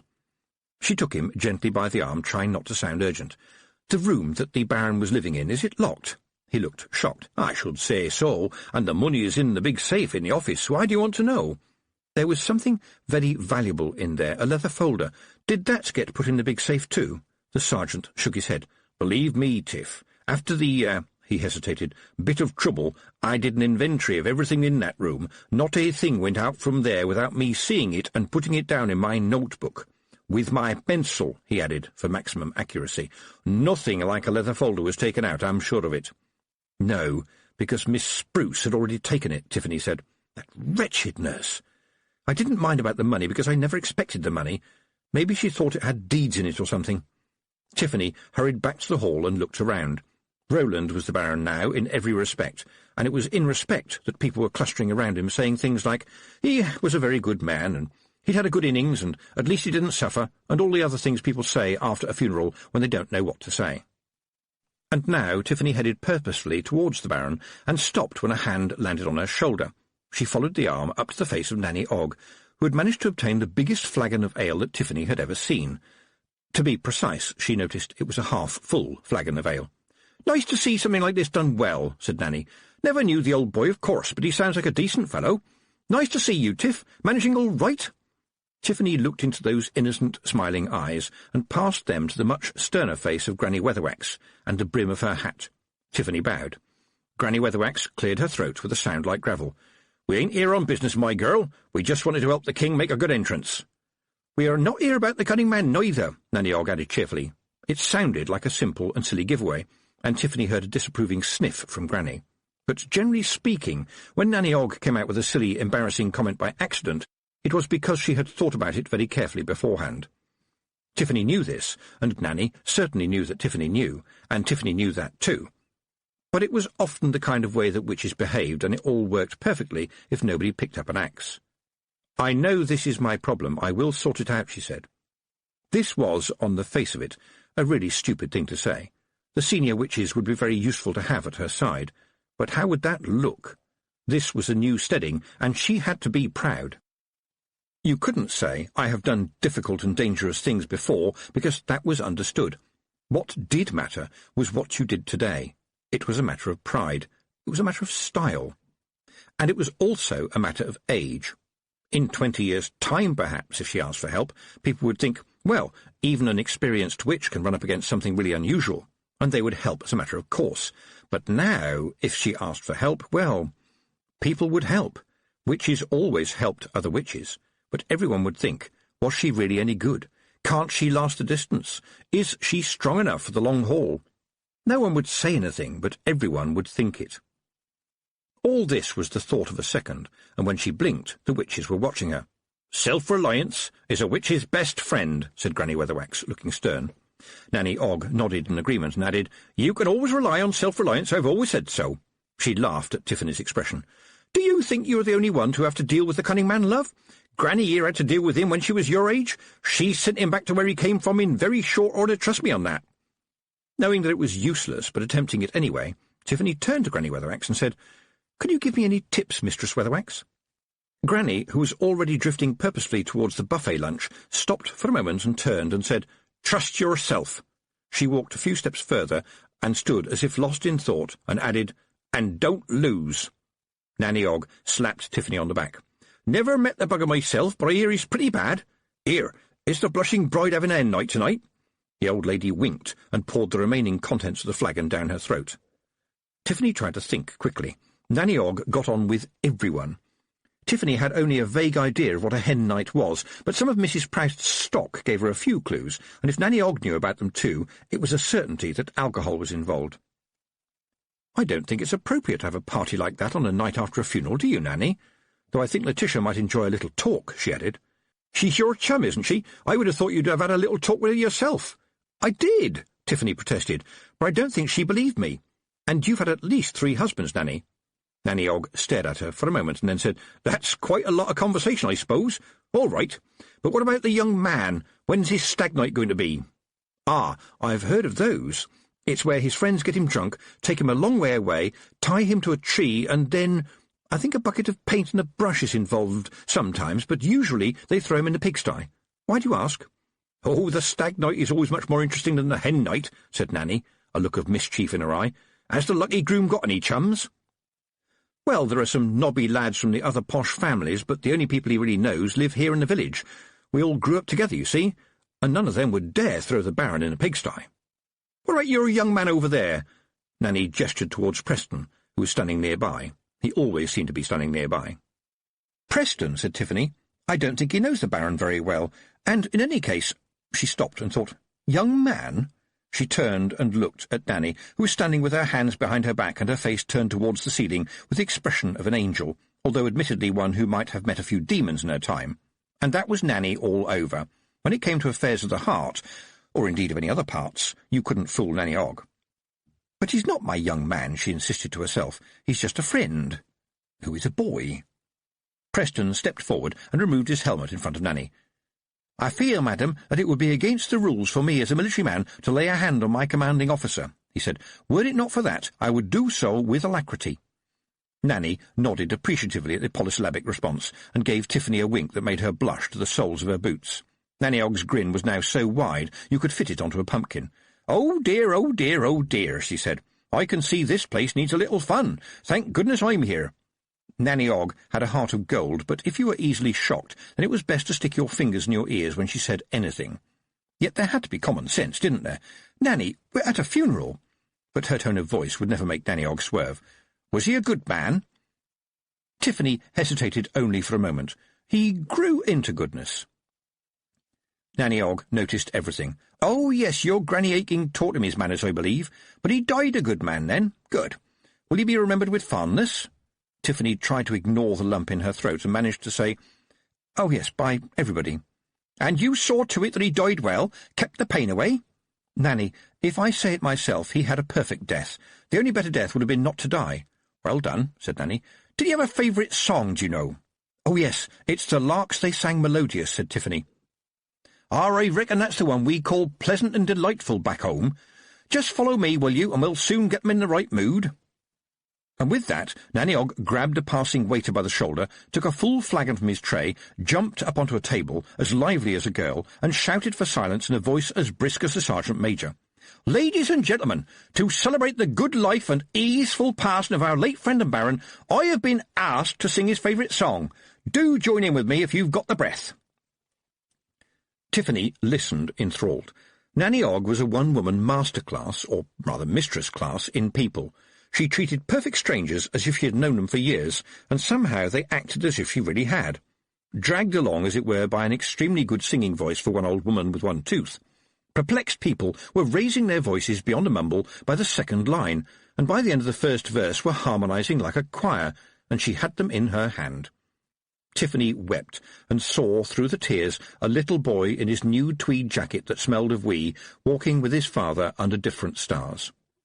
And then she saw the glisten of tears on the faces, including the faces of Pastor Egg and even the Duchess.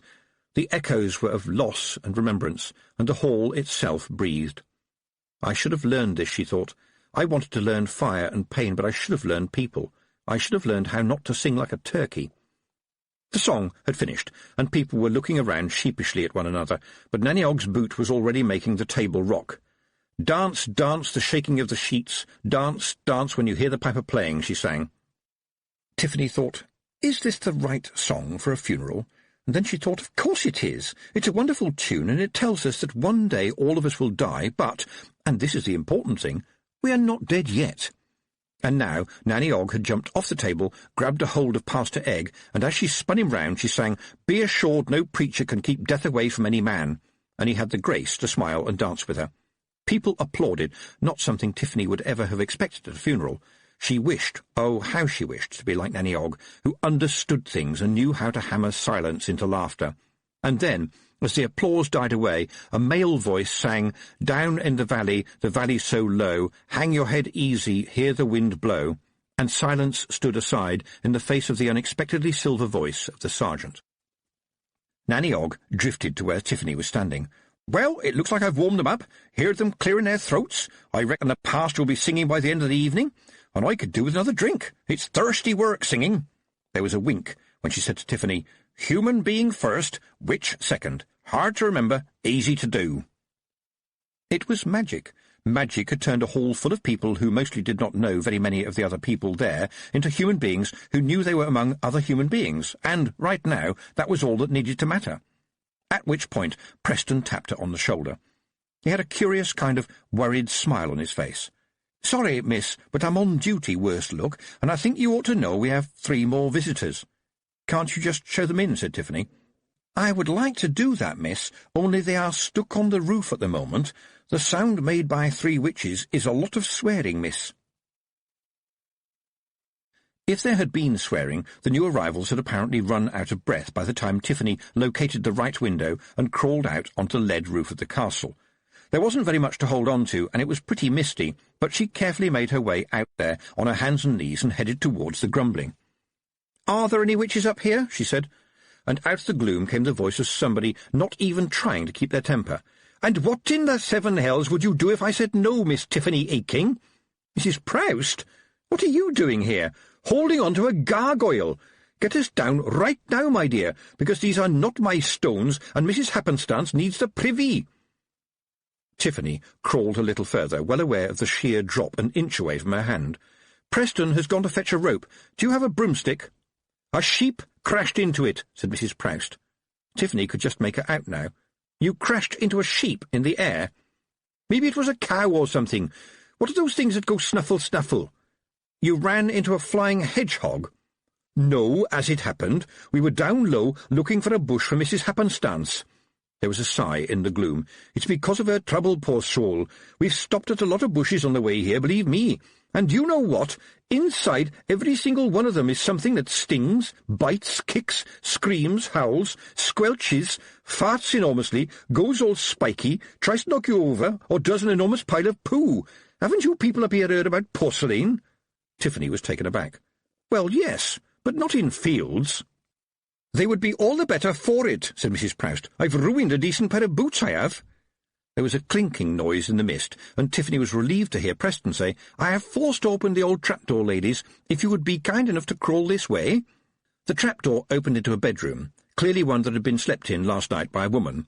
Tiffany bit her lip. "I think this is where the Duchess is staying. Please don't touch anything. She's bad enough as it is." "Duchess sounds posh," said Mrs. Proust. "What kind of a duchess, may I ask?" Tiffany said, "The Duchess of Keepsake. You saw her when we had that bit of difficulty in the city, you know, at the King's Head. They've got a huge property about 30 miles away." "That's nice," said Mrs. Proust, in a way that suggested that it probably wasn't going to be very nice, but would be very interesting, and probably embarrassing to someone who wasn't Mrs. Proust. "I remember her, and I remember thinking when I got back from all that, where have I seen you before, my lady? Do you know anything about her, my dear?" "Well, her daughter told me that a terrible fire took away her property and her whole family before she married the Duke." Mrs. Proust brightened up, although it was the brightness on the edge of a knife. "Oh, really?" she said, her voice all treacle. Just fancy that. I look forward to meeting the lady again and offering my condolences. Tiffany decided that this was a puzzle she had no time to unravel, but there were other things to think about. She began, looking at the very tall lady somehow trying to hide behind Mrs. Proust, who turned around and said, "Oh, dear me, where are my manners? I know, I never had need to start with. Tiffany Aking, this is Miss Cambrick, better known as Long, Tall, Short, Fat Sally. Miss Cambrick is being trained by old Mrs. Happenstance, who was the one you briefly saw hurrying down the stairs with one aim in mind. Sally suffers terribly from tides, poor thing. I had to bring them both, because Sally had the only working broomstick I could find, and she wouldn't leave Mrs. Happenstance behind. It was the devil keeping the broomstick trim. Don't worry, she'll be back to about 5'6" in a few hours. Of course, she's a martyr to ceilings. And Sally, you better get after Mrs. Happenstance right now." She waved a hand, and the younger witch scurried off, looking nervous. When Mrs. Proust gave orders, they tended to be obeyed. She turned back to Tiffany. "The thing that is after you has got a body now, young lady. He has stolen the body of a murderer locked up in the tanty. You know what? Before the bloke got out of the building, he killed his canary. They never kill their canary. It's what you don't do. You might beat another prisoner over the head with an iron bar in a riot, but you never kill a canary. That would be evil."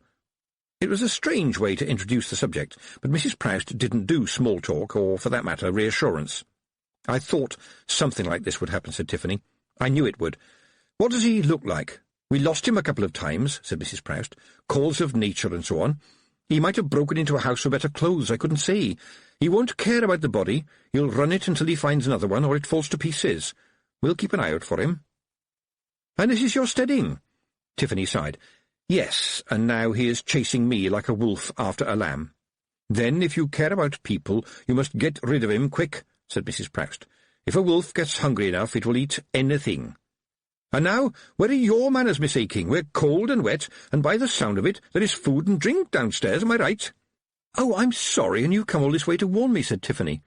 Mrs. Proust waved a hand as if that wasn't important. "I'm sure Long, Tall, Short, Fat Sally and Mrs. Happenstance would like some refreshments after a long ride, but I'm just tired," she said. And then, to Tiffany's horror, she flung herself backwards and landed on the Duchess's bed with only her boots sticking off the end, dripping water. "This Duchess," she said, "has she been giving you any more grief at all?" "Well, yes, I'm afraid so," said Tiffany. "She doesn't seem to have any respect for anybody lower than a king, and even then I suspect that's only a maybe. She bullies her daughter, too," she added, and as an afterthought pointed out, "one of your customers, in fact." And then she told Mrs. Proust everything about Letitia and the Duchess, because Mrs. Proust was the kind of woman you told everything to, and as the story unfolded, Mrs. Proust's grin grew wider, and Tiffany needed no witch skill to suspect that the Duchess was going to be in some trouble. "I thought so. I never forget her face. Have you ever heard of the music hall, my dear? Oh, no, you wouldn't have, not out here. It's all about comedians and singers and talking dog acts. And, of course, dancing girls. I think you're getting the picture here, are you not? Not such a bad job for a girl who could shake a handsome leg, especially since, after the show, all the posh gentlemen would be waiting outside the stage door to take them out for a lovely dinner and so on." The witch took off her pointy hat and dropped it on the floor beside the bed. "Can't abide broomsticks," she said. "They give me calluses in places where nobody should have calluses." Tiffany was at a loss. She couldn't demand that Mrs. Proust get off the bed. It wasn't her bed. It wasn't her castle. She smiled. In fact, it really wasn't her problem. How nice to find a problem that wasn't yours. "Mrs. Proust," she said, "could I persuade you to come downstairs? There are some other witches down here who I'd really like you to meet. Preferably when I'm not in the room," she thought to herself, but I doubt if that would be possible. "Hedge witches," Mrs. Proust sniffed. "Although there's nothing actually wrong with hedge magic," she went on. "I met one once who could run her hands over a privet hedge, and 3 months later it had grown into the shape of 2 peacocks and an offensively cute little dog holding a privet bone in its mouth. And all this, mark you, without a pair of shears being anywhere near it." "Why did she want to do that?" said Tiffany, astounded. "I doubt very much that she actually wanted to do it, but somebody asked her to do it, and paid good money too, and strictly speaking, topiary is not actually illegal, although I rather suspect that 1 or 2 folk are going to be the first up against the hedge when the revolution comes. Hedge witches. That's what we call country witches in the city." "Oh, really?" said Tiffany innocently. "Well, I don't know what we call city witches in the country, but I'm sure that Mistress Weatherwax will tell you." She knew she should have felt guilty about this, but it had been a long day, after a long week, and a witch has got to have some fun in her life. The way downstairs took them past Letitia's room. Tiffany heard voices and a laugh. It was Nanny Ogg's laugh. You couldn't mistake that laugh. It was the kind of laugh that slapped you on the back. Then Letitia's voice said, "Does that really work?" And Nanny said something under her breath that Tiffany couldn't quite hear, but whatever it was, it made Letitia almost choke with giggling. Tiffany smiled. The blushing bride was being instructed by somebody who had probably never blushed in her life, and it seemed quite a happy arrangement. At least she was not bursting into tears every 5 minutes. Tiffany led Mrs. Proust down into the hall. It was amazing to see that all people needed to make them happy was food and drink and other people. Even with Nanny Ogg no longer chivying them along, they were filling the place with, well, people being people. And, standing where she could see very nearly everybody, Granny Weatherwax. She was talking to Pastor Egg. Tiffany drifted up to her carefully, judging from the priest's face that he wouldn't mind at all if she intruded. Granny Weatherwax could be very forthright on the subject of religion. She saw him relax as she said, "Mistress Weatherwax, may I introduce to you Mrs. Proust, from Ankh-Morpork, where she runs a remarkable emporium." Swallowing, Tiffany turned to Mrs. Proust and said, "May I present to you Granny Weatherwax?" She stepped back as the two elderly witches looked at one another and then held her breath. The hall fell silent, and neither of them blinked. And then, surely not, Granny Weatherwax winked, and Mrs. Proust smiled. "Very pleased to make your acquaintance," said Granny. "Oh, very nice to see you," said Mrs. Proust. They exchanged a further glance, and turned to Tiffany Aching, who suddenly understood that old, clever witches had been older and cleverer for much longer than her. Granny Weatherwax almost laughed when Mrs. Proust said, "We don't need to know one another's names to recognise one another, but can I suggest, young lady, that you start breathing again?" Granny Weatherwax lightly and primly took Mrs. Proust's arm and turned to where Nanny Ogg was coming down the stairs, followed by Letitia, who was blushing in places where people don't often blush, and said, "Do come with me, my dear. You must meet my friend Mrs. Ogg, who buys quite a lot of your merchandise." Tiffany walked away. For a brief moment in time there was nothing for her to do. She looked down the length of the hall, where people were still gathering in little groups, and saw the Duchess by herself. Why did she do it? Why did she walk over to the woman? Maybe, she thought, if you knew you were going to be facing a horrible monster, it is as well to get in a little practice. But to her absolute amazement, the Duchess was crying. "Can I help in any way?" said Tiffany. She was the immediate subject of a glare, but the tears were still falling. "She's all I've got," said the Duchess, looking over at Letitia, who was still trailing Nanny Ogg. "I'm sure Roland will be a very considerate husband. I hope she will think that I have given her a good grounding to get her safely through the world." "I think you've definitely taught her many things," said Tiffany. But the Duchess was now staring at the witches, and without looking at Tiffany she said, "I know we've had our differences, young lady, but I wonder if you can tell me who that lady is up there, one of your sister witches, talking to the remarkably tall one?" Tiffany glanced around for a moment. "Oh, that's Mrs. Proust. She's from Ankh-Morpork, you know. Is she an old friend of yours? She was asking about you only a little while ago." The Duchess smiled, but it was a strange little smile. If smiles had a colour, it would have been green. "Oh," she said, "that was, She paused, swaying a little. "Very kind of her." She coughed. "I am so glad that you and my daughter appear to be close chums, and I would like to tender you my apologies for any hastiness on my part in recent days. I would also very much like to tender you and the hard-working staff here my apologies for what may have appeared to be high-handed behaviour, and I trust you will accept that these stemmed from a mother's determination to do the very best for her child." She spoke very carefully, the words coming out like children's coloured building blocks, and between the blocks, like mortar, were the unspoken words, "Please, please, don't tell people I was a dancer in a music hall, please." "Well, of course we're all on edge," said Tiffany. "Least said, soonest mended, as they say." "Regrettably," said the Duchess, "I don't think I said least." Tiffany noticed that there was a large wine-glass in her hand, and it was almost empty. The Duchess watched Tiffany for a while, and then continued, "A wedding almost straight after a funeral, is that right?" "Some people think that it's bad luck to move a wedding once it's planned," said Tiffany. "Do you believe in luck?" said the Duchess. "I believe in not having to believe in luck," said Tiffany. "But, Your Grace, I can tell you in truth that at such times the universe gets a little closer to us. They are strange times, times of beginnings and endings, dangerous and powerful, and we feel it, even if we don't know what it is. These times are not necessarily good and not necessarily bad. In fact, what they are depends on what we are."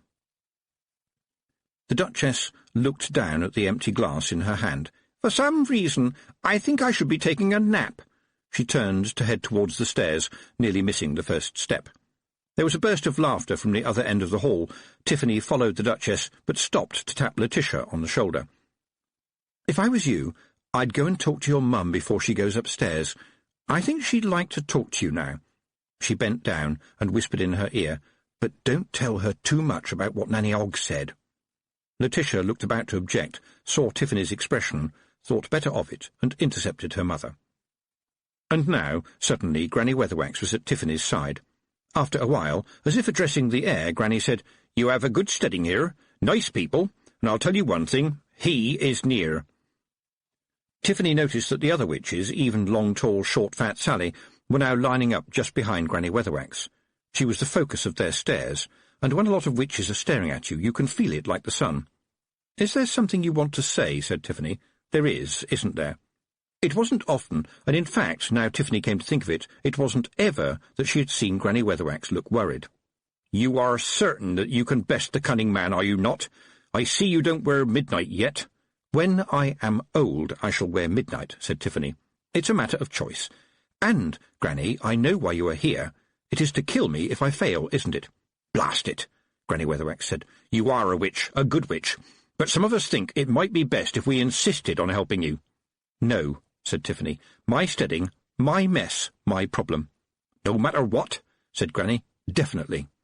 "Well, I commend you for your adherence to your position, and wish you— no, not luck, but certainty." There was a susurration among the witches, and Granny snapped sharply. "She has made her decision, and that, ladies, is it." "No contest," said Nanny Ogg with a grin. "I very nearly pity him. Kick him in the— well, kick him any way you can, Tiff." "It's your ground," said Mrs. Proust. "How can a witch do anything but succeed on her own home ground?" Granny Weatherwax nodded.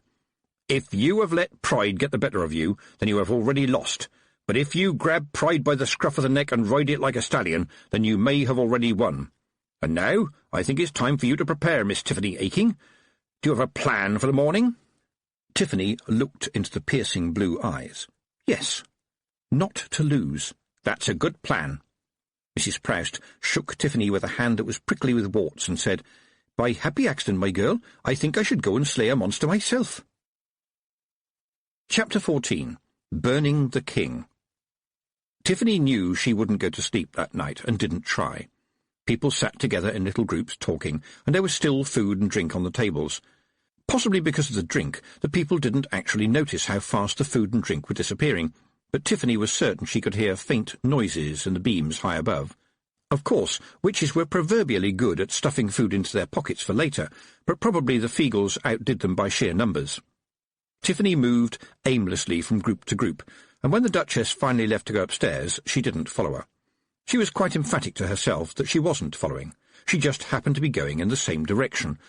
And, when she darted across the stone floor to reach the door of the Duchess's room, just after it closed behind the woman, she wasn't doing this in order to eavesdrop. Certainly not. She was just in time to hear the beginning of an angry scream, and then Mrs. Proust's voice. "Why, Deirdre Pasty, long time no sequins. Can you still high-kick a man's top hat off his head?" And then there was silence. And Tiffany left hurriedly, because the door was very thick, and someone would be bound to notice if she stood there any longer with her ear pressed to it. So she went back down in time to talk to long, tall, short, fat Sally and Mrs. Happenstance, who she now realised was blind, which was unfortunate, but not, for a witch, too much of a tragedy. They always had a few extra senses to spare. And then she went down into the crypt. There were flowers all around the old Baron's tomb, but not on it because the marble lid was so beautifully made that it would be a shame even to cover it with roses. On the stone, stonemasons had carved the Baron himself, in armour and holding his sword. It was so perfectly done that it looked as if he might, at any moment, get up and walk away. At the four corners of the slab, candles burned. Tiffany walked to and fro past other dead barons in stone. Here and there was a wife, carved with her hands peacefully folded. It was strange. There were no gravestones on the chalk. Stone was too precious. There were burying grounds, and in the castle somewhere was an ancient book of faded maps that showed where people had been put. The only common person to have a memorial, who was in most respects an extremely uncommon person, was Granny Aching. The cast-iron wheels and pot-bedded stove that were all that remained of her shepherding hut would certainly survive for another 100 years. It had been good metal, and the endlessly nibbling sheep kept the ground around it as smooth as a tabletop, and besides, the grease from the sheep's fleeces as they rubbed up against the wheels were as good as oil for keeping the metal as fine as the day it was cast. In the old days, before a knight became a knight, he would spend a night in his hall with his weapons, praying to whichever gods were listening to give him strength and good wisdom. She was sure she heard those words spoken, at least in her head, if not in her ears. She turned and looked at the sleeping knights, and wondered if Mrs. Proust was right and stone had a memory. And what are my weapons, she thought, and the answer came to her instantly. Pride. Oh, you hear them say it's a sin, you hear them say it goes before a fall, and that can't be true. The blacksmith prides himself on a good weld. The carter is proud that his horses are well turned out, gleaming like fresh chestnuts in the sunshine. The shepherd prides himself on keeping the wolf from the flock. The cook prides herself on her cakes. We pride ourselves on making a good history of our lives, a good story to be told. And I also have fear, the fear that I will let others down, and because I fear, I will overcome that fear. I will not disgrace those who have trained me. And I have trust, even though I am not sure what it is I am trusting. Pride, fear, and trust, she said aloud. And in front of her the 4 candles streamed fire as if driven by the wind, and for a moment she was certain in the rush of light that the figure of an old witch was melting into the dark stone. "Oh, yes," said Tiffany, "and I have fire." And then, not knowing exactly why, she said, "When I am old I shall wear midnight, but not today." Tiffany held up her lantern, and the shadows moved, but one, which looked very much like an old woman in black, faded completely. And I know why the hare leaps into the fire, and tomorrow, no, today, I am leaping into it too. She smiled. When Tiffany got back in the hall, the witches were all watching her from the stairs. Tiffany had wondered how Granny and Mrs. Proust would get on, given that both of them were as proud as a cat full of sixpences, but they seemed to be getting on well enough, in a talking about the weather, the manners of young people these days, and the scandalous price of cheese sort of way. But Nanny Ogg looked unusually worried. Seeing Nanny Ogg looking worried was worrying. It was past midnight, technically speaking, the witching hour. In real life, every hour was a witching hour, but nevertheless, the way the 2 hands on the clock stood straight up was slightly eerie. "I hear that the lads came back from their stag night fun," said Nanny, "but it seems to me they've forgotten where they left the groom. I don't think he is going to go anywhere, though. They are pretty certain they took his trousers down and tied him to something." She coughed. "That's generally the usual procedure. Technically the best man is supposed to remember where, but they found him and he can't remember his own name." The clock in the hall struck midnight. It was never on time. Each strike may as well have hit Tiffany's backbone. And there, marching towards her, was Preston, and it seemed to Tiffany that for quite some time, wherever she had looked, there was Preston, looking smart and clean, and, somehow, hopeful.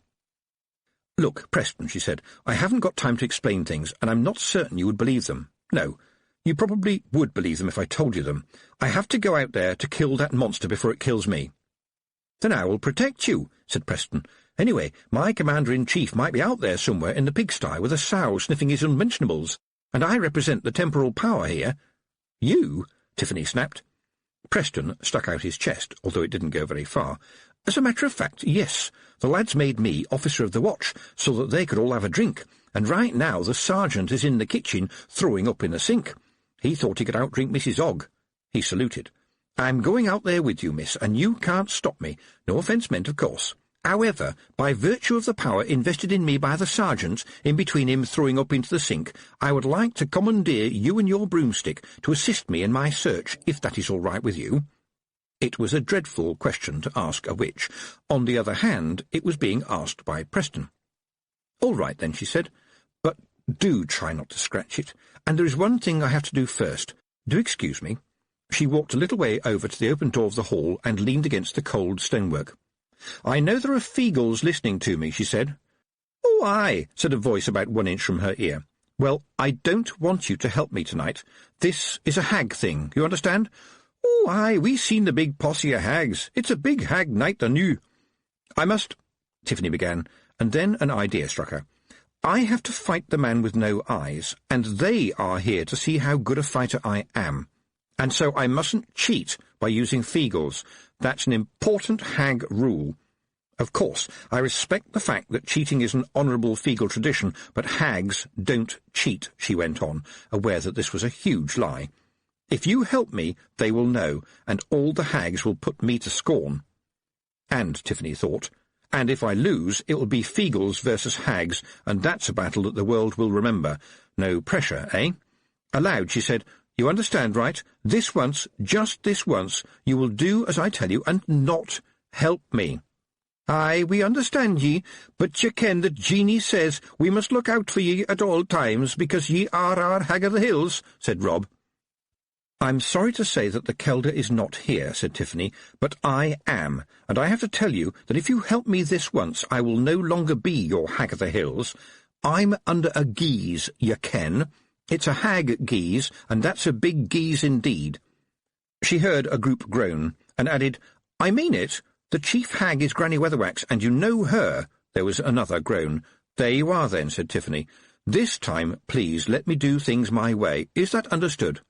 There was a pause, and then the voice of Rob Anybody said, Och, aye. Very well, said Tiffany, and took a deep breath and went to find her broomstick.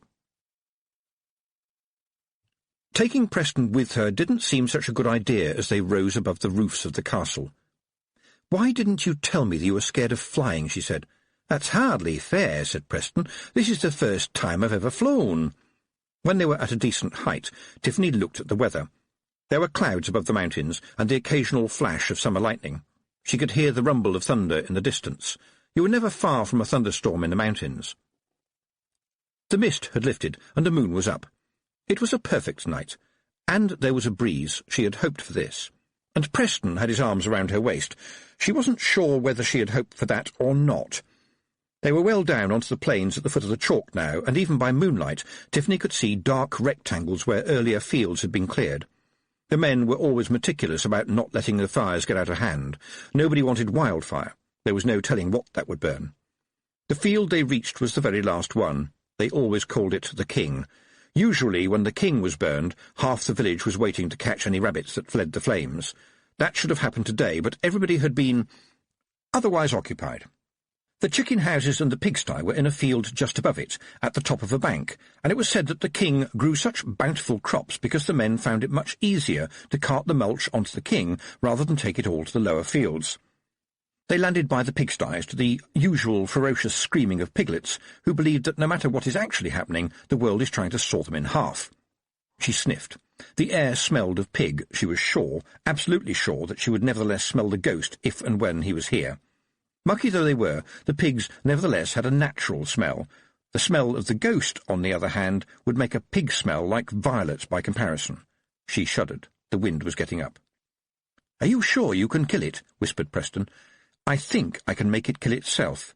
And, Preston, I absolutely forbid you to help me." "I'm sorry," said Preston. "Temporal power, you understand. You can't give me orders, Miss Aking, if it's all right by you." "You mean your sense of duty and your obedience to your commander means that you must help me," she said. "Well, yes, miss," said Preston, "and a few other considerations." "Then I really need you, Preston, I really do. I think I could do this myself, but it will make it so much easier if you help me. What I want you to do is—" She was almost certain that the ghost would not be able to overhear, but she lowered her voice anyway, and Preston absorbed her words without blinking, and simply said, "That sounds pretty straightforward, miss. You can rely on the temporal power." "Yuck! How did I end up here?" Something grey and sticky, and smelling very much of pig and beer, tried to pull itself over the pigsty wall. Tiffany knew it was Roland, but only because it was highly improbable that 2 bridegrooms had been thrown into the pigsty tonight. And he rose like something nasty from the swamp, dripping, well, just dripping. There was hardly any necessity to go into details. Bits of him splashed off. He hiccuped. "There appears to be an enormous pig in my bedroom, and it would seem that I have mislaid my trousers," he said, his voice baffled by alcohol. The young Baron peered around, understanding not so much dawning as bursting. "I don't think this is my bedroom, is it?" he said, and slowly slipped back into the sty. She smelled the ghost. Over and above the mix of smells coming from the pigsty, it stood out like a fox among chickens, and now the ghost spoke in a voice of horror and decay. "I can feel you here, witch, and others too.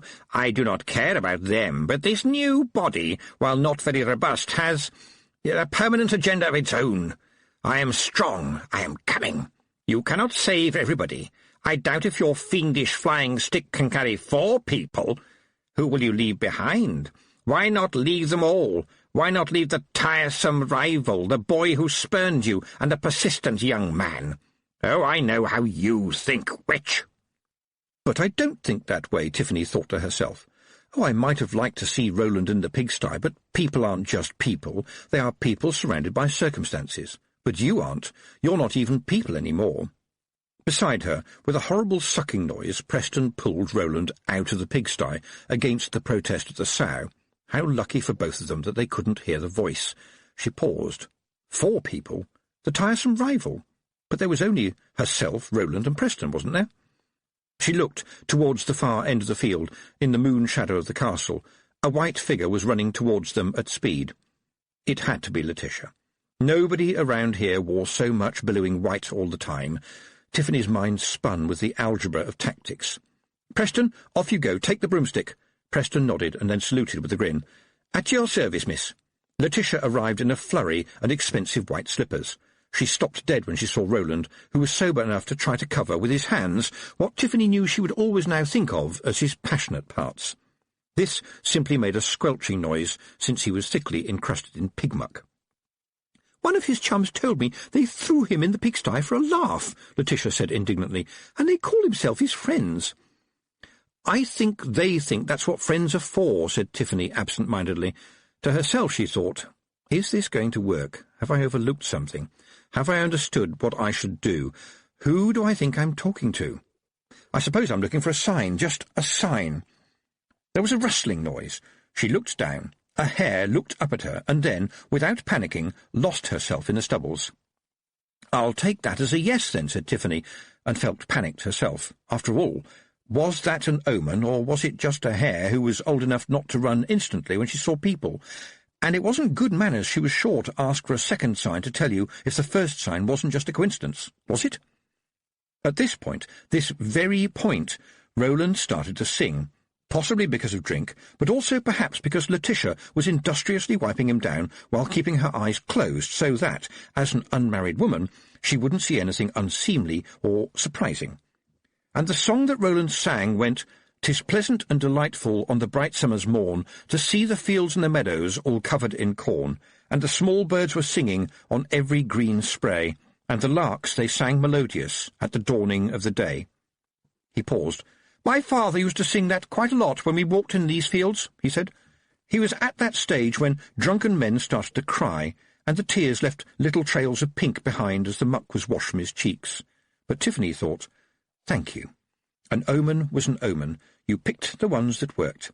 And this was the big field, the field where they burned the last of the stubbles, and the hare runs into the fire.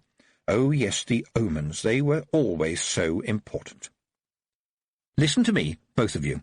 I am not going to be argued with by you, because you, Roland, are rascally drunk, and you, Letitia, are a witch." Letitia beamed at this point, "who is junior to me, and therefore both of you will do what I tell you, and that way all of us may get back to the castle alive." They both stopped and listened, Roland swaying gently. "When I shout," Tiffany continued, "I want you to each grab one of my hands and run. Turn if I turn, stop if I stop, although I doubt very much that I shall want to stop. Above all, don't be afraid, and trust me. I'm almost sure I know what I'm doing." Tiffany realised that this wasn't the best assurance, but they didn't seem to notice. She added, "And when I say leap, leap as if a devil is behind you, because it will be." The stink was suddenly unbearable. The sheer hatred in it seemed to beat on Tiffany's brain. "By the pricking of my thumbs, something wicked this way comes," she thought, as she stared into the night-time gloom. "By the stinking of my nose, something evil this way goes," she added, to stop herself gibbering as she scanned the distant hedge for movement. And there was the figure. There, heavy-set, walking towards them down the length of the field. It moved slowly, but was gathering speed. There was an awkwardness about it. When he takes over a body, the owner of the body becomes part of him too. No escape, no release, that's what Escarina had told her. Nothing good, nothing capable of redemption could have thoughts that stank like that. She gripped the hands of the arguing couple and dragged them into a run. The creature was between them and the castle, and was going more slowly than she'd expected. She risked another look and saw the glint of metal in its hands. Knives. "Come on! These aren't very good shoes for running in," Letitia pointed out. "My head aches," Roland supplied as Tiffany towed them towards the bottom of the field, ignoring all complaints as dry corn stalks snatched at them, caught hair, scratched legs and stung feet. They were barely going at a jog. The creature was following them doggedly. As soon as they turned to run up towards the castle and safety, it would gain on them. But the creature was having difficulties as well, and Tiffany wondered how far you could push a body if you didn't feel its pain, couldn't feel the agony of the lungs, the pounding of the heart, the cracking of the bones, the dreadful ache that pushed you to the last gasp and beyond. Mrs. Proust had whispered to her, eventually, the things that the man Mackintosh had done, as if saying the words aloud would pollute the air. Against that, how did you rank the crushing of the little songbird? And yet somehow that lodged in the mind as a crime beyond mercy. There will be no mercy for a song now silenced, no redemption for killing hope in the darkness. I know you. You are what whispered in Petty's ear before he beat up his daughter. You are the first blast of the rough music. You look over the shoulder at the man as he picks up the first stone, and although I think you are part of us all, and we will never be rid of you, we can certainly make your life hell. No mercy, no redemption. Glancing back, she saw its face looming bigger now, and redoubled her efforts to drag the tired and reluctant couple over the rough ground. She managed a breath to say, "Look at him! Look at him! Do you want him to catch us?" She heard a brief scream from Letitia and a groan of sudden sobriety from her husband-to-be. The eyes of the luckless Mackintosh were bloodshot and wide open, the lips stuck in a frenzied grin. It tried to take advantage of the sudden narrowed gap, but the other two had found fresh strength in their fear, and they were almost pulling Tiffany along. And now there was a clear run up the field. It all depended on Preston. Amazingly, Tiffany felt confident. He is trustworthy, she thought, but there was a horrible gurgle behind them. The ghost was driving its host harder, and she could imagine the swish of a long knife. Timing had to be everything. Preston was trustworthy. He had understood, hadn't he? Of course he had. She could trust Preston. Later on, what she remembered most was the silence, broken only by the crackling of the stalks and the heavy breathing of Letitia and Roland, and the horrible wheezing of their pursuer. In her head, the silence was broken by the voice of the cunning man. "You are setting a trap, filth! Do you think I can be so easily caught again? Little girls who play with fire will get burned, and you will burn, I promise you. Oh, you will burn.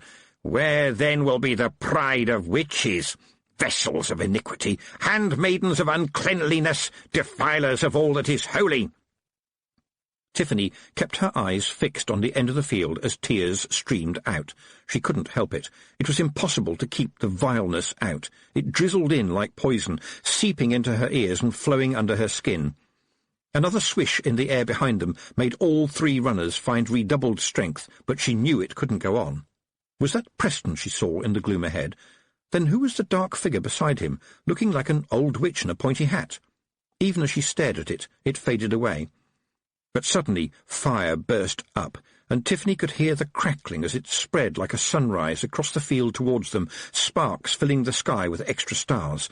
And the wind blew hard, and she heard the stinking voice again. "You will burn! You will burn!" And the wind gusted, and the flames blew up, and now a wall of fire was racing through the stubbles as fast as the wind itself. Tiffany looked down, and the hare was back, running along beside them without any apparent effort. She looked at Tiffany, flicked up her legs, and ran directly towards the fire now, seriously ran. "Run," Tiffany commanded. "The fire will not burn you if you do what I say. Run fast, Roland. Run to save Letitia. Letitia, run to save Roland." The fire was almost on them. "I need the strength," she thought. "I need the power." And she remembered Nanny Ogg saying, "The world changes, the world flows. There's power there, my girl." Weddings and funerals are a time of power. Yes, weddings. Tiffany grasped their two hands even tighter, and here it came, a crackling, roaring wall of flame. "Leap!"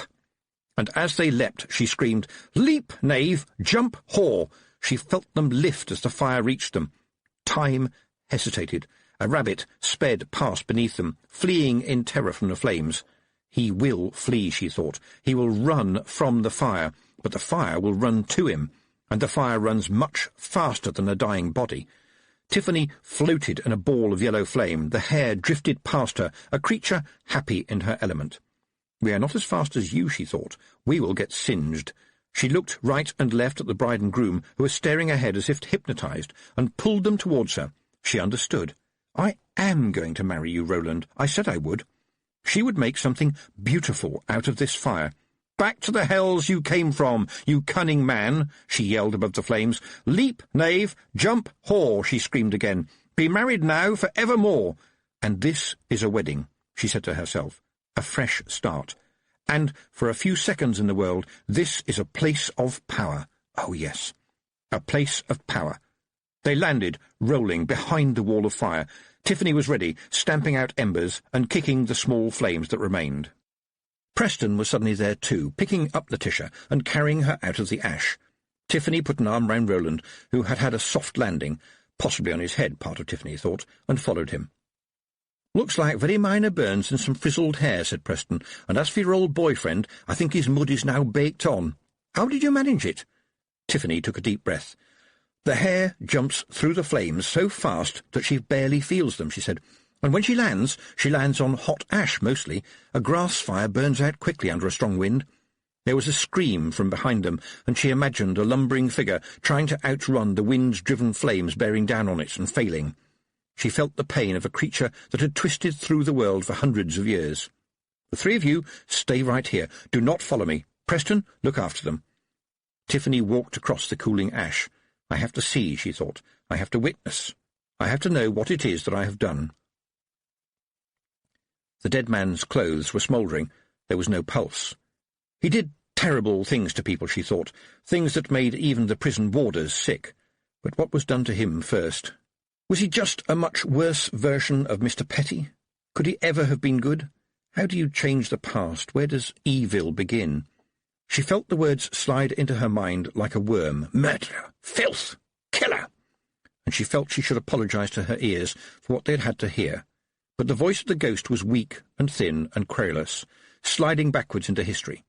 "You can't reach me," she thought. "You were used up. You are too weak now. How hard was it, forcing a man to run himself to death? You can't get in. I can feel you trying." She reached down into the ash and picked up a lump of flint, still warm from the fire. The soil was full of it, the sharpest of stones, born in the chalk, and so, in a way, was Tiffany. Its smoothness was the touch of a friend. "You never learn, do you?" she said. "You don't understand that other people think too. Of course, you wouldn't run into the fire, but in your arrogance you never realized that the fire would run to you." "Your power is only rumour and lies," she thought. "You bore your way into people when they are uncertain and weak and worried and frightened, and they think their enemy is other people when their enemy is, and always will be, you, the master of lies. Outside you are fearsome, inside you are nothing but weakness. Inside I am flint." She felt the heat of the whole field, steadied herself and gripped the stone. "How dare you come here, you worm? How dare you trespass on what is mine?" She felt the flint get hotter in her hand and then melt and flow between her fingers and drip onto the soil as she concentrated.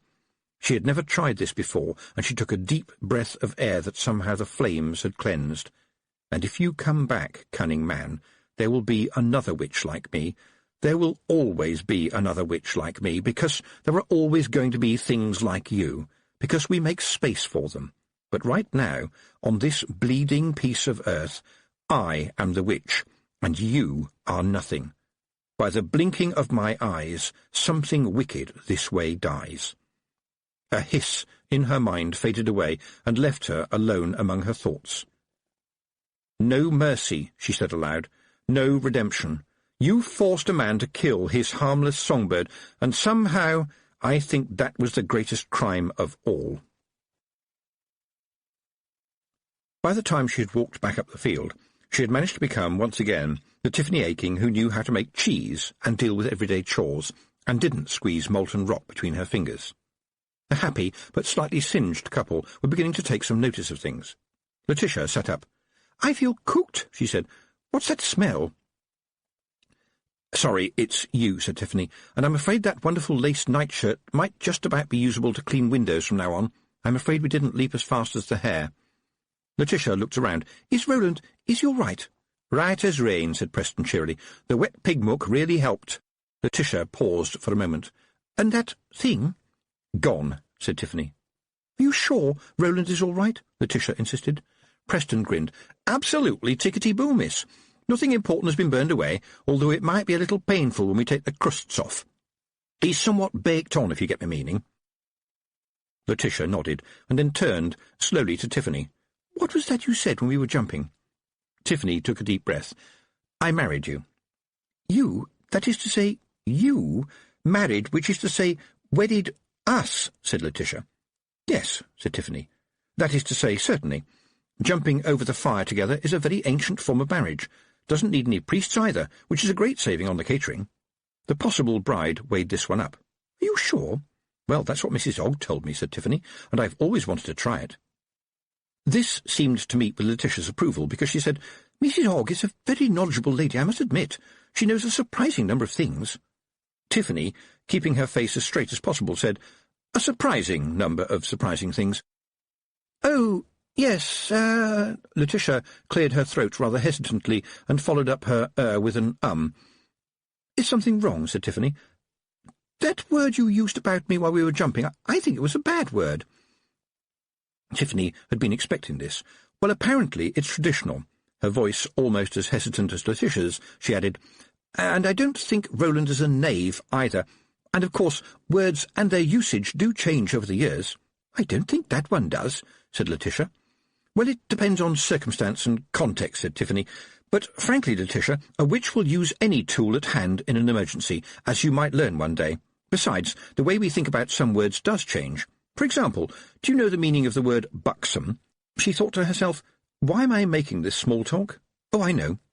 Because it's an anchor and reassures me that I am a human being among other humans, and it helps wash the terror out of my soul." "Yes," said the bride-to-be, "I'm afraid I'm not very, large in that department."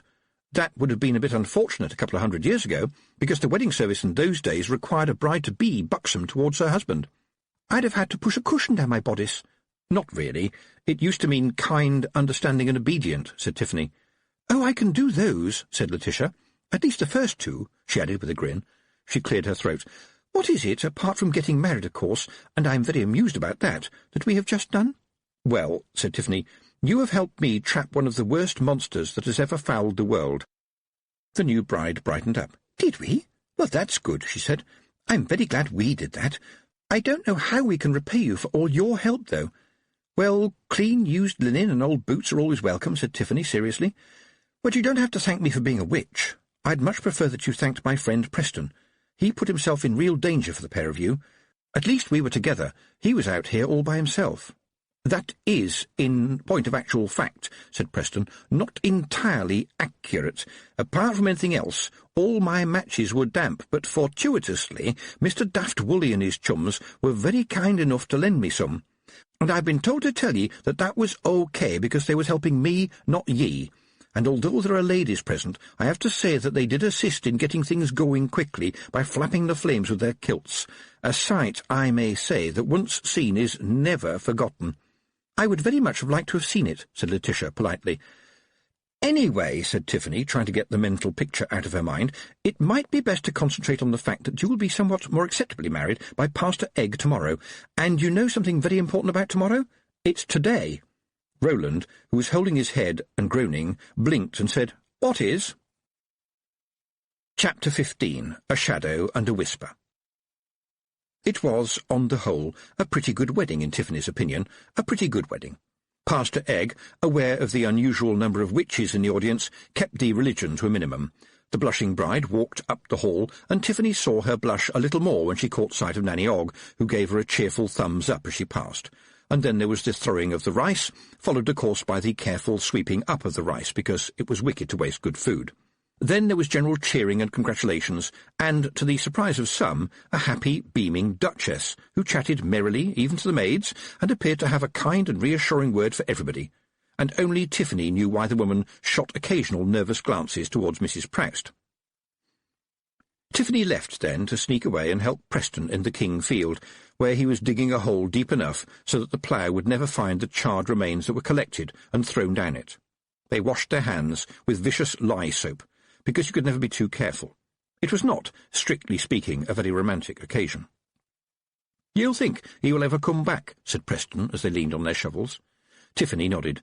"The cunning man will, at least. Poison is always welcome somewhere. What will you do now he's gone?" "Oh, you know, all the exciting stuff. Somewhere there is always a leg that needs bandaging or a nose that needs blowing. It's busy, busy all day long. That doesn't sound very exciting." "Well, I suppose so," said Tiffany. "But compared to yesterday, that kind of day suddenly seems to be a very good day." They headed towards the hall, where the wedding breakfast was now being served as lunch. "You are a young man of considerable resourcefulness," Tiffany said to Preston, "and I thank you very much for your help." Preston nodded happily. "Thank you very much for that, miss. Thank you very much indeed, but with just one little, how can I put it, correction. You are, after all, 16, more or less, and I am 17, so I think you will conclude that calling me young man, I will own up to a cheerful and youthful disposition, but I am older than you, my girl." There was a pause. Then Tiffany said, carefully, "How do you know how old I am?" "I asked around," said Preston, his eager smile never leaving his face. "Why?" Tiffany didn't get an answer because the sergeant came out of the main door with confetti cascading off his helmet. "Oh, there you are, miss. The Baron's been asking after you, and so has the Baroness." He paused to smile and said, "Nice to have one of them again." His gaze fell on Preston, and the sergeant frowned. "Lollygagging again, as usual, Lance Private Preston?" Preston saluted smartly. "You are correct in your surmise, Sergeant. You have voiced an absolute truth." This got Preston the puzzled glare he always got from the sergeant, and there was also a disapproving grunt, which meant, "One day I'll work out what it is you're saying, my lad, and then you'll be in trouble." Weddings can be rather similar to funerals in that, apart from the main players, when it's all over, people are never quite sure what they should be doing next, which is why they see if there is any wine left. But Letitia was looking radiant, which is compulsory for brides, and the slightly frizzled bits of her hair had been neatly concealed by her brilliant, sparkly tiara. Roland had also scrubbed up quite well, and you had to be quite close to him to smell pig. "About last night," he began nervously. It did happen, didn't it? I mean, I remember the pigsty, and we were all running, but—" His voice faded away. Tiffany looked at Letitia, who mouthed the words, "I remember everything." Yes, she really is a witch, Tiffany thought. That's going to be interesting. Roland coughed. Tiffany smiled. "Dear Miss Aking," he said, and for once Tiffany forgave him his public meeting voice, "I am well aware that I have been party to a miscarriage of natural justice vis-à-vis your good self." He stopped to clear his throat again, and Tiffany thought, "I really hope that Letitia can wash some of the starch out of him. With this in mind, I spoke to young Preston here, who talked to the kitchen girls in his cheery way, and found out where the nurse had gone. She had spent some of the money, but most of it is here, and it is, I am happy to say, yours." At this point, somebody nudged Tiffany. It was Preston, who hissed, "We found this too." She looked down, and he pressed a worn leather folder into her hand. She nodded in grateful thanks and looked at Roland. "Your father wanted you to have this," she said. "It may be worth more to you than all that money. I would wait until you're alone before you look at it." He turned it over in his hands. "What is it?" "Just a memory," said Tiffany. "Just a memory." The sergeant stepped forward then and tipped a heavy leather bag onto the table among the glasses and flowers. There was a gasp from the guests. "I'm being watched like hawks by my sister witches," thought Tiffany, "and I am also being watched by practically everyone I know, and who know me. I've got to do this right, and I've got to do this so that everybody remembers it." "I think you should keep it, sir," she said. Roland looked relieved, but Tiffany went on. "However, I have a few simple requests on behalf of other people." Letitia nudged her husband in the ribs, and he spread out his hands. "This is my wedding day. How can I refuse any request?" The girl Amber Petty needs a dowry, which, incidentally, would allow her young man to buy his indentured master craftsman. And you might not be aware that he sewed the gown that is currently adorning your beautiful young wife. Have you ever seen anything finer? This got an immediate round of applause, along with whistles from Roland's chums, who whimsically called out things like, "Which one, the girl or the dress?" When that was over, Tiffany said, "And furthermore, sir, and with your indulgence, I would like your pledge that any boy or girl from the chalk with such a similar request will find you obliging. I think you will agree that I am asking for a lot less than I am returning to you. Tiffany, I believe you are correct, said Roland, but I suspect you have more up your sleeve. How well you know me, sir, said Tiffany, and Roland, just for a moment, went pink. I want a school, sir. I want a school here on the chalk. I've been thinking about this for a long time, in fact for longer than I had worked out the name for what I wanted. There's an old barn on Home Farm that isn't being used right now, and I think we could make it quite acceptable in a week or so. Well, the travelling teachers do come through every few months, said the Baron. Yes, sir, I know, sir, and they're useless, sir. They teach facts, not understanding. It's like teaching people about forests by showing them a saw. I want a proper school, sir, to teach reading and writing, and most of all thinking, sir, so people can find out what they're good at, because someone doing what they really like is always an asset to any country, and too often people never find out until it's too late. She deliberately looked away from the sergeant, but her words had caused a susurration around the room, Tiffany was glad to hear. She drowned it out with, There have been times lately when I dearly wished that I could change the past. Well, I can't, but I can change the present, so that when it becomes the past it will turn out to be a past worth having. And I'd like the boys to learn about girls, and I'd like the girls to learn about boys. Learning is about finding out who you are, what you are, where you are, and what you are standing on, and what you are good at, and what's over the horizon, and, well, everything. It's about finding the place where you fit. I found the place where I fit, and I would like everybody else to find theirs. And may I please propose that Preston is the school's first teacher. He pretty much knows everything there is to know as it is. Preston bowed low with his helmet off, which got a laugh. Tiffany went on, And his reward for a year's teaching work for you will be, yes, enough money for him to buy the letters to go after his name so that he can become a doctor. Witches can't do everything, and we could do with a doctor in these parts. All this got a big cheer, which is what generally happens when people have worked out that they are likely to get something that they won't have to pay for. When that had died down, Roland looked the sergeant in the eye and said, "Do you think you can manage without Preston's military prowess, Sergeant?" This precipitated another laugh. That's good, Tiffany thought. Laughter helps things slide into the thinking. Sergeant Bryan tried to look solemn, but he was concealing a smile. "It would be a bit of a blow, sir, but I think we might just about manage, sir. Yes, I think I can say that the departure of Lance Private Preston will enhance the overall efficiency of the squad, sir." This caused more general applause from people who hadn't worked it out, and laughter from those that did. The Baron clapped his hands together. "Well then, Miss Aking, it would appear that you have got everything you asked for, yes?" "Actually, sir, I haven't finished asking yet. There is one more thing, and it won't cost you anything, so don't worry about that." Tiffany took a deep breath and tried to make herself look taller. "I require that you give to the peoples known as the Nakmak-Feegle all the downland above Home Farm, that it should be theirs forever in law as well as in justice. A proper deed can be drawn up, and don't worry about the cost. I know a toad that will do it for a handful of beetles. And it will say that for their part the Feegles will allow all shepherds and sheep untrammelled access to the downs, but there will be, and this is important, no sharp metal beyond a knife. All this will cost you nothing, my Lord Baron, but what you and your descendants, and I hope you are intending to have descendants—" Tiffany had to stop there because of the gale of laughter, in which Nanny Ogg took a large part, and then she continued, "My Lord Baron, I think you will assure yourself of a friendship that will never die. Gain all, lose nothing." To his credit, Roland hardly hesitated and said, "I would be honoured to present the Nakmak-Feegle with the deeds to their land, and I regret, no, I apologise for any misunderstandings between us. As you say, they deserve their land by right and by justice." Tiffany was impressed by the short speech. The language was slightly stuffy, but his heart was in the right place, and slightly stuffy language suited the Feegles very well. To her joy, there was yet another susurration in the beams high over the castle's hall, and the Baron, looking a lot more like a real Baron now, went on, "I only wish that I could tell them this personally right now." And from the darkness above came one mighty cry of, "Crevens!" The wind was silver and cold. Tiffany opened her eyes, with the cheer of the Feegles still ringing in her ears. It was replaced by the rattle of dried grass in the wind. She tried to sit up, but got nowhere, and a voice behind her said, "Please don't wriggle, this is very difficult." Tiffany tried to turn her head. "Escarina?" "Yes, there is somebody here who wants to talk to you. You may get up now. I have balanced the nodes. Don't ask questions because you would not understand the answers. You are in the travelling now again.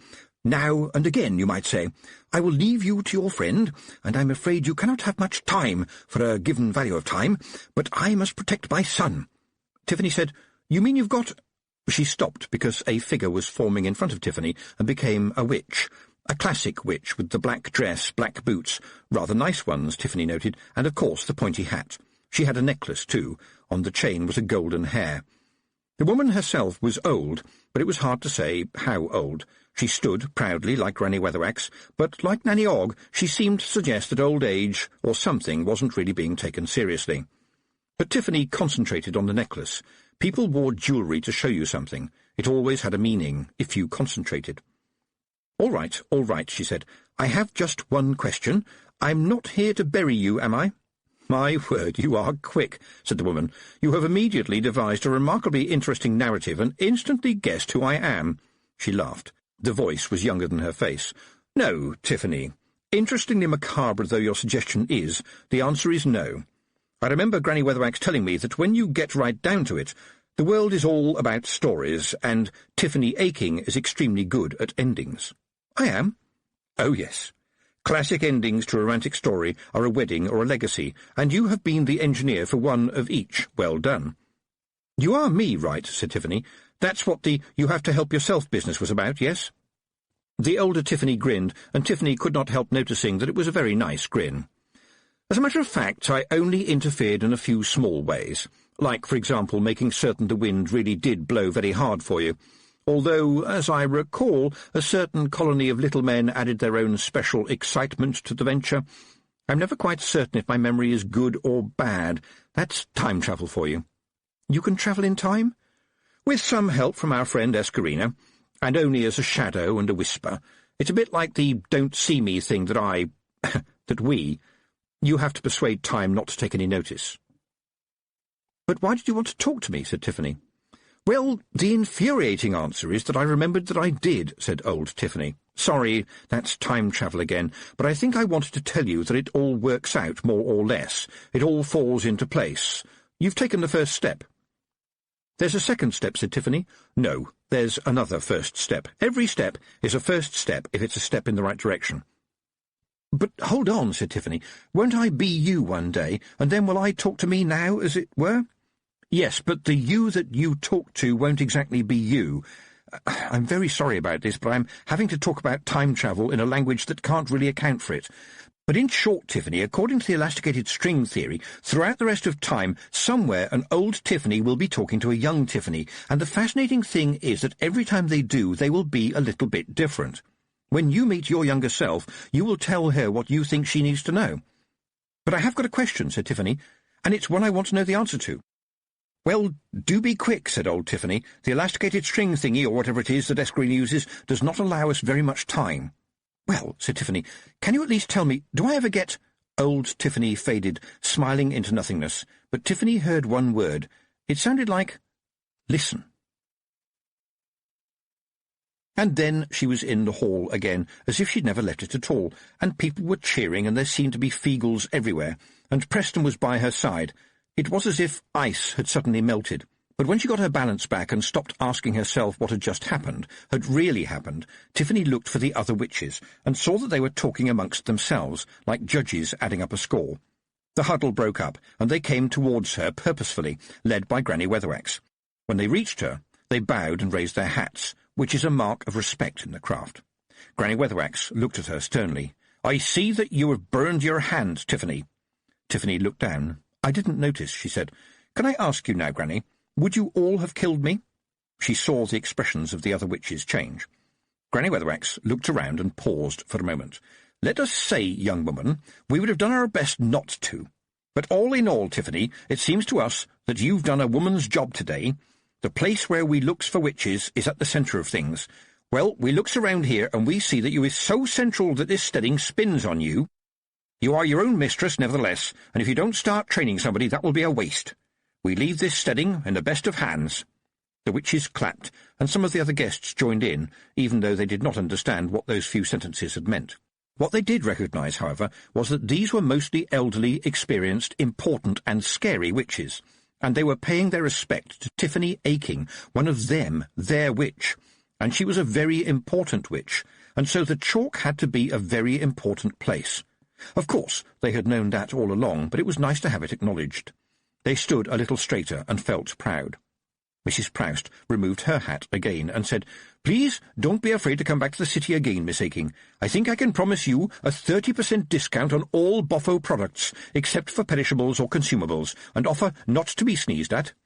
The group of witches raised their hats in unison again and walked back into the crowd. "You know, all that just now was organising people's lives for them," said Preston behind her, but as she spun around, he backed away laughing and added, "But in a good way. You are the witch, Tiffany. You are the witch." And people drank a toast, and there was more food and more dancing and laughter and friendship and tiredness, and at midnight Tiffany Aking lay alone on her broomstick high above the chalk hills and looked up at the universe, and then down on the bit of it that belonged to her. She was the witch, floating high over everything, but, it must be said, with the leather strap carefully buckled. The stick rose and fell gently as warm breezes took it, and as tiredness and darkness took her, she stretched out her arms to the dark, and just for a moment, as the world turned, Tiffany Aking wore midnight. She didn't come down until the sun was crusting the horizon with light, and she woke up to birdsong. All across the chalk the larks were rising, as they did every morning, in a symphony of liquid sound. They did indeed sing melodious. They streamed up past the stick, paying it no attention at all, and Tiffany listened, entranced, until the last bird had got lost in the brilliant sky. She landed, made breakfast for an old lady who was bedbound, fed her cat, and went to see how Trivial Boxer's broken leg was doing. Mr. and Mrs. Boxer had been slightly more educated than was good for them, and thought that Trivial was a good name for their third child. She was stopped halfway there by the neighbour of old Miss Swivel, who had apparently become suddenly unable to walk overnight, but Tiffany was fortunately able to point out that she had regrettably put both feet through one knicker-leg. Then she went down into the castle to see what else needed doing. After all, she was the witch. Epilogue. Midnight by Day. It was the scouring fair again, the same noisy hurdy-gurdy, the bobbing for frogs, the fortune-telling, the laughter, the pickpockets, though never of a witch's pocket. But this year, by common consent, no cheese-rolling. Tiffany walked through it all, nodding at people she knew, which was everybody, and generally enjoying the sunshine. Had it been a year? So much had happened. It all swam together like the sounds of the fair. "Good afternoon, miss." And there was Amber, with her boy, with her husband. "Nearly didn't recognise you, miss," said Amber cheerfully, "what with you not having your pointy hat on, if you see what I mean." "I just thought I'd be Tiffany Aking today," said Tiffany. "It is a holiday, after all." "But you are still the witch?"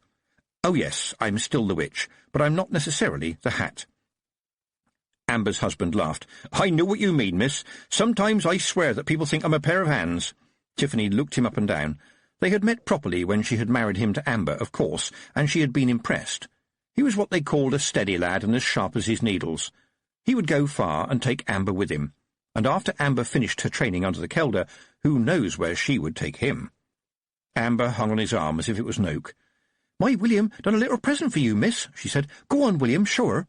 The young man proffered the package he had been carrying and cleared his throat. "I don't know if you keep up with the fashions, miss, but they are doing wonderful fabrics now down in the big city, so when Amber suggested this to me I thought of them. But it also has to be washable for a start, with perhaps a split skirt for the broomstick, and leg-of-button sleeves, which are all the go this season, and with buttons tight at the wrists to keep them out of the way, and pockets on the inside, and style to be hardly noticeable. I hope it fits, miss. I'm good at measuring without a tape. It's a knack." Amber bounced up and down at his side. "Put it on, miss. Go on, miss, put it on." "What, in front of all these people?" said Tiffany, embarrassed and intrigued at the same time. Amber was not to be denied. "There's the mother and baby tent, miss. No men in there, miss, no fear. They'd be afraid that they would have to burp somebody, miss." Tiffany gave in. The package had a rich feel to it. It felt soft like a glove. Mothers and babies watched her as she slid into the dress, and she heard the envious sighs that interspersed burps.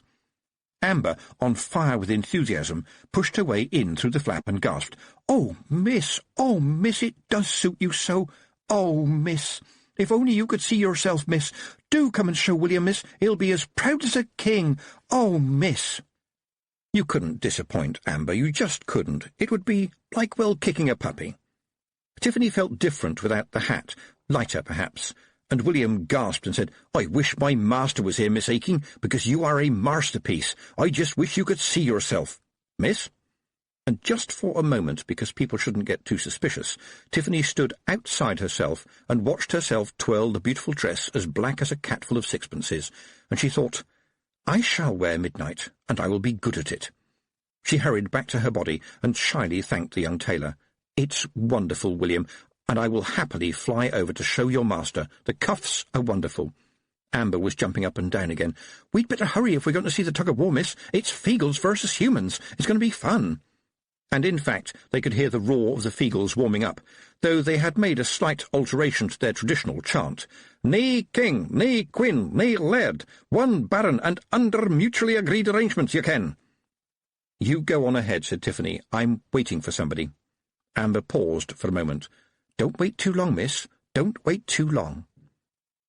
Tiffany walked slowly in the wonderful dress, wondering if she would dare wear it every day, and hands came past her ears and covered her eyes.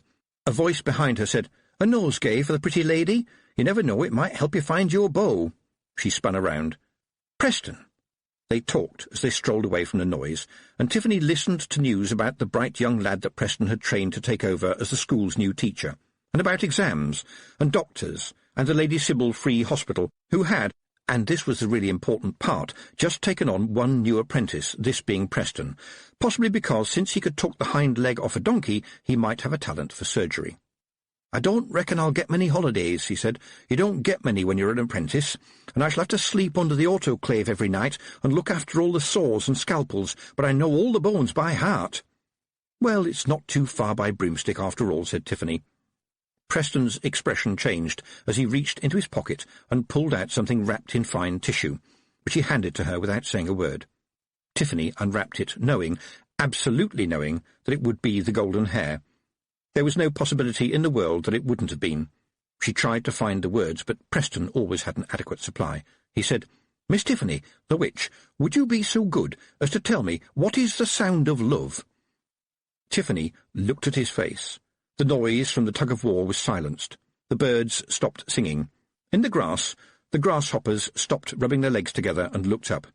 The earth moved slightly as even the chalk giant, perhaps, strained to hear, and the silence flowed over the world until all there was Preston, who was always there.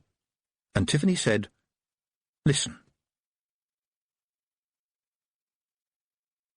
A Feagle Glossary, adjusted for those of a delicate disposition. A work in progress by Miss Perspicacia Tick, witch. Big jobs, human beings. Big man, chief of the clan, usually the husband of the kelder. Blethers, rubbish, nonsense. Bogging, to be desperate, as in I'm bogging for a cup of tea. Bunty, a weak person. Carlin, old woman. Cludgy, the privy. Crivens, a general exclamation that can mean anything from "my goodness" to "I've just lost my temper and there is going to be trouble." Dree, you're my his her weird, facing the fate that is in store for you, me, him, her. Een, eyes.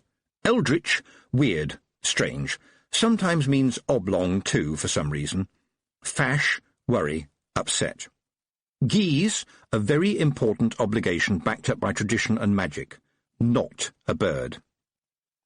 Gonagle, the bard of the clan, skilled in musical instruments, poems, stories, and songs. Hag, a witch of any age.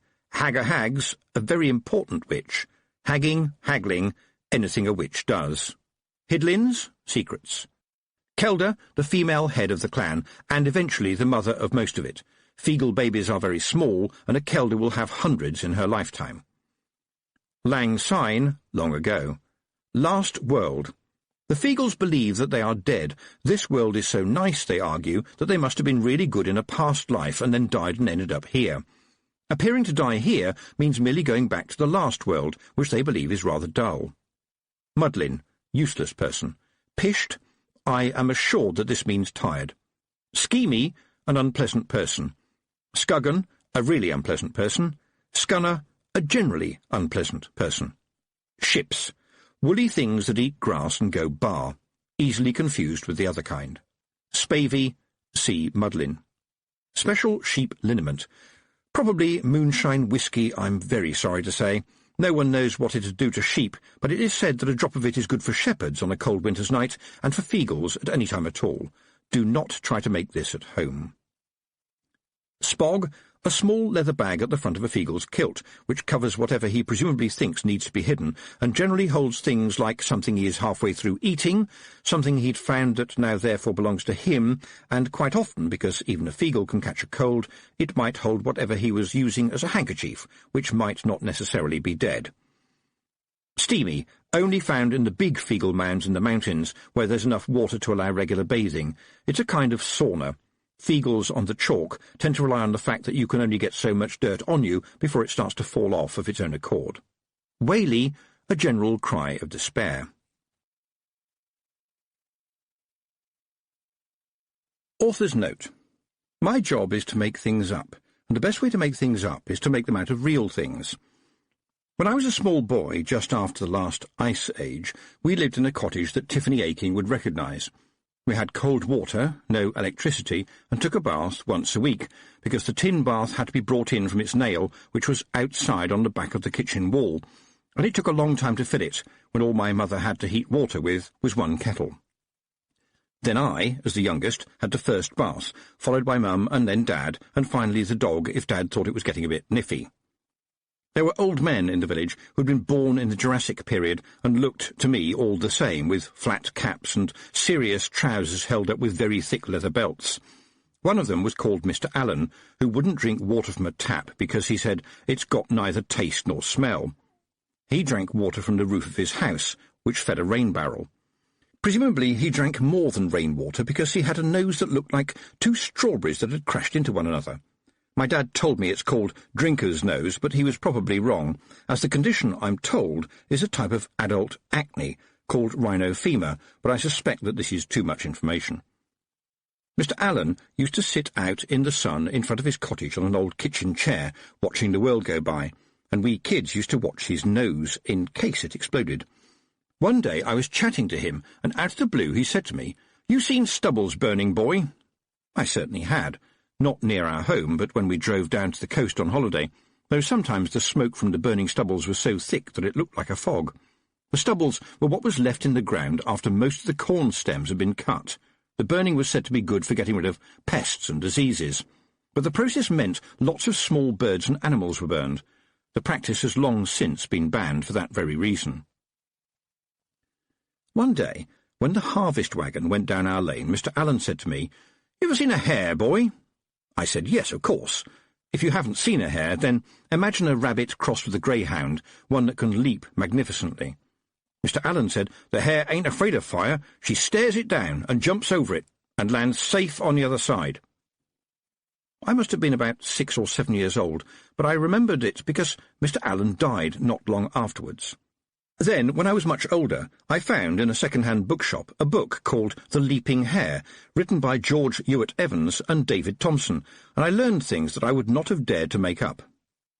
Mr. Evans, who died in 1988, spoke, during his long life, to the men who worked on the land, not from the cab of a tractor, but with horses, and they saw the wildlife around them. I suspect that maybe they had put a little bit of a shine on the things they told him, but everything is all the better for a little bit of shine, and I have not hesitated to polish up the legend of the hare for you. If it is not the truth, then it is what the truth ought to be. I dedicate this book to Mr. Evans, a wonderful man who helped many of us to learn about the depths of history over which we float. It is important that we know where we come from, because if you do not know where you come from, then you don't know where you are, and if you don't know where you are, then you don't know where you're going.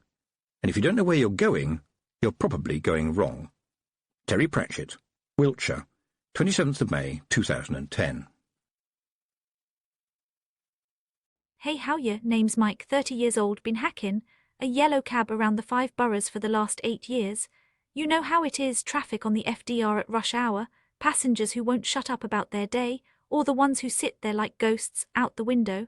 I ain't no English professor, or I dropped out of community college after 2 semesters 'cause life got in the way, bills, my kid, the usual, but I read a lot.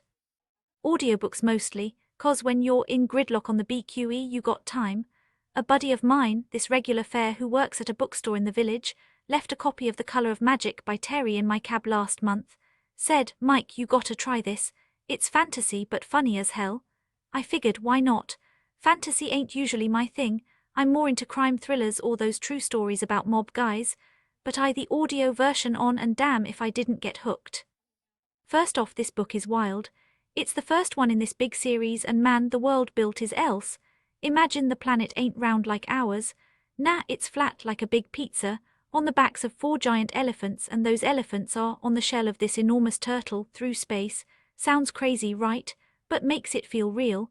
He starts with this prologue about the turtle and the elephants, and you're, okay, this guy's got imagination. Then it dives into the story of this wizard who's basically the biggest coward in the universe. Guy's a dropout from some magic university, knows one spell that he can't even use without everything up, and he just wants to stay alive. Reminds me of me, crazy drivers on the Cross Bronx. You learn quick in this city, sometimes the smartest move is to run. The plot kicks off in Ankh, this filthy, chaotic city that's half fantasy medieval and half like Times Square on a bad night. Thieves, assassins, bars that look like they could collapse any second. There's this fire that burns the whole place down and gets stuck. This tourist from some far-off empire who's basically the first tourist ever on the disc. He's got this magical luggage that walks on little legs and bites people, and he's around a ton of gold like it's. The guy's naive as hell, but he's got this book that translates everything, and he's just excited to see real life, like tavern brawls and heroes. Nails the satire here. It's like those tourists I pick up from JFK who think New York is all Broadway shows and hot dogs, but they end up in the wrong neighborhood and freak out. The whole thing's one long chase after the city burns, to keep alive while gods, trolls, dryads, and this soul monster called Belle. It's non-stop action, but funny action, not the grim stuff you see in those dark fantasy books. What I loved most is got this dry, British-style wit that sneaks up on ya. His inner monologue is gold. He's always about how he's gonna die, and it cracks me up 'cause I do the same thing when some almost sideswipes me. There's this part where they're in the forest and from a tree branch, wolves and a snake, and even though it's tense, the characters feel alive too, and the weasel, these barbarian types, show up like old-school heroes but pokes fun at 'em. The barbarian is this big dumb muscle guy who's all about loot and glory, but even he gets tangled in the weirdness. And the gods, they're a board game with people's lives, dice like it's like the universe is one big cab ride where the meter keeps and the passenger won't stop. I gotta say the world building blew me away. Doesn't just dump info on ya, he weaves it in through the story. You learn about the 8 of magic, the where the ocean drops off the edge and all these weird creatures without it, like a textbook. It's smart without preachy. As a dad, I appreciated how it handles fear and survival. Ain't no hero, but he keeps 'cause what else you gonna do? That's life, man. You get up, drive the shift, deal with the drunks and the traffic, and hope you make it home. Criticisms. It's a first book, so it feels a little episodic sometimes, like a bunch of short stories stitched together. The packing jumps around, and if you're not into fantasy, the magic stuff might feel random at first, but once it clicks, you're in. I finished the audio in a couple of long shifts and immediately wanted the next one, the light fantastic. Got this way of the absurd feel normal, like how in New York you see a guy in a costume on the subway and just shrug. Overall, if you're for a fun escape that makes you laugh and think, grab The Color of Magic. It's not heavy like some books that beat you over the head with deep themes. It's light, clever, and full of heart. Gave it a solid 4.5 out of 5 stars. Would recommend to any fair who's tired of the same old radio talk shows. Hey, if you're ever in the city, flag me down and I'll tell you more about it while we sit in traffic. What's your destination? Yo, what's good everybody? It's Jake, 17, just your average high school junior from a boring-ass town in Ohio. You know the vibe, football games on Friday nights, scrolling tick till 2 a.m., trying not to fail pre-calc, and dodging my mom when she asks if I finished my college apps yet. Reading's my main chill activity though. I'm that kid who brings a book to lunch instead of at my phone the whole time. Well, sometimes I do both.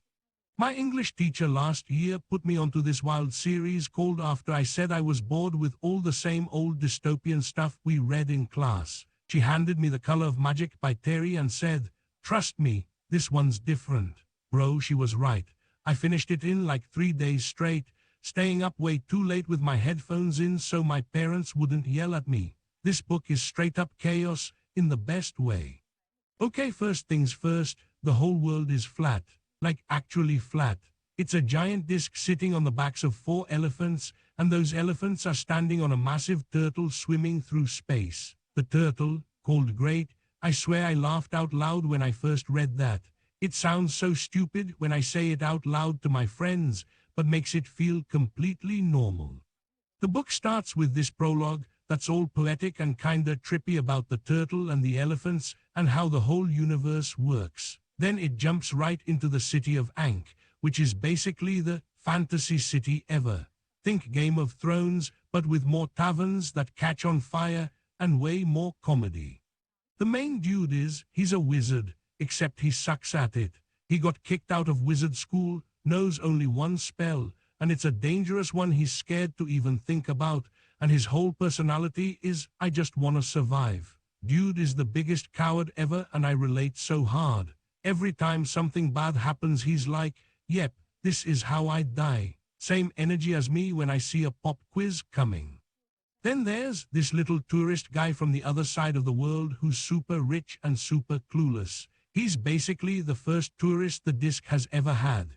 He carries a magical suitcase that walks around on hundreds of tiny legs and bites people who mess with him. It's called The Luggage, and it's the best character in the whole book. I want one so bad. The story kicks off with the city burning down. Thanks to insurance scam gone wrong, don't worry, it makes sense later. Get stuck babysitting while they run from fires, thieves, assassins, trolls, dryads, and this creepy soul-eating god called Bel who lives in an 8-sided temple, because 8 is his number and it's bad luck or whatever. There's also these barbarian heroes and the weasel and the barbarian who show up and act all tough, but roasts them the whole time. The gods are literally playing a board game with people's lives, rolling dice and betting on who dies next. It's so extra, but it works. What I loved most is how funny it is without trying too hard. It's sneaky. 1 second you're reading about a giant turtle swimming through space, and the next you're cracking up at complaining about how unfair life is. There's this whole part where they're in the woods and is hanging from a tree branch, trying not to fall into a pack of wolves, and I was literally laughing in my room at midnight. My little sister knocked on the wall and told me to shut up. The way he describes magic is hilarious too. It's not all sparkly and cool like in Harry Potter. Magic here is dangerous and kinda gross and wants nothing to do with it.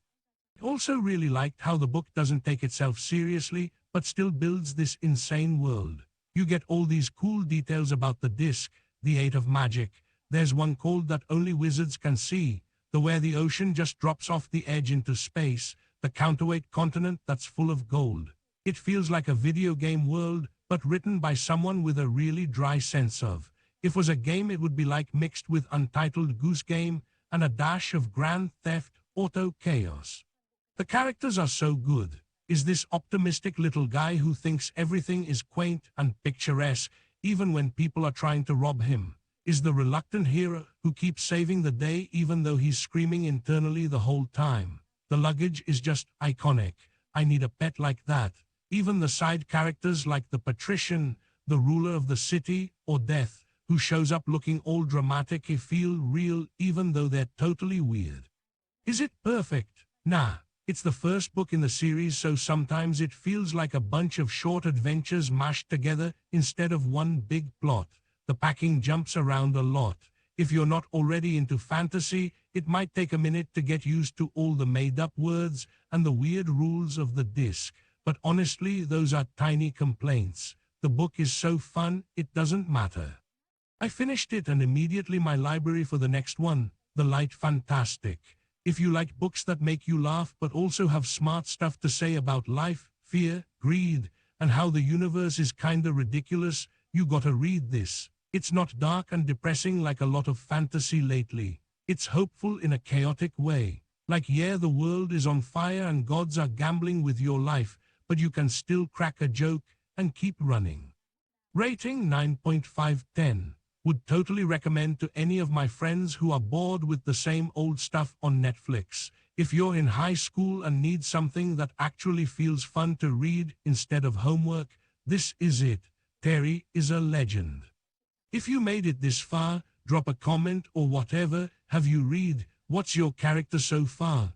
I'm probably gonna do a part 2 when I finish the next book. Peace out.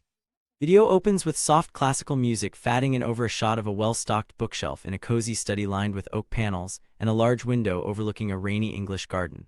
David, a distinguished gentleman in a tweed jacket and open-collar shirt, sits in a leather armchair with a well-worn paperback copy of The of Magic on the side table beside a mug of tea. Hello everyone and welcome back to Pages and Ponderings, the channel where we take a thoughtful, unhurried look at the books that have shaped our imaginations. I'm David, and today we're diving into a true modern classic of comic fantasy, The of Magic by the late, great Sir Terry. If you're new here, do hit that subscribe button and the little bell so you never miss an upload. This is going to be a long-form review, properly in-depth, so settle in with a cuppa. We'll be here a while. Now, for those of you who have followed the channel for some time, you'll know I have a particular soft spot for satirical fantasy. I came to rather late in life, I must admit. Back in the mid-1980s when this book first appeared, I was a young lecturer at Durham, buried under Victorian literature and the occasional modernist poem. Fantasy, to my rather stuffy mind at the time, was all swords and sorcery with very little wit. How wrong I was. When a colleague pressed The of Magic into my hands in 2001, yes, I was a late adopter, I found myself laughing out loud on the train home from Newcastle.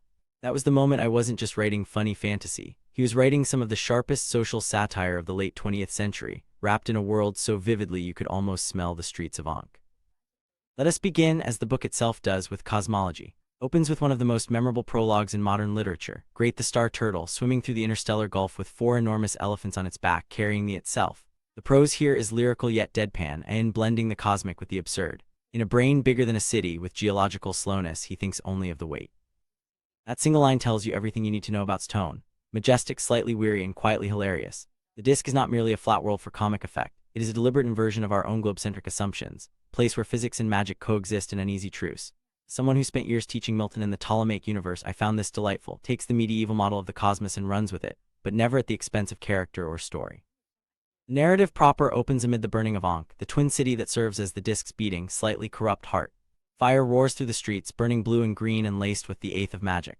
Already we are introduced to the novel's 2 central figures, the wizard and the tourist. Oh dear, he is one of its greatest creations, a man whose entire personality is built around the survival instinct. Failed student of unseen university, possessor of one spell he dare not utter, and professional coward. In my many years reviewing books, I have rarely encountered a protagonist so endearingly useless and yet so strangely heroic in his persistence. Doesn't want glory, he wants a quiet life and perhaps a decent meal that won't try to kill him. How very British. By contrast is the innocent abroad, a clerk from the counterweight continent, a place so rich in gold it balances the rest of the disc. He has saved for years to become the disc's first tourist. Armed only with a camera with a tiny demon inside who paints pictures, and an apparently inexhaustible supply of gold, he wanders into the most dangerous city on the disc with the cheerful expectation that everything will be quaint. Uses to skewer the tourist mindset with surgical precision. The man is not stupid, he is simply operating under an entirely different set of cultural assumptions. His delight at witnessing a tavern brawl or a genuine barbarian hero is both endearing and quietly devastating. When he ensures the Broken Drum Tavern against fire, one cannot help but smile at the layers of irony. Supporting cast is equally memorable. There's the luggage, that sapient chest on hundreds of tiny legs, which may be the most terrifying and loyal piece of luggage in all literature. It follows with dogged devotion and bites anyone who threatens him. Never explains exactly how it works, he simply lets it be, and the reader accepts it because the world of the disc runs on narrative logic rather than scientific consistency. Then we have the gods themselves, playing a board game with human lives. Blind Io, the crocodile god, and the lady, who may or may not be Lady Luck, roll dice that determine the fates of mortals. This meta layer elevates the book from simple adventure to something far more philosophical, is asking us, what does it mean to live in a universe that is fundamentally absurd? The plot, such as it is, follows increasingly desperate attempts to keep alive while the city burns around them. They encounter barbarian heroes in the Weasel, the patrician of Ankh, a man who rules through quiet pragmatism and the occasional assassination, and eventually the dread Temple of Bel, the Soul Eater, a being whose number lies between 7 and 9. Packing is episodic, almost picaresque, which some critics have seen as a flaw in a first novel. I disagree. The structure mirrors the disc itself, flat, wide, and full of strange detours. Each chapter feels like a new short story, yet they build toward a surprisingly coherent whole. What truly sets The of Magic apart is its language. Prose is deceptively simple, but every sentence carries multiple meanings. Consider the description of Ankh. The city was a city. That repetition is pure genius. Or the moment when the luggage has adopted him, the reader feels both terror and reluctant affection. It is never cruel, it is affectionate mockery of the very tropes he is using. He loves fantasy even as he gently dismantles it. As a reviewer who has read thousands of books, I must address the cultural impact. The of Magic launched one of the most successful series in publishing history, 41 novels, countless spin-offs, stage adaptations, and even a theme park in the planning stages before his untimely death in 2015. Yet this first book stands alone as a near-perfect introduction. It does not require you to have read anything else. It simply invites you in and offers you a drink, probably something dubious from the Broken Drum. Criticisms? Very few, and they are generous ones. The book does occasionally feel like a series of set pieces rather than a single plotted novel. Some of the jokes rely on the reader already understanding certain fantasy conventions. And yes, the satire is occasionally broad, but these are the growing pains of a writer finding his voice, and his voice quickly became one of the clearest and kindest in the genre. By the time we reach the later books, the satire has sharpened into something surgical, but the warmth is already here. I would place The of Magic alongside Adam's Guide to the Galaxy as one of the great comic masterpieces of the late 20th century. Both take the absurd seriously and the serious absurdly. Both remind us that laughter is a form of resistance against a chaotic universe. If you have never read, start here. If you have read him before, return and remember why you fell in love in the first place. David leans forward, eyes twinkling. So my final verdict, 5 stars out of 5. A book that makes you laugh, makes you think, and leaves you wanting to book the next flight to the. If you enjoyed this review, please leave a comment below. Have you read the series? Which is your? And as always, keep reading, keep wondering, and I'll see you in the next chapter. End screen with book cover, links to other reviews, and subscribe prompt. Soft music fades out. Review by 32-year-old librarian, Seattle Public Library, USA. Hello everyone. My name is, I'm 32 years old, and I've been a librarian at the Seattle Public Library for the past 7 years. Most days you'll find me behind the reference desk on the 3rd floor, recommending books to teenagers who don't want to read, helping elderly patrons navigate e-readers, or quietly shelving new arrivals while the rain taps against the tall windows.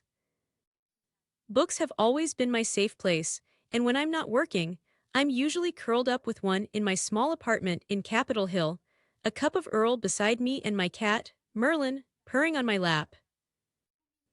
A few weeks ago, one of my regular patrons, a quiet older gentleman who reads everything from hard sci-fi to cozy mysteries, slid a well-worn paperback across the counter and said, "You need this in your life." The book was The of Magic by Terry. I smiled politely, the way librarians do when someone is convinced they've found your next favorite, and added it to my ever-growing to-read pile. That night, after a long shift dealing with a flooded basement and 3 overdue fines disputes, I opened it and didn't close it again until the small hours of the morning. I finished the entire book in one sitting. Then I immediately started it again the next day on my lunch break. This is not just a fantasy novel. This is a love letter to storytelling itself, wrapped in the most delightfully absurd package I have ever encountered. The world of the is flat. Literally. It sits on the backs of 4 giant elephants who themselves stand upon the shell of Great, an ancient space turtle swimming slowly through the universe. Introduces this cosmology with such calm, matter-of-fact elegance that you accept it instantly. There's something profoundly comforting about a universe that knows it's ridiculous and still chooses to keep going anyway. At the heart of the story are 2 unforgettable characters. And is the most gloriously incompetent wizard I have ever met in literature. He failed out of Unseen University, knows only one spell, which he's terrified to use, and his primary survival strategy is running away very fast. He is the embodiment of every anxious, overthinking person who has ever worked a customer service job and just wanted to make it through the day without catastrophe. Reading his internal monologue felt like someone had read my diary from my early 20s. The way he constantly calculates the fastest route to safety while the universe throws trolls, dryads, and soul-eating gods at him is both hilarious and strangely relatable. On the other hand, is pure sunshine in human form. He is this very first tourist, a mild-mannered accountant from the counterweight continent who has saved up for years to see the real world. He carries a magical luggage that walks on hundreds of tiny legs and fiercely protects its owner, and he views burning cities, barbarian heroes, and imminent death as delightful tourist attractions. His innocence is not stupidity. It's a kind of radical optimism that the cynical world of Ankh has never encountered before. Uses him brilliantly to satirize tourism, consumerism, and the way we romanticize danger when we're safely removed from it. The plot itself is a glorious mess of misadventures. The city of Ankh burns down, partly thanks to his enthusiastic purchase of fire insurance, and is reluctantly tasked with keeping the tourist alive. Along the way, they meet barbarian heroes who are past their prime, gods who play board games with mortal lives, and the terrifying Bell, an ancient being whose number lies between 7 and 9. Every chapter feels like a new short story, yet they all weave together into something surprisingly cohesive. What I loved most was humor. It is never mean-spirited. Even when he's poking fun at fantasy tropes, he does it with affection. The dry, understated British wit had me laughing out loud in the staff break room more than once. Mai asked if I was okay after I snorted coffee through my nose at's panicked inner monologue. But beneath the comedy is real depth. Explores fear, courage, friendship, and what it means to keep going when the universe seems determined to destroy you. Is not a hero by choice, yet he keeps choosing to do the right thing anyway. That quiet heroism moved me deeply. As a librarian, I also appreciated how it treats knowledge and stories. The runs on narrative causality, things happen because they make a good story. It's a brilliant commentary on how we shape reality through the tales we tell. I cannot recommend this book highly enough. Whether you're a lifelong fantasy fan or someone who usually sticks to literary fiction, The of Magic has something for you. It's funny, clever, warm, and surprisingly wise. If you work in a library, a bookstore, or simply love stories about stories, please read this book. Then come find me at the Seattle Public Library and tell me what you thought. I'll be the one with the pin on my lanyard and a slightly sleep-deprived but very happy smile. Rating, 5 stars, an instant favorite. I've already ordered the next book in the series and cleared my schedule for it. Thank you, Terry, for creating a world I never want to leave. Seattle, Washington. May 2026.